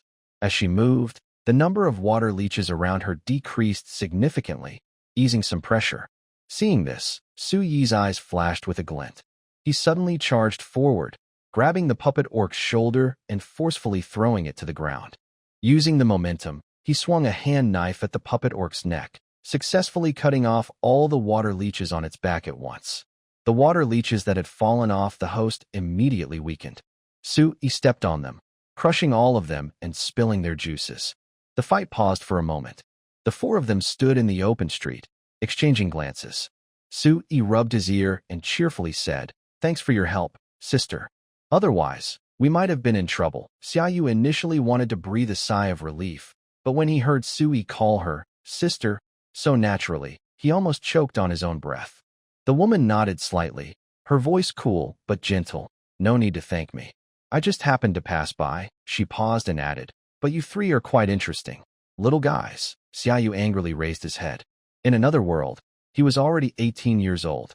Qian Yuan sheathed his sword, clasped his fists, and bowed. "My name is Qian Yuan. These two are my friends, Xiaou and Xiaou. May I ask your honorable name?" The woman did not answer Qian Yuan. She looked around again, making sure there were no other dangers, then slowly said, "Since everything is settled, I will take my leave." Before she finished speaking, she turned and disappeared into the night, leaving only a faint fragrance and the lingering thoughts of the young boys. Xiaou sighed and said, "Acting so cool is really impressive. Why didn't I think of this before? Leave after doing your part, hide your skills, and keep a low profile." At this moment, the little girl Xiaou was protecting peeked out from the ground. During the fight, she was surrounded by 3 beasts but was not even scratched. "What's going on? Don't you know the night can be dangerous? Why are you running around everywhere? And why aren't you home yet?" Xiaou asked the girl after the fight. "No, it's not that. I was playing on the street, and suddenly I fainted. When I woke up, it was already past midnight." The girl explained softly, looking upset. "Fainted?" Xiaou pondered, then suddenly clapped his thigh. Could it be? A stalker? Who do you think you are? Sui said. Since we've saved her and defeated the monster, we can finally rest. This village will probably see us as heroes. I want to make a statue of myself here. Isn't that reasonable? Huh? Statues are too cliché, Xiaou shrugged. If you ask me, just send a banner with Scissorhand Xiaou on it. Wherever I go, I'll carry it. Invincible in the world, and then enemies come from the sky, Sui added. Don't ruin my mood. Xiaou grabbed Sui's tail and tore at it. When the animals were playing, the woman orc wearing a straw hat and white veil ran into an empty alley and took off her hat. Wow, I'm so hot. Boss, we saved everyone, and no one got hurt. The orc placed near his ear to communicate over a long distance. Good job. Far away, Shizi picked up a teacup and took a sip. From now on, I'll need your help. Shadow lost an arm. I gave him medicine, and it will take some time for it to grow back. By the way, boss, isn't Chiyuan your biggest obstacle in the race for the young clan leader? Why are you still helping him? Shizi looked at the half-empty tea in his cup and the ripples on the surface. Don't ask questions you shouldn't, Shizi said slowly after a moment of silence. Sui led the village overseer toward the fire circle that Chiyuan had set up earlier. Chiyuan supported Xiaou, who was limping, as they followed behind. Tian, the candy art shop owner and his wife, saw their daughter safe and sound, tears of joy streaming down their faces as they hurried to her. Dad, Mom. The girl wiped her tears and ran to her parents. They embraced each other tightly. Finally, it's over, Xiaou wiped his sweat. Hero, your leg. The shop owner looked at Xiaou limping and felt incredibly grateful. Yes, just now, a few water leeches charged at Chiyuan. I jumped and kicked several away, but I was outnumbered and got attacked by one, so I was slightly injured. It's nothing serious, Xiaou boasted confidently. Chiyuan tapped Xiaou on the back of his head. Actually, I slipped when Sui pushed me earlier and twisted my ankle, Xiaou said, rubbing his head. From now on, the rule that you can't go out after midnight in Wuyin village is gone. Sui threw the village overseer to the ground. The overseer was still unconscious. Chiyuan stepped forward and dropped a bunch of wriggling water leeches. At this moment, villagers near Chiyuan and the others gathered to watch. Seeing the disgusting creatures, they covered their mouths and almost vomited, afraid to get closer. These things are what appear in the fog, what you call monsters, Sui said. They are not fog people. Their strength is far below that of the fog people. The reason they attack now is because of the water leeches, which are especially active at midnight. I have dealt with them, so you don't need to be afraid anymore, really. Is that true? Wow, that's amazing. Wait a minute. Why is it that as soon as we leave this village, we die suddenly? While the beastmen cheered, one of them asked. Let me explain, Xiaou said, pinching a water leech with his fingernail. This isn't an ordinary water leech. They spread their eggs throughout the fog. Since you've stayed in fog-hidden village for a long time, the eggs have had enough time to settle on your bodies. But outsiders usually don't stay long, so it's not a problem. Water leeches are affected by cinnabar, which is deadly to them. You locals often carry cinnabar charms for protection, and you sleep in houses with cinnabar. This prevents the eggs from hatching. But if someone leaves the village and is away from cinnabar, the eggs will hatch slowly. When the leeches inside your bodies hatch, you will naturally bleed to death. I see. So that's how it is, the beastmen nodded. Does that mean there are eggs of these disgusting things inside all of us? Some delicate beast women shivered. Yes, but it's not hard to fix, Xiaou said. From what I know, you just need to drink some deworming herbal medicine. When the villagers heard that the mysterious phenomena in fog-hidden village had been solved, they all cheered happily. The three beastmen who defeated the monsters naturally became the center of everyone's attention. The village leader, who had been parasitized by water leeches, was taken to the best clinic for treatment. Once he woke up, Qin Yuan wanted to ask him some questions. But now, it was time for the three beastmen to enjoy their moment. Night fell, lanterns lit up, and the courtyard was decorated with colorful lights. Red silk fluttered in the wind, adding a festive touch to the beautiful evening. The villagers of Fog-Hidden Village regarded Xiaou as a hero. The beastmen wore beautiful clothes. The male beastmen looked grand with their crowns and robes, while the female beastwomen had elegant hair and lovely faces. They all wore the most expensive clothes, and the sound of jewelry jingling as they moved was lively. They greeted each other with smiles, creating a joyful scene. The CBD of the fog-hidden village features a central open space with a long table. On it are various beautiful foods and drinks, including clear glass cups filled with amber-colored wine, golden plates stacked with freshly baked pastries emitting a tempting aroma, and fresh, juicy fruits like ruby-like cherries and emerald-green grapes, all making mouths water. Wow, wow, wow. So many delicious things, Xiaou said, watching the table. A silver thread of drool slipped from the corner of his mouth. Qian Yuan helplessly caught it and wiped it back into his mouth. There are so many beasts watching. Don't embarrass yourself. You're the guest of honor at this celebration, so you can eat as much as you want. A musician sat nearby, holding a zither, pipa, or flute, playing gentle, flowing melodies that blended harmoniously with the crisp sound of clinking glasses. Then, dancers appeared gracefully. They moved with elegant postures, their skirts flying, stepping lightly under the lights, looking like fairy maidens descending from heaven, causing everyone to clap and cheer. You're really good at dancing, Sui said, swaying his wine glass and squinting. Really? I think so too, Xiaou said excitedly, watching with interest. But, Sui said with a faint smile. But what? Xiaou tilted his head. From what he knew, these dancers were definitely skilled and light as feathers, almost like floating spirits. If you dance for me, it might be even better. Sui suddenly grabbed Xiaoyu's chin. Sui, what are you talking about? Xiaoyu's mouth opened wide as he looked up at Sui. He saw Sui's face flushed red, clearly drunk. What's wrong with you? Even this simple homemade brew can make you drunk? That's so embarrassing. Xiaoyu hurriedly helped Sui steady himself. You're so heavy. I can still drink, Sui said, raising his cup. Xiaoyu's vision blurred. His alcohol tolerance was really poor. Young Xiao, you are the hero who saved our village. Could I have a toast to honor you? Just as Xiaoyu was anxiously helping Sui wipe the spilled wine from his coat, an old beast man with a cane approached him. Little beast Tai. I can't drink alcohol. Before Xiaoyu could refuse, a cup of wine was handed to him. Xiaoyu stared at the cup. In that world, I was pretty good at drinking. Maybe this is to warm the hearts of these elders. Never mind, just a little sip. During the gathering, drinks were exchanged, and the orcs raised their cups to toast each other. They responded with cheers, and laughter filled the air. Some orcs recited poems to show their feelings, while others wrote beautiful lines on paper. As the moon rose high, the party still continued. The orcs were lost in happiness until dawn, when they reluctantly said goodbye. The result was, I give up, said Chiba Gen. He carried 2 orcs on his shoulders as he returned to the inn.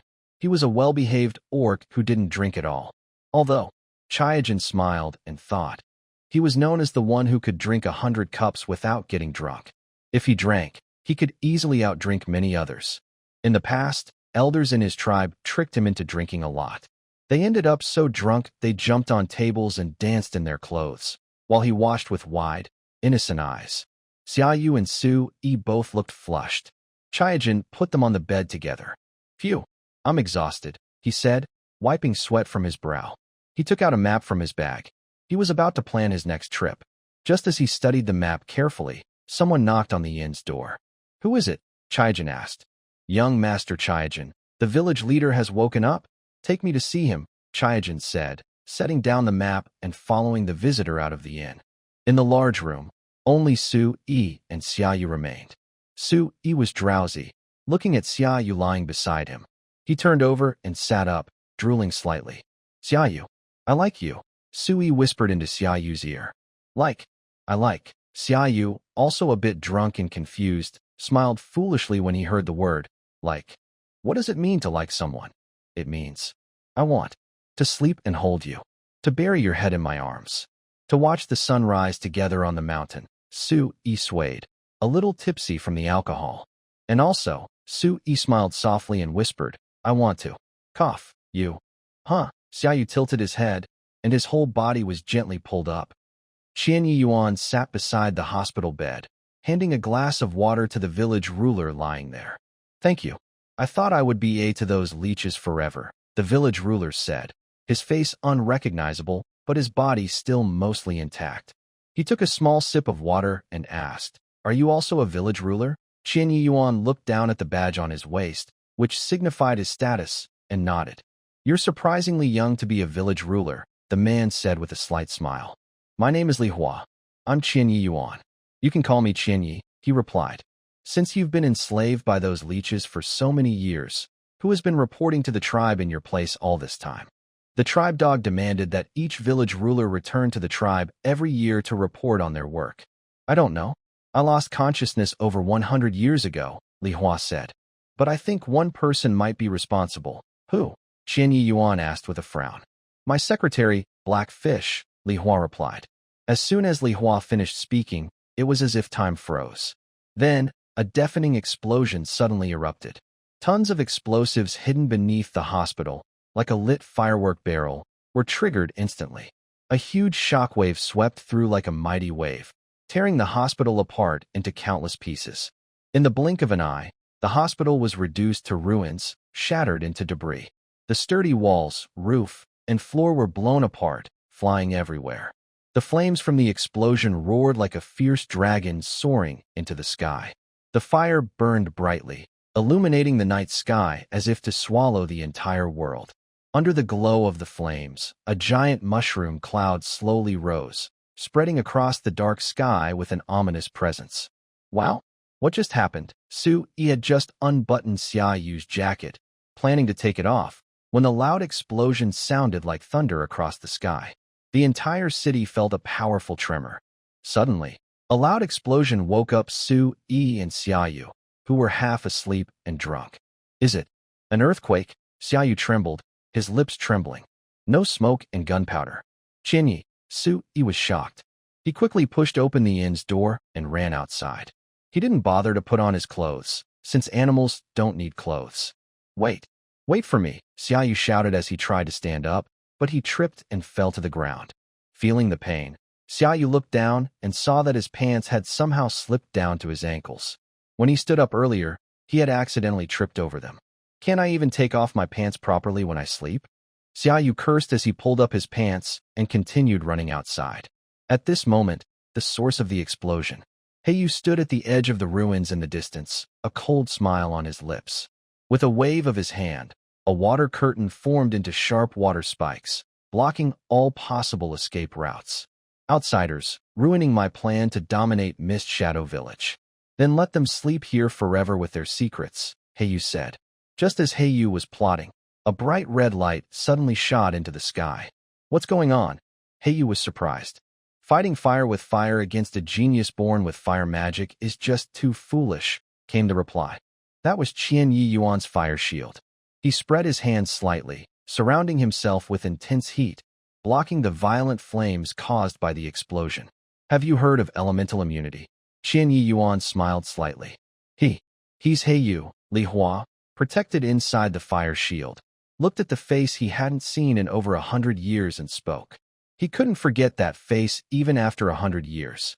I already smelled the gunpowder, Qian Yuan said with a slight smile. When he entered the medical clinic, he had already sent all the doctors away. Only he and Li Hua remained. He had secretly set up a formation to fully protect Li Hua, and at the moment of the explosion, he turned his body into elemental energy and escaped. Not bad, Heiyu squinted, a bit surprised that things turned out differently than he expected, but it wasn't too bad. They actually survived. He raised his right hand, fingertips gathering a deep blue water stream that instantly transformed into a giant water dragon swirling in the air. However, this doesn't mean you can win. Humph, Chiba Gen snorted, drawing his long sword from his waist. Small sparks flickered along the blade, spreading across his body as he moved. He took a step forward, causing the ground to start melting from the high heat. In the next moment, he flashed like a burning meteor heading straight for the black fish. The black fish swung its arm, shooting countless water arrows at him. Chiba Gen growled softly, swinging his sword in a perfect arc wherever the sword passed. The air ignited, forming a blazing fire. The water arrows evaporated quickly upon hitting the flames, but the black fish had already slid to the other side using water magic. He crossed his arms, reciting a spell. Surrounding water vapor quickly condensed into a huge net. Aiming at Chiba, General Chiba Gen paused. leaping into the air, releasing a circular fire shockwave that shattered the water net. As he landed, he suddenly turned around, pointing his sword at the black fish. "Your moves are too slow." Before he finished speaking, he launched another attack, each swing accompanied by a roar of flames. This guy is so young, yet he's already mastered fire magic to perfection. He's truly terrifying. I can't let him go. Even if I can beat him now, in 3 or 4 years, when he comes back, I definitely won't be able to defeat him. A flash of anger appeared in the black fish's eyes. It suddenly struck the ground, causing a large amount of water to freeze into sharp water blades. Shooting toward Chiba, General Chiba Gen remained calm, supporting himself with one hand, rolling to dodge most of the water blades. Then he countered with a sword, cutting down the remaining few. He stood up, his chest rising and falling rapidly, but he still kept a calm attitude. Phew, this is his weakness. His endurance is still poor. Explosive attacks like fire can't support a long fight. It seems he needs to finish the battle quickly. The fight entered a heated stage. The black fish summoned an even larger water dragon, roaring as it charged at Chiba Gen, seemingly intent on crushing him completely. Ocean returned to Ruin's technique. The black fish roared angrily. This was his ultimate move. Chiba Gen stared in shock. Indeed, living for hundreds of years is no joke. His own fire magic is naturally suppressed by water magic. This move, released by the black fish, emits an aura that makes his heart race. Xinya Yuan's magic energy surges wildly inside him. He raises his long sword, aiming the tip at the water dragon's head. "This is the strongest attack I can use right now," Xinya Yuan mutters. He had been stubbornly fighting and begging, finally getting another fire magic manual from Sui. Because he learned so quickly, Sui was worried there wasn't much more to teach him. So he carefully protected his few fire magic books. His sword and fire magic blend perfectly, turning into a bright red light that cuts through the sky and earth. "Qinyan breaking sky sword," Xinya Yuan shouts loudly, splitting the water dragon in half. Water splashes everywhere, revealing the figure of the black fish. He didn't expect Xinya Yuan to be so strong and was momentarily stunned. Xinya Yuan didn't give him a chance to breathe. In an instant, he closed the distance with lightning speed and swung his sword horizontally. The black fish barely raised his arm to block, but the hot sword energy pierced through his defense, leaving a deep wound on his shoulder. Impossible. The black fish grits his teeth, trembling from the pain. He tries to cast magic again, but Xinya Yuan has already gained the upper hand. With a quick kick, he becomes a shadow, circling behind the black fish, his sword lightly pointing at his throat. The black fish falls to his knees, face full of disbelief. "You're just a kid. How can you beat me?" Xinya Yuan looks down at him calmly and says, "Haven't you heard? Don't mess with the little troublemakers." "Xinya." Sui rushes over quickly, followed by Xiaou. "Why aren't you wearing clothes?" Xinya Yuan asks curiously, suddenly remembering he's the only beast in the trio who hasn't been wearing clothes. His fur pattern is pretty, and there's no real need to wear clothes. But to fit in, maybe he should buy a few. I think Sui has a lot of clothes collected." Xinya Yuan's mind wanders. Sui suddenly grabs his hand. "Are you hurt?" Sui asks. "Not too bad. Luckily, I smelled the gunpowder early, or it could have been worse." Xinya Yuan Dao. "No, the one on the ground is the black fish who planned everything. I believe Li Hua was also framed by you and was parasitized by the water leech. The black fish sat on the ground, no longer hiding anything. That's right. I told him there was a gem on the nearby mountain outside the mist-hidden village. This gem can clear the white fog that has been there for years. That's why he went.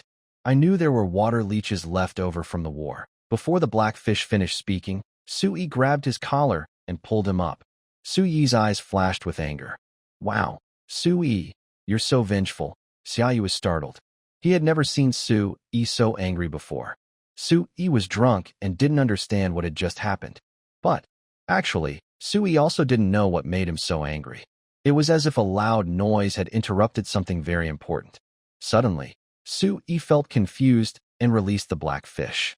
Li Hua hobbled over, and Xinya Yuan Dao said, "The culprit has been caught. I'll leave it to you to handle." Li Hua shook his head. "I'll take him to the clan land and have Lord Quan Xian decide his punishment. Looks like this matter is settled here." Qian Yuan Dao said. We should leave now. Not yet. I want to thank you properly, Xiaou said. No need, Xiaou quickly interrupted. The main reason for the fog is that water vapor in the air condenses into tiny droplets or ice crystals under certain conditions, floating near the ground. The key conditions include temperature dropping below the dew point, saturated water vapor, and the presence of condensation nuclei. Based on how it forms, fog types include radiation fog, advection fog, steam fog, and frontal fog. The fog here is mainly caused by the terrain, not some strange legend. Xiaoyu's long explanation left Su, Yi, and Qian Yuan Dao confused. But isn't fog caused by abundant water elements? Qian Yuan Dao asked, raising his hand. Xiaoyu was stunned. Remember, this is a magical world. Don't bring scientific explanations from your world here. People might think you're crazy, or even accuse you of spreading heresy and burn you alive. The system, which hadn't spoken in a long time, reminded him. Haha, nonsense, nonsense. Xiaoyu waved awkwardly. Huh, why did you come out? I'm here to congratulate you, host, for completing the submission, Hidden Mist Village. You solved the village's mystery, saved its leader, and exposed the mastermind behind it. You now have one chance to choose a reward. Choose a reward? I thought it was supposed to be 10 draws. You only get 10 draws for completing an achievement. This is just a submission, so you can pick one out of 3 rewards. The system displayed 3 options. First, advanced meteor iron. You can ask a weaponsmith to fuse it with your weapon, the flowing light scissors, to create a mid-tier weapon. The flowing light scissors was his only weapon and the one he used best. Upgrading it seemed reasonable. Second, 3-star magic, Thunder Abyss Eye. It's a support-type spell. When activated, it boosts your energy and greatly increases your magic power and efficiency for 10 minutes. However, you'll feel very weak afterward. A 3-star spell? He was short on attack magic, so this seemed like a good choice. Third, Star Sand Heart Mirror, a 3-star artifact. It can block one fatal attack, but it will shatter afterward. Frog Charm, Blade of Fate, Undying Totem? Xiaoyu thought carefully. The Star Sand Heart Mirror was perfect for cautious fighters, but if he couldn't defeat his opponent, surviving once wouldn't help much. Besides, he already had a revival ability, so it wasn't very useful for his current level. That left the advanced meteor iron and the Thunder Abyss Eye. Finally, we're almost there, Lingxi Village. Xiaoyu wiped the sweat from his forehead, breathing heavily. Yeah, Lingxi Village is just like my own Zuanyuan village, an ordinary, peaceful place, said Chiba Yuan.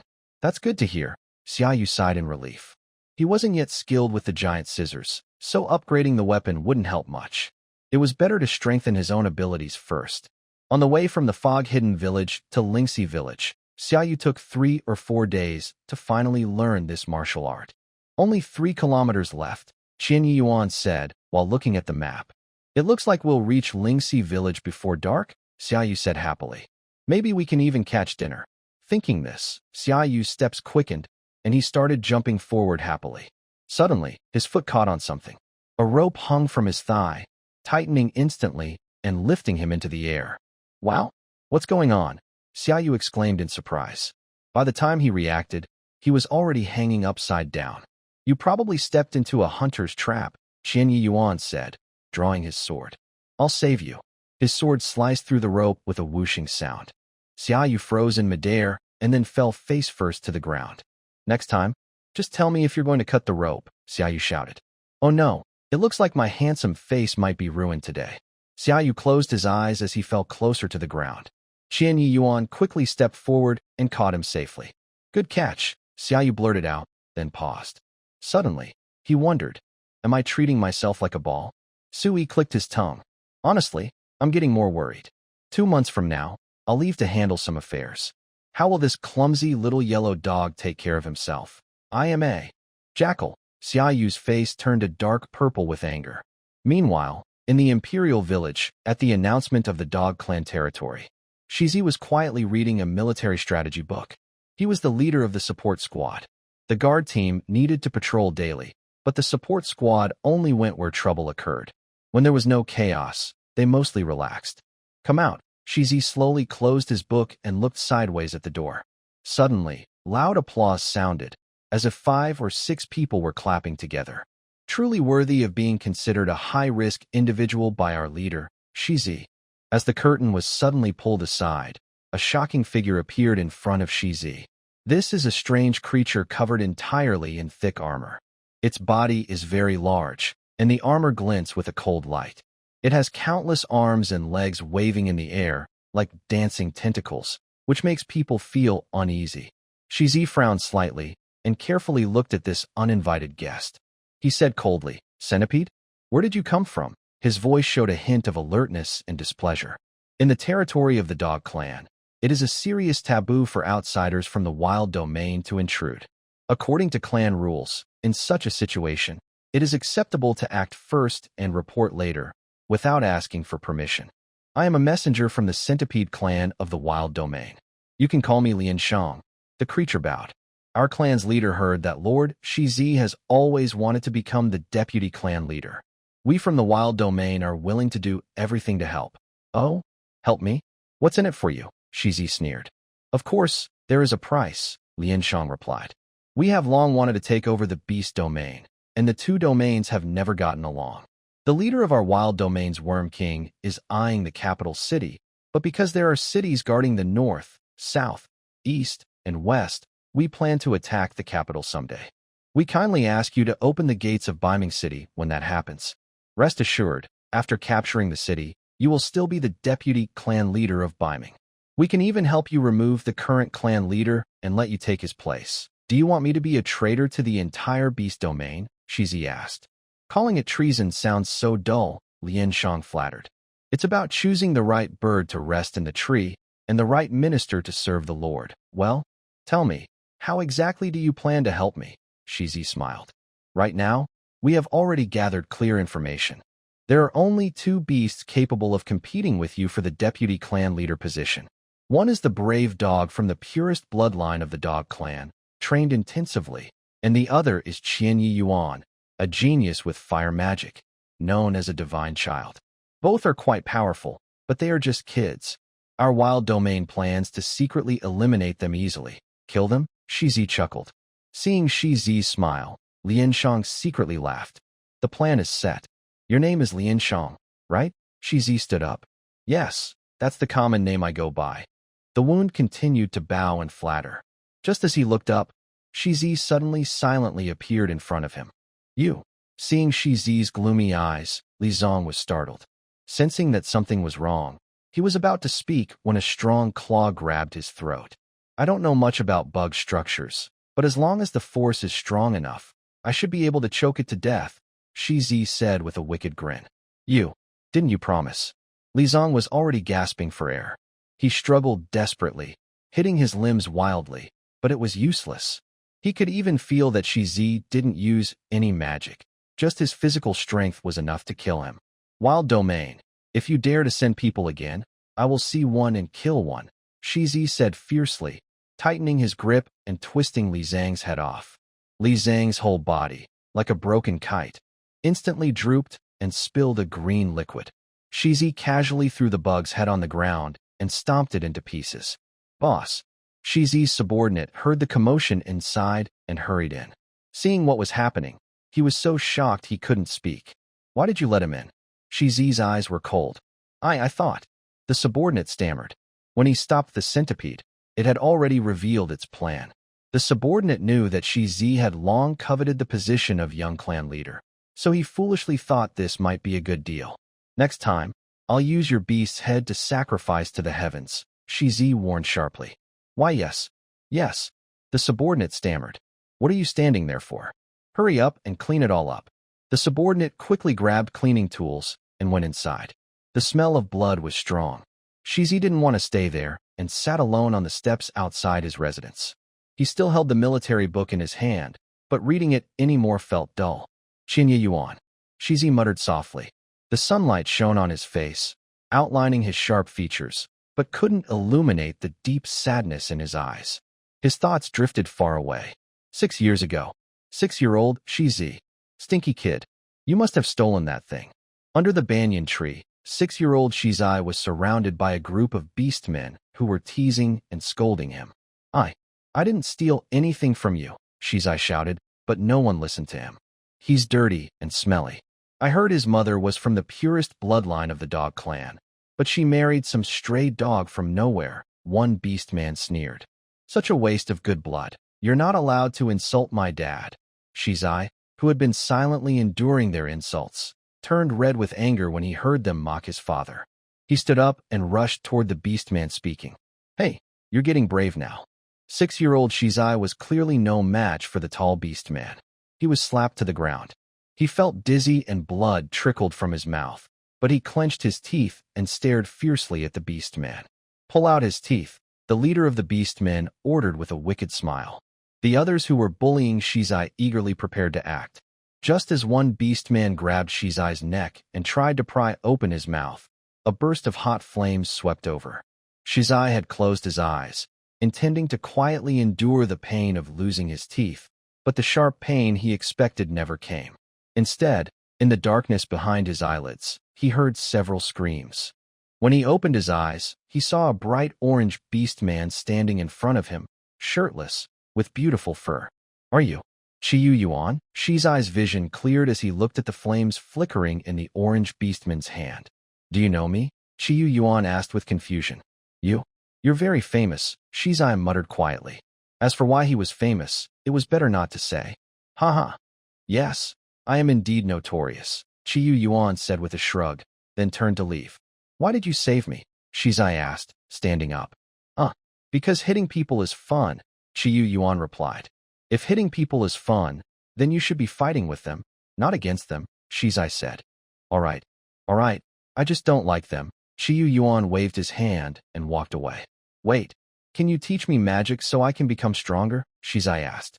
Teaching you magic, but I only know fire magic. I can't teach you this. It's something I was born with. Chiba Gen tilted his head. Shizai sat quietly on the stone steps for a long time. Only after his subordinates cleaned all the bloodstains and bodies inside the mansion did he cautiously come over to remind him. Oh, Shizai snapped out of his daze, nodded, and then walked back into the mansion. Chiba Gen, you are good at everything.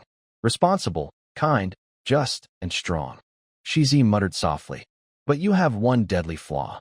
That is, you are naive. A naive beast can't be the young clan leader. Only I can. Shizai clenched his fists. Report. Beiming reports that their group of 3 beasts has already arrived at Lingxi village, his subordinate whispered. Beiming is the female orc who helped the 3 beasts escape when they were in the hidden mist village. They should have rented out all the wooden oxen and horses in this village, Shizai said. Yes, I guarantee not a single one is left, his subordinate replied. All right, I've done my part. If they can still arrive on time, I have nothing more to say, Shizai said, clenched his fist.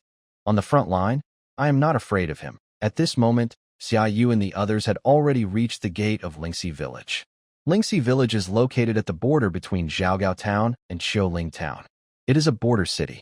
It is like the junction of 2 provinces in his world, where trade is very common. Once you arrive at Lingxi village, you are truly on the way to the imperial city. The morning light shone down, and the market stretched out like a beautiful painting. Stalls lined up one after another, shining with jewelry. The aroma of herbs filled the air, and exotic treasures sparkled brightly. Merchants shouted loudly, their voices clear, while pedestrians hurried by, their robes fluttering. Children chased each other, ringing copper bells, and elders sipped tea, their eyes shining like stars. From afar, singers sang about the secrets of the world, while nearby artisans carved miniature landscapes.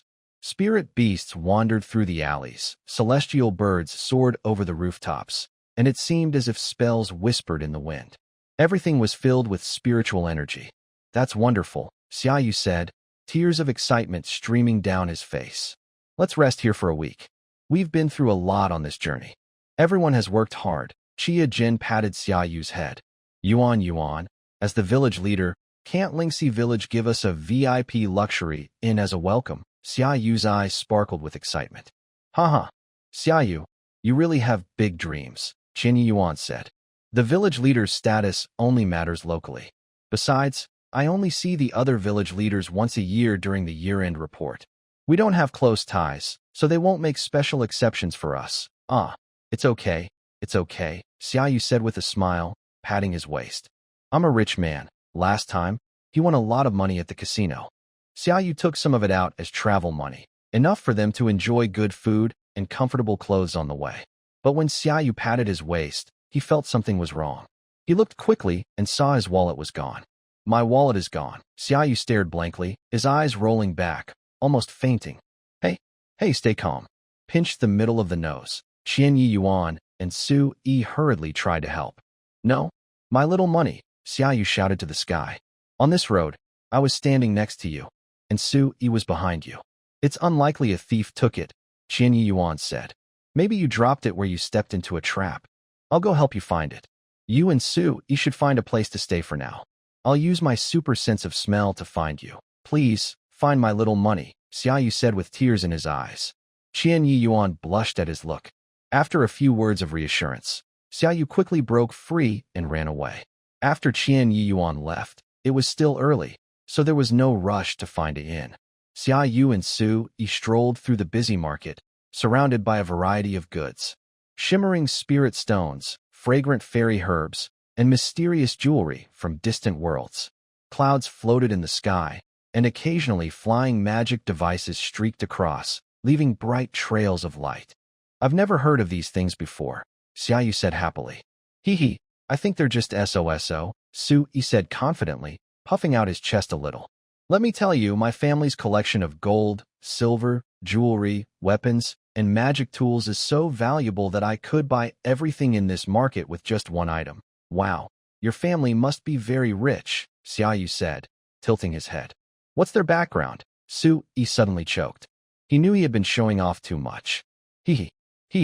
I'll tell you after I finish my business in 2 months, Su Yi said, scratching his head. He wondered if, on behalf of the evil Dragon Island, peace could be established with the Beast Realm, and whether the Beast Realm might offer Xiaou as a diplomatic gift. Xiaou, look at this, Su Yi said, picking up a bracelet embedded with a blue crystal core from a stall. His eyes shone with a bit of hope. People say this crystal can absorb moonlight and glow at night, making it safer to walk in the dark. Xiaou took the bracelet and looked at it. Not bad, but I rarely walk at night, so I probably won't need it. And I'm a boy. What are you worried about? He kept walking forward, not noticing the fleeting look of disappointment on Su Yi's face. They crossed a busy crowd and stopped at a small dessert shop. The rich smell of sugar mixed with an unknown herbal scent was very pleasant. It feels like we're on a date, just like the Beast Realm residents often say, Su Yi thought. What do people usually do on a date? Usually, go to a restaurant and have fun, right? Su Yi confidently ordered 2 of their most popular candied snow ice creams and proudly handed one to Xiaou. I heard this is made with ice marrow, very cool and refreshing. Xiaou took the ice cream and took a bite. The cold, sweet flavor spread instantly. It's really delicious. Thank you, Xiaou said with a smile, not knowing that his smile made Su Yi's heart beat faster. So cute, Su Yi said, pretending not to show his feelings. He wondered what kind of expression Xiaou would have if he saw him. Here, 50 words omitted. A crying face would probably make him want to tease more. If we often go shopping together in the future, I can buy this for you every time, Su Yi whispered, trying to sound casual, but with a hint of curiosity and hope. This was almost like a secret confession. Xiaou was surprised and asked, Didn't you say you don't like shopping? Su Yi's smile froze slightly, but quickly recovered. He pretended to be relaxed and said, It's nothing special. I just feel happy when I'm with you. Fool, I really don't like shopping, but it depends on who I'm with, right? Xiaou tilted his head and thought for a moment, seemingly not understanding the deeper meaning behind Su Yi's words. He happily said, Yay? Let's come again next time. Actually, it's not Xiao's fault for not catching on. He has watched many romance movies. The confession was too obvious. If it had been a subtle hint, he might have understood. But Xiaou naturally believed Su Yi's shallow words. Seeing Xiao's innocent look, Su Yi shook his head helplessly. So annoying. If you still don't understand what I mean, I might have to force you. Based on your crazy talk, that means the domineering Dragon King has fallen in love with me. Su Yi made up his mind. Next time, if he has the chance to coax Qian Yi Yuan with sweet words, he would be more forceful with Xiaou. Press him against the wall. Whatever he wants to say, he should decide himself, right? Su Yi daydreamed, and Xiaou suddenly grabbed his hand. We've been walking for a long time. Let's find an inn quickly, or Yuan will have nowhere to sleep when she comes back. All right, Sui nodded. Spend money wisely and choose the best one. Oh my, I can't believe I have so many wicked thoughts. Sui felt like he was no longer the person he used to be. Sui and Xiaou happily left together, tails wagging. But they didn't notice that in the shadows, a kneeling orc sat with his head drooped, unmoving. Blood was seeping from beneath his neck. His pupils had dilated, and he was beyond help. Xiaou didn't notice this or the fact that Sui was lost in excitement and unaware of what was happening. Xiaou happily played all day. Sui stayed by Xiaou's side the entire time. During their walk, Xiaou thought Sui was walking too slowly, so he took Sui's hand. This made Sui blush several times. Do you think just the Lingxi village alone is so lively? As the capital of Beiming City, what must the imperial city be like? Xiao's eyes sparkled. Hee, you're still too naive, Sui said. The real prosperity is at the very center of the evil dragon island. Really? Isn't the evil dragon island just controlled by one dragon? That's because, usually, only one dragon appears on the evil dragon island, Sui said. Actually, the entire dragon race is on the evil dragon island. The island is a layered structure, with the main island on top of the sea, and in the center, there is a smaller island where the royal family of the evil dragons lives. Wow, you know so much about the evil dragon island. Have you been there? Xiaou asked. Hee, I've heard. Can you take me there next time? Xiaou asked. Of course, Sui's eyes gleamed with a mischievous light. Whether I can leave after going there is another matter. In this world, the dragon race is very special. They do not have reproductive barriers with any creatures, and they are not even divided by gender. They can reproduce freely. However, the dragons on the evil dragon island are a stubborn race, especially the royal family of the island.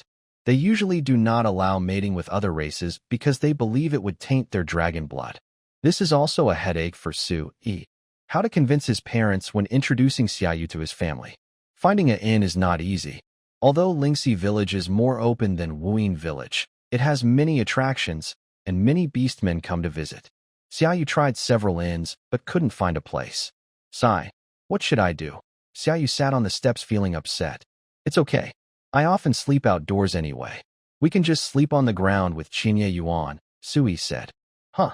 When I catch a cold at night, just shave your fur and make it into a blanket. Then you won't catch a cold. What about me? If you have a blanket, only one beast catches a cold. If not, 3 beasts catch a cold. Better for you to catch a cold than 3, right? Sui squinted. Xiaou shivered and curled up. I warn you, don't think about my fur. Garlic bird, not easy to swim. Sui covered his mouth and chuckled. Ugh, I really feel Sui could do such things. While Xiaou was sitting on the steps feeling troubled, 2 big, burly bear soldiers approached. Xiaou looked up at the 2 bear soldiers, and they looked down at Xiaou. Honestly, Xiao's height is only 1/5 of the bear soldiers, and every time he looks up, he feels a bit oppressed. Lift your head and take a look, one of the bear soldiers said. What are you lifting? Xiaou tilted his head in confusion. Another bear soldier bent down and grabbed one of Xiao's feet. Hey, that's very rude. Sir Soldier, who looks at someone's feet right away? Xiaou struggled and flailed. What are you doing? As law enforcers, you're openly harassing the people. Sui clenched his fists, wanting to act, but considering that the beast domain is a strict law area, he hesitated to cause trouble for Qian Yuan and held back. The bear soldier lifted one of Xiao's paws, then took out a picture and carefully compared it. The more he compared, the more serious his expression became. It's him. Arrest him, the bear soldier shouted loudly. Huh. Xiaou hadn't reacted yet when a wooden shackle was placed on him. Sui furrowed his brows. What's your name? The bear soldier asked. I am Xiaou, he replied. Xiaou, now I am arresting you on suspicion of murder, the bear soldier declared. Murder? Sir Soldier, I am a good person, a law-abiding citizen. Xiaou struggled, but the shackles were too tight, and he couldn't move. At the scene where that beast was killed, a paw print was left. The bear soldier held up the picture. It's exactly the same size as your paw pad. What do you have to say? Plus, there was also light brown fur left at the scene. Huh. Xiaou was surprised. Sui finally couldn't hold back his anger and was about to cast magic, but a paw rested on his shoulder. He turned to see Qian Yiyuan, holding a full wallet in his hand. Qian Yiyuan gently shook his head. If you forcibly take the beast, Xiaou, you will be wanted all over Beiming City. As the heir of the evil Dragon Island, Su Yi was used to relying on strength. Luckily, he was a kind person. Qian Yiyuan, being an important official and a strong contender for the young clan leader, had a much stronger sense of law. Qian Yiyuan stepped forward. If you're going to arrest him, besides this, what other evidence do you have? Isn't this enough? The bear soldier proudly took out a picture of the identical paw print. I don't understand what this proves. Kanzuya looked suspicious and said, maybe my friend just happened to pass by that place and accidentally left these traces. His tone carried some annoyance and doubt. Then, Kanzuya continued, and this was his first time visiting this place. He's unfamiliar with everything and has no relatives or friends here. Why would he kill that orc? Didn't you find any fingerprints on the supposed weapon? And are there any witnesses to prove all this? His series of questions were clear and logical, making it hard to argue against him. Anyway, there are footprints and fur at the scene, so the officials will have to investigate, said the soldier. Tomorrow morning, you can visit the officials. If you have a good explanation, you can tell them then. Kanzuya wanted to say more, but couldn't find the words. As the village leader, he knew how investigations usually went. All evidence pointed to Xiaou, and holding him for a day was the least they could do. It's like a scholar meeting a soldier, hard to explain the truth. He watched helplessly as Xiaou was taken away amid the commotion. Kanzuya clenched his teeth. What do we do now? Should we break him out? Sui asked. Xiaou wouldn't do such a thing. Without proof, he can only be detained for a day, Kanzuya replied.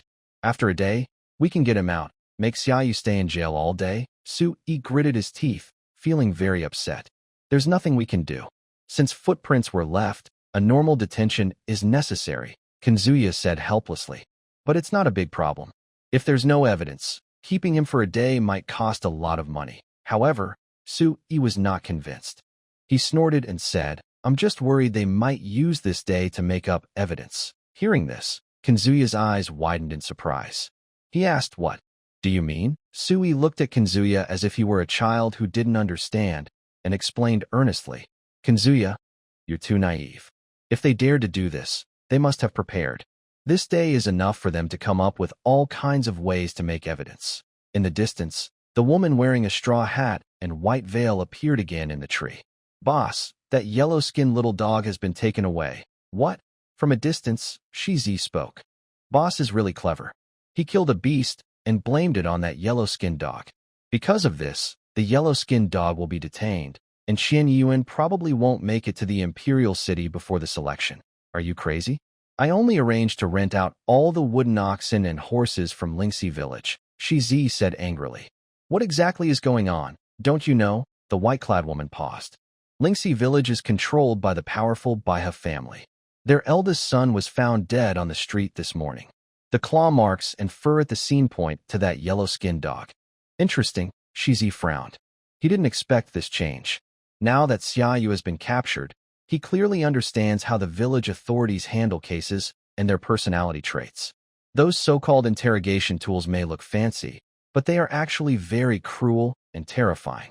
These tools can cause severe physical pain to beasts and also destroy their spirit and willpower. Even the strongest beasts, when faced with such brutal torture, find it hard to stay calm and firm. Most often, they end up losing their mind and even confessing under pressure. Think about it. How could a strong beast endure these terrible methods? And a weak little beast like Xiaou would be even more vulnerable. Its body and mind are much more fragile, and such torture would likely break it quickly. In the end, Xiaou, battered and bruised, admitted to being the murderer. Should I help them? The white-clad woman asked. Wow, what a coincidence, Shizi said. Since the yellow-skinned dog is already detained, I don't need to bother about him. Once I become the young clan leader, I'll use my privileges to set him free. All right. Do you still want to rent out the wooden oxen and horses? This matter has already made them frantic. Why rent them out? That's a lot of money, Shizi said. I'm almost too poor to buy a doghouse. Yes, the person who died was his eldest son, Baihan, the young master of the Baihe family. Tell me, why did you kill Baihan? Bai Xiao gritted his teeth, completely losing his reason. It was clear he was convinced that Xiaou was the murderer. Driven by anger, Xiao didn't choose to investigate calmly. Instead, he led people to search everywhere for beast-like creatures the size of a meat pad and forcibly took Xiaou to the government office. Facing the young and helpless Xiaou, he showed no mercy. He ordered his men to use harsh methods to force a confession, trying to make him reveal the truth. "Are you going to confess or not?" Bai Zhao's eyes turned red, and his voice was full of hatred. "My son was killed by you. If you admit it now, I'll let you go happily. Otherwise," a loud, painful scream came from inside the government office. Xiaou curled up on the ground, his young face twisted with pain. Despite this, he still shook his head and denied, "It wasn't me. Really, it wasn't me. Please, let me go." However, Bai Zhao was blinded by the pain of losing his son and refused to listen to any explanation. He believed that with enough force, he could make this child confess. But he didn't notice that the real culprit might be hiding in the shadows, watching everything coldly. At this moment, Su Yi, who was discussing strategies with Qian Yi Yuan, suddenly turned around sharply, staring intently at the government office. "What's wrong?" Qian Yi Yuan sensed something was off with Su Yi. Xiaou was beaten. Su Yi clenched his teeth. "No way. Beiming City is a law-based country. Without clear evidence of a crime, harsh interrogation isn't allowed," Qian Yi Yuan exclaimed in shock. "I secretly left a blood mark on him while he was sleeping. If he gets hurt, I can sense it," Su Yi said firmly, clenched fists. "I don't care who governs this village or what laws Beiming City has. If anyone dares to harm Xiaou, even the beast King Yongyi, I will kill them." Without hesitation, Su Yi took a step forward, transforming into a shadow and rushing toward the government office. Qian Yi Yuan was still stunned, but he quickly reacted, his face filled with intense anger.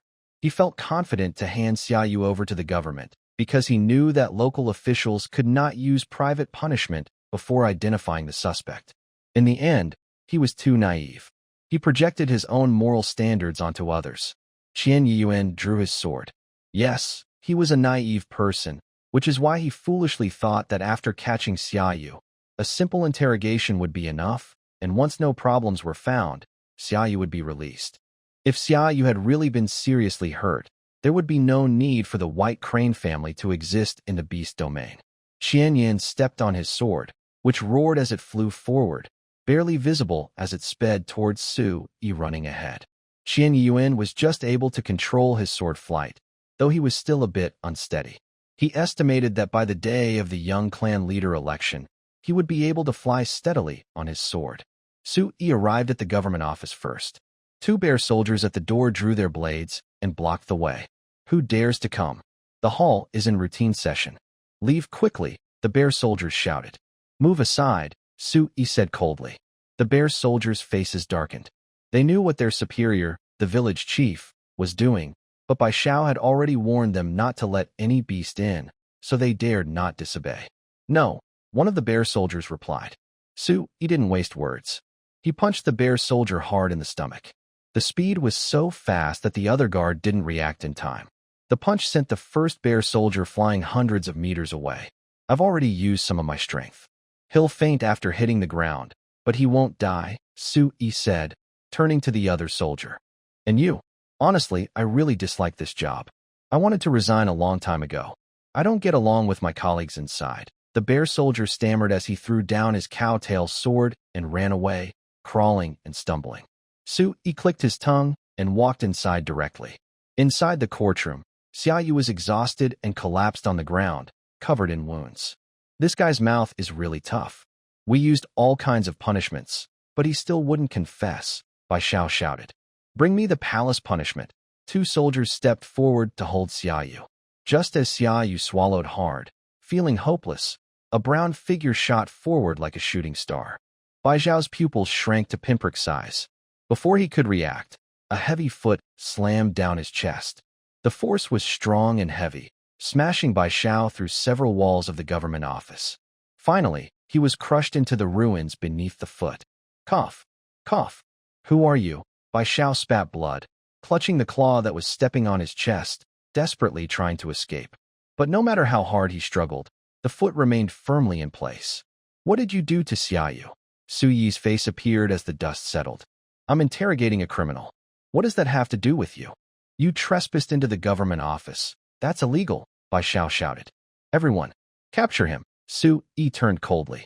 Dozens of soldiers, holding iron chains, formed a circle around him. They swung the chains out, binding his hands, feet, and even his tail tightly. Huh, I will definitely cut off your limbs. And throw you into the latrine to make a toilet. Bai Xiao, who was on the ground, saw that Su Yi was securely. He suddenly gained confidence and started laughing wildly. Su Yi snorted. His right hand, held by 5 or 6 burly soldiers, suddenly moved. The 5 or 6 soldiers clenched their teeth, straining their muscles, but Su Yi seemed unaffected. He easily lifted his right hand, grabbed the iron chain on his left, and gently applied force. The chain snapped apart with a. The dozen or so soldiers holding the chains were flung backward, falling to the ground in disarray, crying out in pain. I will put a wanted notice on you. Bai Xiao, losing his earlier arrogance, looked panicked as he saw his subordinates defeated. But since the beast in front of him dared not kill him, it probably still feared the law. That meant he could use this as leverage. The law in Beiming City does not allow private punishments before confirming a suspect's guilt, Su Yi said coldly, looking down. Did you break the law first, or did I? So what? I am the village's authority. You're just an ordinary citizen with no official position. Even if you report to the clan, do you think the clan leader will believe you? Bai Xiao said. Claiming to be the village authority like that is a clear insult to the law. A figure in orange slowly entered. Xiao's mouth was blocked, and seeing the visitor, he began to whimper excitedly. Qian Yi Yuan waved his hand, and the wooden shackles on Xiao instantly shattered and fell to the ground. They bounced once before being burned to ashes by Qian Yi Yuan's fiery magic. You're also a village guardian. This fire magic. You are Qian Yi Yuan. What is your relationship with this criminal? Bai Xiao saw the beast coming and the token hanging on his waist, and finally panicked. Qian Yi Yuan was highly favored by the village chief, Quan Guan, and might even be the next leader. If Qian Yi Yuan whispered a few sweet words into the chief's ear, Bai Xiao's position as village guardian could be at risk. But he didn't know that Qian Yi Yuan looked down on flattery. Qian Yi Yuan stepped on the ground with one foot, his face darkening. If no doctor comes to treat my friend within 10 breaths, I will make everything here vanish into smoke. Bai Xiao was firmly pressed to the ground. He could clearly feel that Su Yi's claw was full of unbeatable strength. If Su Yi used force, his chest might be pierced instantly. He hurriedly called the best doctor to treat him. Soon, Xiaou was lying on the bed, tears welling in his eyes as he looked at Su Yi and Qian Yi Yuan. Bai Xiao, Qian Yi Yuan said coldly. At this moment, Bai Xiao, wrapped in bandages, shivered and looked up. You unjustly accuse my friend without reason, and you resort to private punishment based on flimsy evidence. What crime is that? Qian Yi Yuan glared at Bai Xiao. Bai Xiao shivered, looking at Su Yi, whose face was also grim behind Qian Yi Yuan, and stammered, I thought. At this moment, Xiaou weakly tugged at Su Yi's sleeve. Su Yi turned to look at him. Xiaou, looking sad, said, Please don't blame him. It's all my fault. I can't prove I am innocent. Qian Yi Yuan and Su Yi clenched their fists tighter. Xiaou shook Qian Yi Yuan's hand again. If I become stronger, I won't make you worry anymore. Su Yi's aura suddenly intensified. The flames that had just been extinguished by Qian Yi Yuan reignited, flickering along his fur. Bai Xiao, tearful and helpless. Brother, please stop talking. You. Qian Yi Yuan and Su Yi approached Bai Xiao. The doctor who was treating Bai Xiao saw something was wrong and hurriedly ran away. Ah! A loud scream echoed through the Lingxi village estate. Soon, the fleeing doctor returned, unwrapping the bandages on Bai Xiao's already treated wound and replacing them with thicker ones. Stupid bird, don't swim easily. Xiaou stood up. Where is your son's body? It's kept in the ice cellar downstairs. Bai Xiao, badly beaten and barely alive, said weakly. Take me there. Xiaou narrowed his eyes. He pushed open the door to the ice cellar. A freezing cold hit him, causing him to shiver. Qian Yi Yuan snapped his fingers, and flames appeared in his palm. Is it warmer now? Yes, much better. Xiaou rubbed his arms and walked forward. Bai Han's body lay quietly in the center of the ice cellar. A terrifying wound was visible on his neck. He was slit across the throat, Sui said. The killer's skill is incredible, killing with one cut. Usually, the height of beasts and the position of the carotid artery vary, so it's not easy to identify the exact spot so quickly.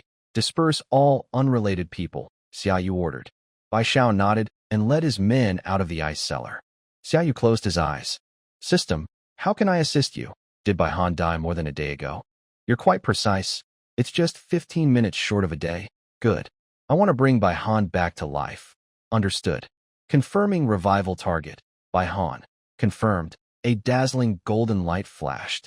Su Yi and Qianye Yuan both stared with their mouths open in shock. Su Yi was slightly less surprised, but Qianye Yuan, seeing Xiaou revive someone for the first time, was utterly amazed by this incredible ability. The light faded. Bai Han suddenly opened his eyes, gasping heavily. Good thing. If it had been any later, I couldn't have saved you, Xiaou said with a sly smile. Who? Who are you? Bai Han looked at the three beasts surrounding him, alert. Don't worry about who I am. Who killed you? Xiaou asked. Who killed me? Am I dead?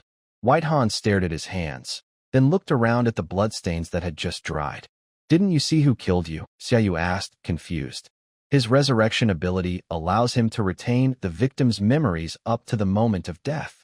Even if the person didn't see the killer, they should have known they were killed. What's really going on? White Han looked up, still shaken. Forget it. Let's go outside and talk, Xiaou said, exhaling. White Xiao walked heavily outside, his brows furrowed, full of worry. When he heard the ice cellar door open, he glanced back casually. Suddenly, his expression changed dramatically. His worried face was struck by a powerful force upon seeing White Han. Shock and disbelief flooded his mind like a wave. His eyes widened, mouth slightly open, as if he wanted to speak but couldn't make a sound. Then, shock quickly turned into joy, and he couldn't hide his happiness and excitement. Son, you're alive? White Xiao exclaimed happily. I'm not sure, but I think I really died, White Han said, twisting his wrist to check if he could still move, then spoke. White Xiao frowned after hearing this, then looked at Su Yi and the others. Did you do this? I did. Xiaou was about to speak, but Su Yi cut in first. Resurrection ability is rare in the world. Usually, it involves transferring a soul into another body or keeping the corpse intact and taking a special potion. Skills like Xiaou's, which can revive a beast with a simple gesture, are unheard of. If someone had bad intentions, they might imprison Xiaou and keep him as a resurrection machine. Thank you so much. You're a great benefactor, White Xiao said excitedly, reaching out to shake Su Yi's hand. Su Yi pulled his hand back in disgust. I can't believe I offended your friend. I'm so worthless and low, White Xiao said, slapping his own face harshly. His voice was clear and sharp. I'm willing to apologize to you in front of the entire village of orcs. No need for apologies, just a proper apology, Xiaou said, waving his hand. Of course. Bai Xiao clapped his hands, and several bear soldiers raised their weapons, surrounding a few people tightly. What are you doing? Bai Xiao shouted. The three beasts behind me are guests of the Bai family. If anyone dares to offend them even a little, I will cut off your and make them into specimens. The bear soldiers looked at each other, then lowered their weapons. Go to the warehouse and bring over 3 boxes of gold, silver, and jewelry, 1 box for each beast, Bai Xiao ordered. City Lord Bai is quite impressive. Qianye Yuan stepped forward and crossed his arms. As a village overseer, I must be impressive to earn respect, Bai Xiao replied politely. Young Master Qianye, you are also a village overseer, so I believe you understand my good intentions. Humph. Qianye Yuan sneered and stepped back beside Xiaou. Of course we will take the items, Xiaou said. This is what we deserve for helping you revive your son. But since you did those things to me, shouldn't you also pay for the medicine and emotional damages? Of course, Bai Xiao agreed. What else do you want? I also want a wooden ox and a flowing horse, Xiaou said. Just like the ones from the legends. That's no problem, Bai Xiao sighed in relief. Humph, a wooden ox and flowing horse are easy for the Bai family to get. He wasn't worried about the little beast in front of him being unreasonable, just a narrow-minded kid. I'll go prepare now, Bai Xiao said happily and hurried away. Are you sure you don't realize you've been killed? Xiaou asked Bai Xiao seriously. No, I don't remember. I was shopping at the market. choosing things. Then suddenly my mind drifted somewhere else.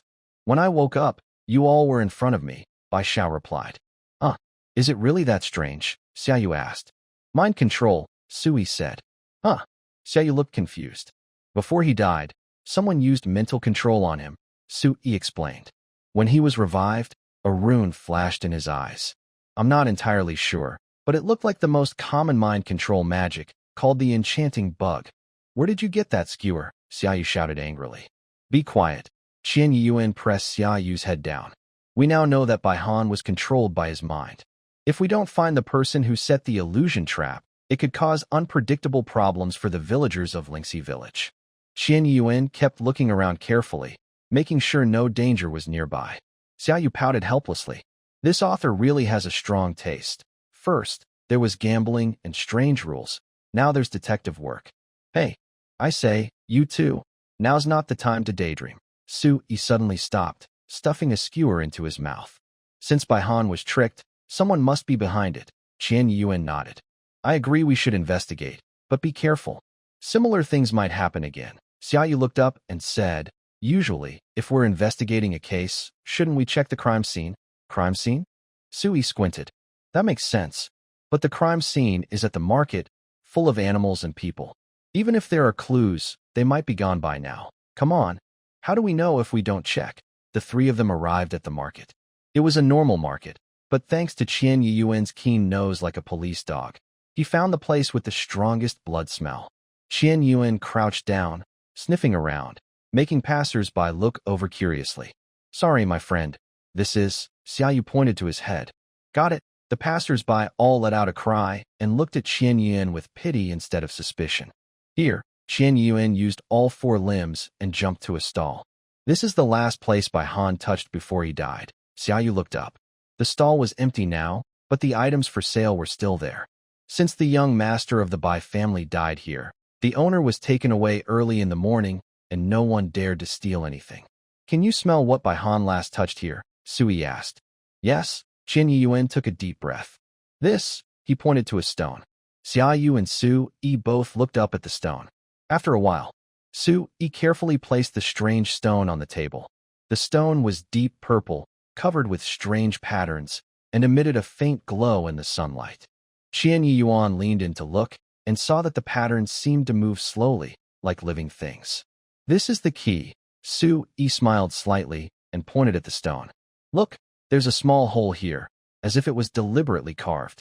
According to my father, this might be the magic point for the illusion bug. Sui gently tapped the stone with his finger. Interesting, this thing not only has residual magic, but can also sense the user's emotional changes.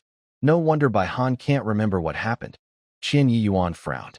But if it really is an illusion bug, that means the caster knows a lot about Bai Han. This kind of magic needs precise calculation of the target's mental state to work. Wait, Xiaoyu suddenly shouted. I found a detail.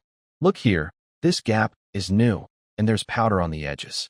If I'm right, this was deliberately polished before casting the spell. Sui smiled. You're right. That means the caster was here and prepared in advance. You can't just pick up a stone and cast an illusion bug. Qian Yuan thought for a moment. So, the question is, why did the caster choose Bai Han? And how did he get close enough to give him this stone? Don't forget the most important part, Xiaoyu added. We need to find out the caster's features. After all, this is the most common mind control magic on the continent, and many people can use it. This is easy to answer, Sui said with a smile. Just ask the stall owner, and you'll know who took this stone. Inside the prison of Lingxi village, the stall owner, holding a tool, was let out in a daze. Qian Yuan glared fiercely at Bai Xiao. When he returns to the ancestral land, he must report this properly. This guy, as the village ruler, only rules with tyranny. Even a simple honest merchant was severely punished just because the young master died in his stall. Stop hitting me. I've told you everything I know, the owner wailed. Don't be afraid, don't be afraid. I'll speak for you. After I ask this question, you can go out, Qian Yuan said. I ask you, who sold you this stone? Chiba Gen took out the stone. The boss calmed down and looked carefully. It was given to me by a woman dressed in purple.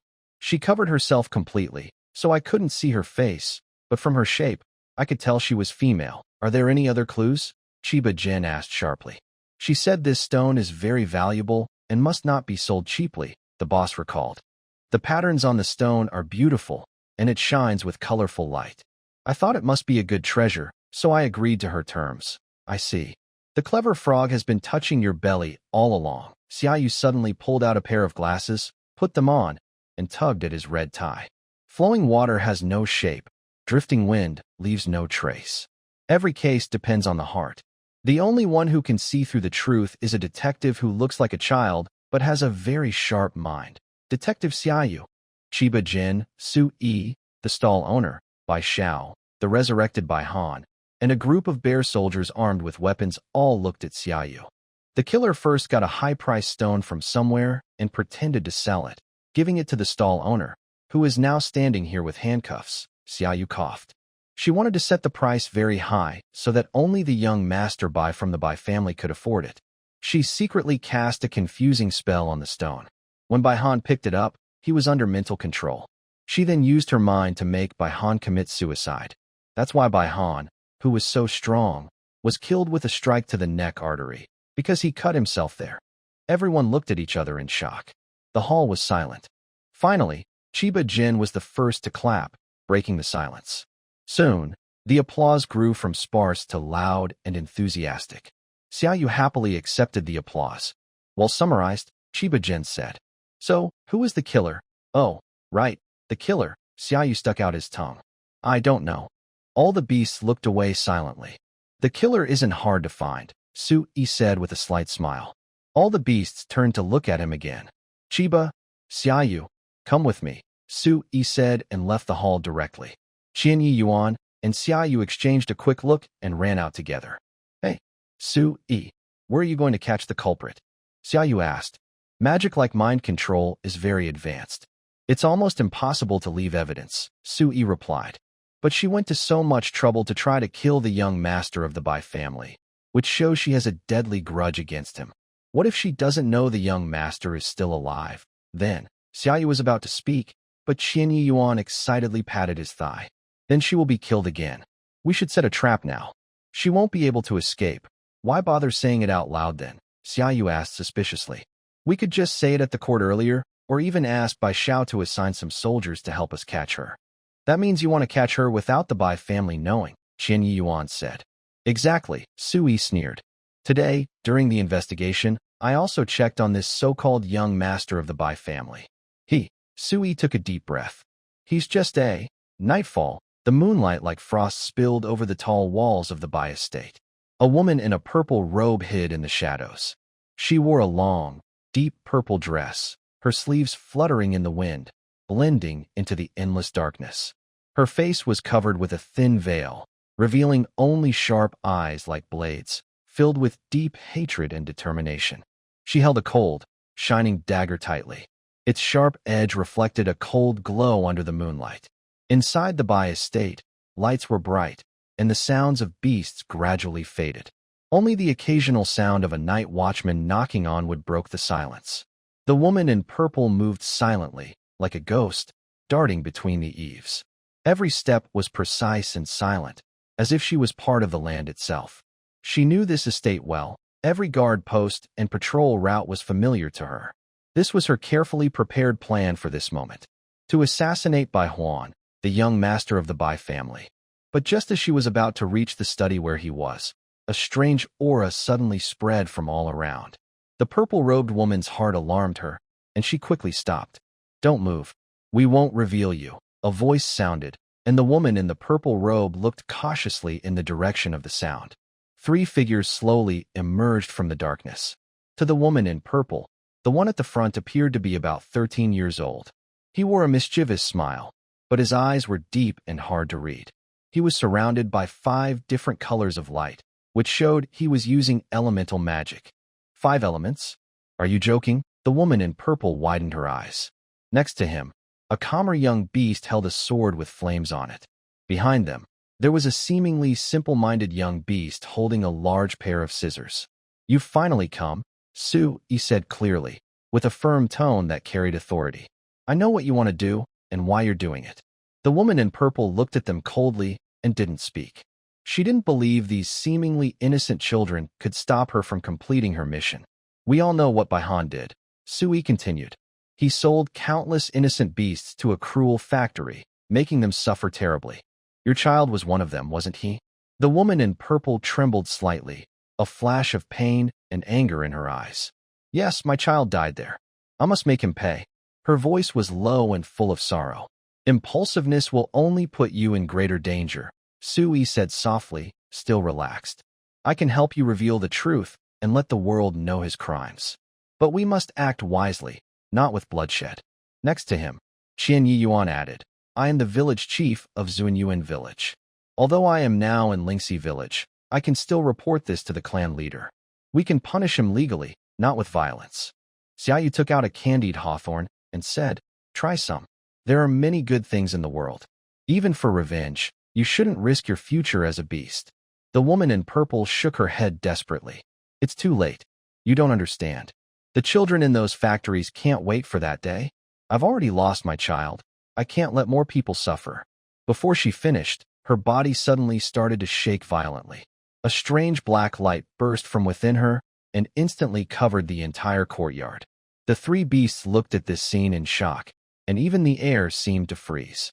Sui stepped forward, trying to pull the woman in purple from the darkness and light, but the powerful aura he unleashed caused him to retreat 2 steps. This is, Sui muttered, his face suddenly serious. The Lord of the Nine Nether Sun-eroding Azura. Which lord? Xiaou asked blankly, turning around. The Nine Nether Sun-eroding. Azura Lord. Qian Yiyuan's expression darkened, and his face became serious. With a loud, piercing roar, the woman in purple's body shattered completely, turning into countless pieces scattered on the ground. From her remains, a terrifying, fierce figure slowly rose. It was a monster covered in black scales, with eyes burning bright red flames. Its limbs ended in sharp claws, and it had 2 large bone wings spread behind it. It let out a deep roar, as if announcing its rebirth. Legend says that 1,000 years ago, the Nine Nether Sun-eroding Azura Lord came from a forbidden place and was killed here by the city lord of Beiming City, Quan Qian. Qian Yiyuan explained gravely. I didn't expect it to come back to life today. It seems this woman in purple found its remains and planted them on herself, using her body to nurture its existence. The Azura Lord's gaze swept over the 3, then locked onto the 3 beasts. Divine punishment. As soon as the words left his mouth, he suddenly lunged at the 3, moving so fast that no one could react. Qian Yiyuan rushed forward, knocking Xiaou to the ground, while Sui stood in front of the 2 beasts, raising his arm to block a claw. A claw slashed across Suyi's arm. He grimaced and looked down, noticing several red marks on his skin. Not bad. To catch one of my strikes, the Azura Lord's dark voice echoed. But I just adapted to this reborn body. In the courtyard, the roar of the Nine Nether Sun-eroding Azura Lord echoed through the night sky. Its huge bone wings flapped, stirring up a strong wind that made the surrounding trees sway wildly. Sui stood at the front, glancing at the wound on his arm, but he showed no panic. His eyes narrowed slightly, and 5 different colors of light flickered at his fingertips, shining like 5 brilliant stars. Xiaou struggled to get up, staring in shock at the scene before him. He couldn't join this fight anymore. With his limited skills, he would be knocked away with a single slap. However, Xiaou reached for his waist, then quickly took out the golden desert eagle. Sui, give me a chance, Xiaou shouted loudly, raising his desert eagle pistol, aiming at the heart of the Shura Lord. At the moment he raised his gun, he froze. This strange guy in front of him was unfamiliar, and he couldn't even tell where the vital spot was. Moreover, the pistol only had 3 bullets left. Meanwhile, Qian Yiyuan drew his flaming sword from his waist. The firelight flickered at the tip of the sword, illuminating his face. He just reborn. His foundation isn't stable. We can still fight, but if he develops further, Lingshui village will be destroyed. I always wondered why Lingshui village was developing so well. Xiaou cursed as he aimed his gun at the Shura Lord. Turns out, it's because they sell the orcs to the black-hearted kiln for free labor. They don't even pay the workers. No wonder they're thriving. If this happened in my place, I'd open the safety and fire. The Shura Lord moved incredibly fast, rushing forward in the blink of an eye. It swung its huge claws, aiming straight at Qian Yiyuan. Qian Yiyuan quickly dodged to the side. His flaming sword sliced out a blazing arc, trying to cut through the Shura Lord's bone wings.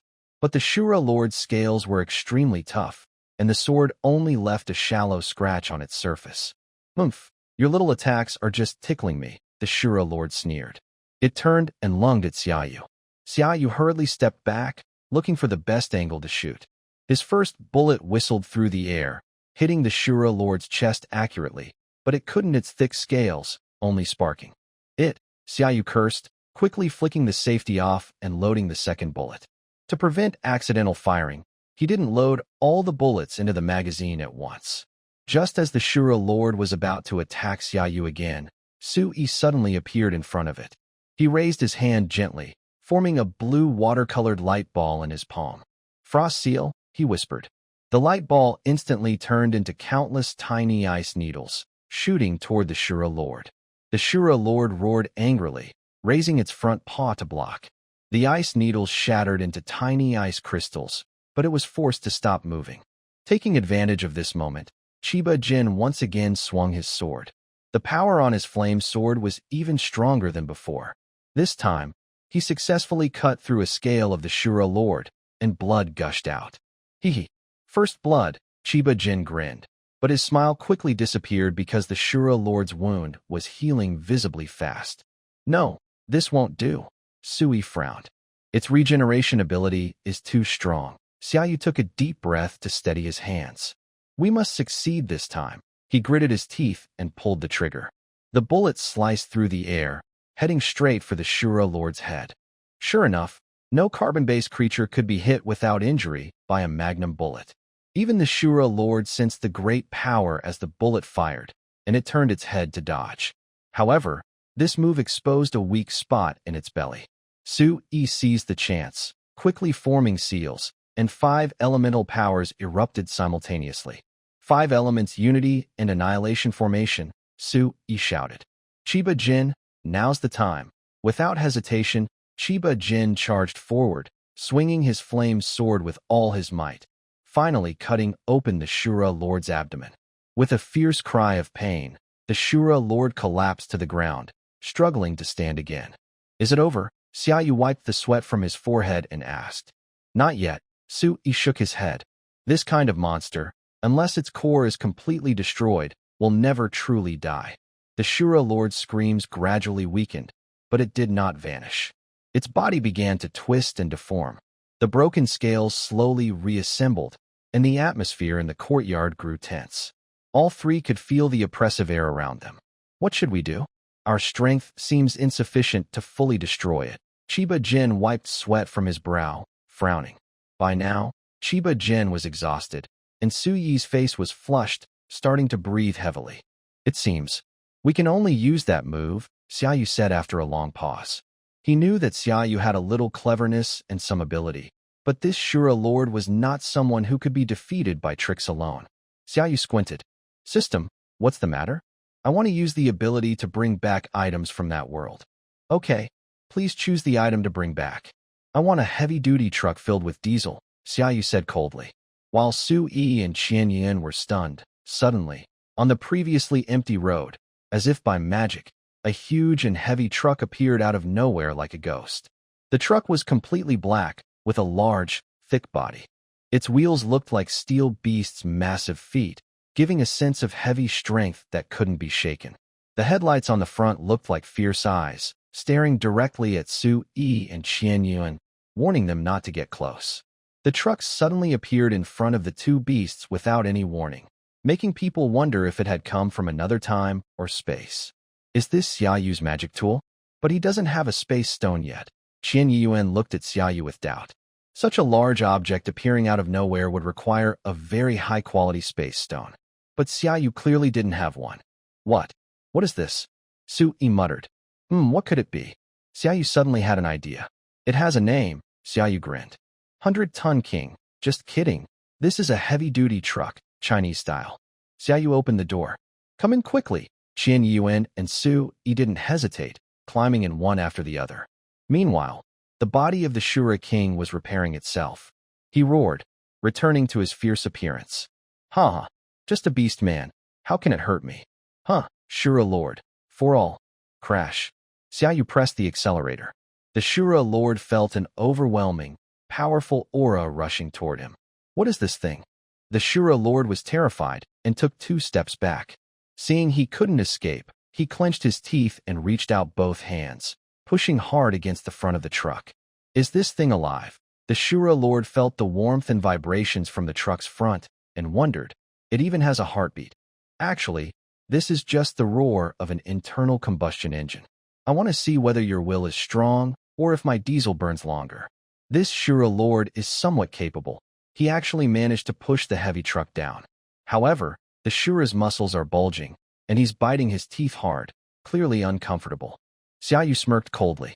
I haven't even pressed the accelerator to the limit yet. You're so strong.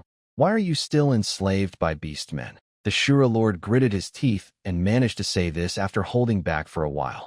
But the 100-ton king wouldn't answer him. Xiaou finally grew tired and warned Su Yi and Qian Yuan to hold on tight, then gave a fierce kick. Ah! A desperate scream echoed. Su Yi and Qian Yuan felt as if something had been run over beneath them. Then they suddenly found themselves on flat ground. Sorry, I thought it was a speed bump. Xiaou rolled down the window, stuck out his tongue, and made a silly face. At this moment, half of the Shura Lord's body had been crushed into meat pulp. But the creature from the Forbidden Zone was clearly beyond biological limits. Even in such a state, it could still speak. It's useless. As long as the core remains, I can still be reborn. Ah! Xiaou reversed the truck, and the 100-ton king rolled back onto the Shura Lord. Ouch! Blind spot, blind spot.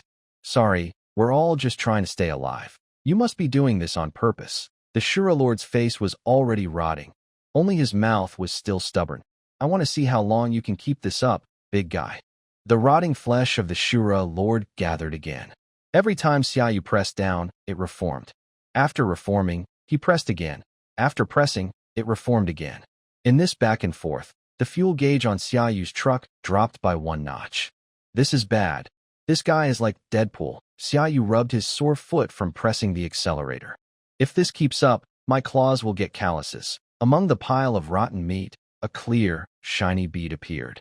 It was only visible for 2 or 3 seconds before being swallowed by the surrounding flesh. Otherwise, the next beast to find it could allow him to be reborn again.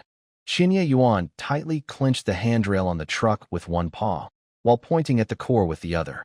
But it only appeared for 2 or 3 seconds before being covered again. How can I destroy it in such a short time? Su Yi tilted his head. Umph, you probably forgot about my golden desert eagle and a single bullet, Xiaou sneered.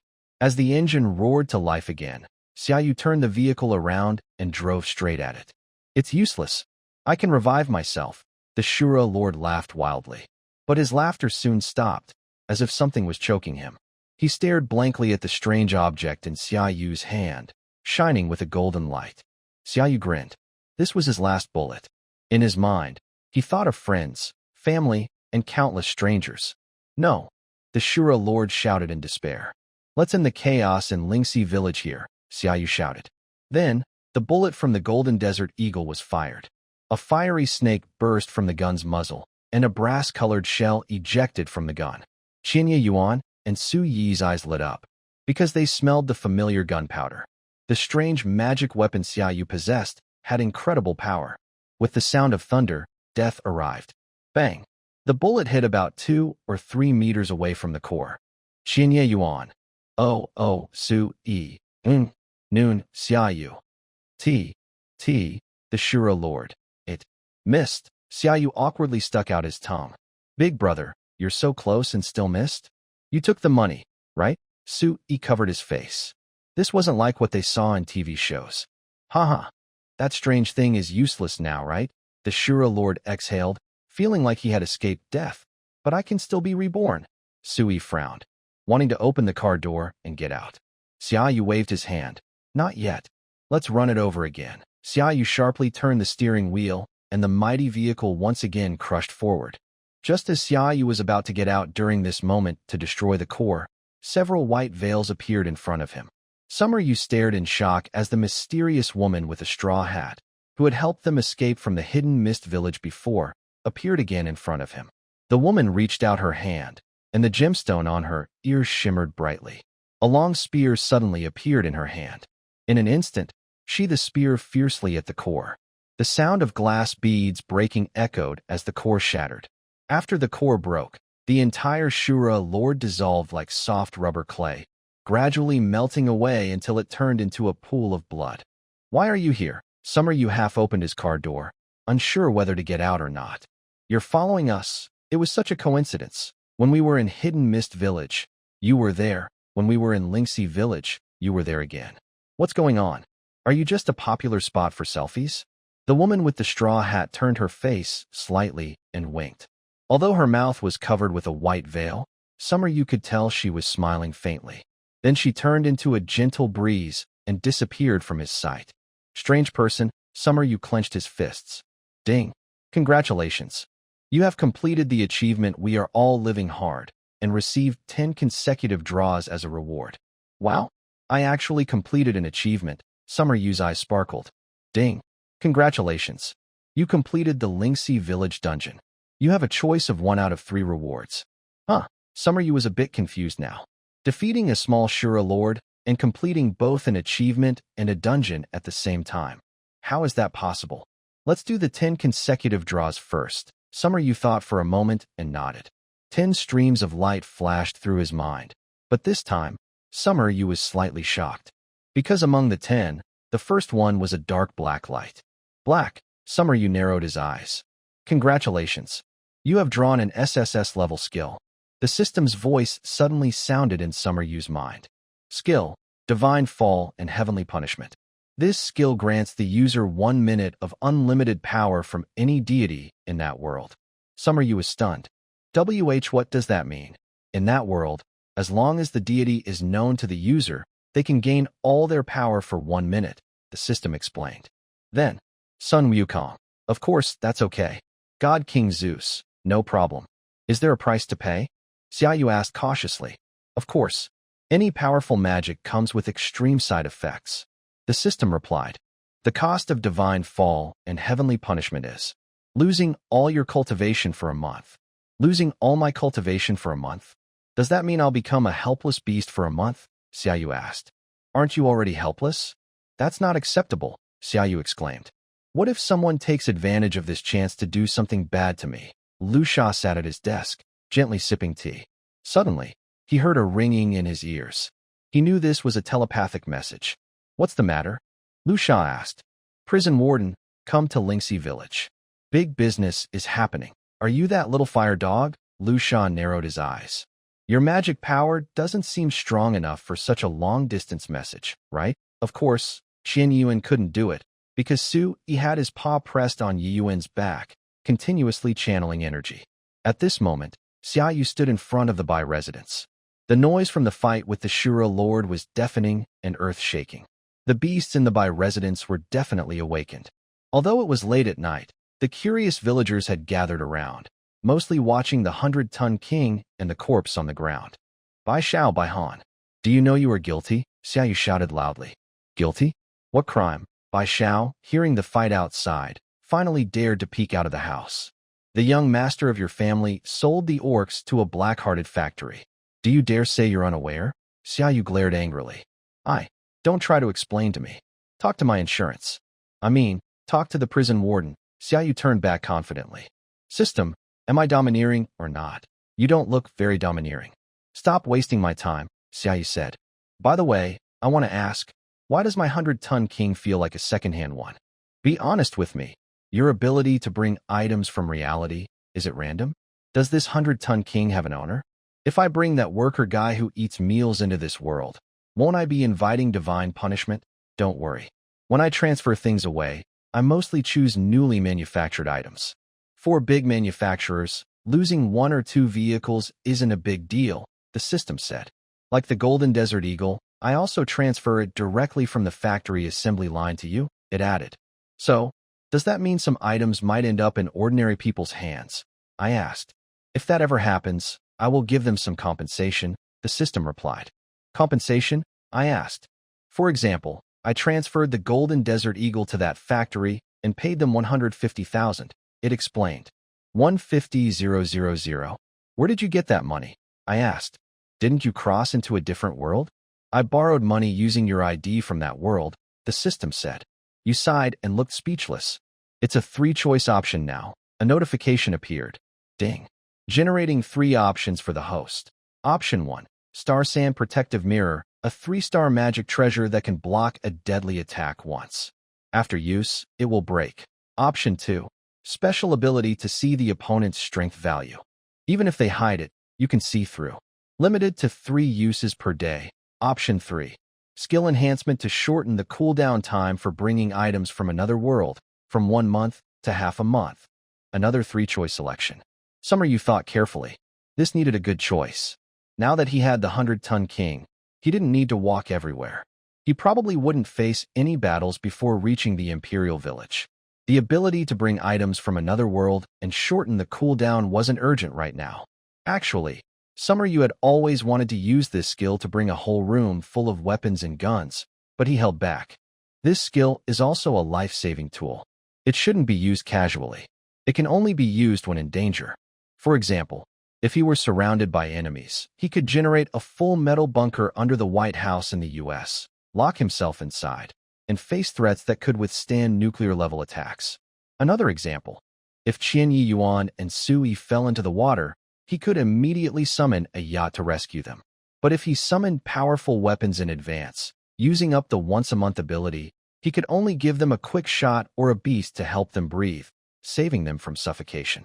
So, this skill is very powerful, but it is also very dangerous. I am afraid to use it easily. The second option is to see the opponent's strength level. It sounds weak, but it is actually very important. In this beast territory, where many look young and old, a strong-looking beast man might suddenly appear. But it could just be a weak opponent with a strength level of 5, scaring himself silly. Or maybe a cute, innocent-looking kid jumps out, and when he sees the strength level, wow, 3,000, he can pretend not to care and run away. After thinking for a long time, Xiaou chose the second option. All right, let me see, Xiaou said proudly, looking down at himself, but he could only see his claws. A number appeared in his mind. 113, wow, I have over 100, Xiaou said excitedly. Is over 100 a high or low strength level? Compare it with others, and you'll know. Xiaou looked up at Qian Yuan. In an instant, Xiaou froze. Next to Qian Yuan, the number displayed was 45,286. 45,000, Xiaou exclaimed. Reminder, host, it's not 40,000, it's 45,286. Rounded up, that's about 50,000. And if you add more, it's 100,000. Qian Yuan, is he that strong? That means he can easily handle 400 of you rushing at him. The system said. Xiaou sighed deeply, squinting his eyes. If Qian Yuan is so powerful, doesn't Sui need over 1 million? Xiaou chuckled and looked at Sui, activating his ability. But just as he activated it and the number appeared, he froze completely. 1, 10, 100, 1,000, 10,000, 100,000, million, 10 million, 100 million, billion, 10 billion, 100 billion, trillion. Xiaou swallowed hard. No way. It was a staggering 1,258,048,000,000. What does that even mean? He could easily handle 10 million Qian Yuan. A true beastly country. He usually relaxes quite a lot when he's with us. Although he is truly powerful, Sui is now seriously injured and his strength has dropped significantly. The situation might not be as extreme as the data suggests, but it's still too unbelievable. He might accidentally cause us serious trouble. Xiaou quietly walked over to Sui and asked, "Great God, Sui, you're such an amazing beast. How do you usually control your power?" Sui was confused by Xiao's question and replied, "I'm used to it now. If I don't control my strength well, I could accidentally destroy several cities just by walking. Oh, by the way, host, you've completed 10% of the northern Ming City area and gained an extra new ability." Oh, Xiaou was very interested. "Tell me more. You can spend a certain cost to reset the cooldown of special skills." Cost? What kind of cost? Currently, you can only use this for skills that bring items from another world. The limit of once-a-day resurrection isn't a cooldown but a balance mechanism, so it doesn't apply here. So, is there a cooldown for resetting the special skills cooldown? Yes, but it's more lenient than before. Originally, your skill cooldown was 1 month. Now, resetting the cooldown takes 1 week. However, the value of the transferred item must match the value of something in your world. So, if I want to bring a piece of gold from that world, I need to give back something of equal value here. Xiaou frowned. It doesn't sound too bad. Originally, bringing items from another world didn't cost anything, but the cooldown was a month. This new skill can reduce the cooldown to a week, but transferring items requires giving something of equal value. Right now, Xiaou only has useless money. The currencies of the 2 worlds don't circulate, so more money is meaningless. Bah, I only have this valuable thing, Xiaou said, pulling out a bracelet. It was bought by Su Yi when they went shopping together. Legend says it glows in the dark. Just this little thing? What can I exchange it for? Xiaou chuckled helplessly. Maybe a phone filled with yellow? Ding. Now estimating the value. Valuation successful. Generating for the host. Hey, no. I was just joking. Stop. Stop. Stop. But the system didn't listen to him. The bracelet on Xiaoyu's wrist had disappeared and turned into a Huawei P60 Pro phone. Xiaoyu. Another world. A handsome, charming young boy sat in front of a laptop, boredly typing on the keyboard. Old Chen Xiu, can't think of any new good storylines, he muttered, frustrated, pounding the keyboard. If this keeps up, I might have to stop updating. Hey, old Chen Xiu suddenly had an idea. Why not go look for some inspiration? Hee, here I go. The flight is about to take off. He lunged onto the bed, pulled off his charging phone, and lay down comfortably, swinging his legs. After unlocking the phone, it suddenly disappeared from his hand with a whoosh. Old Chen Xiu stared blankly at the scene, stunned for a long moment, then exclaimed, My phone. Old Chen Xiu. What is this bracelet? Looks expensive. He examined the bracelet, accidentally bumped his elbow into the lamp switch, and the bracelet suddenly lit up in the dark. It glows in the dark. Could it be radium? He shivered in fear, flinging the bracelet far away. No, I really am lost in the radiation zone. Back to the main point. Xiaoyu helplessly opened his phone. Password is 12138. Thanks. Xiaoyu felt a twinge of pain. Wasted his ability to bring items from another world just for this useless thing. Bored, Xiaoyu opened the interface and saw the screen. His face instantly turned red. Wow, not bad. A 60 gigabytes browser. Over 300 XP. And all categorized. System, I love you so much. Xiaoyu instinctively felt like he had found a treasure. He quietly switched to super power saving mode, or he'd run out of battery before the next cooldown of his item transporting ability, which was about to end, and before he could charge with solar power. 3 days later, when Lu Xiao came over with a stern face, the beasts inside the White Mansion had already been with colorful ropes, guarded suspiciously by orcs being taken to the kiln factory one after another.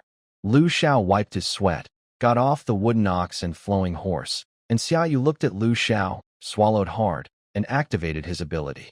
Lu Xiao's combat power, 3,658,006. Remaining uses today, 2. Over 3 million battle points. Enough to fight more than 100 Qinya sources. Wait, when did Qinya source become a measurement unit? Xiaoyu pondered. Oh no, my combat power is too weak, making it hard to convert units. Only the Qinya yuan, which uses 10,000 units, can be roughly measured. Lu Prison Warden, how strong are you? Xiaoyu quietly asked near Qinya Yuan's ear. Very, very strong, Qinya Yuan replied, thinking for a moment. It was probably over 30 years ago. I've only heard about it. At that time, Beiming prison had the biggest riot in history. All the prisoners were released, several hundred of them, many of whom were quite powerful. Just when all the guards were retreating, Lu Xiao made a move. He just slightly raised his hand, and all the rioting prisoners were buried underground. When they were about to suffocate, he released them, let them breathe a few mouthfuls of fresh air, then buried them again. This cycle repeated dozens of times.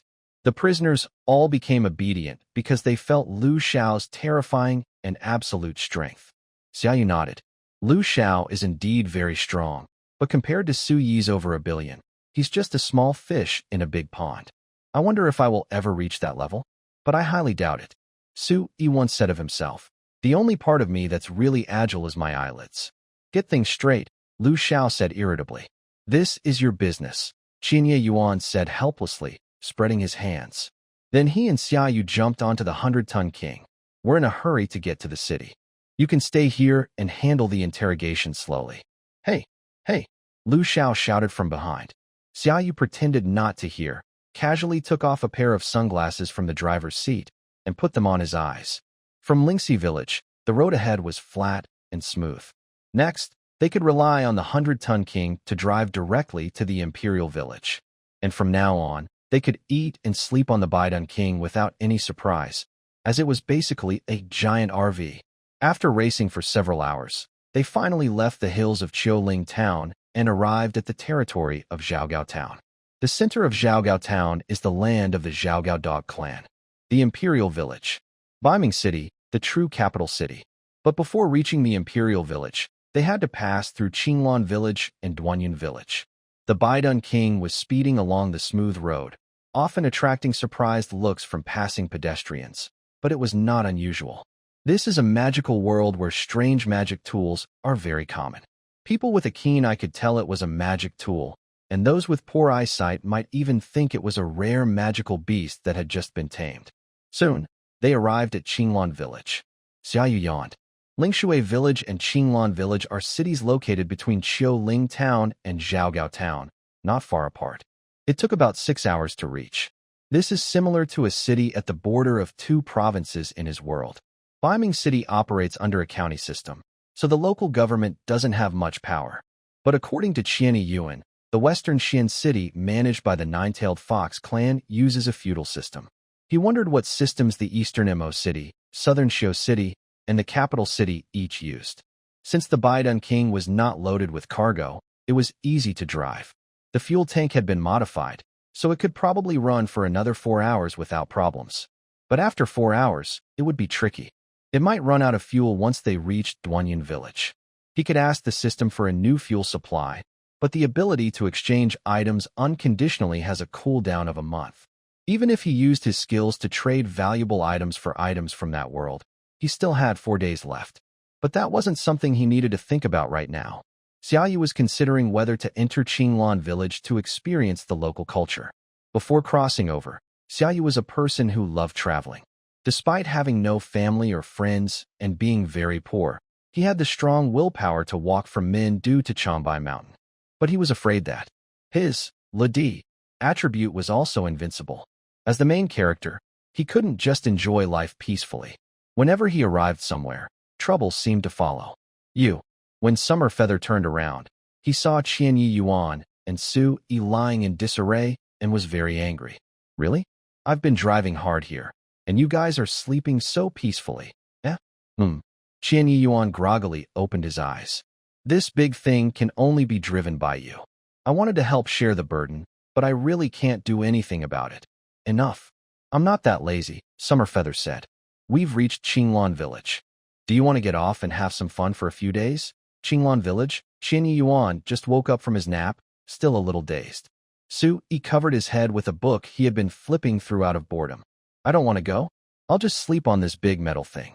You guys go have fun. Hiss. I remember there's a famous festival in Qinglan village around this time, Qianye Yuan said. I forgot what it's called. I think it's Valentine's Day. Su Yi suddenly shook the book off his head. Yes, that's right. I probably won't be wrong, Qianye Yuan said. Qinglan village has a unique special festival, Valentine's Day, with many activities in the town. Summer Feather. Life is about movement, Su Yi said, grabbing Summer Feather's chubby paw. Let's go down and have some fun. Aren't you the one who's too lazy to move? Summer Feather looked at Su Yi suspiciously. No. I was just a bit dizzy earlier. On this journey, through wind and rain, it's not just about reaching the destination of the Emperor's village for the poetry contest and the young clan leader's election, Su Yi said seriously. The train is moving forward. Where we end up isn't important. What matters is the scenery on the train. All right. Since you're so interested, I'll go, Summer Feather nodded. Actually, going there might not be very meaningful, Qianye Yuan said. Valentine's Day in Qinglan village is best experienced with a partner because they hold many couple activities. There's also a big couple challenge, and I heard the winner gets a big prize. Couple challenge? Summer Feather and Su Yi looked at Qian Yi Yuan. As a native Beiming beast, Qian Yi Yuan naturally knew about it. Like the three-legged race for two beasts, or the trust challenge, and so on. But we're three males, Summer Feather said quietly. Should we just find a female beast man on the street? You think this is Pinduoduo? Keep trying to compete, compete, compete, the system sarcastically said without hesitation. Does this couple's challenge have any gender restrictions? Su Yi looked up and asked. No. Qian Yi Yuan thought seriously for a moment. Beiming City is a very open country. Then that's good. Su Yi quickly grabbed Xiao's hands and held them together. Wife, hey? What are you doing? Xiao nervously pulled her hands back. Just for the big prize. I'm pretending for a moment, Su Yi said. Xiao curled her claws, looking hesitant, and asked, is this prize valuable? Qinglan Village is one of the top 5 cities in Beiming City's economy. For such an annual competition, the prize definitely won't be cheap, Qian Yi Yuan explained. All right then, Xiao blushed. Wait, why am I the one down there? Because you can't beat me, not. Xiao had nothing to say. To prevent any mistakes, shouldn't you practice calling me beforehand? No way, listen to me, just try. No. Brother E, no? Brother E, only you two need to go. I'll stay here and watch the 100-ton king, Qian Yi Yuan said. That's not acceptable, Su Yi said urgently. Taking advantage of Valentine's Day, both of them could be done at once. Much simpler. But we're still outside the city. If some bad people damage the 100-ton king, Qian Yi Yuan said. Before he finished, Su Yi eagerly took out a banner from his earring. Qianyan's protective banner. Just plant this on the ground, and it will create a huge protective barrier. No beast can enter. Only I, linked spiritually to this magic tool, can go inside. This treasure is of very high quality. No beast here can break it. Trust me. Come with me. Seeing this, Qian Yuan nodded reluctantly. Qinglan Village. This city is nestled among lush mountains, with golden glazed tiles shining brightly under the sun. Along the streets are red lacquered wooden buildings with carved decorations, and colorful silk drapes hang from the eaves.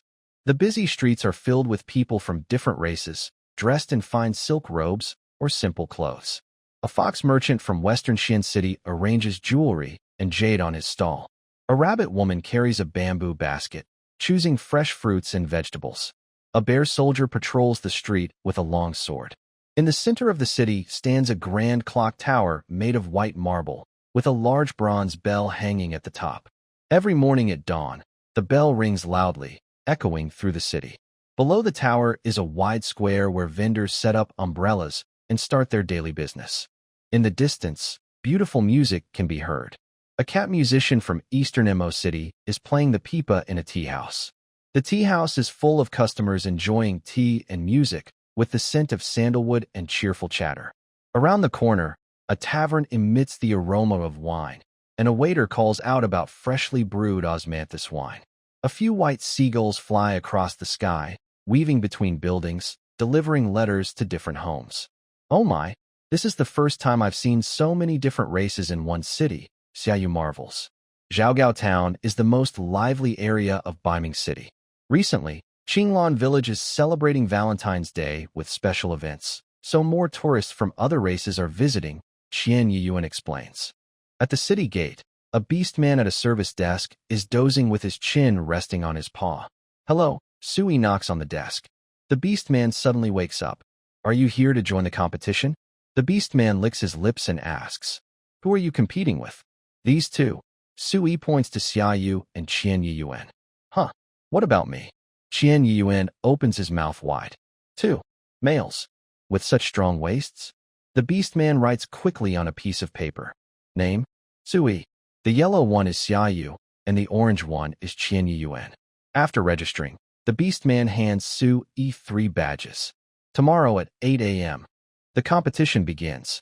Here's your pass, which also shows the events. You can take a look, he says. Let me see. Xiaou leans in and picks up the pass. The events listed include 3-legged races, marbles, pitching jars, chess, mixed doubles badminton. How did that get in? Archery, slingshots, and swordsmanship. Xiaou exclaims, there are so many different kinds of activities. Look below, Su-yi said helplessly. Xiaou leaned over and looked carefully. There was a line of small words written below. Each team can only register for 3 events. If we can only choose 3, how will the final prize be decided? Xiaou asked with doubt. It also says below, read carefully. Teams that complete the challenge will participate in the final battle. If they win, they can get the main prize of this Valentine's Day competition. Xiaou squinted and held the participation card close to see the tiny words. The details of the final battle are secret. Why are the words written so small? Probably to trick those who are afraid to compete. Keep going, Sui said. Then let's decide what to sign up for first. Xiaou pointed to the other 2 beasts and himself. The 3 of us can form 3 teams. How do we form 3 teams? Sui frowned. You and me, Yuan, and you. Me and Yuan. Xiaou said proudly, pointing at himself. Are you and Xianyi? Sui widened his eyes, looked at Xiaou and then at Xianyi Yuan, as if he heard a big joke. He couldn't help but laugh out loud. What's wrong with me and Yuan? Xiaou said stubbornly, crossing his arms. Just let the people around see if you 2 look like a couple, Sui said with a laugh that made him almost bend over. Xiaou and Xianyi Yuan suddenly froze. What? Kawaii is also one. Why not? Xiaou muttered. But he still honestly gave up on that team. Mainly because they really don't look like a couple. Then we'll just form 2 teams, Xiaou said. What events should we sign up for? Swordsmanship. Xianyi Yuan raised his paw. My swordsmanship was taught by Sui. He must be very good too. Yeah, Sui nodded. I can also play chess, Xianyi Yuan asked. Sui, how about Go? I don't know how to play Go, but I played beast chess with my mom when I was a kid, Sui nodded. Back then, I beat all the beasts I met in just half an hour. I believe that once I understand the rules of any game, I can master it in a few hours. Then we're missing one. Xianyi Yuan frowned. I don't know how to shoot arrows or use a slingshot. How about this? In the midst of many project options, Xiaou pointed to one. Huh? What's this? Chiba Gen looked over. Dancing? But I don't know how. Sui will teach you. Xiaou rolled his eyes. Sui was surprised. You know I can dance? That day in the Hidden Mist village, you got drunk and started dancing with a steel pipe. Okay, stop talking. Sui covered his face. What about you, Xiaou? What are you choosing? Chiba Gen asked. Xiaou smiled slightly. Marbles and slingshots. I'm good at those, Xiaou said. I'm okay with those too, Sui squinted. What about the third one? It seems I don't know that one very well, Xiaou said with a frown. Then I'll choose for you. Sui pointed to a project. 3-legged race. That? Xiaou wanted to say he couldn't do it. In that world, during school sports day, whenever he played the 3-legged race, he kept tripping his partner. But Sui covered Xiaoyu's mouth. The race starts tomorrow. Let's practice now, Sui said with a gentle smile. After a night of special training, Xiaou was so exhausted he couldn't stand up straight. Xiaou, Sui said helplessly, covering his face. I've never seen such uncoordinated beastmen in my life. Talking while standing isn't painful. You're so strong. Just a little pull, and I'd be flying, Xiaou said, holding his. I fell 3 or 4 times yesterday. I think I almost broke my tailbone.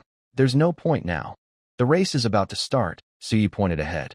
The event was very grand, and the whole city was decorated beautifully. Colorful lights shone like stars, dazzling and bright. Everywhere, lanterns and banners created a lively atmosphere. On a tall stage, 2 beastmen were already standing. The first event is a swordsmanship competition, a loud-voiced beastman announced from the stage. 2 couples will give us exciting performances. Let's look forward to it. Chiba Gen and Sui stood on the stage. The orc standing on the arena smiled slightly and instantly drew his sword. This is a simple swordsmanship contest. No magic is allowed. You should know the rules. Of course, Chiba Gen nodded. Sui lazily took out a sword from his earring. This is my sword. The 2 orcs looked closely and suddenly burst into laughter. A wooden sword. One orc laughed while pounding the ground. Are you here to make us laugh?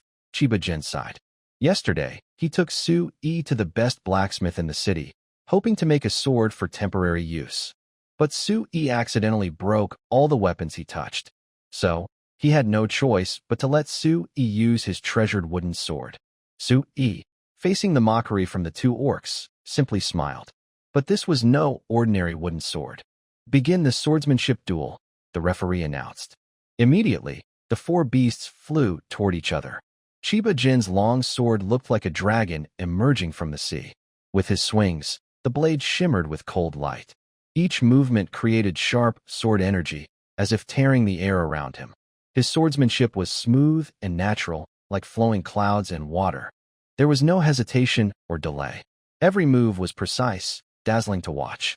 He moved quickly like a ghost, with many sword shadows, making it impossible to see his real body. Only flashes of afterimages crossed in front of everyone, as if he had become one with his sword. This orange little dog is tricky. First, deal with the outsider holding the sword. The second orc exchanged glances with the other, then broke free from Chiba Gen's control. They both charged at Xiaou with their swords. Xiaou smiled faintly. This wooden sword was not made of ordinary wood. It was made from void sky illusion wood. This wood grew in the heart of the wild land. It takes 100 years to grow just 1 centimeter. A nearly 1 meter long wooden sword like this had to be at least 10,000 years old. 100 years ago, when he traveled through the wild land, the local residents angered him. In his fury, he chopped down the sacred void sky illusion wood. At that time, the wood was just over a meter tall. After returning to the Demon Dragon Island, he didn't know what to do with it. So he found the best dragon craftsman to carve it into a sword shape.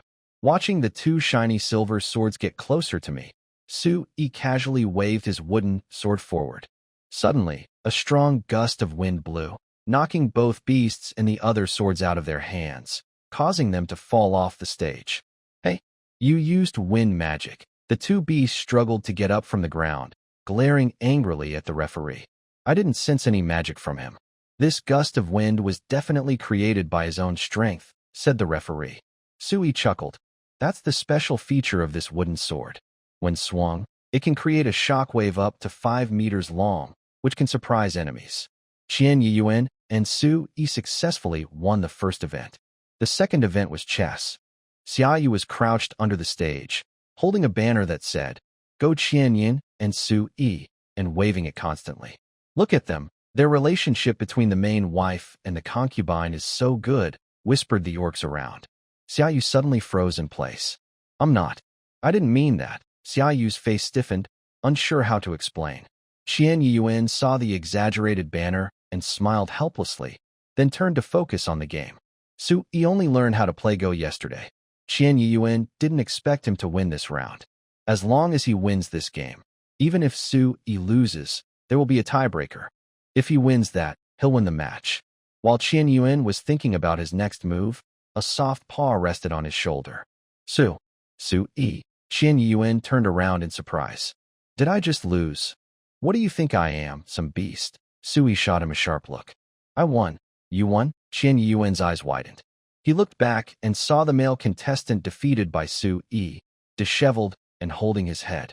How did you do it? How did you do it? I've played Go for 10 years, and you predicted all my moves within the first 200 moves. That's impossible. Absolutely impossible, the male contestant shouted wildly. Xiaou turned back and raised his claws. Just practice more. If you can't play, don't. That was the past. This is now. The male contestant gritted his teeth in frustration, but it was no use. The male contestant lost, and the opponent across from Chiba Gen was affected emotionally, making it easy for him to lose the match. The third round was a dance, chosen by Xiaou for Chiba Gen. Hey, look at that beast Tua. He looks pretty good and is talented too, whispered the audience watching from below. Do you think I should go talk to him later? Are you crazy? He has a boyfriend. Come on, what's the big deal? I'm a very traditional beast. I could be a little. At this moment, Chiba Gen wasn't using his heightened senses, so he couldn't hear what the audience was saying. Chiba Gen took a deep breath, cursed Xiaou silently, and then started dancing on stage. It was a duet with Xiaou. As the leader of the third squad, he never thought he'd be performing as a dancer. The music was composed overnight by Xiaou, who confidently claimed it was perfect for a duet. It seemed to be called Dangerous Party. Chiba Gen's face turned red as he danced, but to the audience, he looked even cuter. Unsurprisingly, Chiba Gen and Xiao's duet won the MVP award. They advanced directly to the finals. Great job, Yuan. Xiaou, you danced so well. You could go straight to the main stage. Xiaou cheered excitedly as they left the stage. He had already recorded the video on his phone. If he could upload it online, it would definitely go viral. But here, there was no satellite signal or internet. Did I really do okay? Chiba Gen asked nervously, fiddling with his fingers. This is a compatibility contest, not a skill contest, Xiaou said, lifting Chiba Gen's chin with his finger. As long as your compatibility is high, even if your limbs are stiff or you're uncoordinated, you'll still get high scores. So I didn't dance well, right?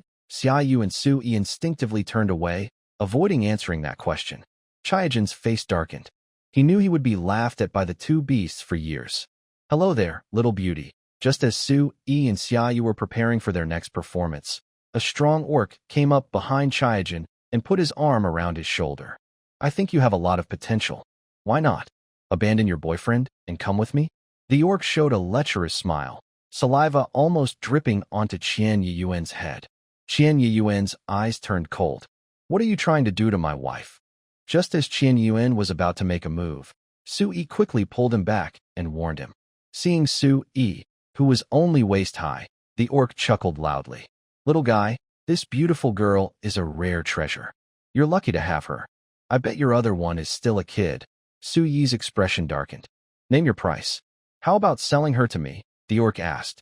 Sure, let's discuss it, Xiaou said, pointing to a small open space around the corner blocked by a building. Let's talk. All right. The orc squinted, convinced that Xiaou wasn't very strong, and followed him. Hey. Qian Yuan wanted to chase after, but Xiaou held him back. What if Xiaou gets angry and fights? Qian Yuan asked anxiously. Although that orc was teasing me, it's not worth killing over. What if? It's fine. Xiaou knows his limits, Xiaou reassured. They reached the open space. Xiaou looked around to make sure no one was nearby. What do you want to say to me? The orc asked, crossing his arms. Xiaou grinned. I have a match coming up soon. Let's hurry. As soon as Xiaou finished speaking, his small body suddenly expanded. The orc stared in shock, sitting down on the ground. Xiao's size grew rapidly, like a tiny seed suddenly sprouting into a towering tree that blocked out the sky, making it impossible for sunlight to pass through. Not only that, Xiao's body also began to change dramatically. His back seemed to be pushed open by a powerful force, and two huge wings suddenly stretched out. The wings were covered with soft, tough feathers that shimmered faintly. His brown fur also turned short and smooth in an instant, lying sleekly against his body, creating a stark contrast with his enormous form. This is Xiao's true form. No longer the cute, cool, handsome orc figure, but a gigantic Western dragon. The dragon's body was huge, with shining, metallic-like scales, sharp claws, and fierce teeth that sent chills down the spine. The dragon-shaped Xiaou smiled slightly. I heard you're very good at fire magic. Xiaou transformed back into his small beast form, hands behind his head, strolling leisurely. Behind him, the beast man who had teased Qian Yuan earlier was now unable to stand steadily. Yellow liquid was flowing on the ground, and his legs trembled as he fell to the floor. He had completely lost his mind. You? What did you do to him? Qian Yuan shivered. Humph. If he got too scared and went crazy, the laws of Beiming City probably can't punish me, Xiaou replied with a chuckle. You're right. Currently, there are no legal cases in Beiming City about madness caused by fright. Qian Yuan nodded. Xiaou, our project is about to start, Xiaou said with a smile. Xiaou. Oh, greater than over equal to less than over equal to. Xiaou stepped onto the stage. Taking a deep breath, Xiaou looked at the dense crowd of beasts below. His legs still trembled a little. This competition was a marble game. Xiaou, from another world, was an experienced marble player. He crouched on the ground, flicked his fingers, and the marble shot out. It hit one of the marbles, causing it to bounce, then rebounded and hit another marble. Ugh ugh ugh. That was just a practice earlier. Now, it's the real deal. The young-looking beast man who lost his marble cried loudly. All right, let's have another round. Xiaou held a big handful of marbles, staring blankly at the scene, unable to join in. Soon, Xiaou won all the marbles from several beasts. Big harvest. Xiaou happily held a bulging bag of marbles, smiling brightly. How are you so good at marbles? Xiaou asked curiously. I haven't seen you play before. It's a secret, Xiaou said with a smile. Just like you won't tell me your secret. Su-yi was momentarily stunned. You're not a crocodile, Xiaou said. Then, what exactly are you? The second game was slingshot shooting. Xiaou took a deep breath, pulled the rubber band tight, and held it near his ear. He stared intently at the target ahead. In front of him were 10 glass bottles. The winner would be determined by the number of bottles broken and the time taken. A sharp gust of wind suddenly blew by. The projectile hit the wall behind perfectly. Xiaou was stunned. This doesn't make sense. He quickly pulled the rubber band again and shot 9 more times, but none of the shots even hit the edge of the glass bottles. The judge stood nearby holding a bag full of bottles, feeling that there was no need to change bottles this round. Wow, not a single one hit. Looks like we've lost this game, Xiaou said sadly, standing next to Su-yi. He forgot that in the other world, his slingshot had infrared and correction devices, but in this world, it was just a simple wooden slingshot, not as accurate as the alloy one from that world. Is this really a slingshot? That's interesting, Su-yi said curiously, looking at the small V-shaped thing with a rubber band hanging on it. Su-yi, just relax and take your shot. We're definitely going to lose this round, Xiaou said with a bad look on his face. Because he hadn't hit any bottles. Suddenly, a series of rapid sounds, swoosh, swoosh, swoosh, followed by loud bangs. Boom, boom, boom. In an instant, all 10 bottles shattered into pieces. Everyone, including the judge and contestants, stared in shock at what they saw. The speed was so fast, it looked like the bottles exploded all at once. Xiaoyu's eyes widened. His mouth opened so big he could fit an ostrich egg inside. Su-yi's slingshot, with the rubber band, was smoking black. All right, score it, Su-yi said casually, tossing the slingshot to Xiaoyu. The judge, after pinching his thigh to confirm he wasn't dreaming, announced in surprise, it took only 1 second. Although your partner didn't hit a single bottle, you hit all 10 and did it in the shortest time. Congratulations, you are the champion of the slingshot contest. Wow. Cheating. It wasn't turned on, right? Other contestants, furious, threw their slingshots on the ground and stomped their feet. The final event was a 3-legged race. Xiaoyu and Su-yi's legs were tied together. Both of them held their breath, focusing intensely. The judge raised a large gun in his hand. Bang! The front of the gun shot out a flame like a fiery snake, and all the couples rushed forward as if shot from a bow. Except for Xiaoyu and Su-yi. Xiaoyu, lift your right foot. No, left foot. Wait, don't rush. Follow me, follow me. 121. 121. Are you kidding me? Xiaoyu cursed loudly. Can you wait until I stand up before moving? Oh no, it's too late. If we keep going like this, they'll reach the finish line first, Su-yi said with a serious face. Xiaoyu, hold on a bit. Huh? Xiaoyu didn't understand what was happening yet, and Su-yi was already getting into a starting position. What are you doing? Whoosh! Su-yi suddenly started running. Xiaoyu, confused, fell to the ground, sliding along the dirt. Wow! Stop, stop! Ugh! I ate some grass. Hey! We've already won 2 events. If we lose this one, we can still make it to the finals. No need to push so hard. Xiaoyu's face was pressed against the ground, and his cute face kept rubbing against the dirt, with sand and grass getting into his mouth. I don't like losing, Su-yi said without slowing down, turning their 2-person race into a heavy single-person race. He was carrying a 120-pound sandbag. Xiaoyu's sandbag. You deserve it. But he still ran quickly. Amid Xiaoyu's screams and protests, Su-yi pulled ahead of everyone else and reached the finish line smoothly. Referee, look at them. After the other contestants finished, they knelt on the ground, panting heavily. Are they really 2 people tied together? Is their running style normal? The referee sighed. Their ropes are still tied together, so it's within the rules. Humph. As long as they have enough strength. 2-person 3-legged races can even be won by simply carrying the other person like a princess to the finish line. Xiaoyu and Su-yi easily won all 3 events. Now, all 3 animals qualified for the big final. Wow! What do you think the prize for the final will be? Xiaoyu asked excitedly on the way back to the inn. Usually, it should be some kind of gemstone, Su-yi said indifferently. If it's a gemstone, since you're the princess, whatever you want, I'll give it to you. Could it possibly be a very good magic tool or weapon? Chiba Gen thought. If that's the case, then my chances in the young clan leader election would be better. Why think so much? Su-yi smiled gently.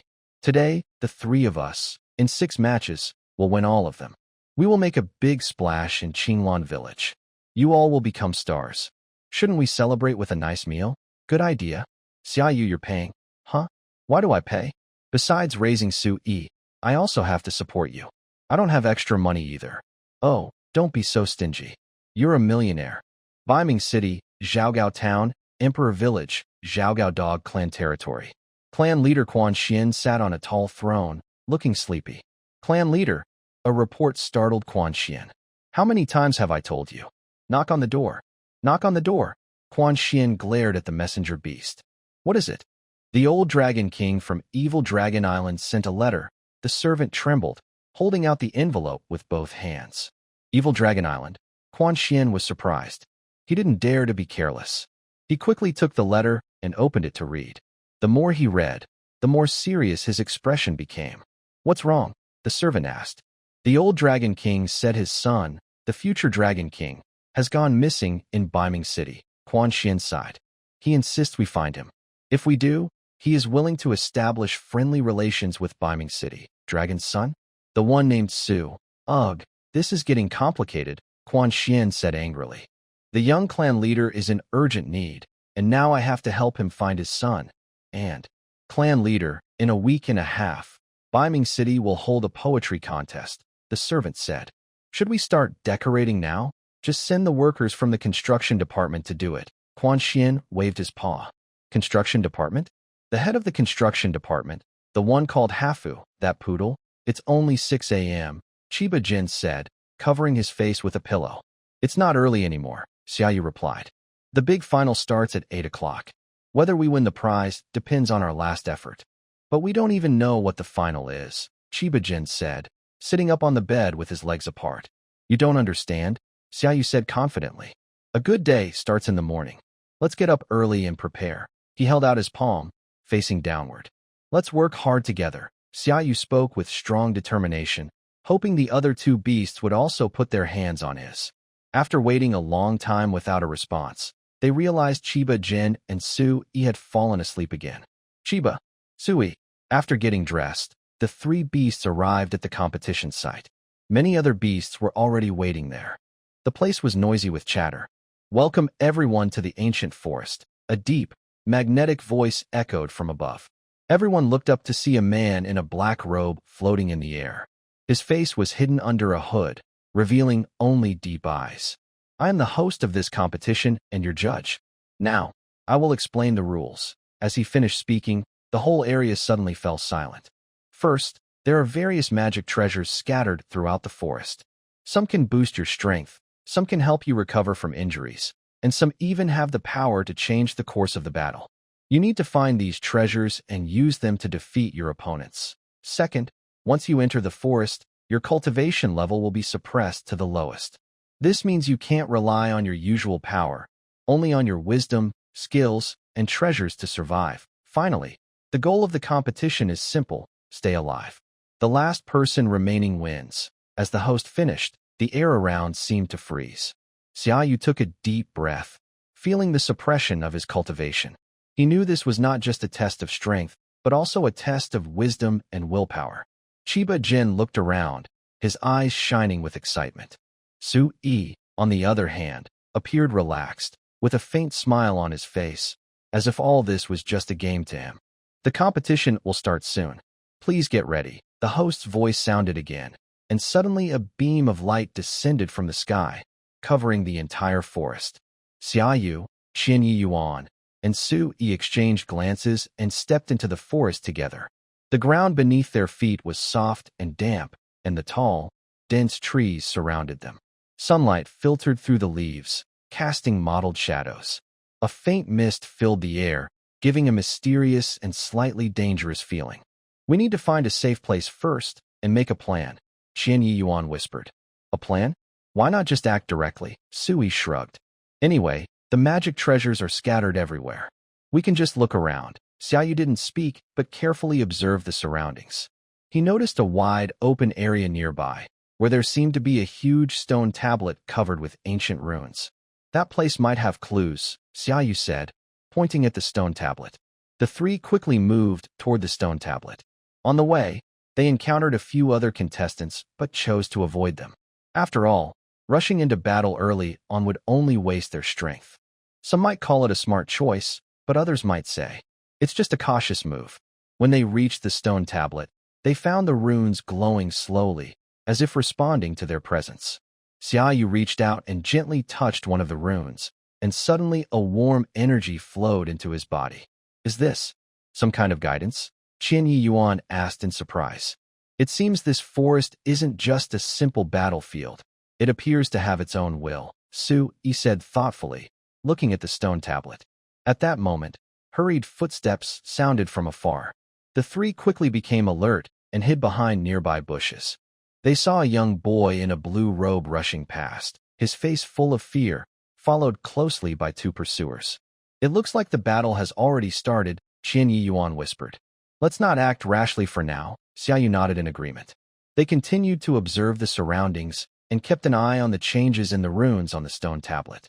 Over time, they gradually realized that these runes seemed to be guiding them towards certain magic treasures. It's time to move. Su Yi stood up, his eyes shining with determination. Where to? Xiaou asked. Northward. There's a strong energy fluctuation there. Su Yi pointed north. The three beasts began moving northward. Along the way, various magical treasures dazzled Xiao's eyes. That one looks good. That one is also nice. Wow, that one is so delicate. I want it too, Xiaou shouted. Many beautiful treasures you see are just to distract you. They don't really have any use, Su Yi said. Picking them up not only takes up your limited space, but also slows down your ability to use the real useful treasures. Oh, I see now, Xiaou replied. The battle is very intense right now. Qian Yuan listened carefully. When Qian Yuan activated his super senses, his ears stood up high, like a short-eared rabbit. I can hear screams coming from all directions, Qian Yuan said. If we follow Xiao's survival principle, it's best not to fight them directly now. Magical treasures are limited in how much they can be used. Xiaou and Su Yi nodded. What should we do now? Xiaou asked. Our main task now is to pick up more treasures, Su Yi said. Our cultivation levels are sealed, so besides our basic fighting skills, the biggest factor affecting the battle is the treasures. My body is special. I can sense which treasures are good or bad, Su Yi continued. From now on, I'll look for treasures. Qian Yi will stay alert, listen to sounds from all directions, and smell the air to avoid the competitors. What about me? What about me? Xiaou wiggled his hips excitedly, waiting for Su Yi to give him a task. You? Just stay alive, Su Yi replied. Xiao's face fell. There's a game that makes you feel younger the more you play it. It's on mobile, and it's called Peace Elite. Suddenly, he did a backflip and landed right in the middle of the three beasts, smiling happily. Did I just see a talking sunflower? Is it fake too? It even invited me to afternoon tea. You must have played too much Plants vs. Zombies. A sharp scream came from afar, interrupting their chat. The three of them were stunned for a moment. Then Su Yi shrugged. Looks like the game has started. He casually picked up a dry branch from the ground, holding it like a toy. What can you do with a dry branch? Xiaou asked curiously. For me, just one dry branch is enough to compare with a top swordsman, Su Yi said with a grin. Xiaou rolled his eyes. Again, he was pretending to be impressive. Qian Yuan sniffed the air, nose twitching. What are you smelling? Could it be that the magic treasures scattered in the forest have a scent? Since he was deliberately placed here by the beasts, he must have the beast's smell on him, Qian Yuan said excitedly. Look ahead. Qian Yuan ran quickly forward, reaching into a hollow under a big tree and pulling out a glowing blue jade slip, carefully hiding it close to his body. This is the Ice Soul Talisman, which can temporarily freeze enemies within 5 steps, Su Yi said as he approached and examined it carefully. It looks like the organizer of this game is quite generous. This is a good magic treasure. Wow. Free stuff is the best, Xiaou cheered, crawling under a huge tree and pulling aside some vines. To his surprise, he found a magic treasure, a bronze dagger engraved with ancient patterns. Wow, this looks really powerful. He waved the dagger wildly, almost cutting his own foot. Su Yi quickly grabbed his hand. Don't mess around. If you accidentally hurt yourself, that would be really bad. He looked carefully at the dagger, frowning slightly. This isn't an ordinary weapon. It's the shadow-devouring dagger, which can absorb the user's spiritual power and turn it into dark element attacks. That sounds really awesome. Xiaou happily played with the dagger. The more Sui watched Xiaou handle it, the more anxious he felt. There are so many magic treasures here. It seems this Valentine's Day event is quite rich in surprises. Sui said, if I can win the championship, I can take all the magic treasures with me. For someone like me who is quite wealthy, that's a big gain. While Sui was speaking, Qian Yuan suddenly looked alert. Beast coming. He spoke softly, but the other two immediately became cautious. 3 figures slowly emerged from the deep woods. Leading them was a girl in silver armor. Her eyes were cold, like a winter lake. Behind her were 2 strong-looking boys. They clearly noticed the dagger in Xiaoyu's hand and quickened their steps slightly. Her silver armor is a magic treasure, Sui whispered. Young friends, could you please hand over that bronze dagger you're holding? The girl smiled slightly. Is it so impolite? Qian Yuan frowned. Not even a polite greeting, just snatching. Run? Xiaoyu blinked. Fight? Sui curled his lips. First, assess their strength. Qian Yuan narrowed his eyes. Our cultivation is suppressed. If they find a good magic treasure, we will definitely be in big trouble. The girl in silver armor suddenly raised her hand, and a cold light shot toward them. Qian Yuan immediately threw out an ice charm. As the blue shield rose, the cold light hit the barrier and exploded into sparks. It's the frost moon needle. With ice toxin, Qian Yuan said seriously. Sui smiled faintly. Cover me for 30 breaths. Before he finished speaking, he shot out like an arrow. Xiaoyu swung his shadow-devouring dagger toward another beast, while Qian Yuan stayed in place, releasing the ice charm. The battle in the dense forest was intense. The glow of magic treasures and the aftershocks of spells flickered, like a dazzling yet dangerous fireworks display. After a few moments, all the beasts fell to the ground. With 2 coughs, 3 beasts got up again. Xiaoyu rubbed his shoulders. That was sneaky. That guy even used a monkey to steal peaches. Luckily, I dodged quickly. Ha. Qian Yuan gritted his teeth. Winning was really tough. Sui said, I think it was okay. Then why are you lying on the ground too? I just joined in, Qian Yuan said. He was the only one who remained calm. But when you attacked, you accidentally hit his head, Xiaoyu. Outside the ancient forest, Quan Xin spat out his tea, laughing so hard he almost fell over. Chief, please mind your image, the tea house owner said helplessly, covering his face. Quan Xin coughed. Well, I didn't expect that brat Chiba Gen to make such interesting friends. He watched with great interest. One is a jackal, must be Xiaoyu, the one who defeated the Mite leader. And the other one. Quan Xin froze. The other one. What kind of creature was that? He had never seen such a race before. It even had 2 horns on its head. Could it be? No, it couldn't be that coincidental, right?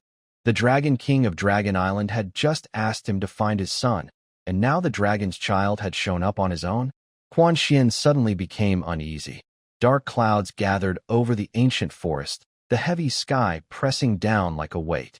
Winds howled from all directions, sweeping up fallen leaves and branches, filling the air with a rustling sound. The tall, ancient trees blocked out the sunlight, leaving only scattered patches of light on the damp ground. After 2 hours of exploring, the 3 beasts were now covered in magical treasures. Phew! Xiaoyu jingled with every step, his gold and silver ornaments clinking loudly. Why don't they give us a backpack or a space stone? Xiaoyu complained, pushing aside a decorative headpiece that blocked his view. That's exactly why we had to hand in our space stones beforehand, Chiba Gen explained. For game balance. If someone picked up too many treasures, the battle would become one-sided. Not allowing us to carry bags or space stones limits how many treasures we can collect. Sui smiled slightly. He did limit our treasures and even suppressed our power, but physical skill is still the key to victory. Then Sui opened his mouth and said softly, "Be alert." Almost at the same moment, a flash of cold light shot through the air and struck the ground hard.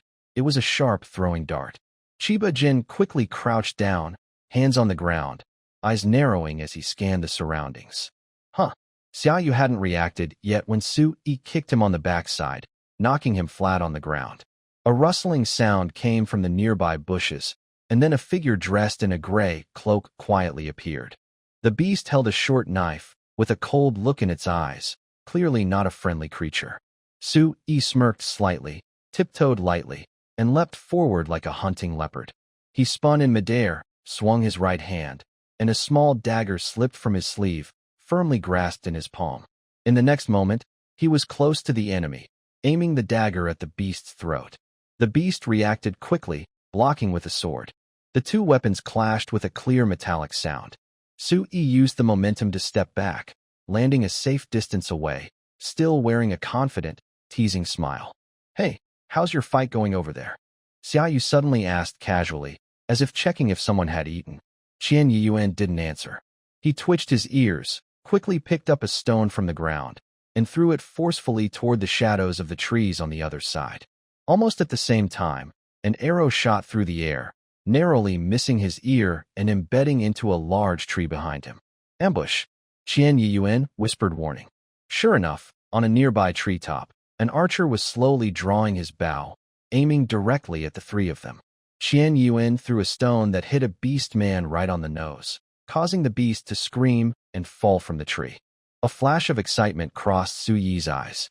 He charged forward suddenly, pulling a thin rope from his waist and quickly wrapping it around the beast's ankle. Binding spirit rope, he pulled hard, causing the beast in the gray cloak to lose balance and fall to the ground. Before he could get up, Su Yi already stepped on his chest, pressing his dagger against his throat. "Give up," Su Yi said calmly. The beast gritted his teeth and looked at him fiercely, but didn't resist. He knew he had lost. "I want to collect a little interest from you," Su Yi chuckled, pointing at the beast in the black cloak. Seeing Su Yi's smile, the beast in the black cloak trembled all over, covering his body with his hands. "Why you? What are you going to do? This is just a game. You can't trigger the defeat scene. Your black cloak looks cool. Take it off and give it to me." 1 minute later, the beast was crying as he was teleported outside the scene. Just as Su Yi neatly folded his black cloak and held it in his hand, a deep and vast voice echoed throughout the ancient forest. "Remaining players, 10. It looks like we're heading into the final circle," Xiaou said with a slight smile. Su Yi hung the treasures he had collected on himself. Xiaou was fully covered with items, looking like an Egyptian queen. If there were background music, he would probably be playing some Egyptian tune. Xiaou frowned. The ancient forest was covered by a protective barrier, which was shrinking constantly, forcing all contestants toward the very center of the forest. "The circle is shrinking again." Xiaou opened his mouth wide. "By the way, where do all these treasures come from?" Xiaou asked after storing his items. "All these treasures are considered gifts from the gods," Qian Yuan said without turning around. "Even the clan leader, Xian, or city lords from other places can't make treasures on their own. But in the capital, the White Tiger Beast King, Evernight, might be able to try. If no one can make treasures, then where do all these treasures come from?" Xiaou wondered. "There's a legend about a divine country in the world, home to many sacred beasts," Qian Yuan explained. "The treasures are said to be made by these divine beasts after pouring their hearts into it. The last time a divine beast descended was in a valley in the beast realm called Pishio. This is recorded in ancient books, but there's no way to verify it," Xiaou nodded. "With such a vast world like the beast realm, it's normal to have some mythic stories." "Pishio? Could there be tiding? Azure dragon, vermilion bird, white tiger, are they related?" "Oh, it seems the beast king is the white tiger. Could these divine beasts be connected?" Xiaou shook his head. Su Yi didn't seem interested in the legends of divine beasts and said to himself, "It looks like we're near the center of the ancient forest. The remaining 7 contestants should be there too." At this moment, in the very center of the ancient forest, 3 pairs of lovers were facing off. One pair was embracing each other, while the other 2 pairs were more normal, 1 man and 1 woman. "I say, those last 3 beasts haven't shown up yet," the orc with a scarred face on his left and right side said. "Right now, they are probably hiding in the dark, waiting to take advantage of the situation. Do you really want your hard work to be used by others as their tool? I suggest we form an alliance first, find those 3 hidden orcs, and eliminate them. Then we can face the others directly." The other 2 pairs of orcs looked at each other and nodded. The scarred orc smiled slightly. He was confident because he was with his 2 wives on either side. The only real threat was the group of 3 orcs, including Su Yi. Once he dealt with that pair, he would have the numbers advantage and could easily defeat the remaining two pairs. The forest air was damp, and the leaves swayed gently in the wind, making a rustling sound. Xiaou stood on a high hill, arms crossed, with a mischievous smile on his face. His brown fur moved in the breeze, and his bright eyes sparkled with cleverness. "That's really interesting," he whispered, sounding playful.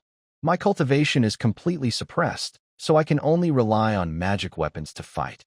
"TSK, that sounds pretty fun. With your strength, can your cultivation really be suppressed?" Xiaou turned to ask. "No, so I have to seal myself," Xiaou replied. Qian Yuan stood beside him, serious but adorable. His fur was a bit lighter than Xiao's, hanging over his ears, with clear, water-like eyes and a natural sense of seriousness. "Wow, I brought a lot of magic weapons. Explosive talismans, confusion smoke, and a super powerful hammer." Xiaou squatted on the ground, counting his weapons. "That's called a shockwave hammer.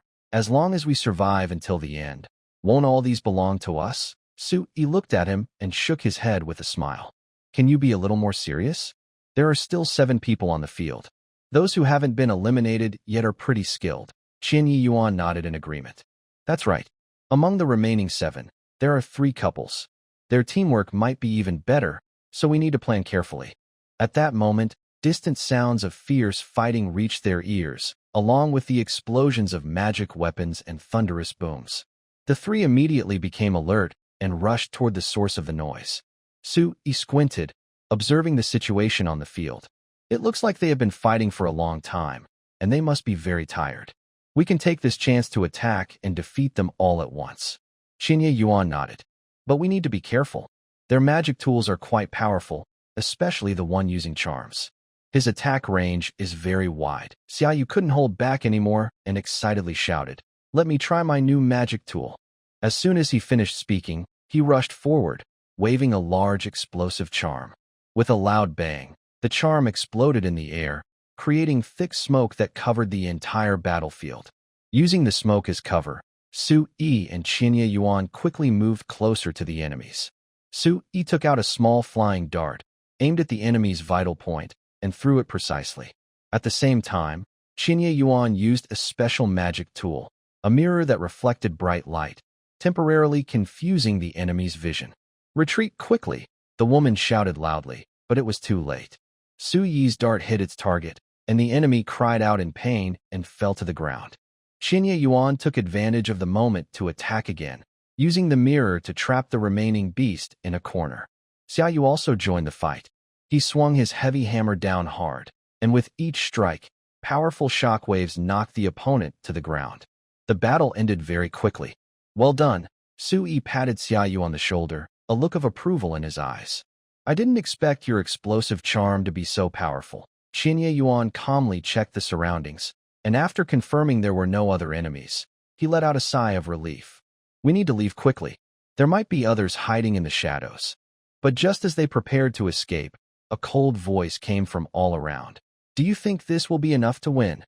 Before the words finished, 5 figures slowly stepped out from the woods. It was the remaining 2 couples, each radiating a strong aura. Leading them was a man with a scar on his face, his eyes cold, holding a staff embedded with a bright red gemstone. "Welcome to the final round," the scarred man said with a smile, a hint of mockery in his tone. "Let's see if you can make it to the end." The atmosphere instantly grew tense, filled with a deadly intent. Xiaou, Qian Yuan, and Xiaou exchanged glances. "We have been tricked. Getting you all out wasn't easy," the scarred man said with a slight smile. The couple who had just been knocked out on the ground quickly stood up. "Is my returning talisman powerful?" the scarred man asked with a smile. "Our magic treasure isn't fake. You do have some conscience," the couple replied. 3 kids, thinking that if they hide until the end, they'll be invincible? "Today, I will show you what happens to those who hide," the scarred man said with a grin. "Huh. Think surrounding us means you'll win?" Xiaou shouted loudly, rushing forward first. His magic treasure shone brightly. "What I mean is, the 3 of us have you surrounded." Qian Yuan followed closely, and Xiaou took a deep breath, swinging a big hammer, charging at the enemies. The fight broke out again, and the glow of the magic treasures lit up the entire forest. Every collision was accompanied by deafening explosions. Sui took off his necklace and smiled slightly. The Hongmin fortune pearl. A jewel on the necklace emitted a dazzling light. As it hit the ground, it created a huge chaos storm that swept the 3 orcs into it. This thing is strange. Retreat quickly. One orc was shocked. He used speed boots to escape the storm, but the other 2, unable to use their magic treasures in time, were pulled into the storm. Strange. How does this little horned kid know so much about magic treasures? The scarred man looked uncertain. Focus all fire on him. He's definitely attacking. By now, 2 beasts had been eliminated. The remaining 4, besides the scarred man, clenched their teeth. The magic treasures in their hands suddenly shone brightly. All 4 treasures launched attacks at the same time. Sui coldly watched the incoming attacks. He didn't dodge or block. Just as the attacks were about to hit, Xian descended from the sky, holding a large umbrella, aiming it at the 4 beasts. The Universe Chaos Umbrella. Xian turned the umbrella upside down, like a shield, absorbing all the attacks from the magic treasures. Xiaou! Qian shouted. Xiaou stepped onto Qian's shoulder, holding a thunder hammer. He flipped a steady somersault in the air and struck the center of the 4 beasts with a powerful. He felt like he was a dark tower. The scarred man couldn't sit still. He quickly hugged his main wife and second wife, moving away from the battlefield. The couple who hadn't escaped in time weren't so lucky. When the shock hammer hit the ground, the resulting shockwave knocked both beasts unconscious. As the 2 beasts gradually disappeared, they were eliminated and teleported outside the arena. It looks like it's now 3 versus 3, Sui said with a slight smile. We are the main characters, so we can't lose, Xiaou said proudly, hands on her hips. If we lose, old Chun will post 10 updates a day. Nonsense, the scarred man sneered. You really think I brought you here just to wipe out you 2 lovers? Sui felt a bad premonition. I'm here to wipe out all your beasts, the scarred man laughed loudly. At that moment, runes lit up around Sui and the others. Fushi 8 trigrams array. Sui looked at the 8 characters surrounding him. Lin, Bing, Do, Zhe, Jie, Zhan, Qian, Xing. He secretly thought, this is not good. We unknowingly fell into his trap. Sui gritted his teeth. No wonder he gave the other couple a real escape talisman. He was trying to gain their trust. If they defeated us, he would activate the array and eliminate the alliance. If we win, he'll do the same. Do we have any magic tools to fight back? Qian asked, turning his head. The Fushi 8 trigrams array, once formed, is very hard to break. Sui shook his head. But that doesn't mean we have no way out. There's still a chance to escape this array. Xiao's eyes lit up. There's hope? Sui shook his head, his brown hair shimmering in the sunlight. He gently traced the symbols on the ground with his toes, tilting his head in thought. Qian 3 in a row, Kuan 6 broken. Sui hummed an ancient chant, his brow slightly furrowed. This is indeed the ancient Fushi 8 trigrams array. Yuan Qian, standing nearby, analyzed carefully. According to the Zhou, this formation follows the principles of yin and yang, the 5 elements, and their interactions. To break it, Yuan Qian gently pressed Xiao's fluffy head, a bronze compass pinned to his shoulder strap, the needle spinning wildly. Exit from the camp position. Before he finished speaking, the ground suddenly trembled. The scarred man raised and activated the Fushi 8 trigrams array. All the runes instantly turned bright red, and the 8 trigrams moved and tangled like living creatures. The 3 beast-like figures were pushed back several steps by the gust of energy. Behind them, the dark green moss on the Xuanwu rock wall seeped out and quickly formed a fierce ghost face. Reverse the operation of the innate 8 trigrams, Sui muttered. Wait for my signal. When I give it, you all activate your attack magic tools. A faint smile appeared at the corner of Sui's mouth. Almost no one noticed as his pupils slowly changed from brown to red. Qian suddenly grabbed his wrist. Your pupils, don't worry about that, Sui said, pulling away and taking out a small bronze knife from his coat. When the blade cut his finger, blood beads in midair formed a Tai Chi symbol. Xiaou watched as the blood-colored runes suddenly stopped moving. A faint sound of glass breaking came from nearby. The floating trigrams were cracking. What are you doing? Qian voice mixed with the cold wind, carrying a hard, gemstone-like tone. Sui didn't answer. He stepped onto the broken trigrams, leaping into the air. His furry paw pads stepped over the Qian, Dui, and Li palaces, and the blood bead in his hand ignited the entire array like a fuse. Below, Xiao's panicked shouts sounded, like muffled noises through a water curtain. The 8 trigrams array began to collapse, with countless trigrams like kaleidoscope fragments rushing into the jade pendant on his chest. When the last Jin palace disappeared, he heard the shouts of 2 boys falling, but couldn't tell who was calling. White mist rose from the ground, and he faintly saw Qian Yan making hand gestures to cast spells, while Xiaou waved a glowing peachwood sword. The remaining runes of the 8 trigrams surrounded the 3 of them, like prayer flags blown by the wind. Just now, you used your vital essence blood, Qian Yan suddenly said, kneeling on the ground. The runes around him were slowly fading. That shortens your lifespan. Sui touched his pocket, but the bronze knife was already shattered into dust. The glow of the Fushi 8 trigrams array dimmed, symbolizing that the array had been completely broken. This is just a game.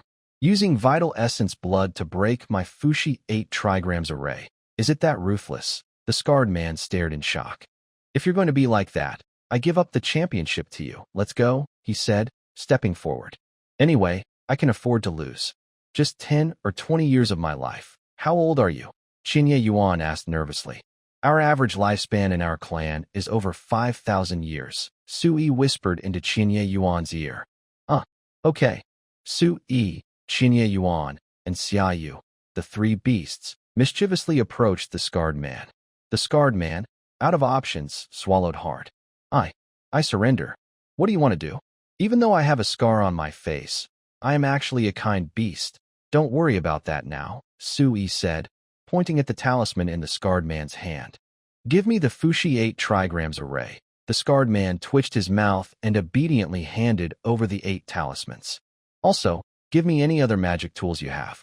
We lost quite a few trying to break your Fushi 8 trigrams array, Sui added. The scarred man gritted his teeth, but still handed everything over. One last request. Take off your clothes, Sui said expressionlessly. Why do you want that? Are you really hungry? There are 2 beautiful little beasts nearby. Why would I need a muscular guy like you?